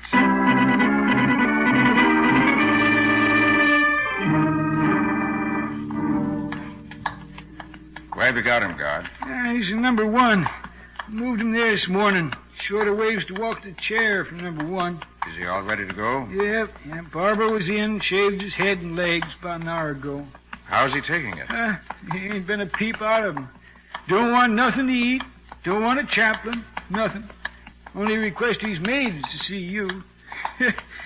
Funny time to ask to see a detective. If you don't mind my asking, Mr. Carter, what made a big shot like you decide to see him? Well, maybe I'm curious to know what's on his mind. Or maybe I'm just a softy about a fellow who's going to die in a few hours. I don't believe you got any sympathy for a killer. Not you.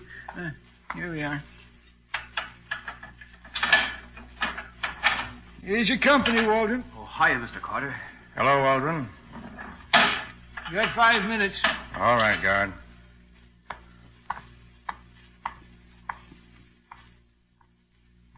Well, Johnny? Oh, so you came. I was afraid you wouldn't. I must admit I was surprised when the warden called and said you wanted to see me. Yeah, I imagine you were. Well, it was sure nice of you to come. Skip the formalities, Johnny. Time's too short for chit-chat. Come to the point. What's on your mind? Mr. Carter, you think I'm guilty, don't you? Well, I didn't follow your case too closely, but you had a fair trial, and you were found guilty. What would you have me believe? I'd like to have you believe I'm innocent. It's pretty late in the game to convince anybody of that, Johnny. Oh, I'm not looking for a last-minute reprieve. That isn't what I called you out here for, but when I got word a little while ago that the governor had refused my last request for a reprieve, I made up my mind that I'd only be kidding myself to hope any longer. And why did you want to see me, Johnny? Mr. Carter, I know I haven't got a chance.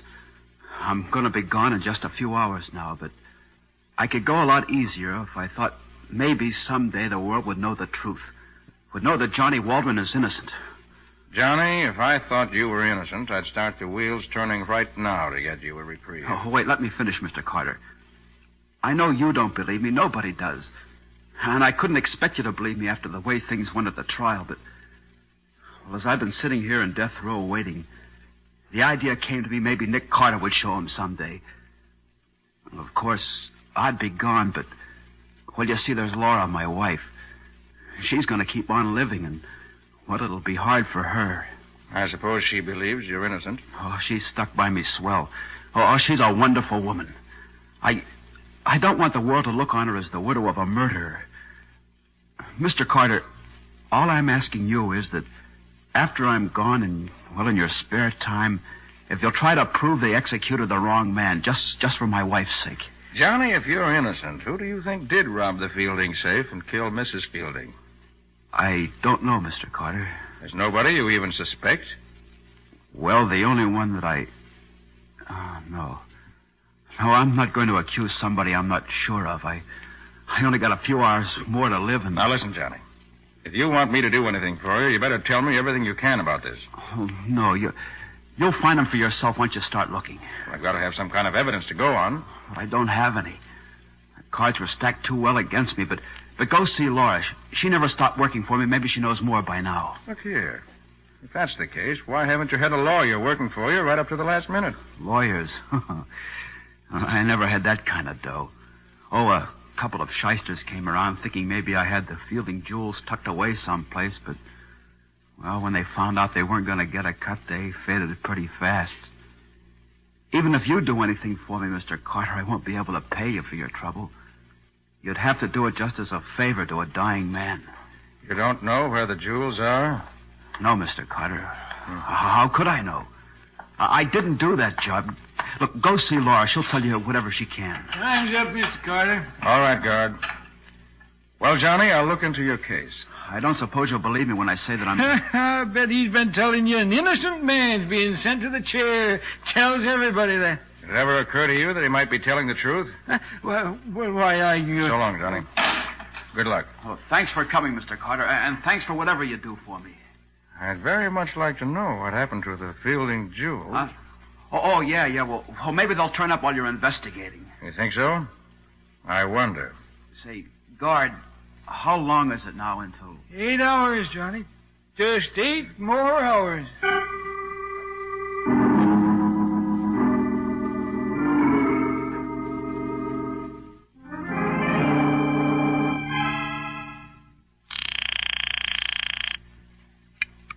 Hello, Nick Carter's office. Patsy Bowen speaking. Patsy, this is Nick. Oh, Nick, thank heaven you called. This place is a madhouse. The office is filled with reporters. The newspaper and broadcasting companies have been telephoning. The district attorney's been trying to reach you. Now, what's the matter? Well, they want to know if you're going to try to get a reprieve for Johnny Waldron. What? And the DA said he'd stick around his office all evening. And he's contacted the governor, and he'll be on tap ready. Reprieve? Great heaven, I just talked to the fellow. I don't have any evidence. None whatsoever. What's the matter with the DA? Well, he says that when you go to work on a case, even at the 0 hour, something usually pops. Now, tell him to hang on to their hats a while. And you, Patsy, go up to the courthouse and get a transcript in the Walden trial. And dig what you can out of our files about him. Uh-huh. I'm heading back from State's prison right away. I'll meet you in front of the office. All right, Nick. We're going to have to work fast. They throw the switch in exactly 7 hours and 40 minutes.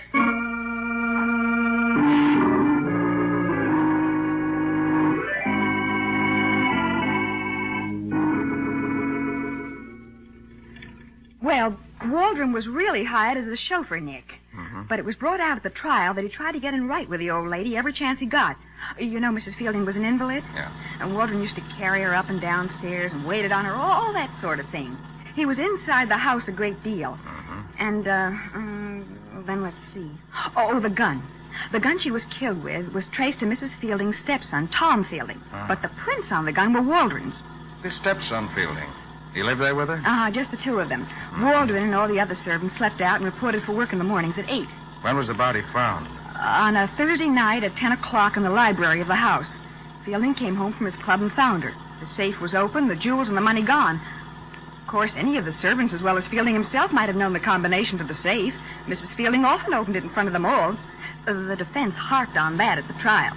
But Waldron's prints on the gun and his alibi being so flimsy, well, just cooked his goose. I see. Nick, how did Waldron strike you?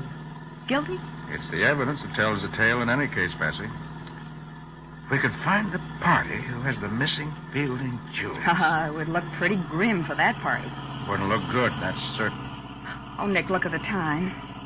5:50. In 6 hours and 10 minutes, an innocent man may be electrocuted. No innocent man will be electrocuted for a crime he didn't do if I can possibly help it. And here's our first stop, Patsy. His old tenement house. Laura Waldron lives here.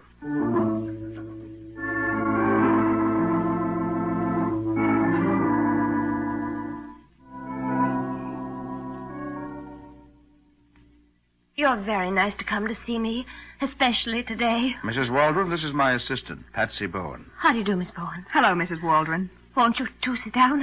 Here, let me dust the chair. Oh, no, don't. It's perfectly all right. Well, since Johnny's been away, I haven't been as good a housekeeper as I used to be. No heart for it anymore.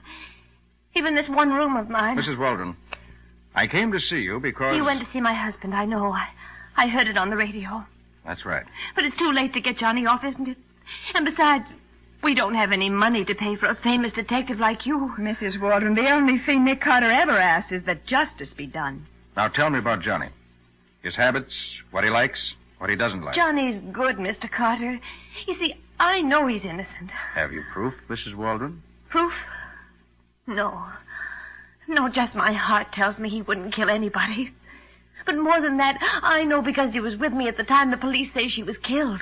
The prosecution tore that alibi to shreds. Yes, a wife's testimony doesn't count for much in court. And yet how thankful I am that he was with me that night, that I know he's innocent. You understand what I mean, don't you, Miss Bowen? Yes. You understand when I say the world can stand against your man, but if you know he's right and good and true... Oh. Mrs. Waldron, isn't there any way at all it can be proved that your husband was home with you that night? Oh, no, you don't think of providing alibis or staying in your own home. If you can call one room in a place like this home, I don't know what will become of me now that Johnny's going... Well, Tom Fielding has offered to help me, but... Tom Fielding? You mean the stepson of the woman your husband is convicted of murdering? Yes. In what ways he offered to help you? Money. He knows Johnny isn't a murderer. His testimony in court didn't follow that line, Mrs. Waldron. Oh, of course not. Mr. Fielding had himself to protect. Well, that's right, Nick. Fielding was under suspicion. Just this afternoon he called again. And where are the jewels, I said to him. If my Johnny did it, where are the jewels and the money?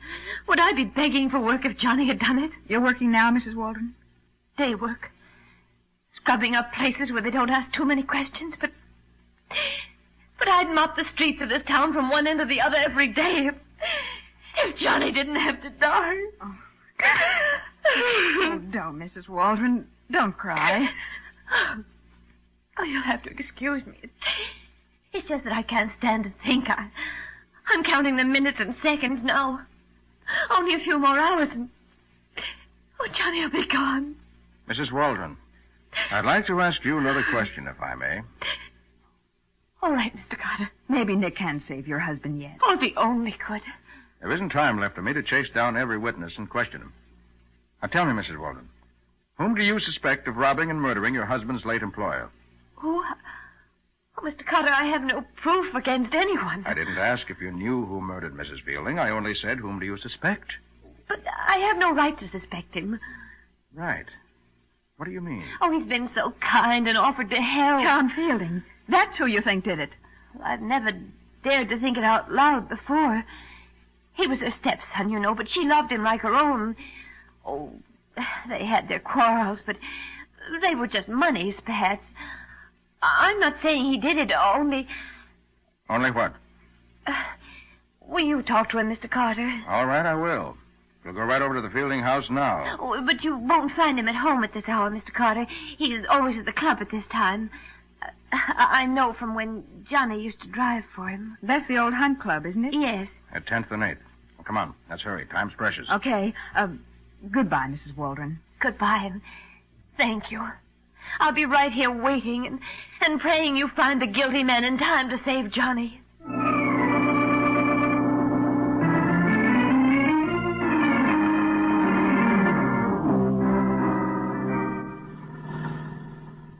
Nick, there's something puzzling you. What is it?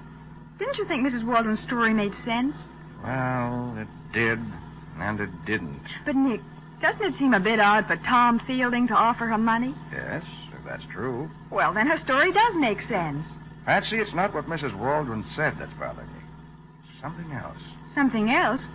What, Nick? Wish I knew. There's something about her that puzzles me. Something that doesn't fit into the picture. It's in the back of my mind somewhere, and I can't quite seem to get hold of it. If you ask me, Tom Fielding is the one who could straighten out a lot of things. Oh, he's the man we're going to tackle right now. This Hunt Club is pretty swanky, isn't it? Uh-huh. Oh, good evening, sir. Can I park your car for you? Oh, no, thanks. We won't be here very long. Oh, beg your pardon, miss. Ladies aren't permitted in the old Hunt Club. I'm sorry. Well, that lets you out, Patsy. Yes, I guess it does. You better wait for me here. Guess I'll have to. Oh, Nick. Yes? It's 8:15. Only 3 hours and 45 minutes to go until midnight.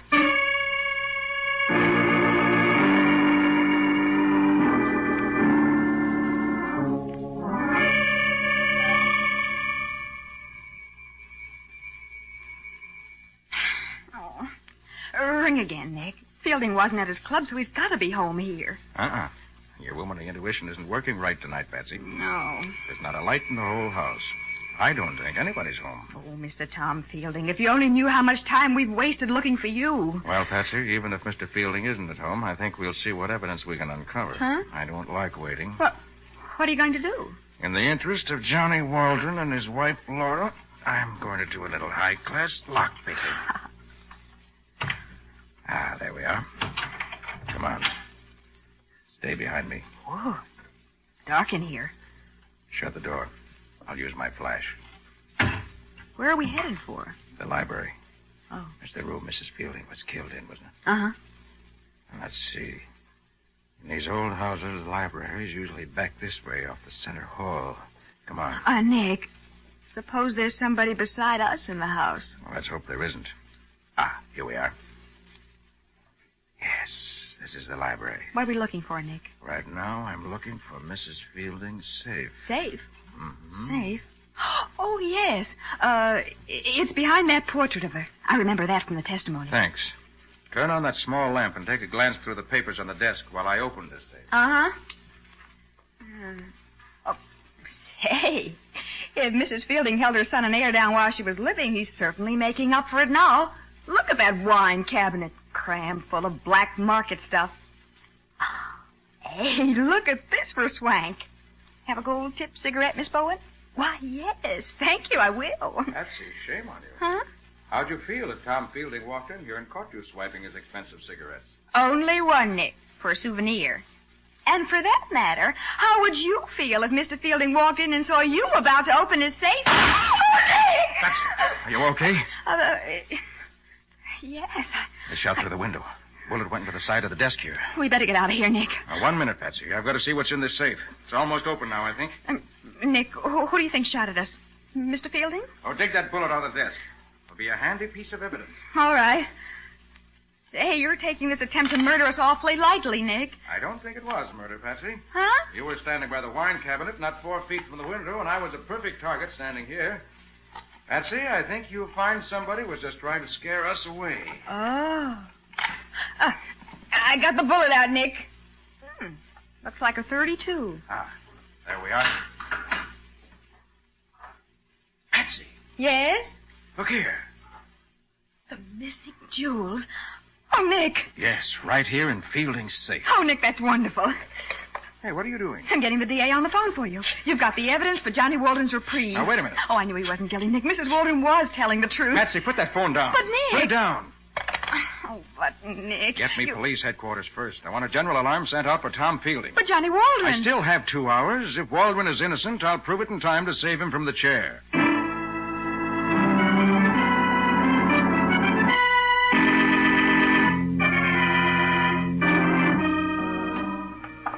Nick, why should you want to talk to Mrs. Waldron again when you haven't asked for the reprieve?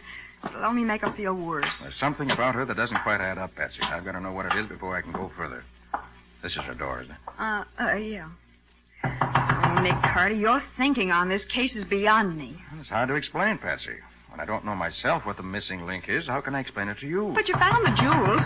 Tom Fielding had them in his own safe. Why, it's perfectly obvious. He didn't get along with his stepmother, and therefore... Nick, what are you doing? Going to open Mrs. Waldron's door? Oh, don't do that. I'm sure she's here. She's probably been crying and doesn't want to see anyone. Let me call to her first. Mrs. Waldron? Mrs. Waldron? Sorry, Patsy, but we haven't any time to waste. Let's see. Where's the light switch? Here by the door. Oh, she isn't here. So it seems. Nick, look here. There's a gold-tipped cigarette in this ashtray. The same kind we saw at Fielding's house. Let's have it. Oh. No lipstick on it. Kind of pinched in at the end. Just as if... He's been here. Why, I never would have believed it of him. Believe what? Well, that a man like Fielding would come to a place like this. Why, a man like that wouldn't get his hands dirty putting them on the doorknob of a hovel like this. Say that again, Patsy. I said a man like Fielding wouldn't dirty his hands on the doorknob of a place... I got it.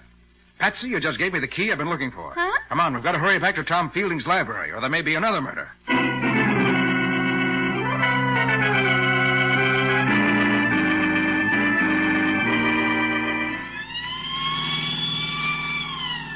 are times when having a siren in his car comes in handy. And tonight's one of them. I hope we're in time. Do you think the police have picked Fielding up yet, or do you think he'll be at his home? He's at home. I'll bet my bottom dollar on that. Nick, do you know what time it is? Stop worrying about the time. Come on. I'm right with you. The place is still dark. There's a little light shining on the hallway. Oh, he's here, all right. Watch your step, Patsy. Don't worry about me. I slipped the latch on the front door when we left. Let's see if it's been bolted. Still open. Come on. Where do you think he is? Library, probably. I hear someone, Nick. They're both here. That's Mrs. Waldron's voice. Oh, open the door, Nick. It's locked. I'll not have to try to pick it. Oh, Nick, hurry. I am hurrying. Oh, Nick, please. Oh, Nick, he's killed her. There. Mrs. Waldron! Oh, thank heaven you came. He was just going to shoot me. I got the gun away from him, and And you shot him? Oh, yes, Mr. Carter, but it was self-defense. I swear it was. Oh, Mrs. Waldron, it's too bad you had to go. It was worth it. It was worth it. Now Johnny will be saved. He won't have to die in the chair. Nick, you've only 7 minutes to call. It's 7 minutes to 12. Oh, yes, Mr. Carter, please hurry. Now, just a minute. But calm yourself, Mrs. Waldron. Here, have a cigarette. A cigarette? All right. May I light it for you? Oh, thanks. If you wait just a moment, I'll get my cigarette holder out of my bag. So you do use a cigarette holder. I thought so. Nick, the time is getting awfully short for your call to the DA. I'm not going to make that call. Why, Nick? Not going to make it? No, Mrs. Waldron. It was a nice frame-up you and your husband tried against Tom Fielding, but it didn't work. Frame-up? Yes, frame-up. You and Johnny staged this whole thing to get him a last-minute reprieve. What? It was very clever, but you made a couple of bad mistakes. For example, this gold-tipped cigarette butt I found in your room tonight. What about it? When I found this butt in your ashtray, all pinched in at the end from having been smashed in the holder, I knew you had lied about not having seen Tom Fielding. These particular cigarettes are made to order for him. I didn't leave it there. I couldn't be sure of that until I found that you used a cigarette holder. Then I knew I was right. You did leave it there. Go on and prove it. Another thing. Patsy, take a look at Mrs. Waldron's hands. My hands? Why, they're beautiful. Beautifully manicured. Exactly. Mrs. Waldron, with hands like yours, you don't scrub floors for a living. That dingy one room of yours is merely a front. Look out, Nick. A gun, huh? Yes. I know how to use this gun, too. And I'm going to... All right, Fred, you won't. Sorry I had to hit you, Mrs. Waldron. Patsy, take a look at Tom Fielding. See if he's still alive. Right, Nick. You haven't anything on me. You can't get me for this. Nick. Good. Phone for an ambulance, quick. Okay. But, Nick, can you prove this charge against Mrs. Waldron? Can you be positive that she and her husband framed Fielding? Not yet, Patsy. But I'm so sure I'm right that I'll risk my reputation on it. Oh, but, Nick, as long as there's the slightest doubt about it, shouldn't you call the DA and give Johnny Waldron the benefit of the doubt? No, Patsy. As far as I'm concerned, there's no doubt whatsoever. I'm so sure I'll even risk Johnny's life in it.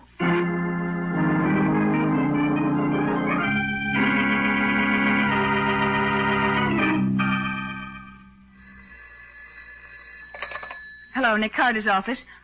Oh, yes, Sergeant. Yes. Uh-huh. It was. He is? Oh, I see. Well, thank you, Sergeant. Yes, I'll tell Nick. Goodbye. Was that the report from police headquarters, Patsy? Yes, it was Sergeant Matheson. You were right, Nick. That gun you took from Mrs. Waldron was registered in Johnny's name. And she lied about taking the gun away from Fielding and shooting him in self-defense. Fielding's fingerprints weren't on the gun anywhere, but hers were all over it. Did they check the bullet you picked out of the desk? The one that was fired at us earlier this evening? Uh-huh. It came from the same gun. Uh-huh. What about Fielding? Matty say? He's going to live. In fact, he's already regained consciousness long enough to make a statement. Good. Oh, that Mrs. Waldron was clever, wasn't she? Yes, Patsy, very clever. She and Johnny had that all fixed up in advance. As soon as she knew we were going to investigate the case, she suggested we see Fielding. And then while we were looking at him, she rushed to his apartment and planted the jewels, which she was keeping for Johnny, in Fielding's safe. But he came in and caught her at it. Why, Nick, that's exactly what Mr. Fielding's statement said she did. She had a gun and held Fielding up, then knocked him out. And she bound him, gagged him, and hid him away in one of the back rooms.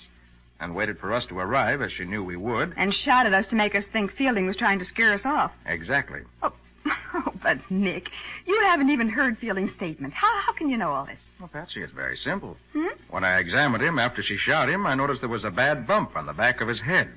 The marks were still in his wrists and ankles where she tied him up. Oh, Nick, you're always holding out on me. And one other thing. What made you think Fielding's life would be in danger way back when we were in Mrs. Waldron's apartment the second time? Curious, huh? Uh-huh. Well, Patsy, after your inspired remark about hands, I suddenly realized what it was about Mrs. Waldron that puzzled me. It was her hands.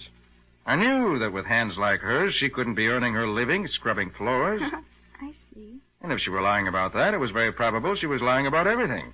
And the whole thing was a plot to make Fielding look guilty. Yeah, but why should that make you suddenly afraid that something might be going to happen to Fielding? Patsy, if she and Johnny were so anxious to get Johnny a reprieve that they were willing to give up the jewels to make it look as if Fielding were really the guilty man, it was entirely possible that she might go further and kill Fielding and try to make it look as if he'd killed himself. Yeah, but how would that help Johnny Waldron? If it was done right, it would look as if he were remorseful at having let Johnny take the blame. And she almost got away with it. But she didn't, because Nick arrived in the nick of time. You're a wonderful detective, Mr. Carter.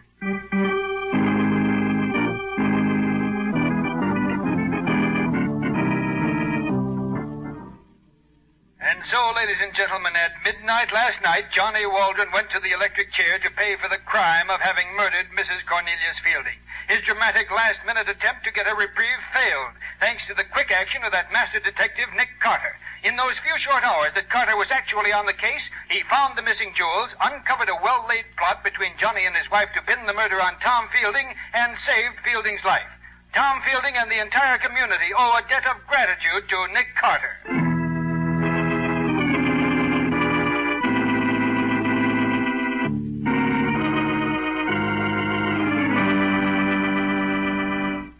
You liked them before, you'll like them now.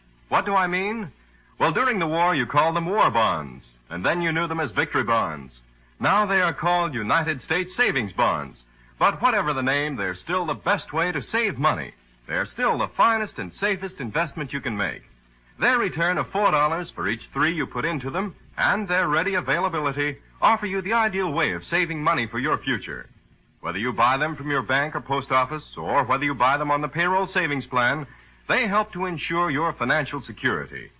United States savings bonds, the same bonds you've been buying for years, are available in the same denominations as before and bear the same high rate of interest. And one last word. Don't sell the bonds you now have. While they are redeemable any time after 60 days from date of purchase, hold on to them. Make your money work for you by buying and holding United States savings bonds. Well, Nick, what do you have lined up for us next week? Another exciting adventure? It was exciting, Ken, but Nick was on the receiving end of the excitement for once. Well, how do you mean, Patsy? Well, Nick met 2 dear little old ladies, Ken, and what they did to him. Oh, my. Yes, I blush every time I think of that episode in my career. Say, is this a detective story or what? Oh, it's a story of crime and its solution, all right, but between the beginning and the end were the 2 charming elderly females. I hope I don't miss that. What do you call it? I call it The Case of the Little Old Ladies.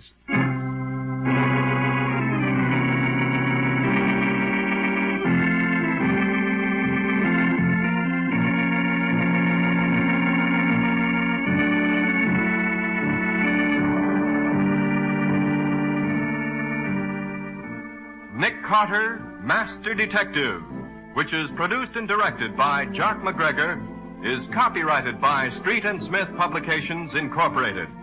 Pictured stories of Nick Carter appear in every issue of the Shadow Comics. In The Adventures of Nick Carter, Master Detective, Lon Clark is starred as Nick, Charlotte Manson is featured as Patsy. Original music is played by George Wright. Script is by Barth Conry. Any resemblance in these programs to actual persons, living or dead, or to actual places is purely coincidental.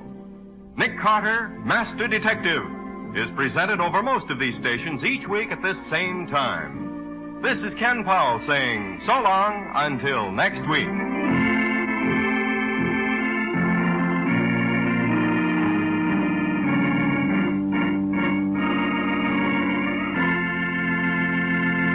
This is the Mutual Broadcasting System.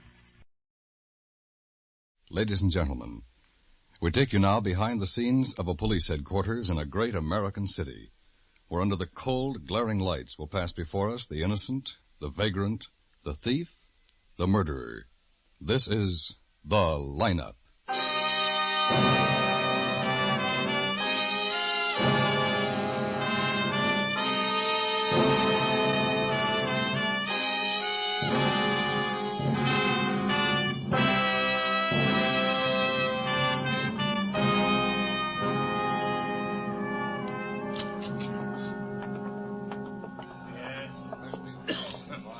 You think you catch him, Lieutenant? Maybe you got him now. Maybe, but we'll need your help, Mr. Reducci. You got my help, all of my help. I've been a night watchman 20 years. Now I can help with the police, making me proud. Sure. Just sit here. Thank you. You know, I thought it was a bundle he was carrying. A bigger bundle. That's a joke, no, Lieutenant? Yeah. A joke, man. It's not funny. This bundle the man carried down the fire escape. She was a dead girl. Maybe I should run after him. You called the police. That was the right thing. Down the fire escape. Then he put her on the pavement and I walk away. Just like that. The girl, she was a strangler. Huh, Lieutenant? That's right. Strangle. If I run after him, maybe I'll catch him. You might have, Mr. Reduci. May I have your attention, please? Me, Reduci. A man who almost caught a murder. In the audience room, may I have your attention, please? Thank you. My name is Greb, Sergeant Matt Greb. I'll explain the lineup to you. Each of the suspects you will see will be numbered. I'll call off a number, their name and charge. If you have any questions or identifications, please remember the number assigned to the prisoner as I call his name. At the end of each line, when I ask for questions or identifications, call out the number.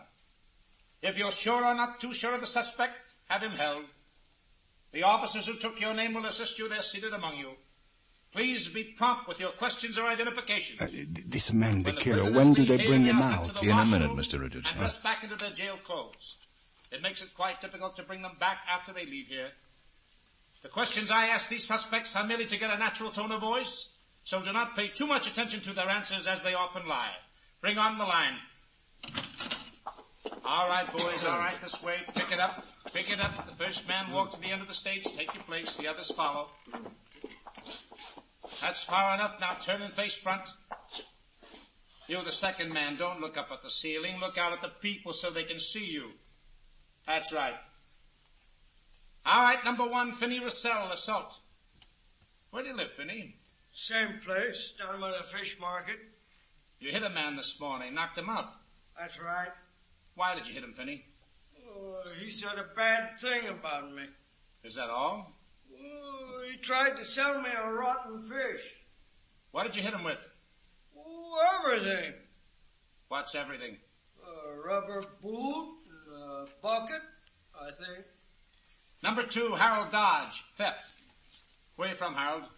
The East. Where in the East? The only place in the East, Boston.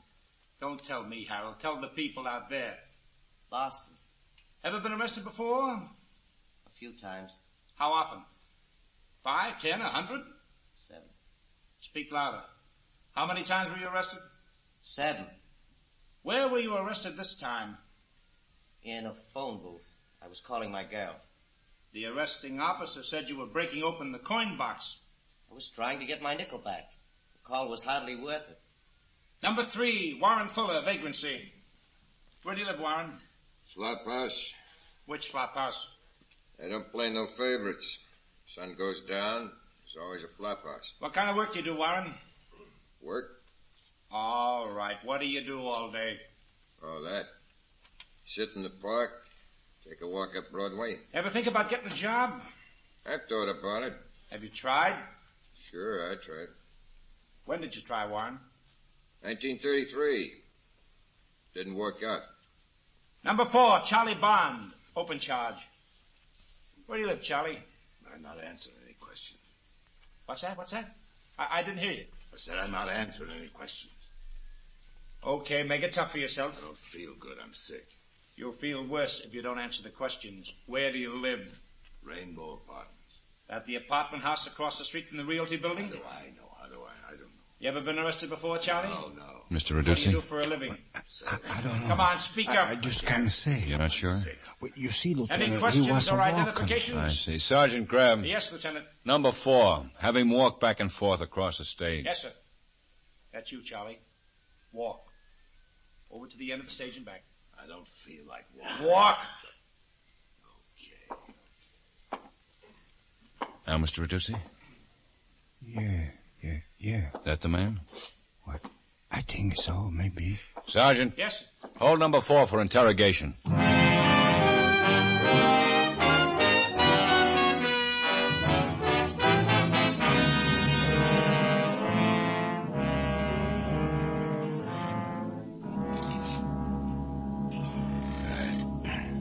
I don't feel good, Lieutenant. You'll get a doctor. Huh? After we talk, Charlie.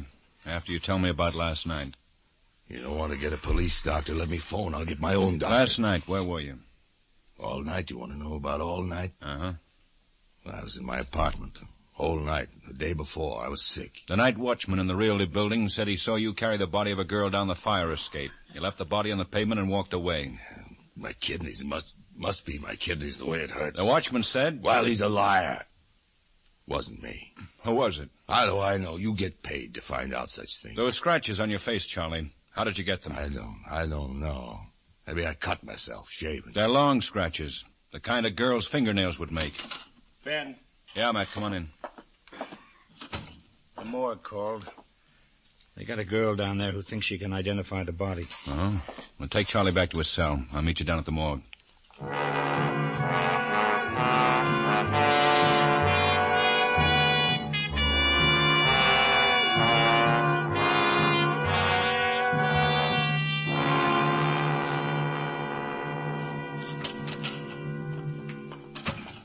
Over here, Ben. This is Laura Phillips. She works in the dance hall over near 15th Street. Lieutenant, I hope you won't think... I mean, this is the first time We understand, Miss Phillips. You think it might be someone you know. My roommate. I know, it's silly, but... Well, Edna left the dance hall in such a hurry last night, and she didn't come home. Sure. I understand, Miss Phillips. All right, Matt. Edna.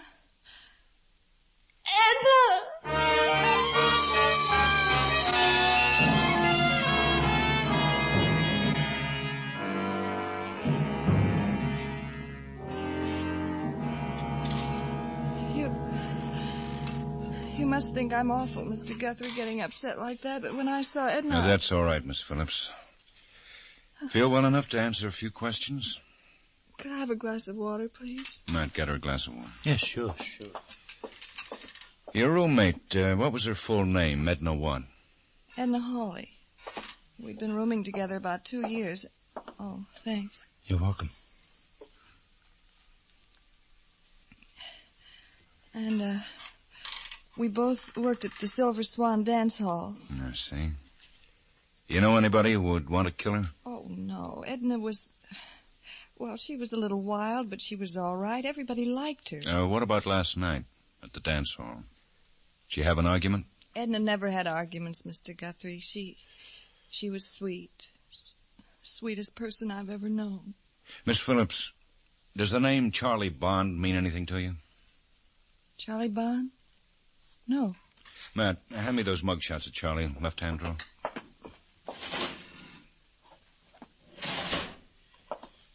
Here you are, Ben. Right. Ever see this man before, Miss Phillips? Maybe. He looks familiar. Try the profile. Here.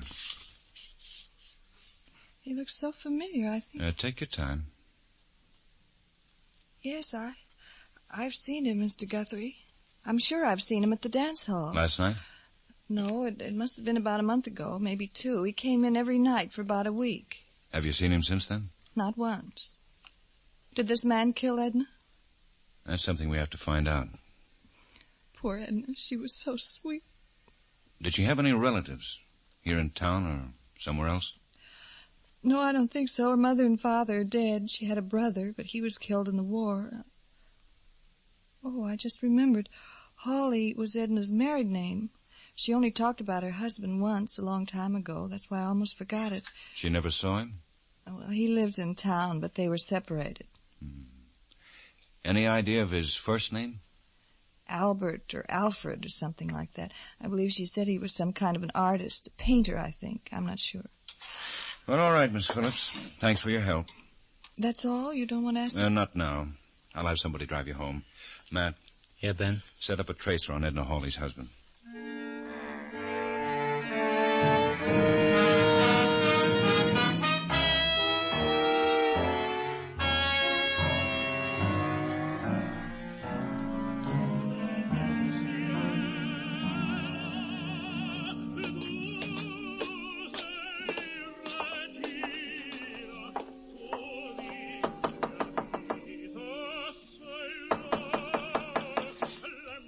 Come in, it's open. You're Alfred Hawley? Who are you? Police, Lieutenant Guthrie. Sit down. Just dump those canvases on the floor. I want to ask you some questions. About what? You were married to Edna Hawley? I still am. When'd you last see your wife? 3-4 years ago. I forget. I forget because I don't want to remember. You hear about support money? No. Well, that's good, because I don't have support money for her or me. Edna in trouble?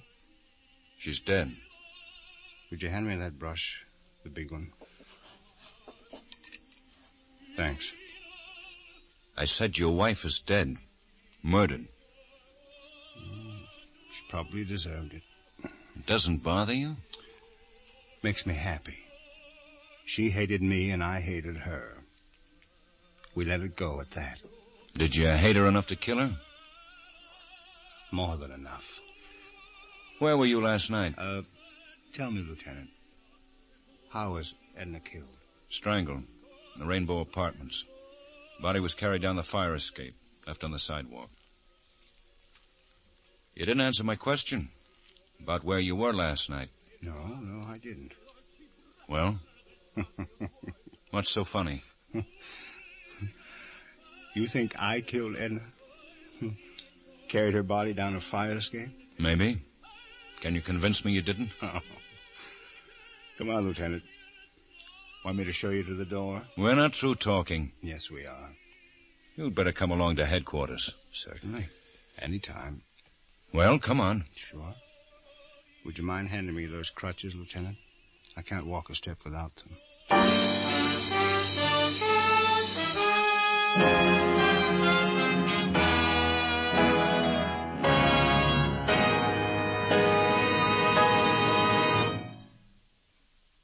CBS brings you 2 one-hour programs every Friday evening. One designed for relaxation and thorough enjoyment.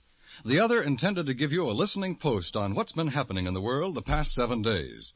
Friday nights on CBS brings you Songs for Sale with Jan Murray and Hear It Now with Edward R. Murrow, an hour recapitulation of the news of the past week, political, frontline, sports, entertainment.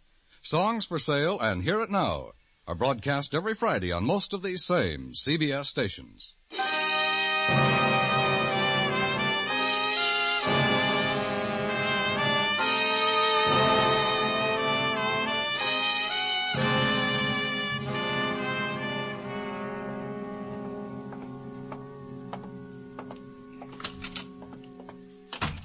Oh, man. Oh, I've been waiting for you, Ben. How'd you make out with Edna Hawley's husband? He's a cripple. Couldn't possibly have carried it down the fire escape. What'd you get? Charlie Bond. He said he wasn't out of his apartment all last night. Well, he's lying, Ben. The man who runs a newspaper stand 3 blocks from the apartment house said Charlie bought a paper from him last night around 11. Is he sure? He's sure. Charlie's a regular customer. I'll go get Charlie.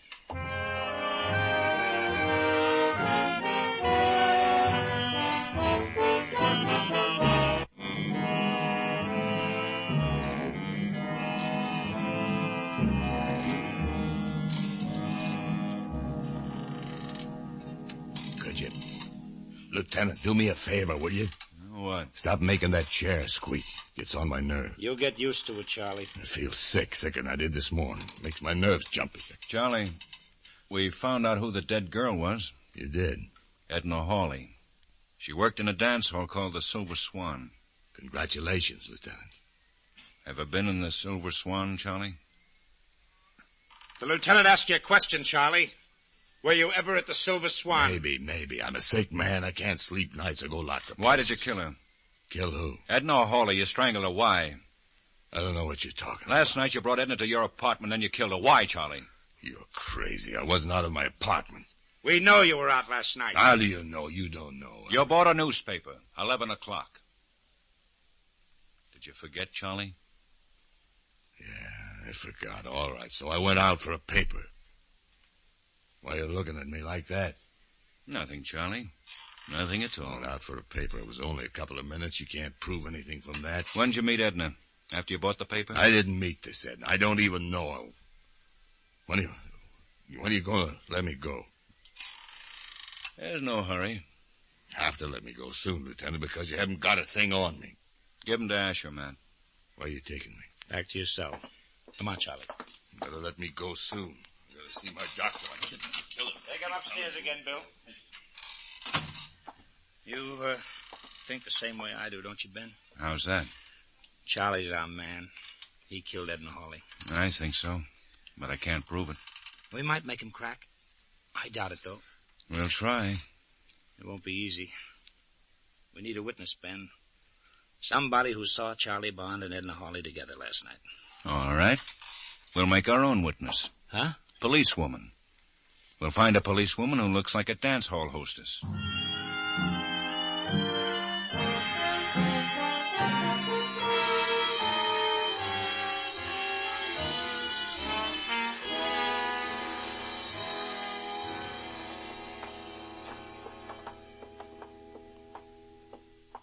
Here we are, Nora.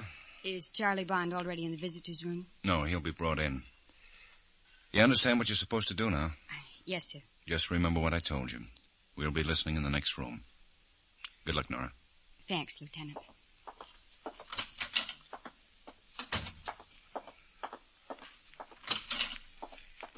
All set up, man? All set up and working. Grab a chair, Ben. All right. Turn it up a little, huh? Right. You think Charlie will go for her story? It's a chance. I don't know, Ben. Nora being new and... Matt. Yeah. That must be him now. They told me I had a visitor. Hello, Charlie. Who are you? I've got something to tell you. I don't know you. I work at this Silver Swan dance hall. What's that got to do with me? I know you, Charlie. I've got something to tell you. Something about Edna Hawley. I don't know anything about her. I'm going back to my cell. Okay, if you don't want to hear.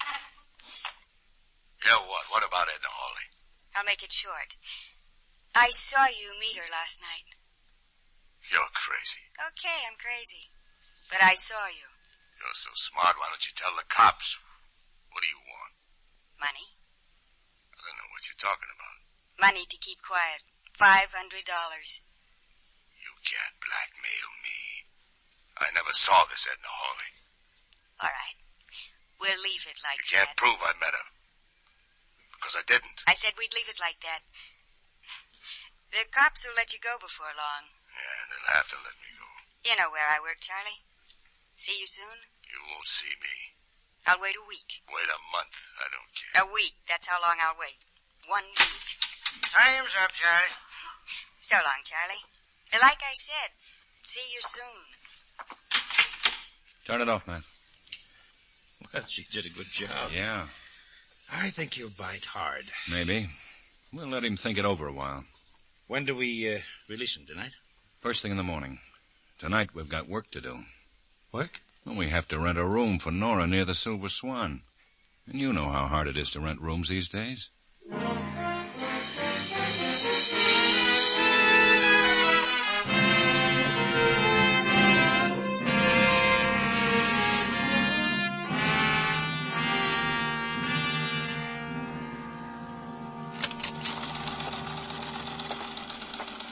Morning, Ben. Morning, Matt. Did you release Charlie? Yeah, just signed him out. Very unfriendly person, Charlie. Who's tailing him? Pearson and Doherty. Well, what about tonight? I called the manager of the Silver Swan. He's briefing Nora now. How many men did you get us? 9, counting Pearson and Doherty. Tell me how you want them staked out. Well, 6 in the dance hall, 1 on the dictaphone in the room next to Nora's. Check. Now what about us? We'll be outside the Silver Swan. What? Outside? Uh-huh. What about it? Well, it's freezing outside, Ben. Don't we ever get an inside job?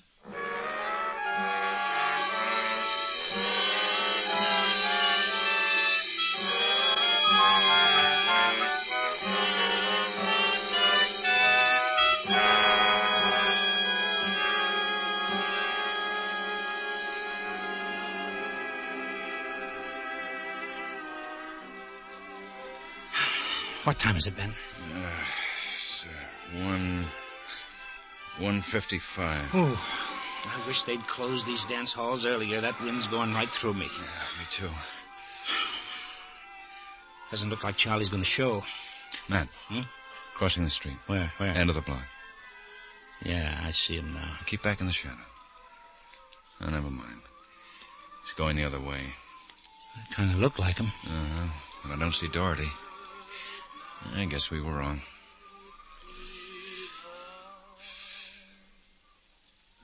I wonder when he'll show. He's got a week to make up his mind. Well, I hope the weather gets warmer. It feels like snow. Oh, snow. Yeah, what's wrong with snow? Pretty. And the music stopped. Nora should be out in a minute. I could use some coffee. Yeah, coffee sounds good. I haven't been this cold since I was pounding a beat. Get used to it. We'll be here tomorrow night, too. Looks like you're right. Uh-oh. There's Nora, Ben, coming out the side door. We'll give her a few seconds start before we follow. That's not far to my place, Ben. We'll tail Nora home and then go have coffee, huh?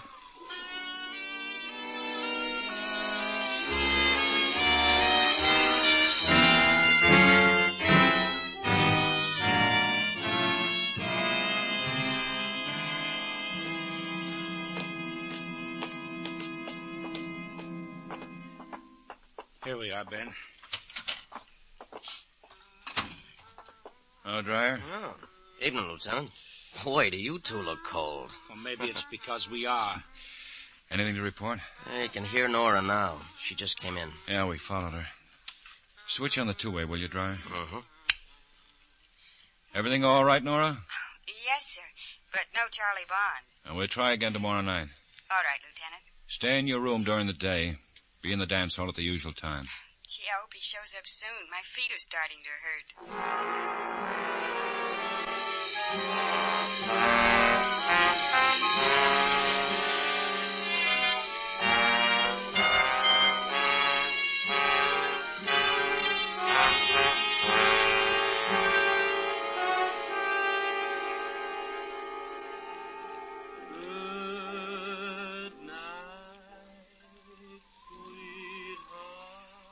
Two o'clock.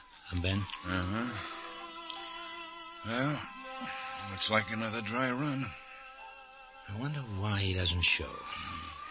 Doherty says he sticks pretty close to his apartment. It's not so cold tonight. I think it's gonna snow. You said that the first night. I still think so. Ben, maybe we ought to try something else. Like what? Pick Charlie up again. Keep him locked up until he cracks. You know that wouldn't work, man. Yeah. I guess not. Give it time. We got 4 more nights. Yeah. Coming over for coffee afterwards? We ought to go to my place tonight. Oh, mine's close. There's Nora. Oh, wait, man. Not yet. What's the matter? That alley there, where the street lights burned out. I don't see anything. He ducked behind the building. Charlie? Well, I don't know. There. Yeah, it's Charlie. What do you know? He's letting Nora walk right by. I thought he would. In her room, huh? If we're lucky. But wait till he starts to follow. Ben? All right, man. Let's go.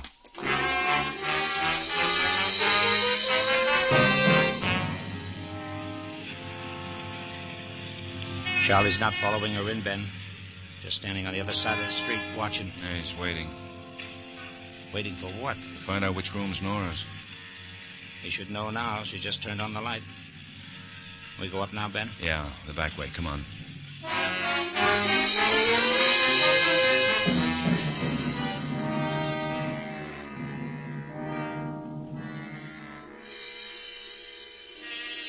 We've been up here a long time, Ben.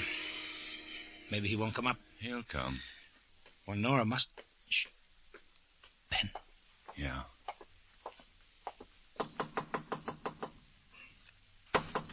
Who is it? Charlie Bond. Just a minute. Turn it up, Dreyer.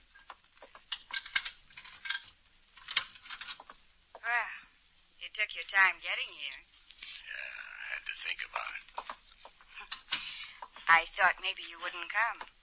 You said I had a week. I'm here now. Did you bring the money, Charlie? Money? For what? For me. So I'll keep quiet. I haven't got any money. Don't stall, Charlie. I want $500. Suppose I don't pay. I'll go to the cops. Tell them I saw you with Edna Hawley. I've got a better idea. Better than money. Yeah, this. Charlie! Let's go.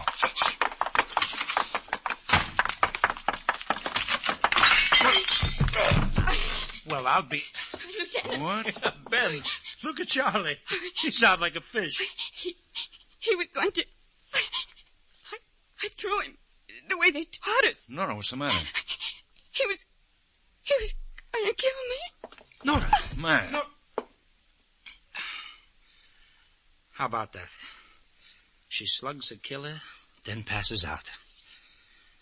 What is it with women, Ben?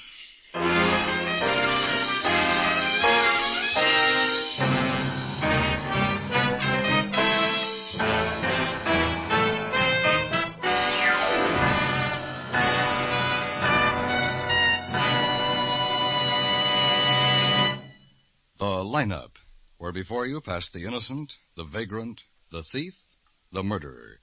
Listen again next week when we again bring you the lineup. May I have your attention, please? You people out there on the other side of the wire in the audience room, may I have your attention, please? Thank you. My name is Greb, Sergeant Matt Greb. I'll explain the lineup to you. Each of the suspects you will see will be numbered. I'll call off a number, their name and charge. If you have any questions or identifications, please remember the number assigned to the prisoner as I call his name. At the end of each line, when I ask for questions or identification, call out the number.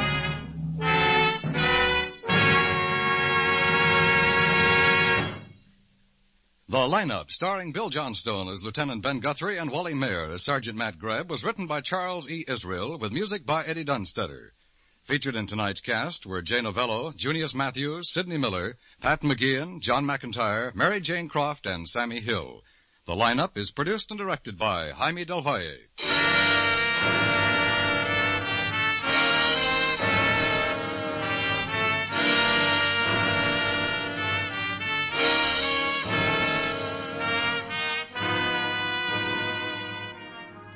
Beginning next Tuesday, the lineup will be heard at the same time on most of these stations on Tuesday evenings. The lineup joins Mystery Theater, Mr. and Mrs. North, Luigi and Ralph Edwards as a Tuesday feature on CBS. Be listening for the lineup at the same time on Tuesdays, beginning next Tuesday, February 27th. Now stay tuned for a special program in observance of Brotherhood Week, which follows on many of these same CBS stations.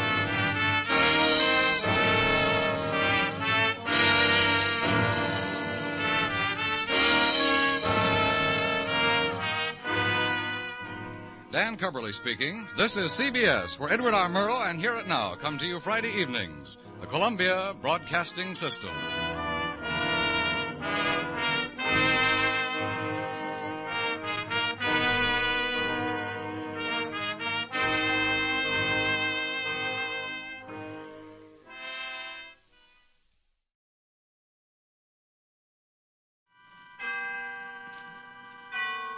Autolite and its 98,000 dealers bring you Mr. Broderick Crawford in tonight's presentation of Suspense.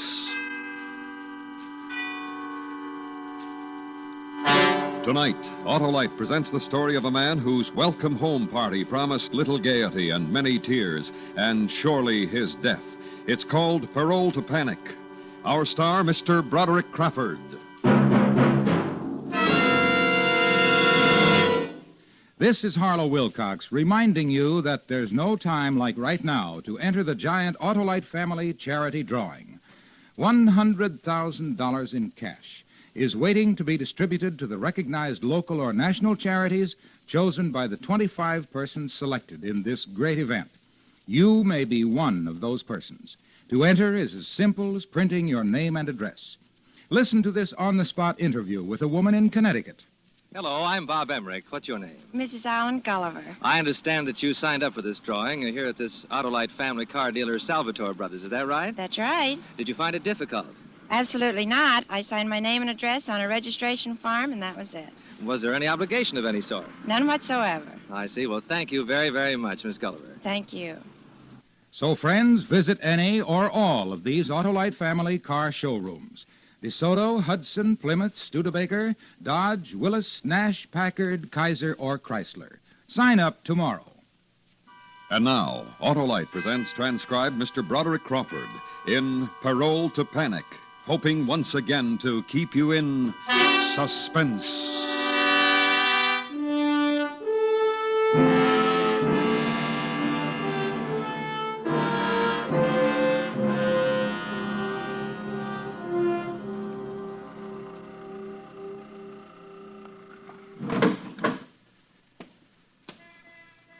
Well, Paul, there it is. The Yeah. outside. Yeah. Pretty good, huh? Not bad. Not bad at all. Enjoy it. Hmm? What I mean is, don't come back here.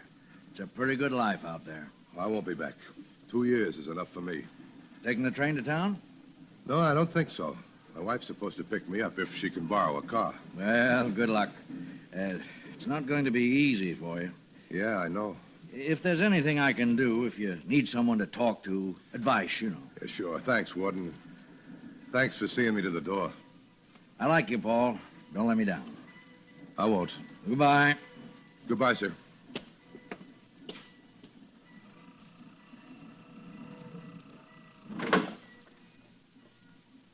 Paul! Paul! Over here, Paul! Jenny! Oh, Paul. Paul. Oh, darling. Oh. Did I keep you waiting long? No. Only a couple of seconds. I was so afraid to drive fast. This is our car, you know. Our car? I bought it yesterday. It's for you. Oh, sort of a coming out present, huh?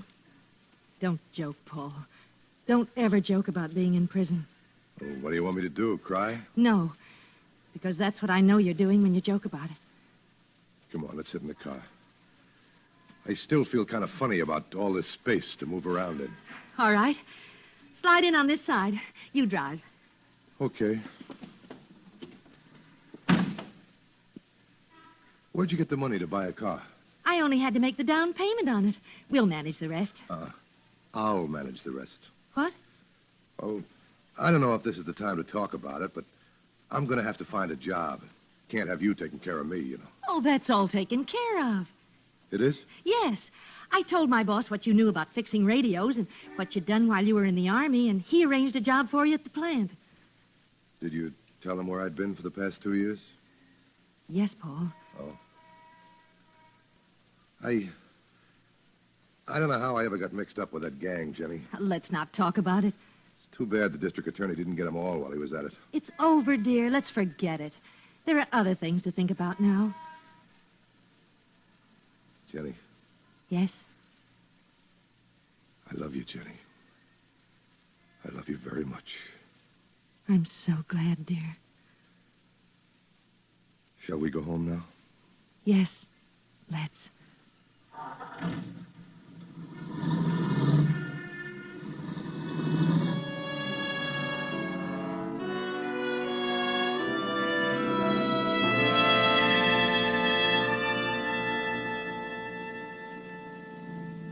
You tired? No, I feel great. Do you realize you've driven all the way from that place in only 2 hours? Oh, it's not me, Jenny. It's the equipment. You got a real good deal here. Mr. Miller found it for me. Does he still have the same store? Yes, why? Well, I've got to see him right now. After you report to the parole officer. No. He said I had to report to him before I went home, but he didn't say anything about seeing Mr. Miller. But, Paul... Oh, now, don't worry. It'll only take a minute or two. Well, all right, but only a minute or two. You promise? Yeah, I promise.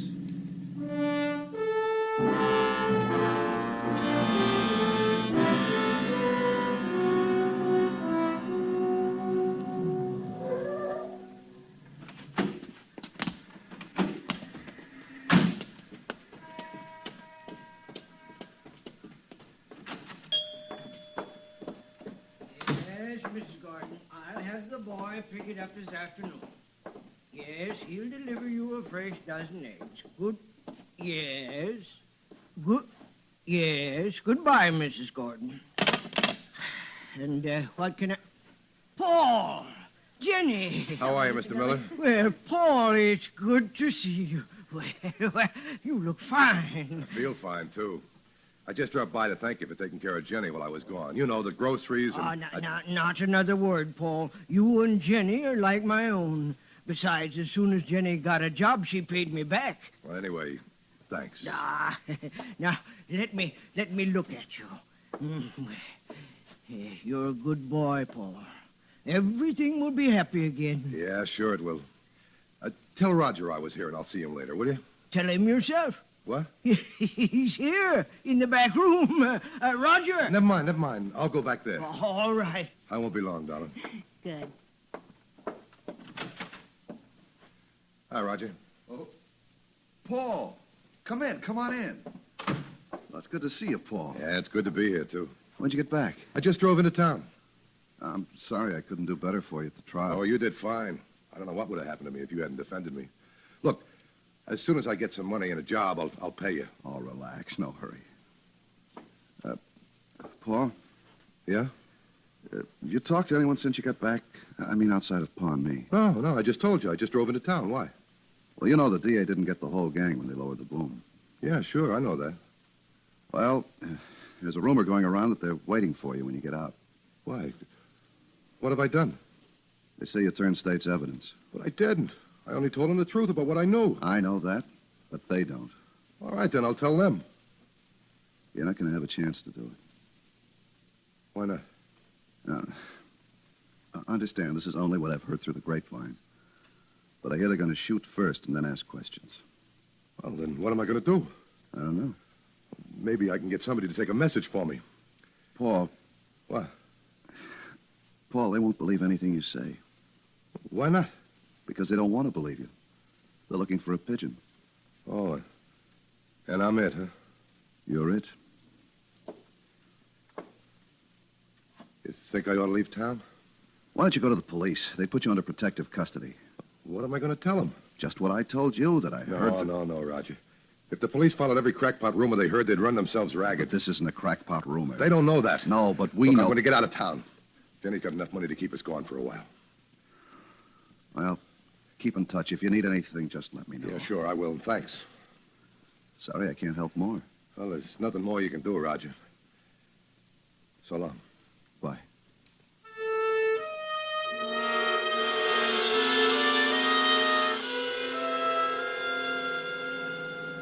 Where are we going? Home, to pack. Well, what for? We're leaving town. Why? Why are we leaving town? They're after me. Why, who's after you? The rest of the gang. Well, what did you do? I told the truth in court. They call it ratting, singing, squealing. Just take your choice. Oh, who told you all this? Roger Miller. But what about your job? I can't keep it if I'm dead. Oh, there must be something we can do. Yeah, there is, and we're doing it. We're getting out. Look, Paula, are you sure about all this? I'm not going to wait for a bullet to make me certain. Well, all right, if you think it's best. I can't take the chance that I could be wrong. This happened so quickly that I got to get out of town, even if it's just so I can think clearly. Do they know you're back in town? No, I don't think so. That's why we better hurry. Well, where out of town are we going? I don't know. All I know is I'd better get out if I want to stay alive.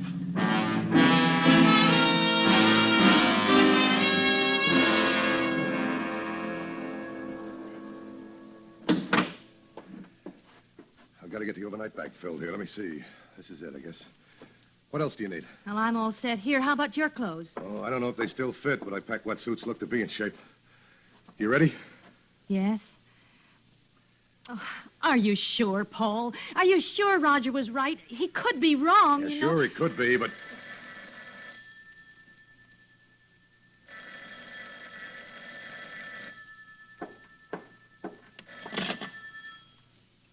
Hello? Hello, Paul. Who is this? You're gonna die today, Paul.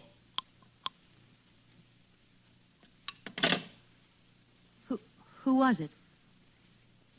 They know, Jenny. They know I'm back in town.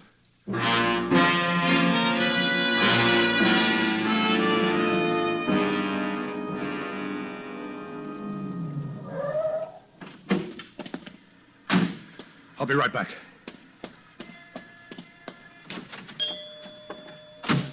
Mr. Miller. Oh, well, what is it? You look so... Where's Roger? He went to court. He has a case today. Why? Doesn't make any difference. Look, Mr. Miller, do you have a gun? A gun? Yes, I have a gun, but I All right, don't... give it to me. What? I need a gun, Mr. Miller. Please let me have it. You don't know what you're doing, Paul. A gun? I'm sorry, but I Mr. can't... Miller, please, it's my life. I gotta have a gun. But why? I haven't got time to explain now. Ask Roger when he gets back. He'll tell you all about it. I have a permit. He'll want to know where you... It'll be all right. Just give me the gun, please. I gotta hurry. You say Roger will tell me? Yeah. He'll tell you. Please, Mr. Miller, hurry. All right.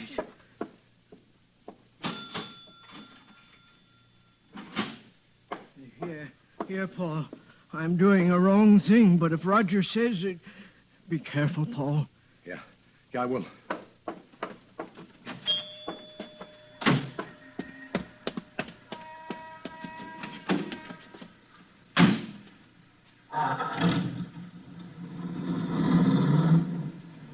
Why did you have to stop there? I had to get something. What? A gun. Oh, Paul, you're on parole. If they catch you with a gun... They won't catch me. As soon as we're out of town, I'm going to ditch it.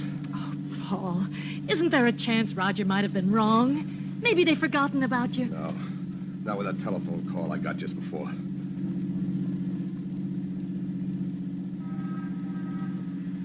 Jenny.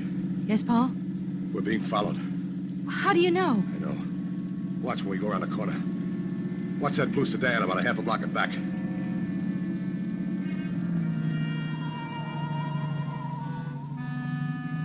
See him? No, Oh, there they are. All right, now watch the next corner.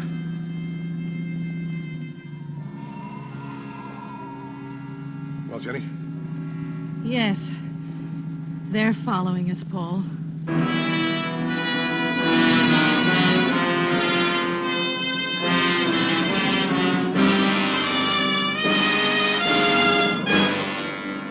Autolite is bringing you Mr. Broderick Crawford with Paula Winslow in Parole to Panic, tonight's presentation in radio's outstanding theater of thrills, Suspense.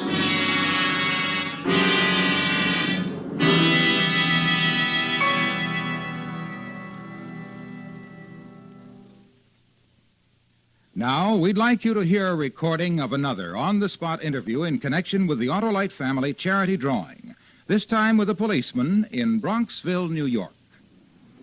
And what is your name, officer? Patrolman James Morris of the Bronxville Police Department. I understand that you signed up for the Autolite family charity drawing. Is That's that correct? right. Uh-huh. And should your name be selected, how would you care to designate the money? I was split it 3 ways: Cancer Fund, Heart Fund, and Bronxville PBA. Very fine, and may I wish you good luck. Thank you very much. Why don't you help your favorite local or national charity, too? It won't cost you a cent, and you have an opportunity to be among the 25 persons selected. Remember, there's nothing to try or buy, nothing to write or solve. All you do is visit any Autolite family car dealer showroom and fill out a registration form. So why not visit any one or all of these car dealers? DeSoto, Hudson, Plymouth, Studebaker, Dodge, Willis, Nash, Packard, Kaiser, or Chrysler. There's not much time left, so sign up tomorrow. And now, Autolite brings back to our Hollywood soundstage Mr. Broderick Crawford with Paula Winslow in Elliot Lewis's presentation of Parole to Panic, a tale well calculated to keep you in suspense.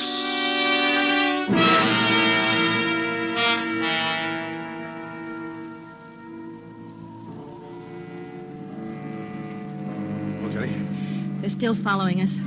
what are they doing? Torturing me? They can follow us this closely. They can catch us anytime they want to. Oh, go to the police, Paul. Don't be afraid. I'm not afraid of the police. It's what's in back of us that I'm afraid of. Well, then let the police take care of them. Don't you see? If I go to the station and stop the car, they'll blast me before I get to the front door. That's why they're following us so closely. But they have to be crazy. Yeah, they are crazy. But if I stop, I'll be dead and they'll still be crazy. No, we gotta lose them. Then we'll figure out something.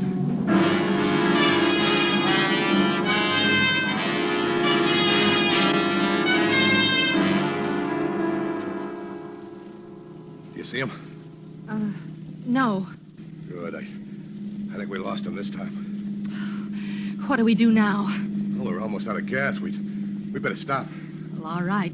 But what?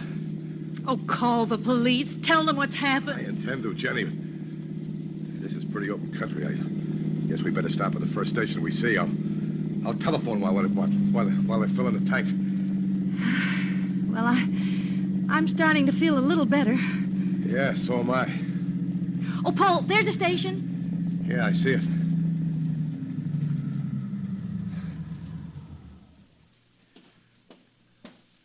What'll it be? Fill her up, will you? Right, sir.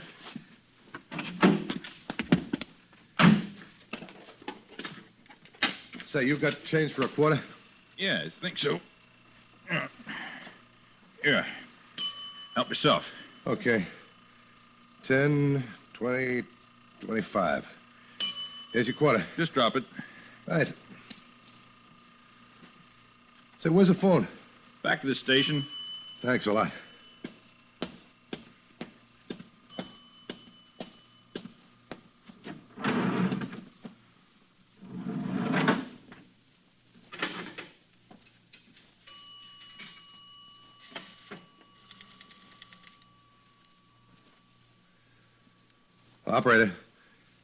Operator, I want the police. Yes, my name is... Paul! Paul, they just drove past. I think they saw the car. What? They're stopping down the road. Come on. 14 already, mister. I don't think she'll take much more. Hey, Jenny! Jenny, they're turning around. Hey, mister, you didn't wait for it. Hey! Hey! Hey, what are you trying to pull? Hey! Hey! How'd they find us? How? I don't know. Oh, Jenny. Jenny. Oh. Jenny, What? listen to me. What is it? This car isn't fast enough to stay away from them. Well, then what'll we do? I'm going to turn in the first side road we come to, and then you're getting out. No, I won't do it. You gotta. I can't. I'm not getting out of the car. Jenny, they'll kill you, too. I don't care. I've been away from you long enough. All right, then we'll keep going. Do you know where we are? Yeah, there's no way we can get back to town from here. Well, it'll be dark soon. I know that. Maybe we can get away then. Catch up to us before dark. They can catch us anytime they want to. Paul, do you know where we are? I told you before, Jenny. No. I mean, you remember the cabin where we spent a weekend the first winter we were married? Yeah, why? Well, it was on a road that turned off this one, wasn't it? Yeah, I think so. I'm not sure. We got that cabin from one of the boys. Do you remember? Yes, but it's better than sitting in the car and waiting for them. Okay, let's go. You remember where the side road was? Well, it pretty soon now. Just past a bridge, I think. Oh, Jenny, I hope you're right. Oh, I do too, Paul. I do too.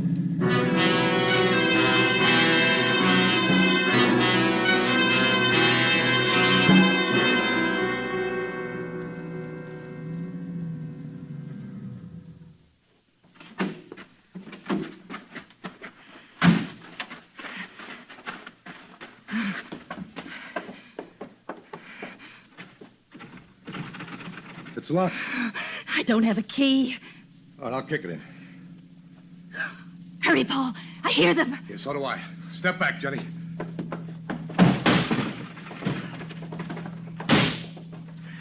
All right, stay away from the windows. There's enough light yet for him to shoot. Let's push this table against the door. Come on. Okay. Here they are. Okay, Jenny. You stand over there. As soon as they come up the steps, I'm going to start shooting.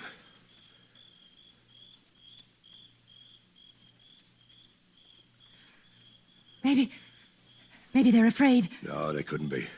Because they know I am. What are they waiting for? I don't know. They haven't even gotten out of the car yet. Do they know you have a gun? No, I don't know. I don't think so. I wish they'd do something. Paul? What? Wait. Wait a minute. They're on their way. Paul? What? There's a telephone in the cabin. Where? I think it's It's in that cabinet on your left. Okay.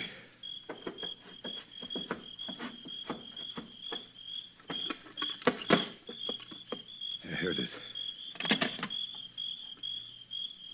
Hello? Hello? Hello, operator. It's disconnected.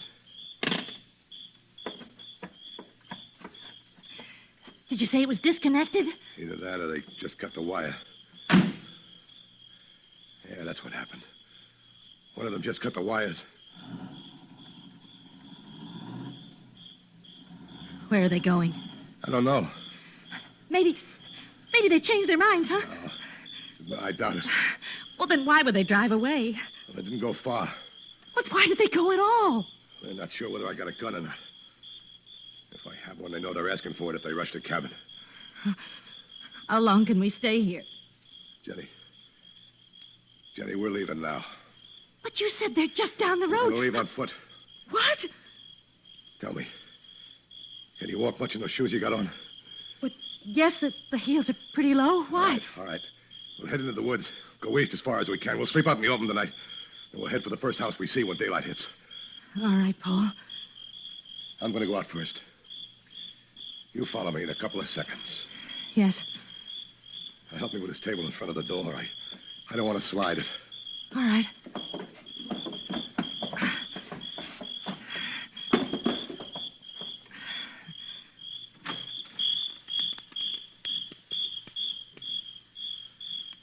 It looks clear. A few seconds, Jenny. Remember that. Then follow me. I will.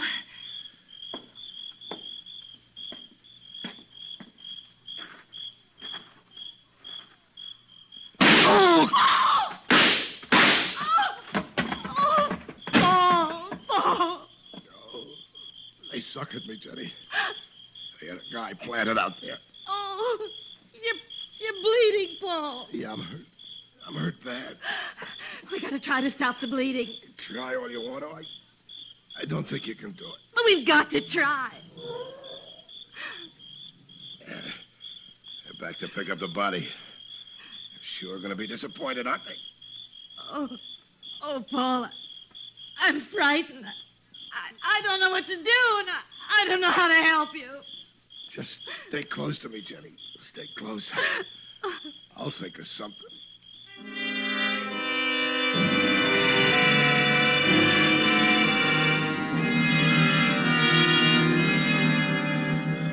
Paul? Yeah, Jenny. Is it... Are you... Yeah. Yeah, I'm still bleeding. Let me talk to them. They'll listen to me. I'm a woman. You've got to get a doctor. No, Jenny. That's what they want. Don't you understand? They want me to die, and I'm going to. Don't say that, Paul. Don't say that. It's true, Jenny. It's true, but... Well, I'm not going to die alone. What are you going to do? They haven't gotten out of the car since they came back. That means they're all together. Well, I still got 4 slugs left in the gun. I'm going to use them. Get back, Jenny. I got to break this window.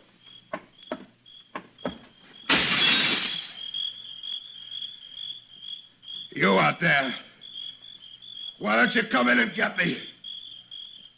All right. All right, I'll come out and get you.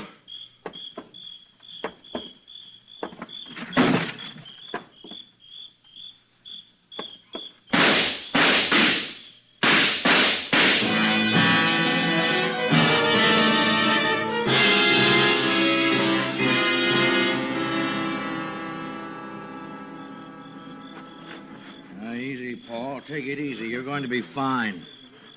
Who are you? Police. Jenny. Where's Jenny?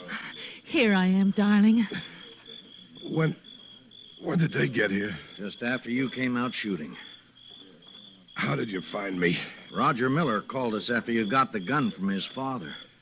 But how did you know where to look? You left the receiver off the hook in the service station. There we checked all the side roads looking for a big gasoline stain where you might have turned off the main road. gasoline. The attendant was still pumping gas into your car when you drove away. He never got the chance to replace the cap on your tank. Oh. We'll pick it up some other time.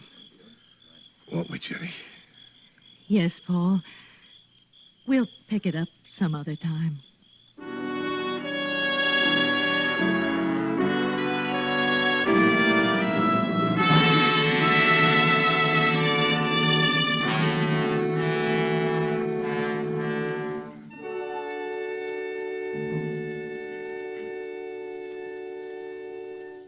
Suspense. Presented by Autolite. Tonight's star, Mr. Broderick Crawford. This is Harlow Wilcox again. Whatever your favorite charity, local or national, you may help it collect thousands of dollars by just printing your name and address. That's all you do to enter the Autolite family charity drawing. And if you are one of 25 chosen, you'll name any recognized charity you wish for a share of $100,000. Your friends and neighbors are signing up enthusiastically. Listen to this typical comment by an Elizabeth, New Jersey woman. This is Mrs. Morris Cohen, who just signed up for this drawing. Now, Mrs. Cohen, when you signed, did you have any difficulties whatsoever? None at all. Just sign my name and address. I see. Should your name be selected, how would you care to designate the money? 3 chapters in Elizabeth. The cerebral palsy, the heart fund, the cancer. I think that's wonderful, and may I wish you good luck. Thank you. So give your favorite recognized charity the opportunity of a lifetime. Sign up at any or all of these Autolite family car showrooms. DeSoto, Hudson, Plymouth, Studebaker, Dodge, Willis, Nash, Packard, Kaiser, or Chrysler. Do it tomorrow, sure.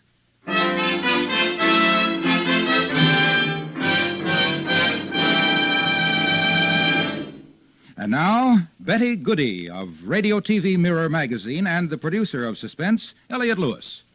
It is my pleasure, Elliot, to inform you that the readers of Radio TV Mirror again have selected Suspense as their favorite radio mystery program.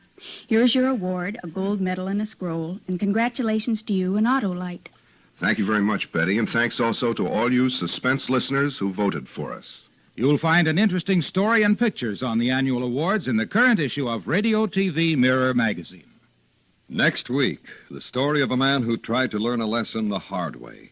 He bet his life on the turn of a card. It's called The Card Game. Our star, Mr. Richard Widmark. That's next week on Suspense.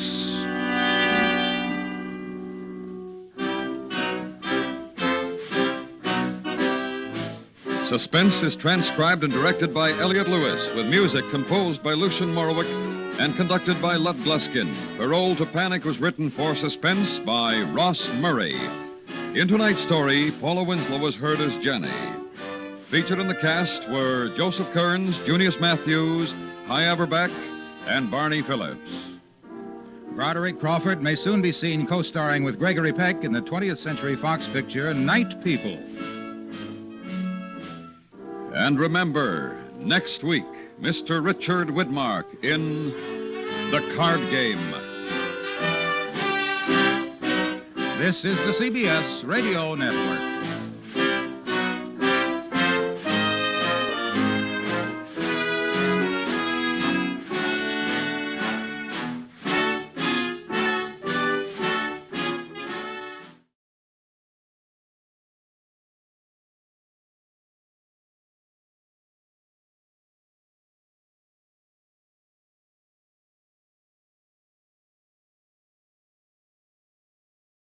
Nick Carter, Master Detective.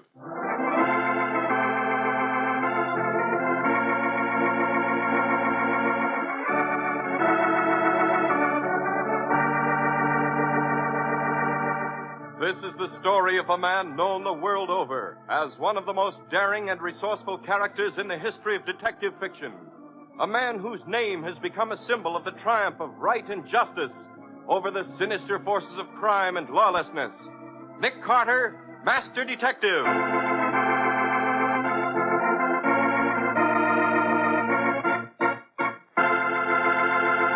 Today's exciting adventure, the life and death search for a man who didn't see a murder that was not yet discovered.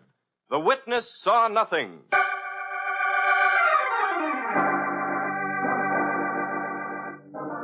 Jefferson Heights is a suburb of the city that's still half country.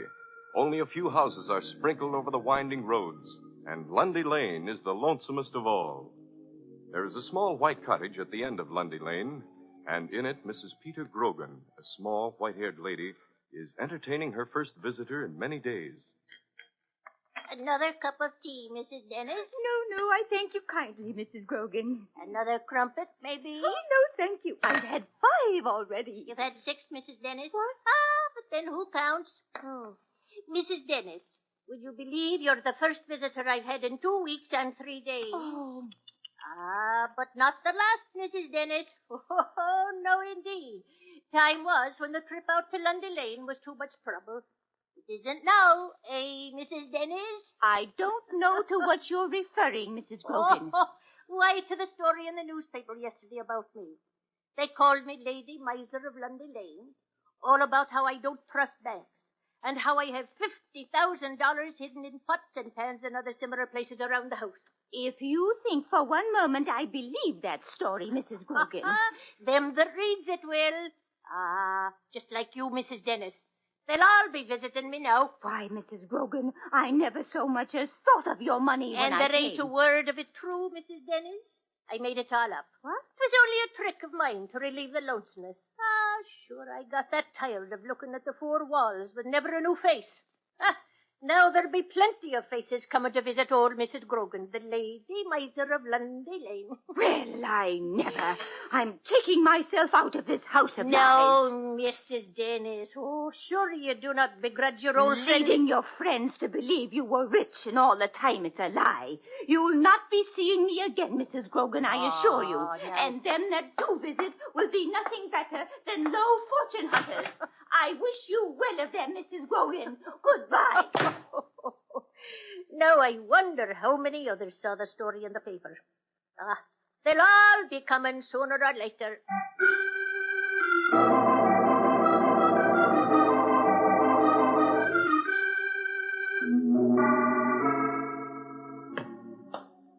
Now, don't act nervous, Wilson. Just make like we're a couple of businessmen with a little proposition. Yeah, I get it. Okay, Case. Ring the bell.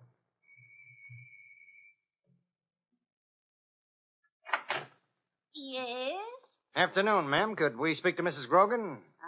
You've got your wish, young man. Mrs. Grogan, me and my friend got a little business proposition we want to talk over with you. Could we come in? Visitors are always welcome, young man. Sure. Come in. Yes. Now, maybe you'll be having a cup of tea while we talk business, eh? No doubt it's regarding the money of mine you read about in the newspaper. Yes, ma'am. It's about the dough, but we can't stay for tea. Quick, Wilson. Nice work, Wilson. You got that wire in your pocket? Yeah. Get her tied up. Stick a gag in her mouth. I'll start looking for the dough. Shouldn't take us more than 10 minutes to locate it and get out of here.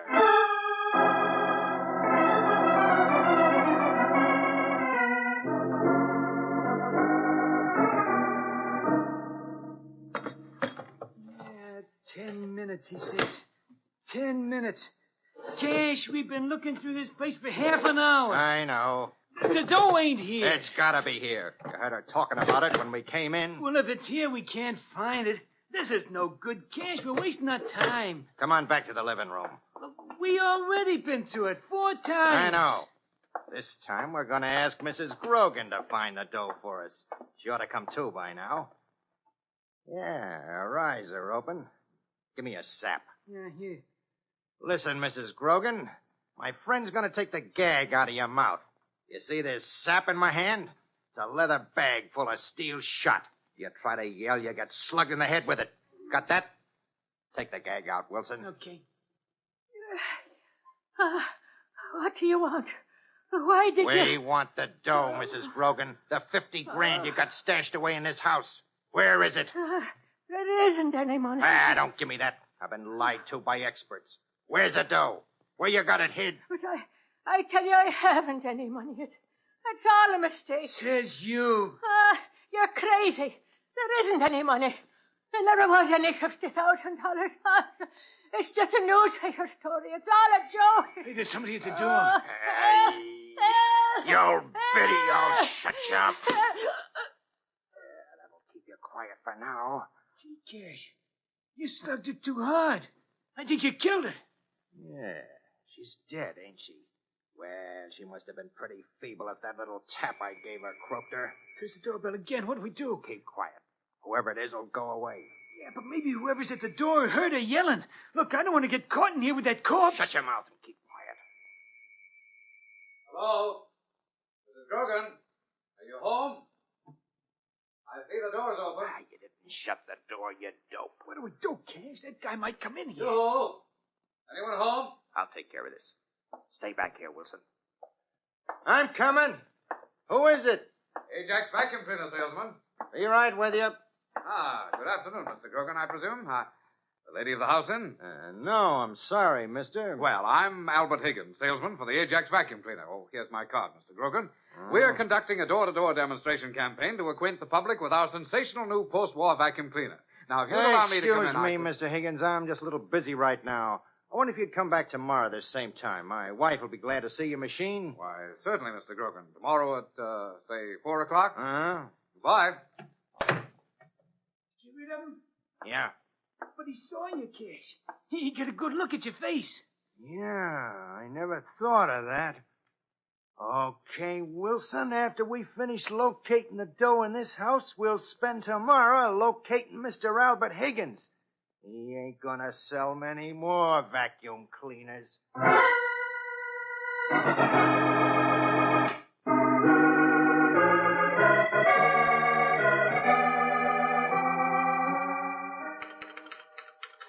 The bullet removed from the wound was a .255 .45 automatic slug of the type known as... All right, step right in here, folks. Oh, it's all right. There's nothing to be afraid Waldo! of. Hello, Nick. Hello, Patsy. I want you to meet Mr. Albert Higgins and his sister Barbara. Nick, this here's a serious problem you got to apply your brains to. But, Walter, we've got so much work to finish. Just a couple of minutes, Nick, please. All right. Please sit down, Miss Higgins. You too, Mr. Higgins. Thank you. Thank you very much. Now, what's the problem? Albert's haunted. What? He is, Mr. Carter. Now, look, Barbara, this is ridiculous. He is haunted, Nick. Haunted by death. I heard him arguing about it out in the street, and I brought him in. Mr. Carter, I think my sister's crazy. I don't want to bother you with her. All right, now, wait a minute. Let's start at the beginning. Albert was almost killed 3 times today. But, Barbara, they were natural accidents. They could happen to anyone. Suppose you tell me the whole story, Mr. Higgins. Well, Mr. Carter, I was nearly killed 3 times today. Once in the morning, I was jostled on the subway platform and almost thrown in front of the train. A second time, as I left my office at noon, I was standing at the curb waiting for the light to change. Somebody bumped into me and almost knocked me in front of a passing coal truck. And the third time after lunch, when I was crossing the street, I was almost run over by a cab, that's all. And I say that 3 accidents like that are impossible in one day, Mr. Carter. Why should anyone want to kill you? There isn't any reason for anyone to murder me. I haven't got any enemies. I lead a calm, peaceful life selling vacuum cleaners. It's just that Barbara's got too much imagination. Maybe. Did you notice anything funny about those accidents? No, not a thing. Subway platform was crowded. It could happen to anyone. The cab driver was just as scared as I was. Did he stop? No, he just kept on driving. Got a look at him? He was just an ordinary hacky. Gray hat, gray coat. Gray cap? No, gray hat, a felt hat. Very interesting. Oh, Mr. Carter, now that we've bothered you enough for the day, I'll be going. I've got an appointment at 4 o'clock. Higgins, so happens your sister was right. These weren't accidents. They were attempted murders. But why, for Pete's sake, why? I don't know. Maybe you've got enemies you don't know about. Or maybe you saw something you shouldn't have seen. Maybe you heard something. Where were you yesterday? I was making the rounds up in Jefferson Heights. I sell vacuum cleaners. So... Nick, I'll bet he saw something in Jefferson Heights. Oh, the only thing I saw was customers. All right, we won't argue about that now. Higgins, I want you to go home. Your sister will go with you. So will Waldo.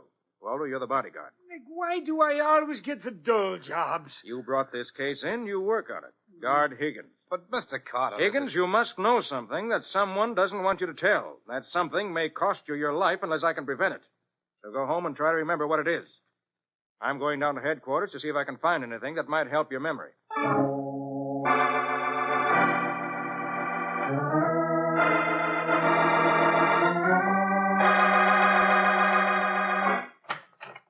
Hello, Matty. Oh, hi, Nick. What's up? Tell me, Matty, what's the news from Jefferson Heights? Why are you interested in Jefferson Heights? Read off the crime sheet first, then I'll explain. Okay. You want yesterday's reports, huh? Yes. Now, let me see. Inwood, Washington Heights, Harlem, Astoria. Yeah, I've been pretty quiet all around. Nope, nothing for Jefferson Heights. Nothing, huh? No. That makes it tough. What makes what tough? Matty, I'm involved in a peculiar case. A young man named Albert Higgins was up in Jefferson Heights yesterday. Must have seen or heard something he wasn't supposed to. Someone's trying to kill him. Yeah? Who? Don't know. It's kind of a reverse murder, Matty. I know the intended victim in advance, but I don't know the killer or the motivation. Hope maybe I could get a lead through the crime sheet. No crime in Jefferson. No crime reported from Jefferson. Oh, beat it, Nick. If you think that No. Homicide, Sergeant Matheson. Hello, Sergeant. Is Nick there? Yeah, just a minute. It's for you, Nick. Buffalo Bill on the phone. Thanks. Yes, Waldo? Nick, you gotta come over to Higgins' place right away. Why? Albert Higgins is gone. He's disappeared.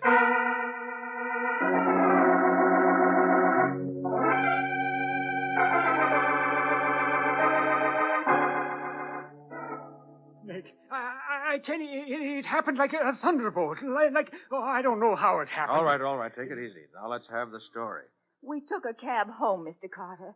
Albert was pretty angry, but Mr. McGlynn here insisted he follow your orders. That I did, Nick boy. And when we got out of the taxi and started up to the apartment, Albert said he wanted to get some cigarettes. So you let him go alone, huh? Well, it was just at the corner, Nick. Now, I thought... Yes, I know.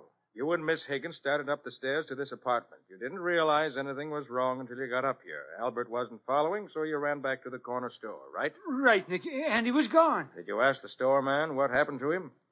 There wasn't a soul in the store. No one in the store. Let me have that phone. Yeah. Waldo, you've been pretty stupid today. But Nick, How many stores have you ever seen with no one in them in the middle of the day? Nick Carter's office. Patsy, Nick, get this and get it fast. Uh-huh. Call the Ajax Vacuum Cleaner Company. Tell them you must have a record of the calls Albert Higgins made yesterday. He was a door-to-door salesman. He must have filed a list of those calls this morning. Right. I'll call you back in 10 minutes. Now, let's get moving, Waldo. We're going down to that store. But You idiot, you realize Higgins has probably been hijacked by the men who've been trying to kill him. If we want to keep him alive, we've got to do it in minutes.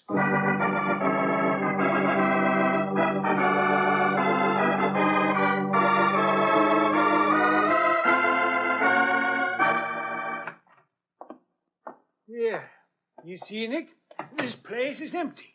Never thought to look in the back of the store, huh? I did, so help me. There's not a soul there. All right, I'll take your word for it. How about behind the soda fountain? Behind? Yes, behind. Take a look. Nick, there's a body here. Yes, not cold. See the bruise behind his ear? Nothing worse. Help him up. I'll be close. Now listen to me, please. I'm Nick Carter. I can't take the time to be gentle with you because a man's life may depend on minutes. What? A man was kidnapped from this store by someone who came in and slugged you. Did you see who it was? No. My back was turned. I saw enough. That's too bad. Wait a minute. Look here at the floor, Waldo. Hey, you mean them BBs? They're not BBs. They're chilled steel shot. Dollars to a penny, the killers bought the shot and fixed up a homemade blackjack and used that to knock this man cold. See, that's right, Nicky. It must have broken open. Waldo, pick up some of that shot. Yeah. Go down to the wholesale munitions district on Fulton Street. Take that shot to every manufacturer. Find out who made it and to what retail stores it was sold. Nick, you're turning me into an errand boy. Me, a fine surgical instrument. Waldo, we're fighting for a man's life with no ammunition for our guns. We don't know who wants to kill him or why. The smallest clue may turn the balance. So get moving. All right, Nick. I'll see you later. Oh, my head. Now, look, my friend. I'm going to make a phone call. And I'll have to leave you. But I'll send a policeman in to you on my way out. Thanks.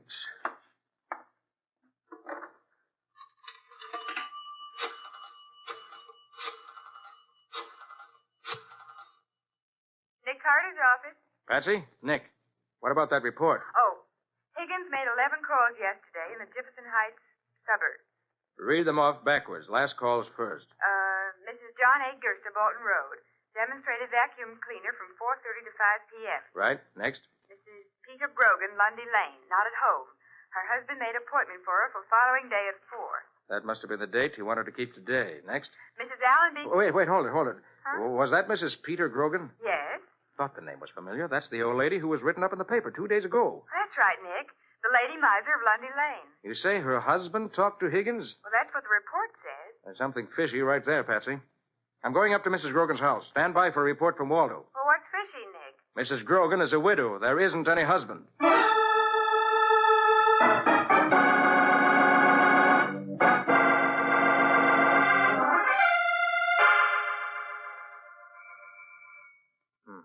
Milton newspaper still on the front step. No sense ringing the bell.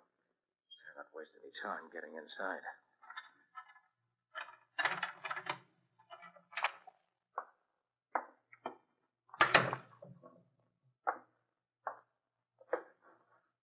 So.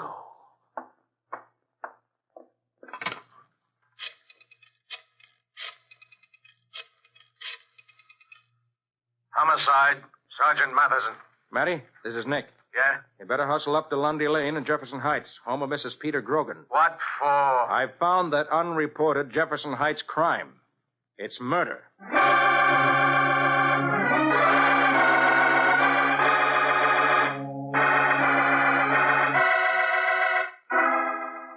Nick, I swear I'll never doubt your word again, even if you tell me I'm a murderer.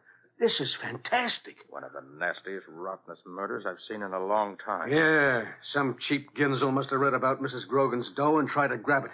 And slugged her to death in the process. Well, look, Nick, where does Higgins come into the picture? Matty, I figure it this way. Higgins came to the house while the killer was here. Yeah? In some way or other, he got in. I get it.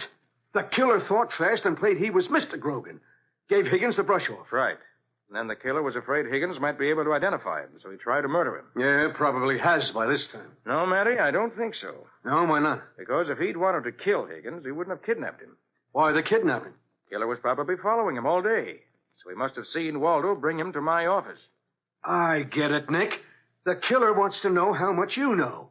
He's got Higgins someplace, and he's trying to sweat it out of him. And sooner or later, the killer's going to get tired of asking questions that Higgins don't know how to answer. So he'll knock him off. Right. Matty, I have an idea how we can gain a little more time. What? In the meanwhile, get your department working on that wire that was used to tie up Mrs. Grogan. See if you can trace it. Right, Nick. I'll meet you down at headquarters in the stolen car department in 1 hour.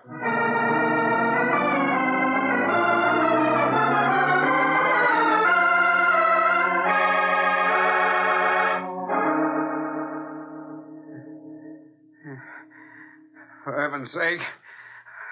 How long are you going to keep me here like this? Until you're ready to talk, Higgins. You got no right to treat me like this. Keep me blindfolded, tied up, beating me. Now, what did you tell Carter about the murder? What murder? I tell you, I don't know anything about... I told you not to hand me that line of guff anymore, Higgins. You know plenty. You told Carter. I want to know what you told him. Oh, I swear I never told him anything. How could I? I don't know anything. I'm getting a little tired of smacking you around, Higgins. You better spill it. What'd you tell Carter? So now you're playing dumb, huh? Okay, Higgins. I guess maybe I'm finished asking questions. Maybe I better fix it so you can play dumb forever. Is that you, Wilson? Yeah, Cash. Come on out here, quick. Okay. Well, what's the matter with you? Here, take a gander at these headlines tonight. Lady miser of Lundy Lane murdered. Albert Higgins, key witness to murder, disappears. Yeah, and he's going to disappear for good. I made up my mind. We bump him, Wilson. We don't take chances. No, you don't understand, Cash. Read the rest. In an interview today, Nick Carter revealed that Albert Higgins had identified the murderer as George Spelvin, small-time crook and racketeer. A police dragnet has been set for Spelvin and also for his accuser. So that's what he told Carter. You see? We're in the clear, Cash. They can't put their finger on us. They're looking for the Spelvin character. Yeah, maybe you're right, Wilson. Maybe we better not knock off Higgins, Cash. Maybe if we bump him, we'll be killing our alibi. Let's just sit tight and see what happens.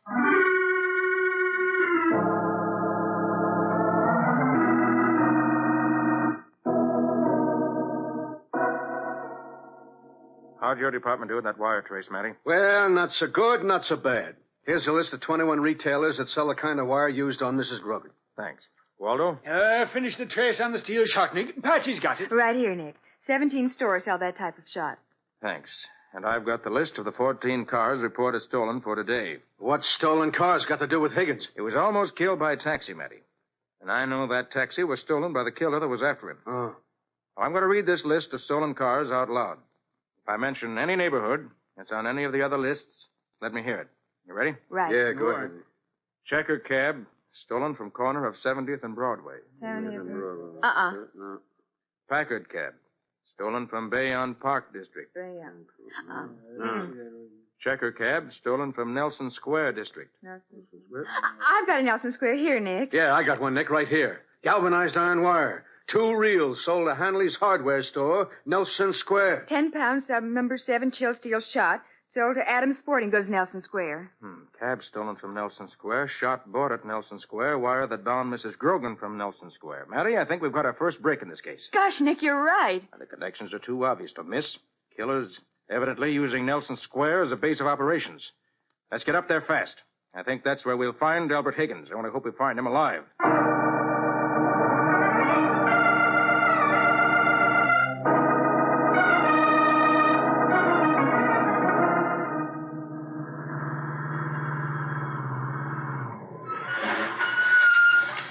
Well, this is Nelson Square, Nick. Now what? Let's see. About 12 small apartment houses on the square. Say about 10 apartments in each. Yeah, making 120. I figure the killer is hiding out in one of them, and he's got Higgins there. Okay, the question is, which? I don't know. We'll have to cover every one.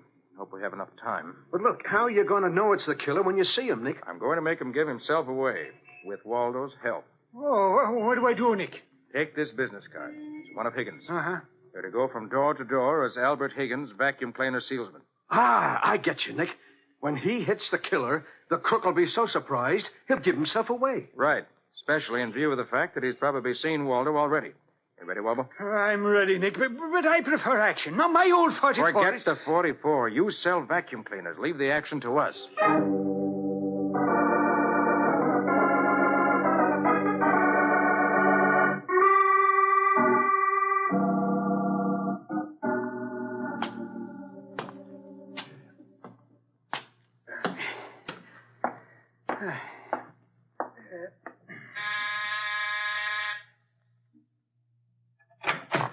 Good evening, sir.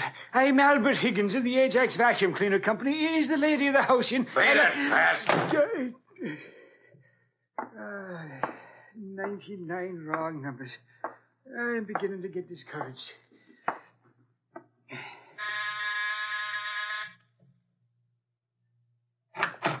Good evening, madam. I'm Albert Higgins of the Ajax Vacuum Cleaner Company. My card, madam, I'd like to... Glory be. Well, that makes 100 dead ends. And it must be crazy, but orders is orders. Well, this one's next.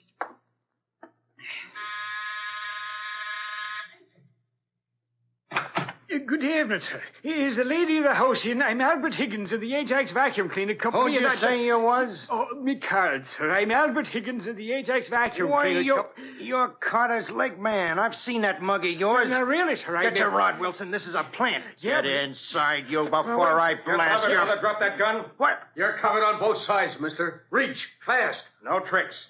Step aside and we'll come in. I think I know this gentleman, Matty. His name's Cash Hagen. Yeah, that's Wally Wilson inside. A fine pair of thugs. You got nothing on us, Carter. This here's an invasion of privacy if you ain't got a search warrant. Did you bring a search warrant, Patsy? No, Nick. How unfortunate. And that means we'll have to find Albert Higgins here to justify this illegal entry. Where is he, Cash? Never heard of Albert Higgins. In the bedroom, Matty? No, nowhere in sight, Dick. Must be in the kitchenette or bath. How about it, Waldo? No, he's not here, Nick. You killers murdered Higgins? Me and Wilson never heard of this guy. He's got to be someplace in here. Hey, look, Nick. They might have bumped him off and got rid of him already. I hate to believe it, Matty. We'll never have a case against these mugs if they did. They must have got rid of him, Nick. There's nobody else here in the apartment. To be stymied like this at the last Nick, minute. there's something wrong with this living room. Now, Patsy. Well, look at it. It's lopsided. There's more wool on one side of the window than on the other. And there's more floor showing on one side of the rug than on the other. Patsy, this is no time for interior decoration. Even the chandelier is off-center. Patsy! Wait a minute, Matty.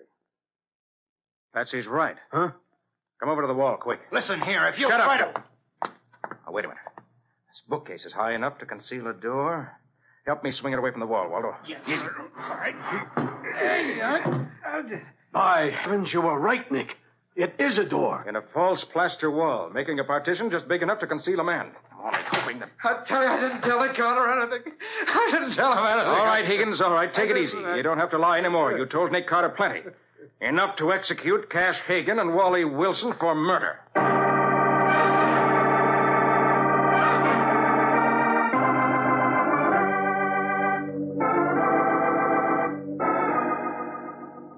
Nick, there's just one thing about this case that I don't understand. What's that, Patsy? When Albert told the story about those so-called accidents, how did you know they were attempted murders? Oh, that. Well, remember Higgins said the cab driver looked like an ordinary hacky? Uh-huh, in gray hat and gray coat. When I said gray cap, Albert said, no, gray hat, a felt hat. That was the tip-off. Well, how? Because no genuine cab driver wears a hat. All cab drivers in this city are required by law to wear caps. So obviously the driver was a phony. Well, you certainly put the lid on those thugs with that felt hat. Mr. Carter, I take my hat off to you.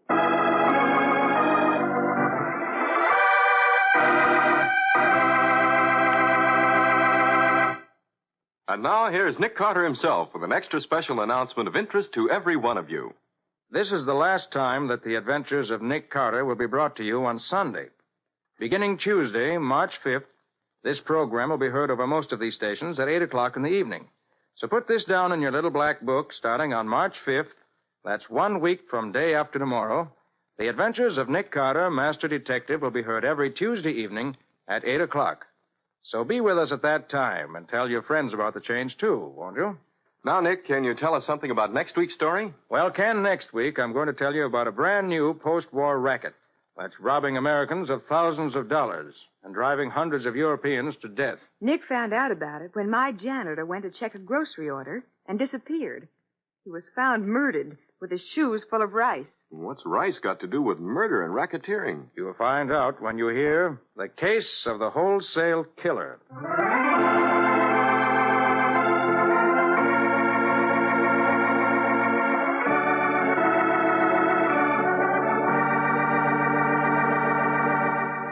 Nick Carter, Master Detective, which is produced and directed by Jock McGregor, is copyrighted by Street and Smith Publications, Incorporated. Lon Clark is starred as Nick. Charlotte Manson is featured as Patsy. Matty is played by Ed Latimer. Waldo by Humphrey Davis. Original music is played by George Wright. Script is by Alfred Bester. And any resemblance in these programs to actual persons living or dead is purely coincidental. This is Ken Powell saying so long until Tuesday evening, March 5th at 8 p.m. Eastern Standard Time.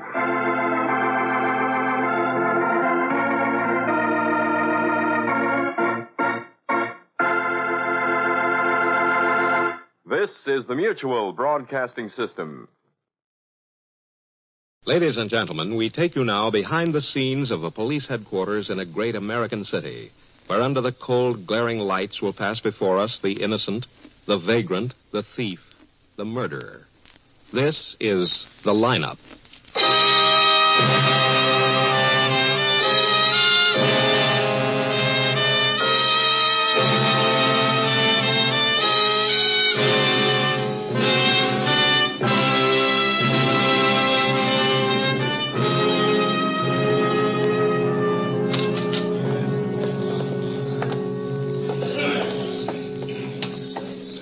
Sit right here, Mrs. Denny, next to me. Well, thank you, Lieutenant. Now, don't be nervous. The people on the other side of the screen are the ones who are supposed to be nervous. They can't see us on this side? Not a thing. That's for sure now. No one in the lineup can see you. Maybe the man you've caught isn't the one I saw running away from the holdup. We hope he is. May I have your attention, please? You people out there on the other side of the wire in the audience room, may I have your attention, please? Thank you. My name is Greb, Sergeant Matt Greb. I'll explain the lineup to you. Each of the suspects you will see will be numbered. I'll call off a number, their name and charge. If you have any questions or identifications, please remember the number assigned to the prisoner as I call his name. At the end of the line, when I ask for questions or identifications, call out the number. If you're sure or not too sure of the suspect, have him held. The officers who took your name will assist you. They're seated among you. Please be prompt with your questions or identifications. When the prisoners leave here, they are sent to the washroom and dressed back into their jail clothes. It makes it quite difficult to bring them back after they leave here. The questions I ask these suspects are merely to get a natural tone of voice, so do not pay too much attention to their answers, as they often lie. Bring on the line. All right, this way, boys. Move it up to the end of the stage. That's it. Keep it moving. Move it. All right, now turn and face front. Hands to your sides. Look straight ahead. Ahead, Inch, not at your feet. Yes, you, number 3. Yeah.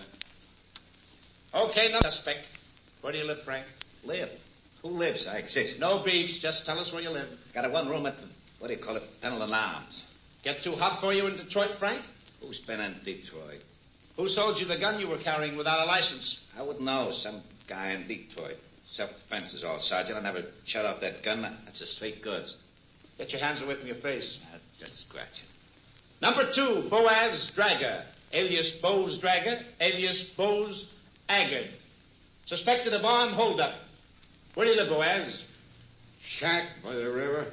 It's a shanty town, sort of. Where were you last night, Boaz? We didn't find you home. I was sitting up with a friend, sick friend. Yeah, we got him, too.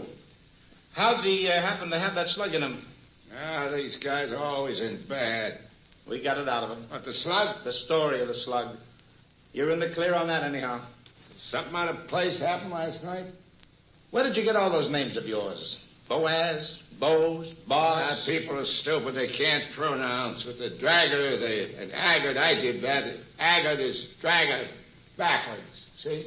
Uh-huh. I wasn't any place I didn't ought to be last night. What happened? All right, Bose, all right.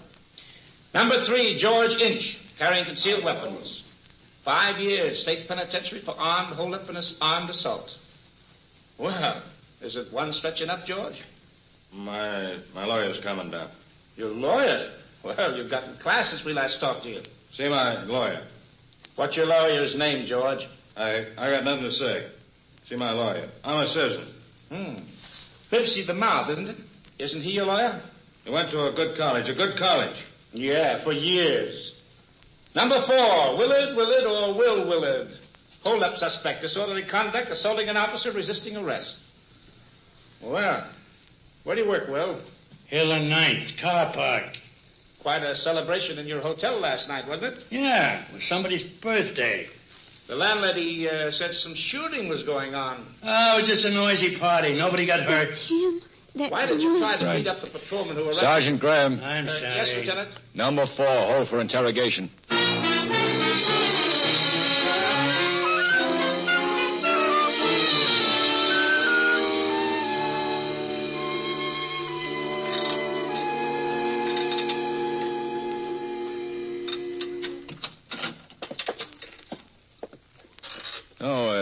Sit down, Miss Denny. That chair for Mrs. Denny, Sergeant. Yeah.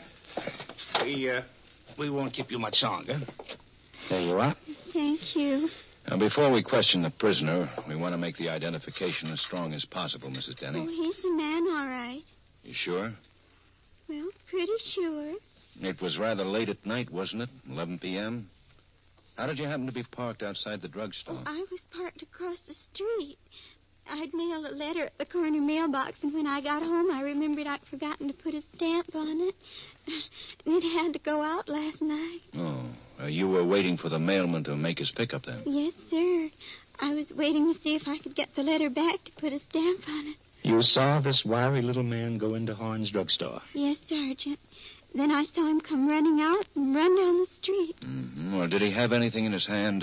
Carry anything at all? You mean a gun? Anything. Oh, I don't remember. I just remember him. It's light near the store windows, and it was that little fellow you had on the stage today. The lineup is what we call it. I'm almost sure it was him. I made a point remembering him. Well, why, Mrs. Denny? Mrs. Denny, there have been descriptions of the cigar box bandit in the papers, how he operates, what he looks like. You must be careful not to let those descriptions influence Oh, no. Well, it's possible for a witness to... No. That was the man I saw run out of the drugstore. I'm not saying I saw a gun or the cigar box, but I saw that man. Did he have a cigar box under his arm? I didn't notice. Excuse me. Yeah? I got the prisoner out here when you want him, Lieutenant. Good, I'll call you. Can I go? I'd better go. Take that other door, Mrs. Denny. I'll show you, Mrs. Denny. It's just my husband keeps on worrying Well, about now, it. you tell him not to. There won't be any trouble, and you've been a fine help. Goodbye. Well, I just... Goodbye. I think she knows what she saw, all right. But the suspect hasn't got a record. It's pretty cold, Ben. I've been through their modus operandi files. Nothing? Paper bag robbers, Mutton Jeff robbers, put it in the hat robbers. But nobody who shoved a cigar box at the victim and told him to fill it up. Well, it's the same general family. No cigar box, sir. Yes, sir? Bring him in, Quine. Yes, sir. Well, I hope this is our guy, Matt. I wish he had a record. He's pretty cold, Ben. Here he is, Lieutenant. Thanks, Quine. Stick around. All right. Have a chair, Will. Yeah, thanks, sure. Cigarette? What kind you got? No, that ain't my brand. Sorry. Well, what's the occasion, boys? Oh, we just want to ask you a few questions. What were you doing about 9:15 last night, Will? That all you want to know? A couple of other things. 9 o'clock last night. Where were you then? You said 9:15 the first time. Between 9 and 9:30. Well, the stick-up was later than that. How did you know that, Will? The other man in my cell says I look just like the cigar box bandit. He said the guy stuck up another drugstore around 11 o'clock last night. That makes about 30, don't it? 37. Very good. All right. And where were you around 11 last night? Well, I wasn't parking cars. That is, just my own, that is. I had a date with my girl. Are you off every Saturday night, Will? Oh, I'm off every Saturday night sometimes. What do you mean by that? Well, some months here every Saturday night and some months not. That's a bollocksed up schedule. Change and help all the time. You're on, you're off. You're on, you're off. You never know one day to the next if you're on duty or not. When'd you get back to your flat last night? Oh, I see. I don't know. It's around 2 a.m. Picked up some friends and their dates, and we had a little party. What about the gunplay in your hotel room last night, Will? Oh, you know that landlady, oh, boy, she's a case. Honest, she's a mental case. Because she objects to shootings? Who got shot? There wasn't even a gun around. So, you don't smoke cigarettes, eh? Well, I don't smoke your brand. But what I don't smoke is cigars. Any kid can get an empty cigar box. He doesn't have to smoke it empty. Tell you what I'll do. I'll give you my girl's number. You call her. You ask her where I was last night during the holdup. That a deal? Check that, man. Right. Susquehanna 425-OT. Hey, Sergeant, you married? Well, this girl of mine, she's dynamite. Dynamite. Yeah, we'll put a man from the bomb squad on it. Ooh, that's very good. How long you lived here, Will? Well, born and raised here. Went to Packard grade school, Stupid Junior High, Maxwell Fisher Senior High. I did a year in Spooner Business College. You can check it. Parked with your girl around 11 last night, huh? Yeah, just about. Where? Observatory Hill. You can ask her. Ruth Hurley, that's her name. Susquehanna 425-OT. Say, think our names will be in the papers? Now, this is only an interrogation. Oh, we don't mind. The name is Willard. That's sort of an interesting name, ain't it, to spike a story with? Willard? This is just a routine questioning. No news value at all. Well, now, wait a minute. Sure, some paper can get something good out of that, you know. False alarm. Kid the public. You've been identified as the man who held up Horn's drugstore late last night. Oh, go ahead. That's silly. By Horn himself? No. Then it's just silly. The robber was seen to run out of the store and around the corner. Did he see the car, the witness? Who said there was a car? Now, wait a minute. Would you stick up a place without a car? In that neighborhood, a man on foot could disappear into the night better than a man who's driving. There has been a car and other cigar box stick-ups. Yeah? What kind? You tell us. Sergeant. He's kidding. Oh, the sergeant. He's kidding. Lieutenant Guthrie. Yeah? Uh-huh. Thanks. Captain Waldo. Yeah? The Galen Ethical Pharmacy on Quincy Avenue was held up 5 minutes ago by the cigar box bandit.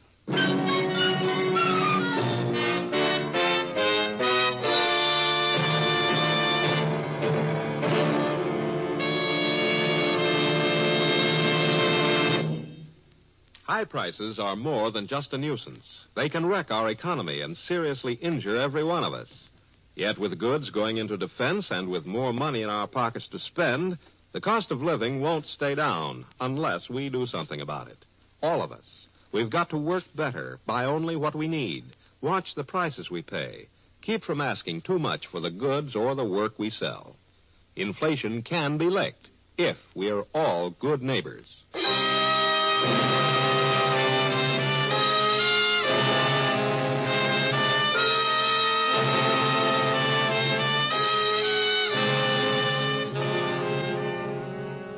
I tell you, that guy's a fake. He's a dirty, low-down fake. Who's a fake? The bandit? What do you mean, the bandit? I'm the bandit. I originated the cigar box idea.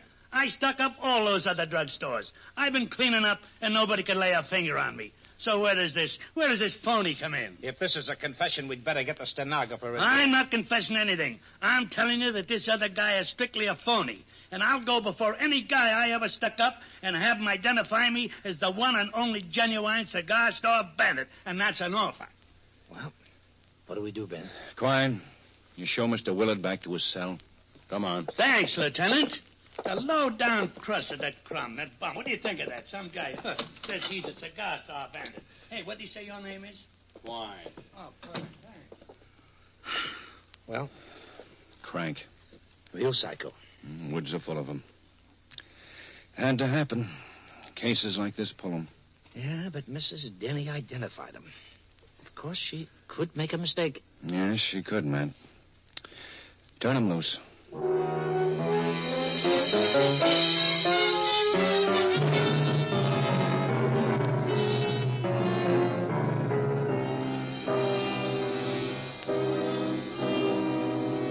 Yes, Lieutenant, he took a shot at me, all right. He hit me right here in the chest. He smashed my hearing aid device. It's lucky I got a spare one. Oh, he smashed it all to bits. Oh, you were lucky, Doc. Where were you standing when the bandit came in? Well, I was right here. I was counting up after a hard day in the store, trying to concentrate on filling prescriptions and doing business and listening all the time. It's a relief to close up. I turn off my hearing aid and count up. Oh, my, it's a wonderful relief. Silence. You know, I wouldn't like to have all my hearing back. And then the bandit came in? I didn't hear him. I saw him and opened the door. First thing I know, he's pushing this little pistol into my chest and saying something. Well, naturally, I held up my hand. Naturally. Well, gentlemen, he gets positively red in the face.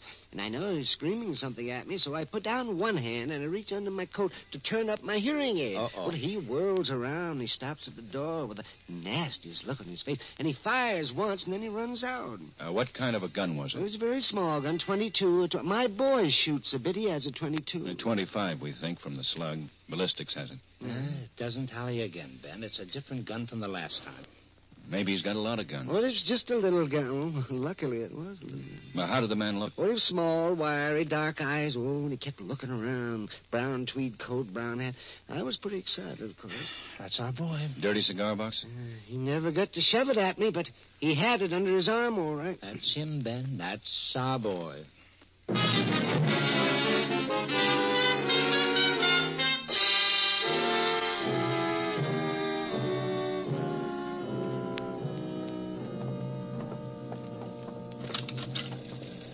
What does Captain Waldo want, Ben? That's something new on the cigar box bandit. Number 39? Incidental intelligence. Something stirring. I figure it's trouble because we haven't caught anybody. The Alumni Association wants victories or the coach has got to go. Hello, Ben, Matt. Hello, Bill. Sit down, boys. Thanks. Thanks, Captain. You know Gilbert Fromson, druggist, corner of 79th and Grant? Been there 40 years. He's a very big man in his business. He's demanding protection for druggists. He's getting embarrassed. I know the man. Eye for headlines. And now he's got the eye on a seat on the council. He's making a nice little local issue out of the cigar box bandit. He's chairman of the County Merchants Association, and he's jumping with indignation. Well, Captain, isn't he the man who flooded Grant Avenue when it was left unpaved after some cable installation and stocked the mud hole with fish? Had small kids fishing in the middle of the city? That's Fromson. They find him a good one for that, as I recall. And they also paved the street. I think Thompson wants us to catch the cigar box bandit. We can't put a policeman in every back room in every drugstore in town every night. Thompson just wants us to catch the man. See if he can soothe the fevered brow. He's expecting you, boy, so calm him down, will you?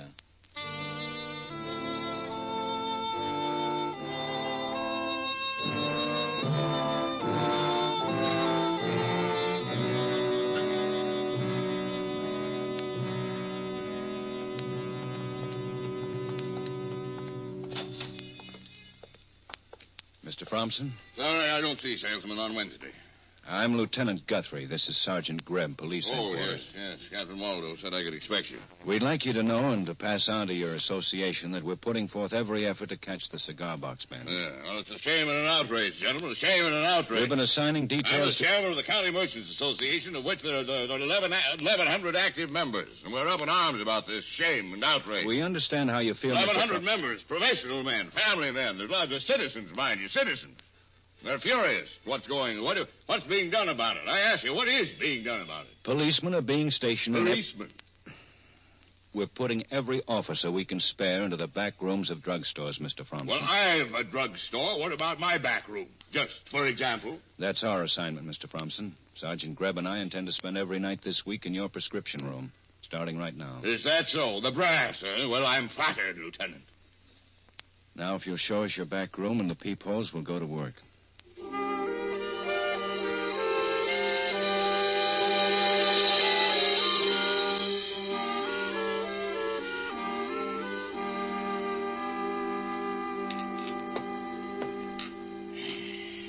There. 37 prescriptions tonight. Hard night.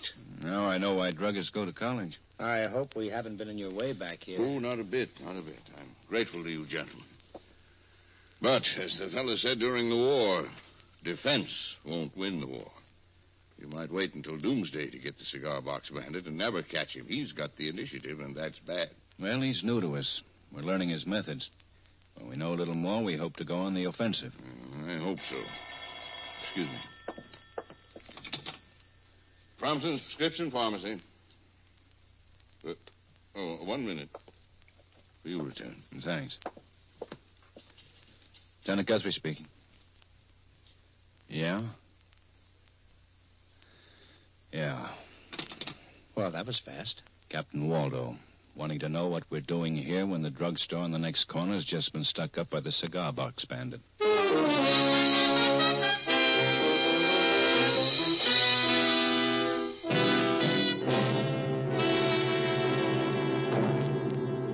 We are making progress, Bill. In spite of our failure to lay our hands on cigar box, I insist that we're making progress. Then why aren't you captain and me chief of police? Bill, we've told you.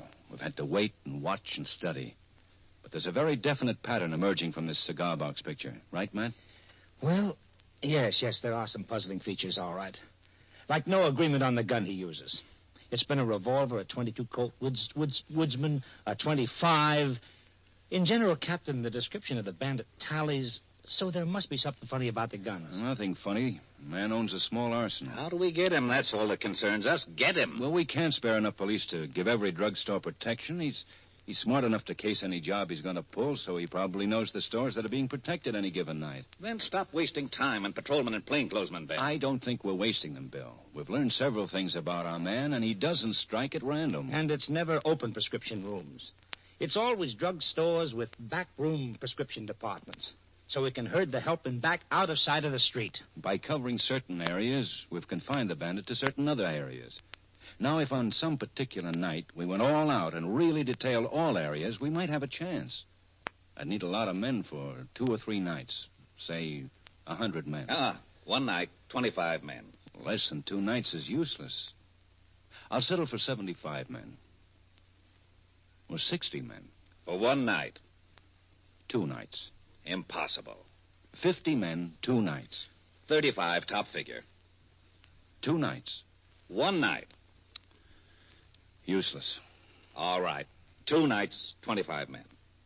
30 men. But that's all. 30 men, plus Matt and me. Including you and Matt.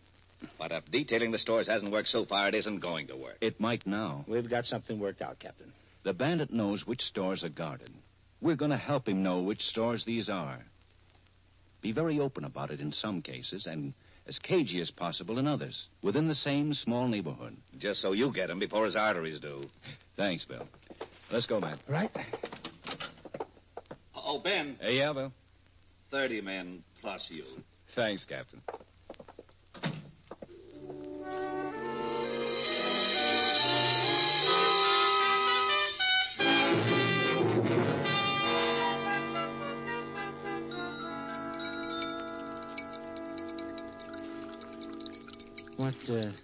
What's that you're mixing up now? Tincture of hyoscyamus, potassium citrate, and elixir of lactated pips. Now you know as much as I do. How long does it take someone to learn to be a lady pharmacist? As long as it takes to learn to be a gentleman pharmacist. 4 years? 5? How long does it take for an entire police force to catch one fresh little hold-up man? Oh, we'll get him. I don't see how.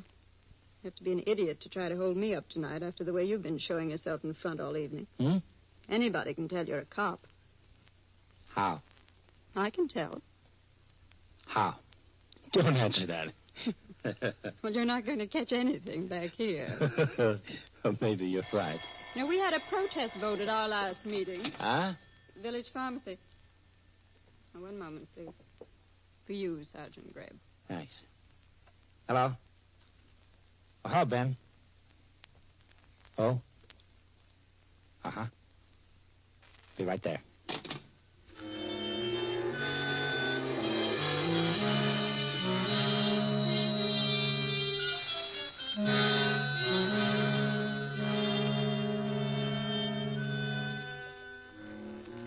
No, I'm not nervous, Lieutenant. Not too nervous to cooperate.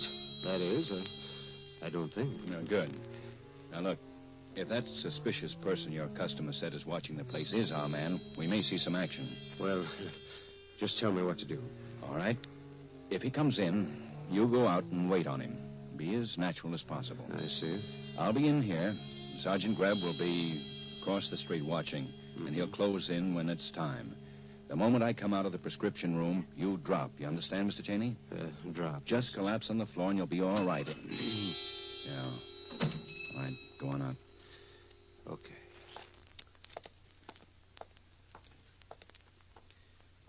Good evening, sir. Say, what do you got for a toothache, Doc? Well, is it a small cavity or a large one? Well, it's just a toothache. I don't know. Well, I can give you some oil of clove. All right, and you can put it right in this box. Well, I don't understand. This is a stick up. Now keep your hands down. All right. Open the register. Come on, open it up. Well, come on. all Go right. ahead and punch it. That's all right. That's In the stuff, in the box. Put it in the box. Come Yes, on. I'm hurrying. And the bills, too. That's all right. That's all. It's been a very slow day. Getting back now. Get in the back room and lie on the floor. Hit it. Drop, Cheney. Cuff. Lousy cuff. Stop or I'll drop you. Stop. Sure, I'll stop. Sure.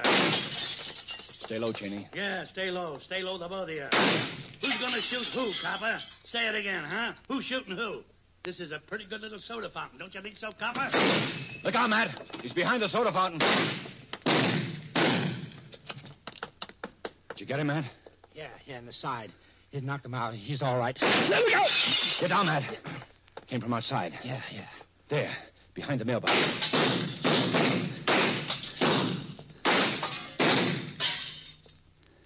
He's down, Ben. I'll go take a look. Okay. Oh. Take it easy. Take it easy. He's dead, Ben. That was Will Willard. Here's his gun. A Colt Woodsman.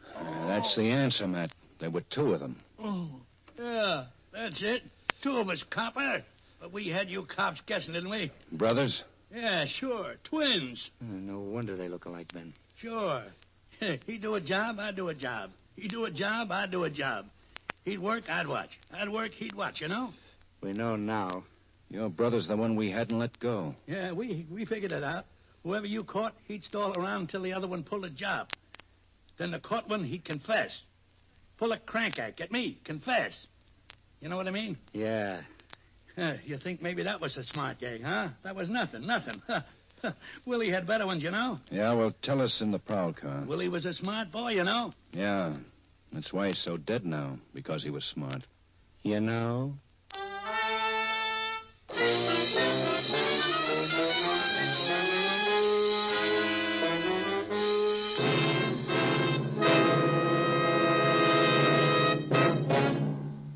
The lineup, where before you pass the innocent, the vagrant, the thief, the murderer. Listen again next week when we again bring you the lineup.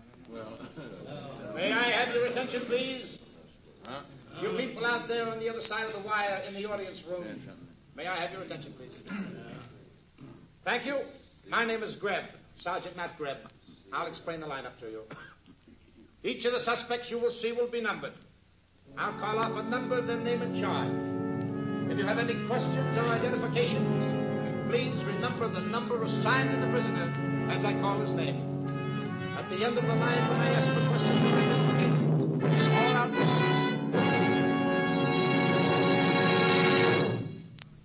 The lineup, starring Bill Johnstone as Lieutenant Ben Guthrie and Wally Mayer as Sergeant Matt Greb, was written by Milton Geiger with music by Eddie Dunstetter. Featured in tonight's cast were Peggy Weber, Dave Young, Ed Begley, Walter Catlett, Howard McNear, and John McIntyre. The lineup is produced and directed by Jaime Del Valle.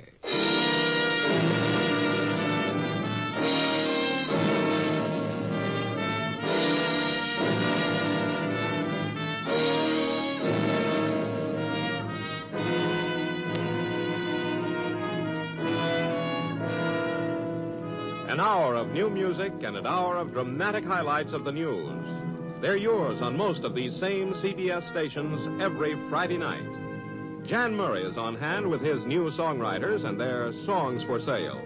Edward R. Murrow is here with the voices of the people who've made news in the past 7 days, all appearing on Hear It Now. Listen to Songs for Sale and Hear It Now.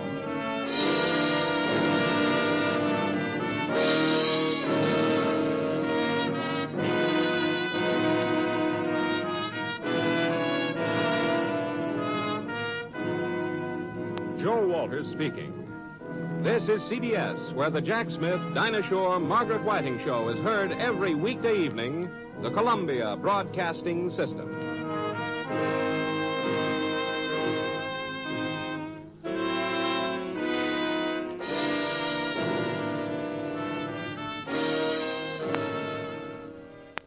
From Hollywood, it's time now for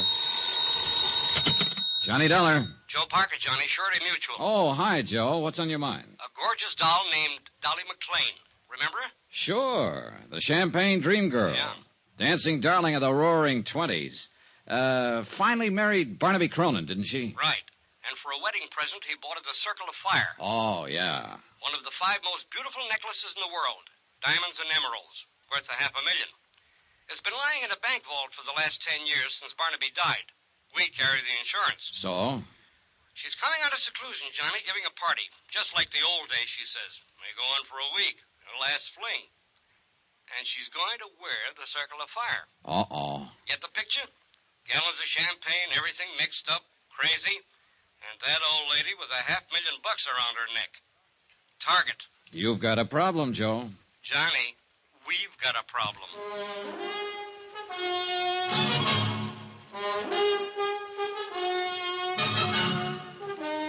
Tonight and every weekday night, Bob Bailey in the transcribed adventures of the man with the action-packed expense account, America's fabulous freelance insurance investigator. Yours truly, Johnny Dollar.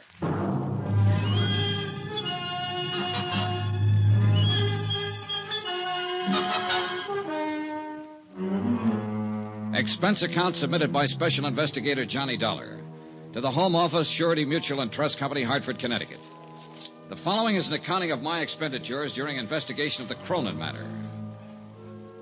Item 1, $14.80. Transportation to New York and to the apartment of America's one-time dream girl. One time, a long time ago. How do you do? I'm Johnny Dollar. I believe Mrs. Cronin is expecting me. I'm Mrs. Cronin, and yes, I am expecting you. Won't you come in? Oh, thanks.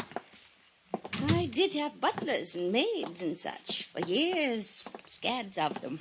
But since Barnaby passed away, I've just hibernated, you might say. Oh, in here, Mr. Dollar. Thank you. 10 years now in this same little apartment. As you can see, I've just been living like a little mouse. It looks very comfortable. Oh, I suppose it's comfortable enough, but... Oh, Sylvia, I'd forgotten you were still here. Mm-hmm. But not for long, Mrs. Cronin. Oh, no. Please stay. We'll have some tea or sherry or something as soon as... Oh, you two, do you know each other? No, I'm afraid we don't. Oh, but of course not. How could you? Sylvia, this is Mr. Dollar. Miss Blake. How do you do, Miss Blake? Hello. Mr. Dollar's here to talk to me about, something or other. I'm not quite sure what, as a matter of fact. It won't take but a few minutes. If Miss Blake would excuse us. Sure. Go ahead. Have at it. Well, if you'll come this way, Mr. Dollar. Don't you leave now, Sylvia. Not a chance. I just spotted your bottle of tea. I'll have one or two with soda, if you don't mind. With Oh, I see what you mean. You young people. In here, Mr. Mr. Dollar. You by any chance Johnny Dollar? Yeah, that's right. Why, Miss Blake? Just wondered. Well, here's looking at you. And, brother, I wouldn't be in your shoes for $1 million. No? How about $500,000? That, I'll admit, might interest me. Well, shall we? After you, Mrs. Cronin. Thank you. Wonderful girl, a born comedian. Yeah, she's a scream. What is she, an actress? Oh, no. She writes things for magazines and things like that. Sit down, Mr. Dollar. She came to interview me one time. That's how I met her. I see. She wrote a piece about my necklace, the Circle of Fire. Sylvia Blake. Oh, sure. Articles about gems, famous stones, jewel robberies. That's her. Oh, she's fascinated by the subject. She's coming to my party. Oh? Why don't you come to my party, Mr. Dollar? Fine, I'd love to. In fact, that's why I'm here. Oh? Joe Parker over at Surety Mutual is kind of worried about this party, Mrs. Cronin. He's afraid you might invite people like me. What? I mean, people you don't know. You're a detective. In a way. I told Joseph how I felt about that. He's not going to send any detectives around snooping into things, spying on my guests, wearing the hats in the house. Huh? Oh, not that you're like that, of course. But it's the principle of the thing. Well, wouldn't you have a better time at your party if you knew you were safe? Mr. Dollar, it was at a party that Barnaby gave me the Circle of Fire. Our wedding reception. There were over 2,000 guests, 1,000 of them invited. And we danced. Oh, we danced all night. And the necklace was beautiful. And I was beautiful. Back then. True, but... And then afterward, at 4 o'clock in the morning, we drove through the park in a hansom. Just the two of us. And the driver, of course. And I wore the circle. And I was safe, Mr. Dollar. I was perfectly safe. Maybe you were just lucky that night. Barnaby was so wonderful. And he could make living so wonderful. Well, I don't doubt it. He was probably a man who could manage things pretty skillfully. He was running 2 railroads and a bank, all at the same time. Then I imagine he had no trouble arranging for your safety without even letting you know about it. You mean guards all around? It's possible. Yes, it is. He was like that. He never wanted anything to worry me. All right, Mr. Dollar. You win. Good. But it's only because of one reason. I like you, and I want you at my party. Thank you, Mrs. Cronin. Oh, you're going to love every minute of it. It's up in the Adirondacks, our old summer place. Joseph told you, I suppose. Yes, he did. Mrs. Cronin. And the people I've invited, hundreds, literally, people I knew in the old days. Of course, a lot of them won't come, but, it was strange. So many of the letters came back undelivered. Mrs. Cronin. Oh, Sylvia, I didn't hear you. Come here. I'm the sneaky type. You've got a visitor. Says he's an old friend. Really? Well, I suppose I'd better see you. You'll excuse me, Mr. Dollar. Sure, go ahead. You and Sylvia talk to each other. I brung the bottle in case you're interested. Short on the soda. Right. She's on a cloud by herself. Of course, some of the invites to the party were undelivered. Those beautiful people had a habit of dying young. Say when. When? Who's the visitor? I'll guess with you. Looks like an overgrown leprechaun. Said his name was Shorty Weber. Shorty Weber. You know him? I know of him, an old-time song and dance man, among other things. She probably worked in a show with him back in those dear dead days. Anyway, he's got an invite clutched in his sweaty little palm. Another freeloader, I suppose. Aren't we all? I am, yes. Not you, though. You're working your way. Isn't that what you're doing, one way or another? Meaning? A magazine article, just in case. Written right on the spot. Attempted theft of the Circle of Fire. Clever jewel Why thief. do you say attempted? I'm working my way, remember? Sure, I remember. But it won't be attempted, Johnny. Somebody's going to get that necklace before the weekend is over. I'll bet on it. Would you care to name any names? Pick a name off the guest list. Any name. Suppose I pick Sylvia Blake. You're the detective. You've dug up and written up every big-time jewel theft over the last 50 years. You're bugged on the subject. Obsessed with beautiful gems. Fits my personality. I'm rather beautiful, too, in a brittle and glittering sort of way. Don't you think so, Johnny? I think you work pretty hard at that tough act. Maybe. And I think you'd give your right arm to own that necklace. Going after that would really be going for the big one. Going for broke. And somebody will do it, Johnny. Wait and see. She left a few minutes later with the bottle under her arm and a chip on her shoulder.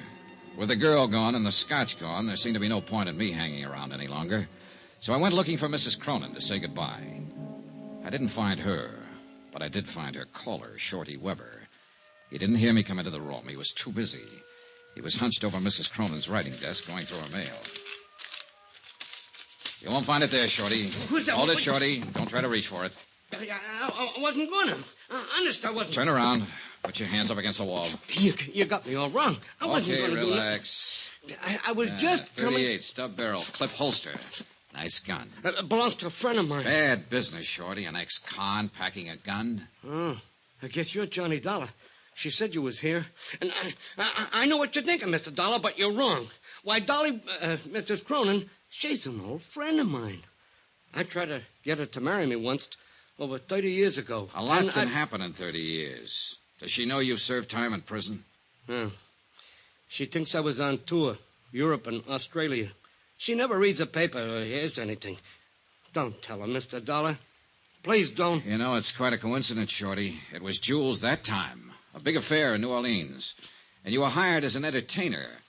A diamond bracelet, wasn't it? And you were caught cold. It's the only time in my life I ever done anything like that. And I went again. No, especially not to her. Why, I'm planning to look out for her at this party. That's why I bought the gun. And is that why you were going through her mail there? Yeah.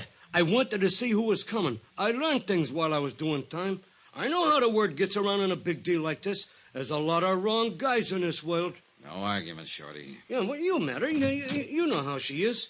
She's a babe in the woods on something like this. Should my ears be burning, or is it some other babe you mean? Not for me, Dolly. You're the only babe I ever could see. Oh, Shorty, you never give up. Oh, do you two know each other? Not exactly, but we found we had a mutual friend. A certain state prison warden. Oh, how nice. Shorty's always doing benefits at those places. Dolly. Yeah, that was it. He did a benefit there. Oh, well, I'll bet you went over big. Well, you know. You're too modest, Shorty. Why, they loved him, Mrs. Cronin. Hated to let him leave. Yeah. Well, speaking of leaving, I got a shove now. Don't take any wooden nickels. It was crazy and corny and sad. The whole idea. I guess the sadness of it hit me when I was saying goodbye to Mrs. Cronin at the door. The gaiety slipped for a moment, and suddenly she was old and tired. And at the same time, she was a scared little girl. And then she said something strange, and the shivers ran up my back. Do you believe in premonitions, Johnny? Well, I have a hunch now and then. Well, whatever it is, it's the reason I'm doing this. Having this party. One last fling, you might say, before it's too late. Oh, come now. You're still a young woman, Mrs. Cronin. No. I'm old, Johnny. I've been old for years. Since Barnaby died. We loved each other so, but That's not what I mean. I've had this premonition lately What sort of a premonition? that something awful, something terrible is going to happen to me.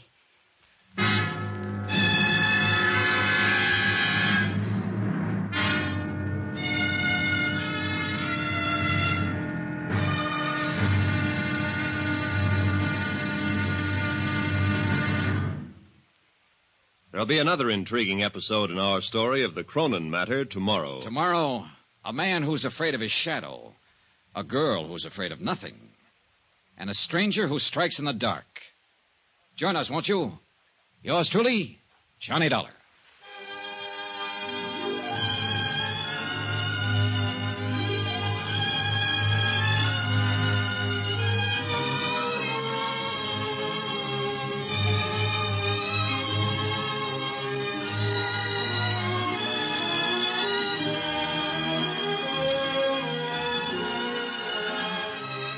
Yours truly, Johnny Dollar, starring Bob Bailey, is transcribed in Hollywood.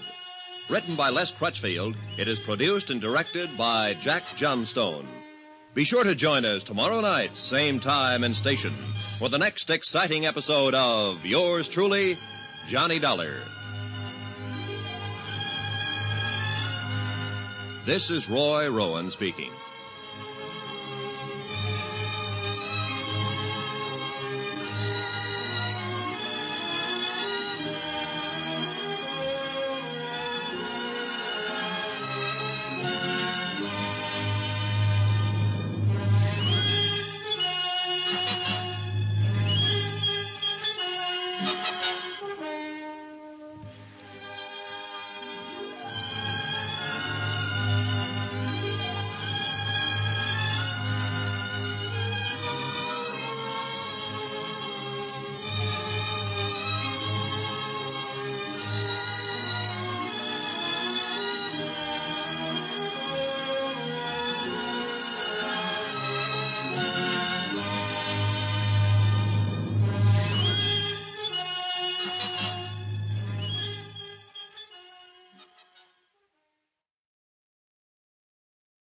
From Hollywood, it's time now for Johnny Dollar. Mr. Dollar, this is Jason Prell.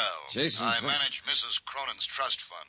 Oh, sure. We haven't met, of course, and I know that I'm overstepping the ordinary bounds of propriety, but I simply have to talk to you immediately, if possible. Well, can't it wait until train time? You're going with us up to a party in the Adirondacks, aren't you? Yes, I am, but it'll be too late then to make very much difference.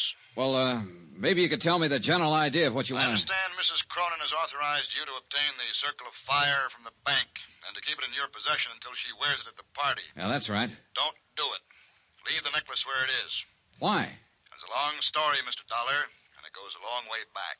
The whole thing is a lot more complicated than you realize. Well, I'm beginning to realize it. Just exactly what is it you're worried about?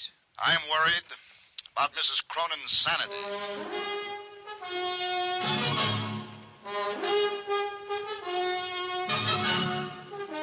Tonight and every weekday night, Bob Bailey in the transcribed adventures of the man with the action-packed expense account, America's fabulous freelance insurance investigator. Yours truly, Johnny Dollar.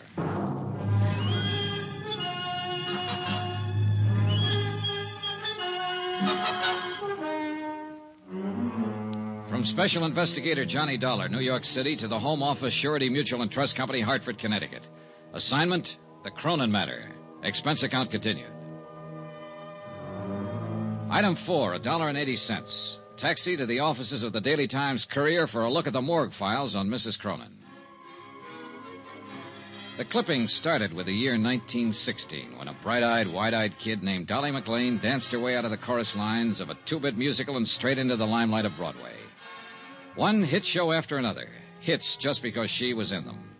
And parties, balls, social affairs. The Dancing Darling. A critic tagged her with a name in her first write-up, and the name stuck. So she danced away the mad, crazy years that followed World War I.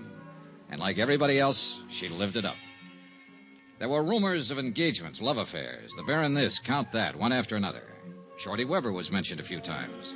And Jason Prell was in from the beginning, as a promoter, though, a business manager, not as a lover. Her friends were mentioned, hundreds of them. Then Barnaby Cronin came into the file. Boy wonder of the business world, the Golden Prince. Engagement, marriage, and Barnaby's fabulous gift to his new bride, a $500,000 necklace of diamonds and emeralds, the Circle of Fire. Then Barnaby's sudden death, Mrs. Cronin's seclusion. End of file. Expense account item 5, $24.30, transportation, hotel, and incidentals. And a taxi to the railway station to find the special coach Mrs. Cronin had chartered to haul her guests to the Adirondacks and to her Roaring Twenties weekend party. I purposely got there early, but one of the guests was even earlier. Mr. Dollar, wait. You are Mr. Dollar, aren't you? That's right, but I don't think... Jason Prell. Oh. I thought you might come down early to meet the bank messengers. Thank heaven you did. Well, I'm afraid I don't... Dollar, I've known Dolly McLean and Mrs. Cronin for over 35 years. All that time, I've managed her business affairs, arranged her personal contacts, been like a father to her. Yeah, I've read the newspaper clippings. Newspaper stories can be misleading sometimes. They build things up. Sensationalism. It's true, of course, that Dolly and I had some quarrels. Who doesn't? In spite of everything, I was still her best friend. Go on. I know Dolly, know her better than anybody else in the world. I know how she's gone downhill since Barnaby died, especially in the last year or so.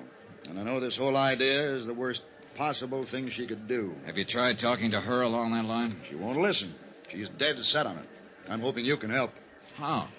Point out to her how dangerous it is to go off into that isolated place with a piece of jewelry as valuable as the Circle of Fire. It's worth a fortune. Somebody's bound to try to steal it. I still don't get what you're driving at, Mr. Prell. But I just told you. It's the risk that's involved. To whom? Mrs. Cronin, of course. She knows about the risk. She's willing to take it. She doesn't know what she's doing. Hey, you said something on the phone about her sanity. Are you trying to imply that she's... No. Not yet. But she's not well. She's burned herself up back in those early years, and she hasn't much left. The only thing that keeps her going is a crazy kind of belief. Belief? Dolly believes in people. So do I, Mr. Prell. Well, yes, of course. But Dolly's whole thinking hinges on it. All the people she knew back in the heyday, the people she calls her friends, in her book, they can do no wrong. She lived in a dream world, still does, like a fairy princess. But it never really existed. Things weren't like that back in those days, Mr. Dollar. So I've heard. Most of the people she thought of as friends were only trying to use her. Barnaby and I would block them off, take care of things when things had to be done, and let her go on living happily in her Never Land. And now, that's the only land she has to live in. Is that what you mean? Exactly. Why, some of those friends would cut their mother's throat for a tenth of the value of the Circle of Fire. And those are the guests she'll have at their party. Well, I've already been told once that somebody will steal that necklace before the weekend is over. Do you want to add your prediction? I think somebody will try. And that's all that's needed to start that dream world of hers falling apart and to make her face things the way they are. May I ask you a question, Mr. Prell?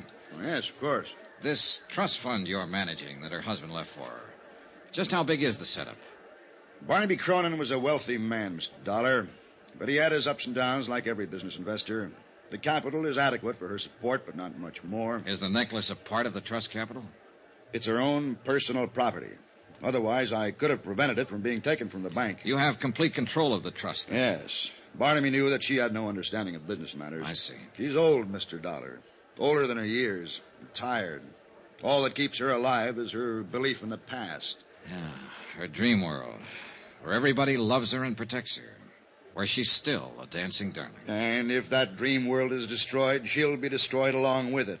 Now, phone the bank, Mr. Dollar. Ask them not to bring that necklace here. I'm afraid they think I was crazy. Why? Because I've got it with me, Mr. Prell. I picked it up myself 2 hours ago. Then heaven help us all.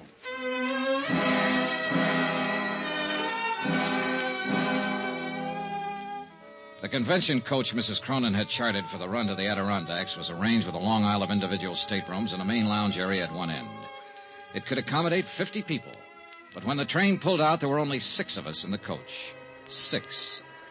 Out of the hundreds of friends she'd had in the old days when she was in the big time and on top. And even out of the 6, 3 of us were new acquaintances, people who hadn't known her back when. I was there, of course, because I'd been hired to be there to protect her fabulous necklace. And Sylvia Blake, still playing it tough and cynical, was probably hoping for a magazine article, or hoping for something. But the third newcomer, there was the question mark. Oh, I think this whole thing is just too exciting for words. Don't you think it's too exciting for words? Well, I know who you are, of course. You're Mr. Johnny Dollar, and you're supposed to protect those fabulous jewels. And I'm Laura Dean. And I think we ought to call each other Laura and Johnny, because after all, it's a party, isn't it? Up till now, I was having doubts. You're, obviously not one of Mrs. Cronin's friends from the old days. Oh, no, I just met her back there at the station. You what? Well, I talked to her on the phone, of course. She sent an invitation to my aunt, who was a very dear friend of hers. Only they hadn't seen each other for years, and she didn't know my aunt had passed on over a year ago. So I phoned her and told Mrs. Cronin, I mean. And she said for me to come to the party, she'd like to meet me. And I wouldn't have missed it for anything. Yeah, well, Johnny, do you think they'll really have champagne in bathtubs like they used to back in her time? If they do, it'll get awful wet out. There are only 6 of us to drink it. Oh, gosh, I don't see how you can call 6 people a party. Well, the thing is, we'll all be in there trying hard. Now you're joking me. I'll bet you're fun at a party. Oh, wait till you see the act I do with the lampshade. Who did you say your aunt was? I don't think I said who. When do they start serving the champagne, Johnny? When they see the whites of your eyes. That's cute. I like that. Thanks. Now, about your aunt. Poor old soul. She'd have loved this, too. You ought to hear about some of the parties she and Mrs. Cronin used to go to. Yeah, I imagine. They used to go every place together back in those days. The newspapers called them the Siamese twins. The Siamese... Siamese twins. That was just an expression. Fritzie Morel. Is that what you're saying? That you're Fritzie Morel's niece? Sure. Did you know her, Johnny? No, I never met her. Oh, you'd have liked her. She was a lot of fun. Loved to party. Gosh, I thought there were more people than this. She kept babbling on, and I listened to her, tried to figure her out. The chatter was smokescreen. Underneath it, she was cool, sharp, and shrewd. I didn't know what she was up to, nor why she was here. But I did know one thing. Fritzie Morel had died about a year ago, true enough. But she'd left no surviving family and no niece. Laura Dean was a liar.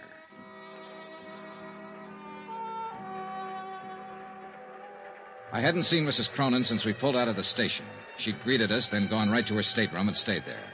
And when I saw Jason Prell come hurrying from that direction, I could read the look on his face even before he reached me. Mr. Dollar, please. Mrs. Cronin? Yes, go to her at once. What is it? What's wrong? She was suddenly taken ill, very ill. Hurry.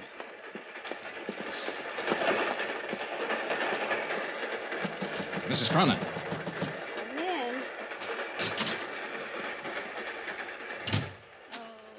All right now. Oh. It was just nerves. I've had it before. My doctor in New York gave me some tablets to take whenever... Are these the tablets? This bottle here?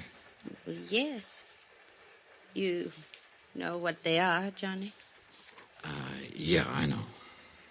All right. So he does say it's my heart. But he's wrong. It's just nerves. Yeah, sure. That's not why I sent for you, Johnny. You have the necklace. Yeah. Want to see it? No. I'll wait until it's time to wear it. Johnny, I've written something here. I'm going to sign it, and I want you to sign as a witness. Well, all right. Unless you'd rather have Jason Prell. Jason would argue about it. There. Now you sign. There you are. Keep it for me.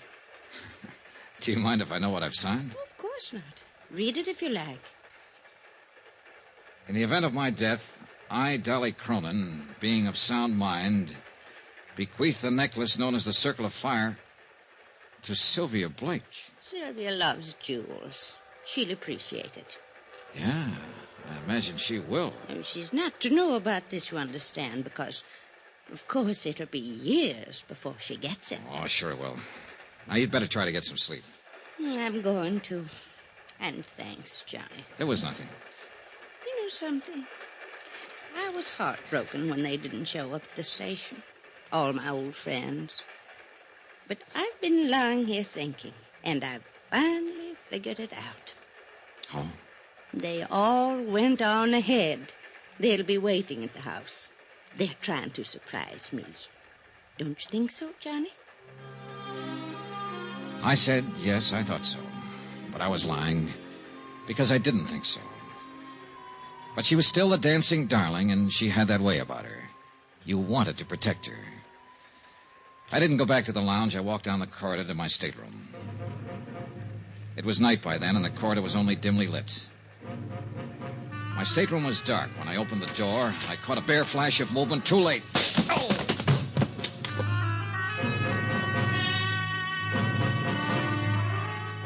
When I came to minutes later, I was lying on my stateroom floor, blood seeping from a cut in my head. I felt in my inside pocket for the bulky leather case that had held the necklace. It was gone.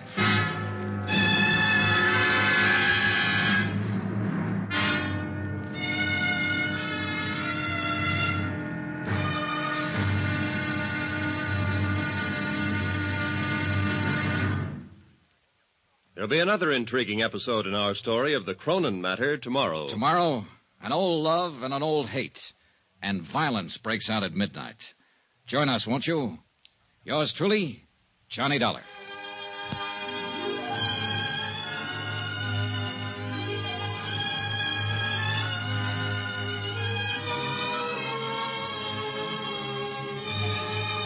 Yours truly, Johnny Dollar, starring Bob Bailey, is transcribed in Hollywood. Written by Les Crutchfield, it is produced and directed by Jack Johnstone.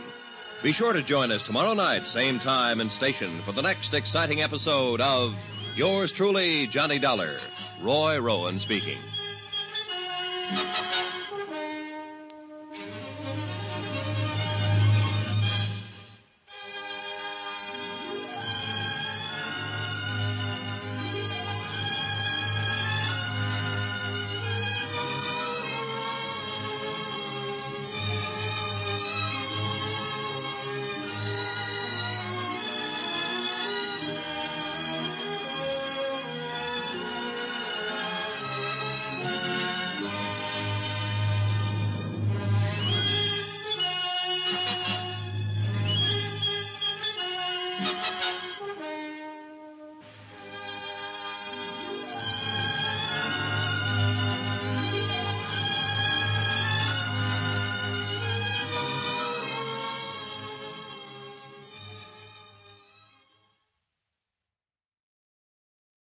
From Hollywood, it's time now for Johnny Dollar. Hello. Dollar? You're the Mrs. Dollar that's been trying to phone me? Is this Dr. Bigby? That's exactly who it is, and I'm very busy right Look, now. Dr. Bigby, I want you to come out here just as soon as possible. It's the old Cronin summer place, about 5 miles up the river from where... Oh, I know where it is, I know. What are you doing up there? The house has been closed for years. Mrs. Cronin opened it up for a party this weekend, but she was taken ill on the train coming up, and I want... Is Dolly out there? Yes, she's the one I want you to look at. So she's back. After all these years, she's come back. She had a prescription from her doctor in New York, but she's taken the last of it. It's apparently her heart. I'm sorry, Mr. Dollar. I'm very busy tonight. Oh, what? Much too busy, and then there's a storm coming up, and I have a patient someplace, I think. Now, wait a second. If you're a friend of Dolly's, Mrs. Cronin's, do one thing. Take her back to New York. Now. Tonight. Get her out of here. Fast. Before it's too late.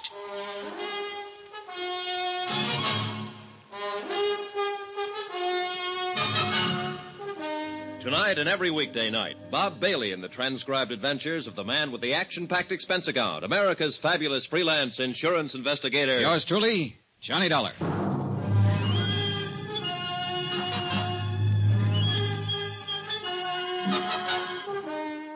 From Special Investigator Johnny Dollar at Wells Falls, New York, to the Home Office, Surety Mutual and Trust Company, Hartford, Connecticut. Assignment, the Cronin matter. A $500,000 necklace. Expense account continued. Item 7, $5.40, taxi. I figured I'd find Dr. Bigby in one of the local pubs, but I covered them all in about 30 minutes. No sale. And unfortunately, Bigby was the only doctor in Wells Falls. Worse, the local druggist couldn't fill Mrs. Cronin's prescription. The nearest chance was Tupper Lake, 25 miles away. Back out at the Cronin place, I turned the taxi over to Jason Prell, Mrs. Cronin's business advisor, and he took off for Tupper Lake to look for the medicine. Then I went looking for Mrs. Atherton, a village woman who had been housekeeping on the estate since the place was built. I found her in the kitchen. Storm's brewing up, coming out of the mountains. It'll hit us before morning. They always come in the night. I guess you've seen a lot of storms in these hills, Mrs. Atherton. Lived here all my life, never been out of them. It's Miss Atherton, not Mrs. Oh. She's the missus up in the bed, even if she is a widow. Little Dolly, Mrs. Cronin, till death do us part. Did you know Barnaby Cronin, Miss Atherton? Yes, I knew him. Of course I knew him. I worked here. Oh, yes, you were here then. What kind of a man was he? Like any other man. Well, according to Dolly, Mrs. Cronin, she apparently worshipped him. Still does, in fact. Dolly's always worshiping something. Everybody was always worshiping her. She had us all dancing to her tune and without even trying. You knew her back then? She was born and raised here in the village. I thought everybody knew that. No, that's what I missed. Well, we used to work together, waiting tables at the summer hotels around here. That's where Jason Prell saw her. Told her she ought to be on Broadway. She left the town the next week. Didn't come back again till after she and Barnaby was married. And she got him to spend a fortune to build this place for her. Well, I guess he had the fortune to spend. Oh, yes. She married well. Count on Dolly for that. Always got whatever she wanted and never even had to ask. Things were just given to her, always. Yeah, probably so. But she's been pretty generous herself. Like keeping you on here, for instance, when the house has been closed up for years with nobody using it. Oh, she's the dancing darling, all right, right to the end. Well, now, if you'll excuse me... There was something else I wanted to ask you, Miss Atherton. I'm not one to talk ordinarily, but you got me started. Well, this is not about Mrs. Cronin, at least not directly. She was taken ill on the train. I don't think it's serious, but I wanted a doctor to look her over. The only one in the village seems to be a man by the name of Bigby. Bigby? He's the coroner here, but he's not a doctor. No? Oh, not anymore. Still calls himself one, but he lost his license 10 years ago. He's a drunken sot. Yeah, I kind of figured. But he sobered up fast when I told him on the phone that the patient was Mrs. Cronin. He refused to come out, told me to get her away from here fast, and then he hung up on me. Forget him. He couldn't do her any good. But I'd like to know why he acted that way. Do you happen to know any reason? Bigby is a drunk. Who knows what his reasons are? I thought you might. Better ask him. What difference does it make anyway? He can't help her. Nobody can. What do you mean? She's come back, finally. For the first time in all these years. Took sick on the train. That wasn't any surprise to her. She knew it was going to happen. Well, I guess she halfway knew. She knew. It's like with an animal. When it's hurt or sick and it comes home to die, and that's what she's done. She's come home to die. No, I think you're wrong there, Miss Atherton. I don't think she's anywhere near that sick. Barnaby didn't think so either, when he came back here to die. Barnaby died here? Yes, in this very house. A heart attack, it was called. He came up on the afternoon train and... That's strange. It was the same kind of night. A storm like tonight. Strange how things move in patterns. Were you here with him, Miss Atherton? Barnaby died alone. And the doctor? Bigby? Miss Atherton, was the doctor... I'm sorry. I was thinking. The bridges were washed out. Bigby didn't get here till the next morning. Wouldn't have mattered.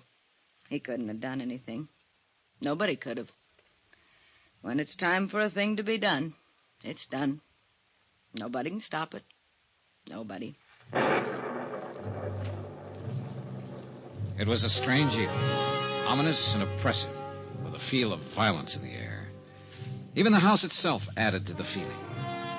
Furnished lavishly in a style 30 years forgotten, it seemed garish now, old and tired and lonesome.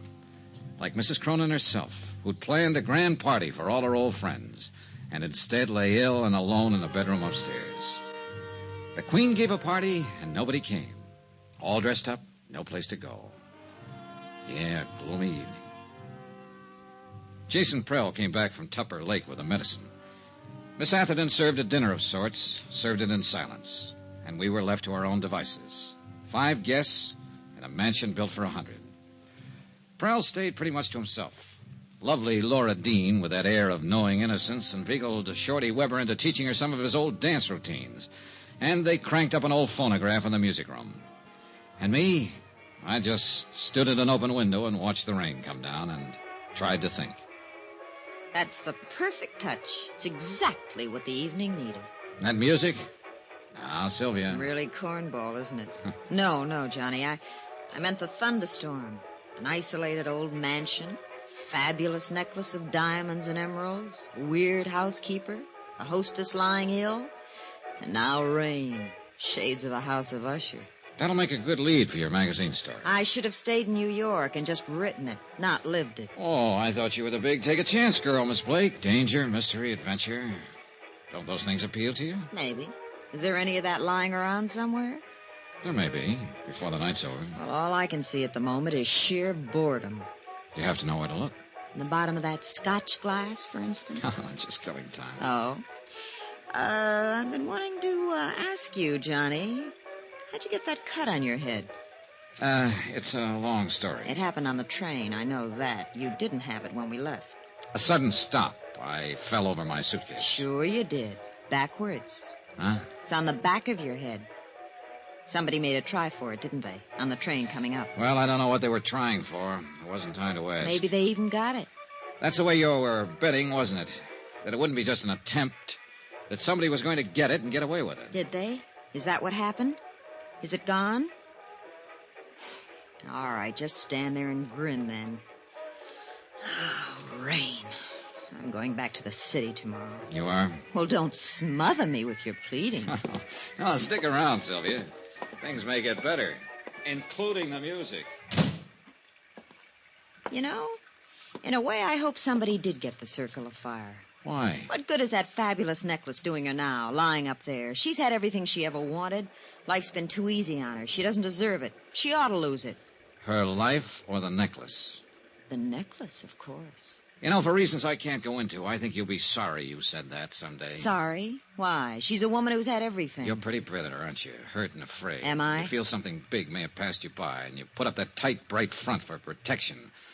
But inside, you're tied in knots. And what is your recommendation, Doctor? A man, perhaps? That's the usual advice. Now, you said it. I didn't. Well, you're a man, Johnny. Why don't you smooch with me? It'd be a way of passing the evening, killing time. All right. What are you... Johnny, wait! Johnny, why did you do it? Because you wanted me to, and because I wanted to. Adventure, mystery, danger. Who's bored? Who's going back to the city? Those doctors are right.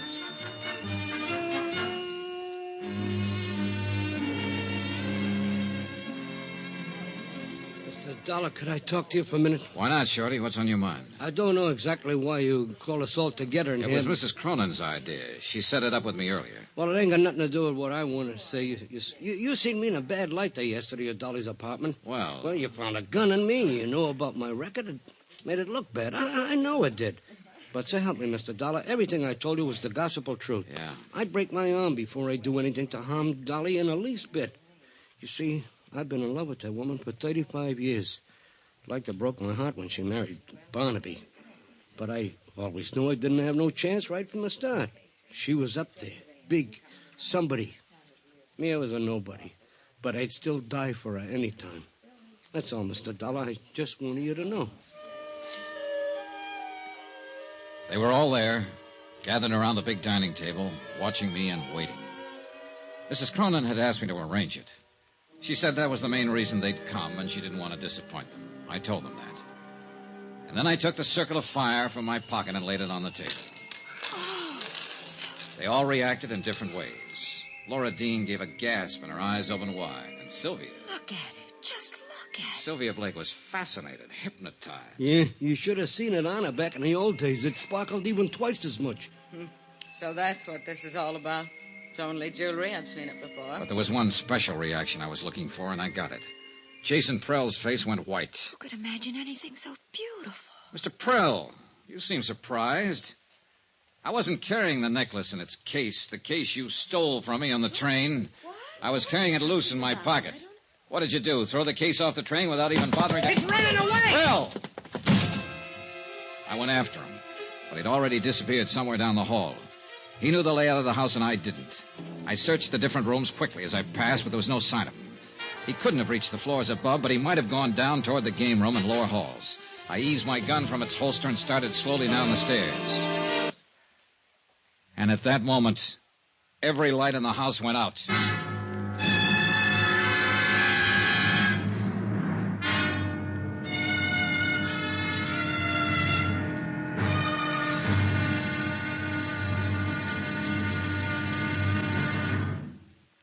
There'll be another intriguing episode in our story of the Cronin matter tomorrow. Tomorrow, a white lie, a bullet from the darkness, and death comes in out of the rain. Join us, won't you? Yours truly, Johnny Dollar.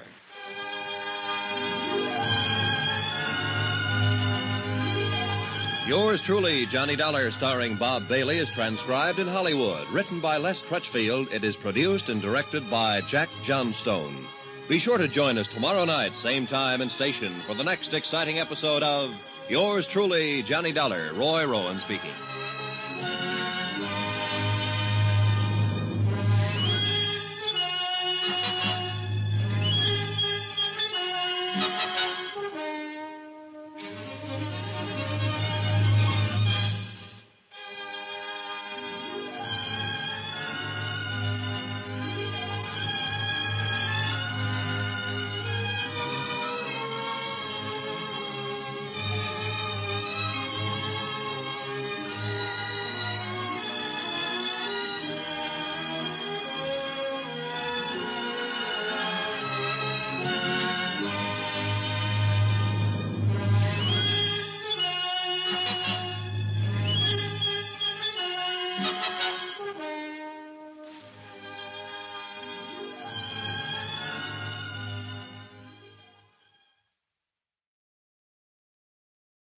From Hollywood, it's time now for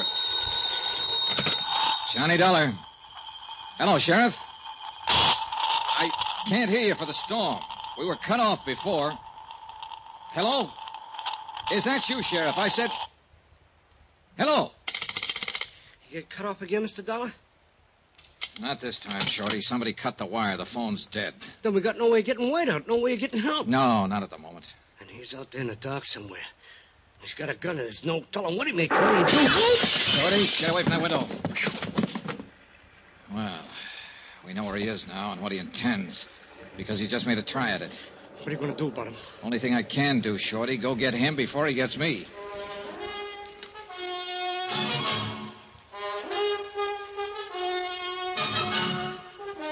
Tonight and every weekday night, Bob Bailey in the transcribed adventures of the man with the action-packed expense account, America's fabulous freelance insurance investigator. Yours truly, Johnny Dollar.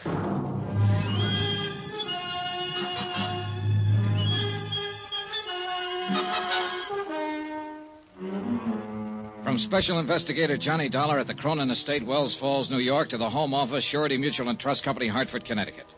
Assignment, the Cronin matter. Protection of a $500,000 necklace. Expense account continued. Item 10, $135. One tweed sport jacket to be purchased on my return. Both lapels and one shoulder ripped by a bullet. Also one pair of slacks to match. Destroyed a few minutes later in the mud, slush, and underbrush in the grounds of the Cronin place while pursuing a suspect who'd already tried twice to kill me and who made a third go at it when I stepped out of the side door of the house. Shorty, away from the door, quick. Whew, boy, that was close. Yeah, he could see the door opening, but he can't see us, not in this mess. He's desperate. He's shooting blind. Look, Shorty, why don't you go on back in the house? There's no reason for you taking chances like this. You're taking them? With me, it's a job of work. I get paid for it. I told you earlier how I felt about Dolly, I mean. I don't know what Jason Prell's game is, Mr. Dollar, but if it's against her, then I'm against him. I'm staying. All right, it's up to you. Thanks for giving me my gun back. Emergency, that's all. You've got a prison record, Shorty. You know what it means if you're caught with a gun. Yeah, I know. Hey, good. I figured Prell would give himself away if he kept that up. I got him spotted now. Where? At the base of that tall pine, a little to the left. Watch for it, the next flash of lightning. There, yeah, now I see it. I know the one you mean. Then stay here and keep him pinned down. It's a good spot. You've got cover from the wall of the terrace there. What are you going to do? Circle around and come up beside him. Just throw a shot at the base of that pine tree now and then. Keep him tied down. Keep him busy. You got it? Right. And good luck. I left the shelter of the house and started edging through the shrubbery. The undergrowth was a regular jungle. It would have been impossible to slip up on Prell without his hearing if it hadn't been for the storm. Shorty Weber fired now and then at the pine tree. And twice Prell fired in answer. Jason Prell, so-called friend of old Mrs. Cronin, knew I had him tagged. At first I'd been guessing mainly, but he didn't know it. And he'd lost his head and made the guess prove out. And now he was apparently ready to risk murder or death rather than face a prison term. I was within 30 feet of him. He hadn't heard a sound. He was still firing at Shorty over on the terrace. His back was turned partly toward me. He didn't know I was near, so I leveled my gun. Get your hands up, Prell. Drop that gun. You're covered. He whirled, peering into the darkness of the bushes, trying to see me. He knew I was close, but he couldn't tell where. He raised his gun, started to turn, and I'm not quite certain what happened next. The light was bad, and I could hardly see him. Whether he stumbled accidentally or what is something I'll never know. All I know is that when I walked over to him, he was dead.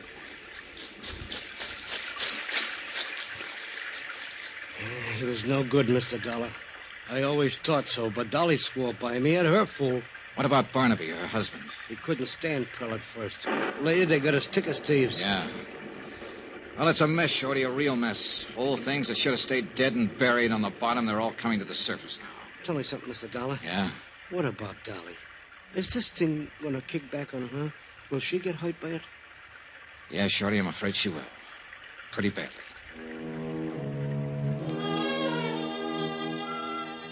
It was deep into the night, edging toward dawn, when I got back to the house. I changed out of my wet clothes, went to the game room, and got Dolly's necklace from under a chair cushion. I'd stuck it there when Prell had pulled the main switch and put the lights out. Then I went upstairs to look in on Dolly Cronin, quietly, just to check. But it didn't work out that way. Johnny, is that you? Yeah. I didn't mean to wake you. Oh, you didn't. I've been awake most of the night. Come on in, Johnny. All right. How you feeling? Oh, just fine. There's nothing wrong with me. I feel fine. Good. Isn't Laura Dean a nice girl? Huh? Yes, she is. And I'm glad she came. Company for you, Johnny.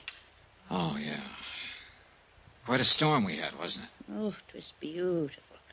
All that lightning, wind, and the thunder. Oh, I haven't seen such a beautiful storm since I was little. Johnny, thought I heard shots a while ago. Shots? Outdoors, off toward the woods somewhere. Oh, it might have been lightning, thunder. Sounded like a gun, like somebody shooting. Well, sound plays funny tricks up here in the mountains. I guess so, but... Well, I've been thinking back over the past so much that makes the present a little unreal. I'm afraid the past is about all I have left now. Now, don't be so quick to sell this future of yours short. You've got a lot of years yet, good years. Well, I had a lot of good years. Good friends, good times, a good life. And best of all was Barnaby. You loved him very much, didn't you, Mrs. Cronin? I worshipped him. He was perfect. He never did a wrong thing in his life. Now that he's gone, is the one fine memory I always cling to. Oh, if I didn't have that, well, I just couldn't go on. Well, then let's hope you never lose that memory. Of course, there were other good friends, too, over the years, like Jason Prell. He is so quiet and withdrawn, it takes a long time to get to know him. But he's been such a good friend to me. He's so patient with all this silly ignorance of mine about business problems. Yes, I'm sure he has. I just don't know what I'd do without him. Yeah. Now, don't you think you'd better get some sleep? In a little while. You know, Johnny, it's funny how things work out. In what way? I was born and grew up right here in this village. Yes, your housekeeper, Miss Atherton, told me the two of you were girls together. We were inseparable. Like I said, I grew up here and then I went away. And Barnaby and I came back and built this house. And we went away again. There were always so many places to go. new things to do. It's a big world, isn't it? And finally Barnaby came back for the last time and died here. All alone, poor boy. And now I've come back. The place where I was born. Everything finally comes home, doesn't it, Johnny? Yes, nearly always. I'm very tired. I think I will sleep now. Be good for you. The necklace, Johnny, do you have it with you? I sure do. Here you are. So beautiful. And so many memories. All so long ago. Put it on me. Will you, Johnny? Of course. Raise up now. Just a little. There. How do I look?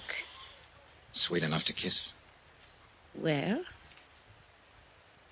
Nice. You go to sleep now. Yes, sir. I'll only look at the necklace for 1 minute only. Then I'll take my pills and go to sleep. And then I'll dream up a dream. A great big dream. Good night, dancing darling. It's been a long time since anyone called me that. A long, long time. Good night, Johnny. And thank you. I left her and went downstairs and rustled myself a pot of coffee. I sat down by an east window and drank it cup after cup and watched the morning sun come up. Dream a big dream. Well, before many more hours, she was going to need a big dream. There was no way of keeping it from her, all of it. The fact that Jason Prell was dead, shot, that he'd attempted murder and tried to steal a necklace. And worst of all, that her beloved Barnaby had probably been as big a crook as Prell. Is it all right if the girl who can't sleep sits this one out with you? Sure. Pull up a chair, Laura. Like some coffee? Just black, thank you.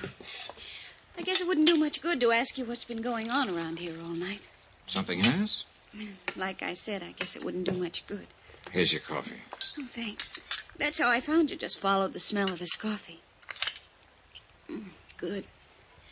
I guess if I said I heard somebody shooting up the place during the storm, you'd just say, really? Never used the word. And I guess if I showed you that broken window over there, you'd say maybe a pigeon flew in. Might, if I happen to think of it. I'm sorry all this kept you awake. Oh, don't apologize. I probably wouldn't have slept anyway. Why not? Guilty conscience? Don't be silly. I didn't even do it. Do what? Whatever it is I'm supposed to feel guilty about. Lying is what I had in mind at the moment. Oh, I do that all the time, but I never feel guilty about it. I just call it making up things. Like claiming you were the niece of Fritzie Morel, Mrs. Cronin's oldest friend.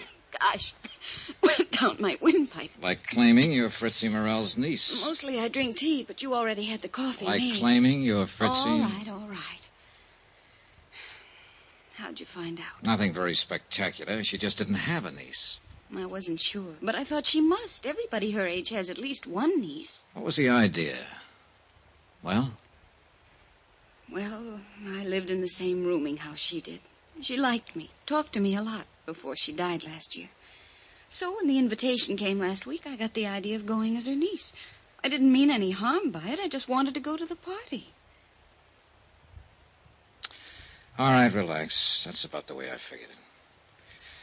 Well, it turned out to be quite a party, didn't it? I hope I never see another one like this.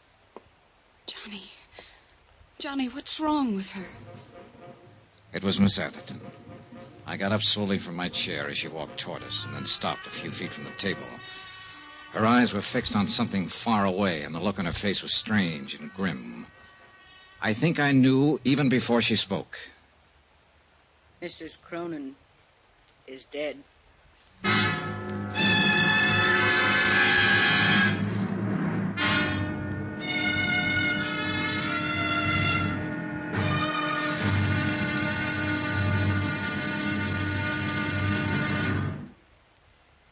There'll be another intriguing episode in our story of the Cronin matter tomorrow. Tomorrow, the questions and the answers for the living and the dead.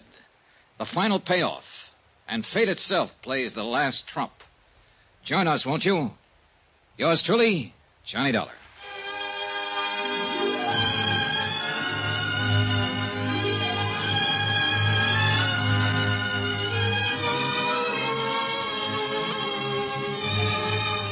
Yours truly, Johnny Dollar, starring Bob Bailey, is transcribed in Hollywood. Written by Les Crutchfield, it is produced and directed by Jack Johnstone. Be sure to join us tomorrow night, same time and station, for the next exciting episode of Yours truly, Johnny Dollar. Roy Rowan speaking.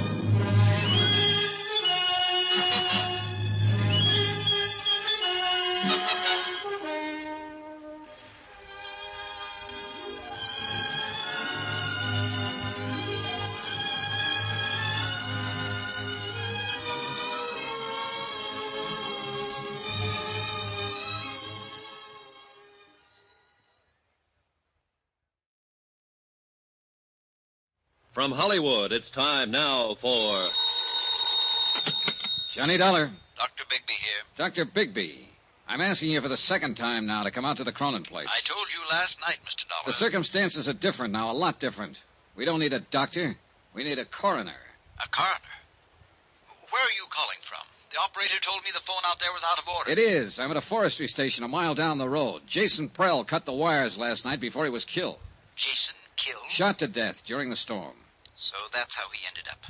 It took a long time, but everything finally comes home. Yes, Mrs. Cronin said the same thing an hour or so before she died.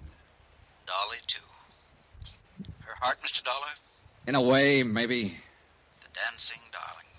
Finally at rest. She... What do you mean, in a way? Dr. Bigby, Mrs. Cronin was murdered.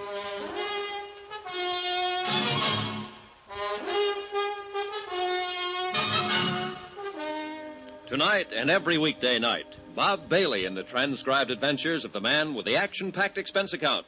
America's fabulous freelance insurance investigator. Yours truly, Johnny Dollar.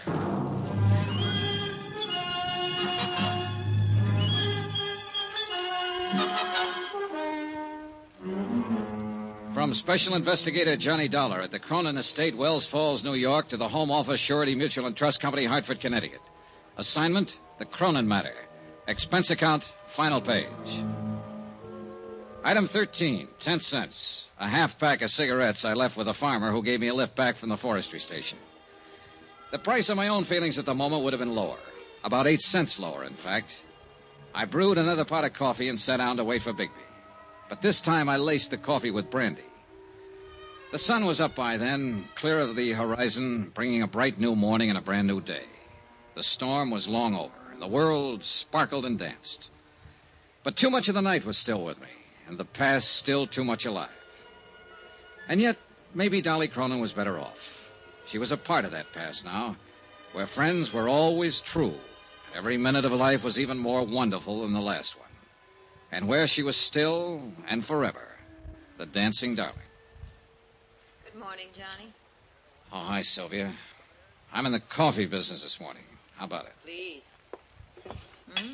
Having yours with cream, I see. Yeah, bad night. Shall I make yours the same way? Right. I had a bad night, too. Thanks. You look real beat, Johnny. Couldn't be any beater. Something pretty terrible happened last night, didn't it? Yes. Jason Prell is dead. Oh. And Dolly Cronin is dead. Oh, no. I loved her, Johnny. I didn't mean what I said last night about life always having been too easy for her, and you were right. It was just being frustrated, tied in knots and covering up. I loved her. She was sweet. Yeah, she was quite a girl. She had something, I don't know. She had love. She loved people, and they loved her in return. Maybe so. Anyway, I guess this belongs to you now. The necklace? The circle of fire? What do you mean it belongs to me? She made a will last night. I witnessed it. She left the necklace to you. I just can't believe it. Johnny, can I put it on? Why not? It's yours. She wanted you to have it. You look good in it. I just can't believe it, Johnny. Well, before you get carried away too far, maybe you'd better brace yourself. Oh, it's not mine after all. Oh, it's yours, all right. But it's not real. What? It's a good copy, worth maybe $400 or $500, but that's all. Well, I don't understand. It's so well known. The Circle of Fire. It's been written up over and over. Yeah, from old records. But nobody's really examined it for years, since before Barnaby Cronin died. It's been locked up in a bank vault until I took it out. Was there ever a real one? Yes, originally. But it was broken up and disposed of years ago. Jason Prell knew it, was in on the substitution, I suppose. That's why he was so desperate to steal it from me and get rid of it before I found out it was a copy. He knew that if that deal came to light, it would call attention to some of his other activities, worse ones. What do you mean? Prell had complete charge of Mrs. Cronin's estate. He told me it was worth practically nothing.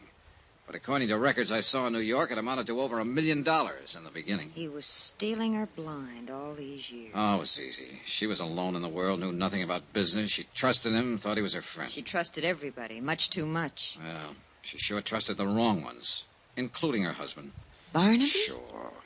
Who do you think disposed of the necklace and slipped her a copy after making such a big deal out of his fabulous wedding gift? A phony. And she worshipped him. The king.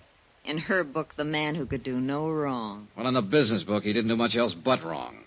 According to the records, most of his deals were pretty shady. Especially after he and Prell teamed up. Yes, Miss Atherton? Dr. Bigby is here to see you.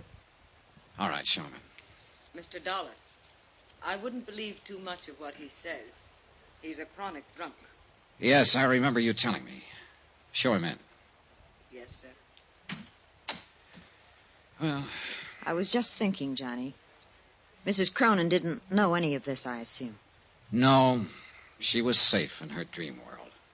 And she thought she was giving me the real necklace. That's right. It's crazy. And kind of wonderful, isn't it? Just like that, she gave me something she thought was worth $500,000. Just because I was nice to her and liked her. You know something, Johnny? What? I'm just as glad it is a copy. It's beautiful, and I love wearing it. I'd have been scared of the real one. And I'll always remember that, like that dream world of hers, she thought it was real. One more question left, but a big one. The question of murder. And I already had the answer. I was sure of it. And I knew there was nothing I could do about it. Dr. Bigby was a man under 60, but he looked years older, a harried man, tired and worn. He sat down for a moment and we talked. And I began to realize that here was another man who'd been under Dolly Cronin's spell, and who was shocked and hurt by her dying. It was a remarkable thing and a difficult one to explain, Mr. Dollar. Like many another, I suppose, I often wondered why I felt the way I did about her. It was a sort of magic she had. Yeah, I know. Even as a girl here in the village, she had that same power and had it without knowing it. Everybody loved her. No, not quite everybody. At least one person didn't. Yes, you mentioned on the phone the word murder. That's right, Dr. Bigby. Who killed her? A man we can't touch because he's already dead. Jason Prell. Well, he's done about everything else, I guess. I wouldn't put it past him. What do you base it on, Mr. Dollar? A bottle of pills. Prell supposedly went to Tupper's Lake last night and got a prescription filled for Mrs. Cronin. She took some of it this morning, an hour and a half before she died. There it is. I'd seen the bottle on the train coming up with a few tablets left on the same prescription. And these are different. Well, you're right on one count, Mr. Dollar. Those aren't what the prescription calls for. What do you mean, one count? I talked to the druggist at Tupper's Lake on the phone last night. He told me about Jason being in. All right, it still stands. He had the prescription filled and then changed the tablets, substituted these. It's possible. Would you happen to know what they are without having them analyzed? I've got a pretty good idea, but I'll wait until I've examined her before I'll say positively. Mr. Dollar, I'd like to explain why I wouldn't come out when you called me last night. Yeah, I wish you would. I'd been drinking. So I gathered. I'd been drinking that other time, too, and I'd made a mistake. I didn't want to make another one. Just what do you mean? When Barnaby Cronin died here, I signed the death certificate. Yes, I know. I hadn't treated him. He was dead when I came out. I called it a heart attack. I was drunk, and I was wrong. Barnaby was poisoned. Go on.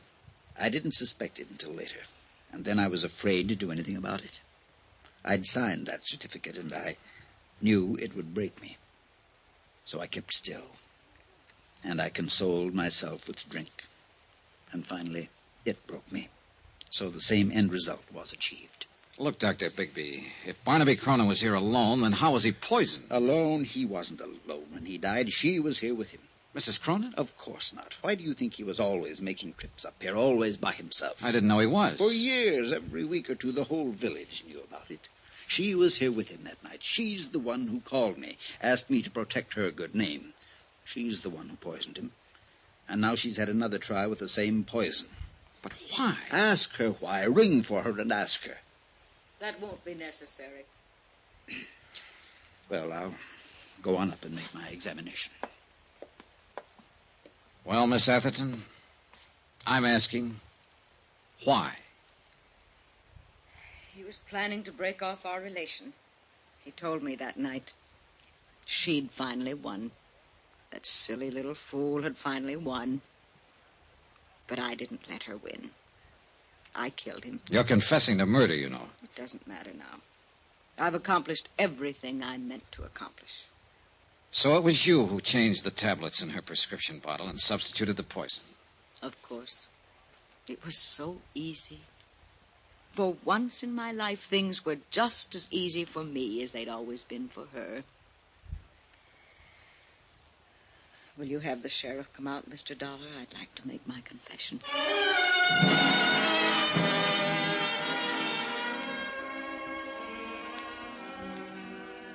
It's odd how things work out sometimes, Mr. Dollar. Yeah. Mrs. Cronin said something like that last night. I was pretty certain when you showed me the tablets, but I wanted to make my examination first. What do you mean? After Barnaby died and I started to suspect Miss Atherton, I managed to steal the poison from her in order to analyze it. I substituted harmless tablets of the same general appearance. And those are what she's kept all these years? What she gave to Mrs. Cronin? That's right. They were perfectly harmless. But in that case... Dolly Cronin died from a heart condition. The tablets had nothing to do with it. In a sense, Dolly died the same way she lived, from natural causes.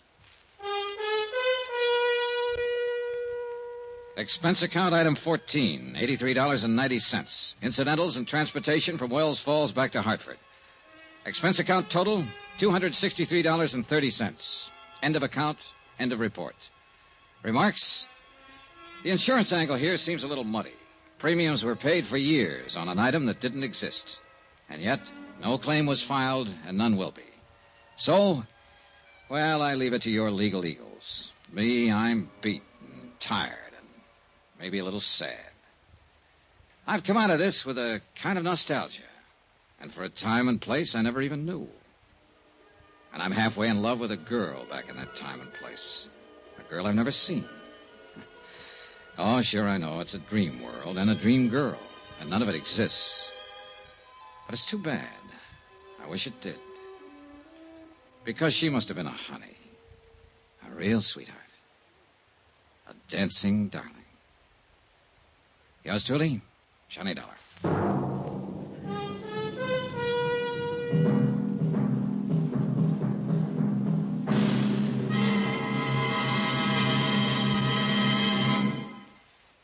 Remember, please, there'll be a new exciting story on Johnny Dollar beginning next Monday. Next week, the story of a man worth $50,000 who didn't have a cent to his name. Join us, won't you? Yours truly, Johnny Dollar.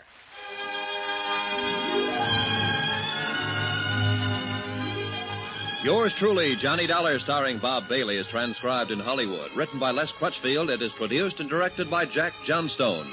Heard in this week's cast were Virginia Gregg, Shirley Mitchell, Vivi Janis, Barbara Fuller, Benny Rubin, John Daner, and Parley Bear. Musical supervision by Amerigo Marino. Be sure to join us on Monday night, same time and station, for another exciting story of yours truly, Johnny Dollar. Roy Rowan speaking.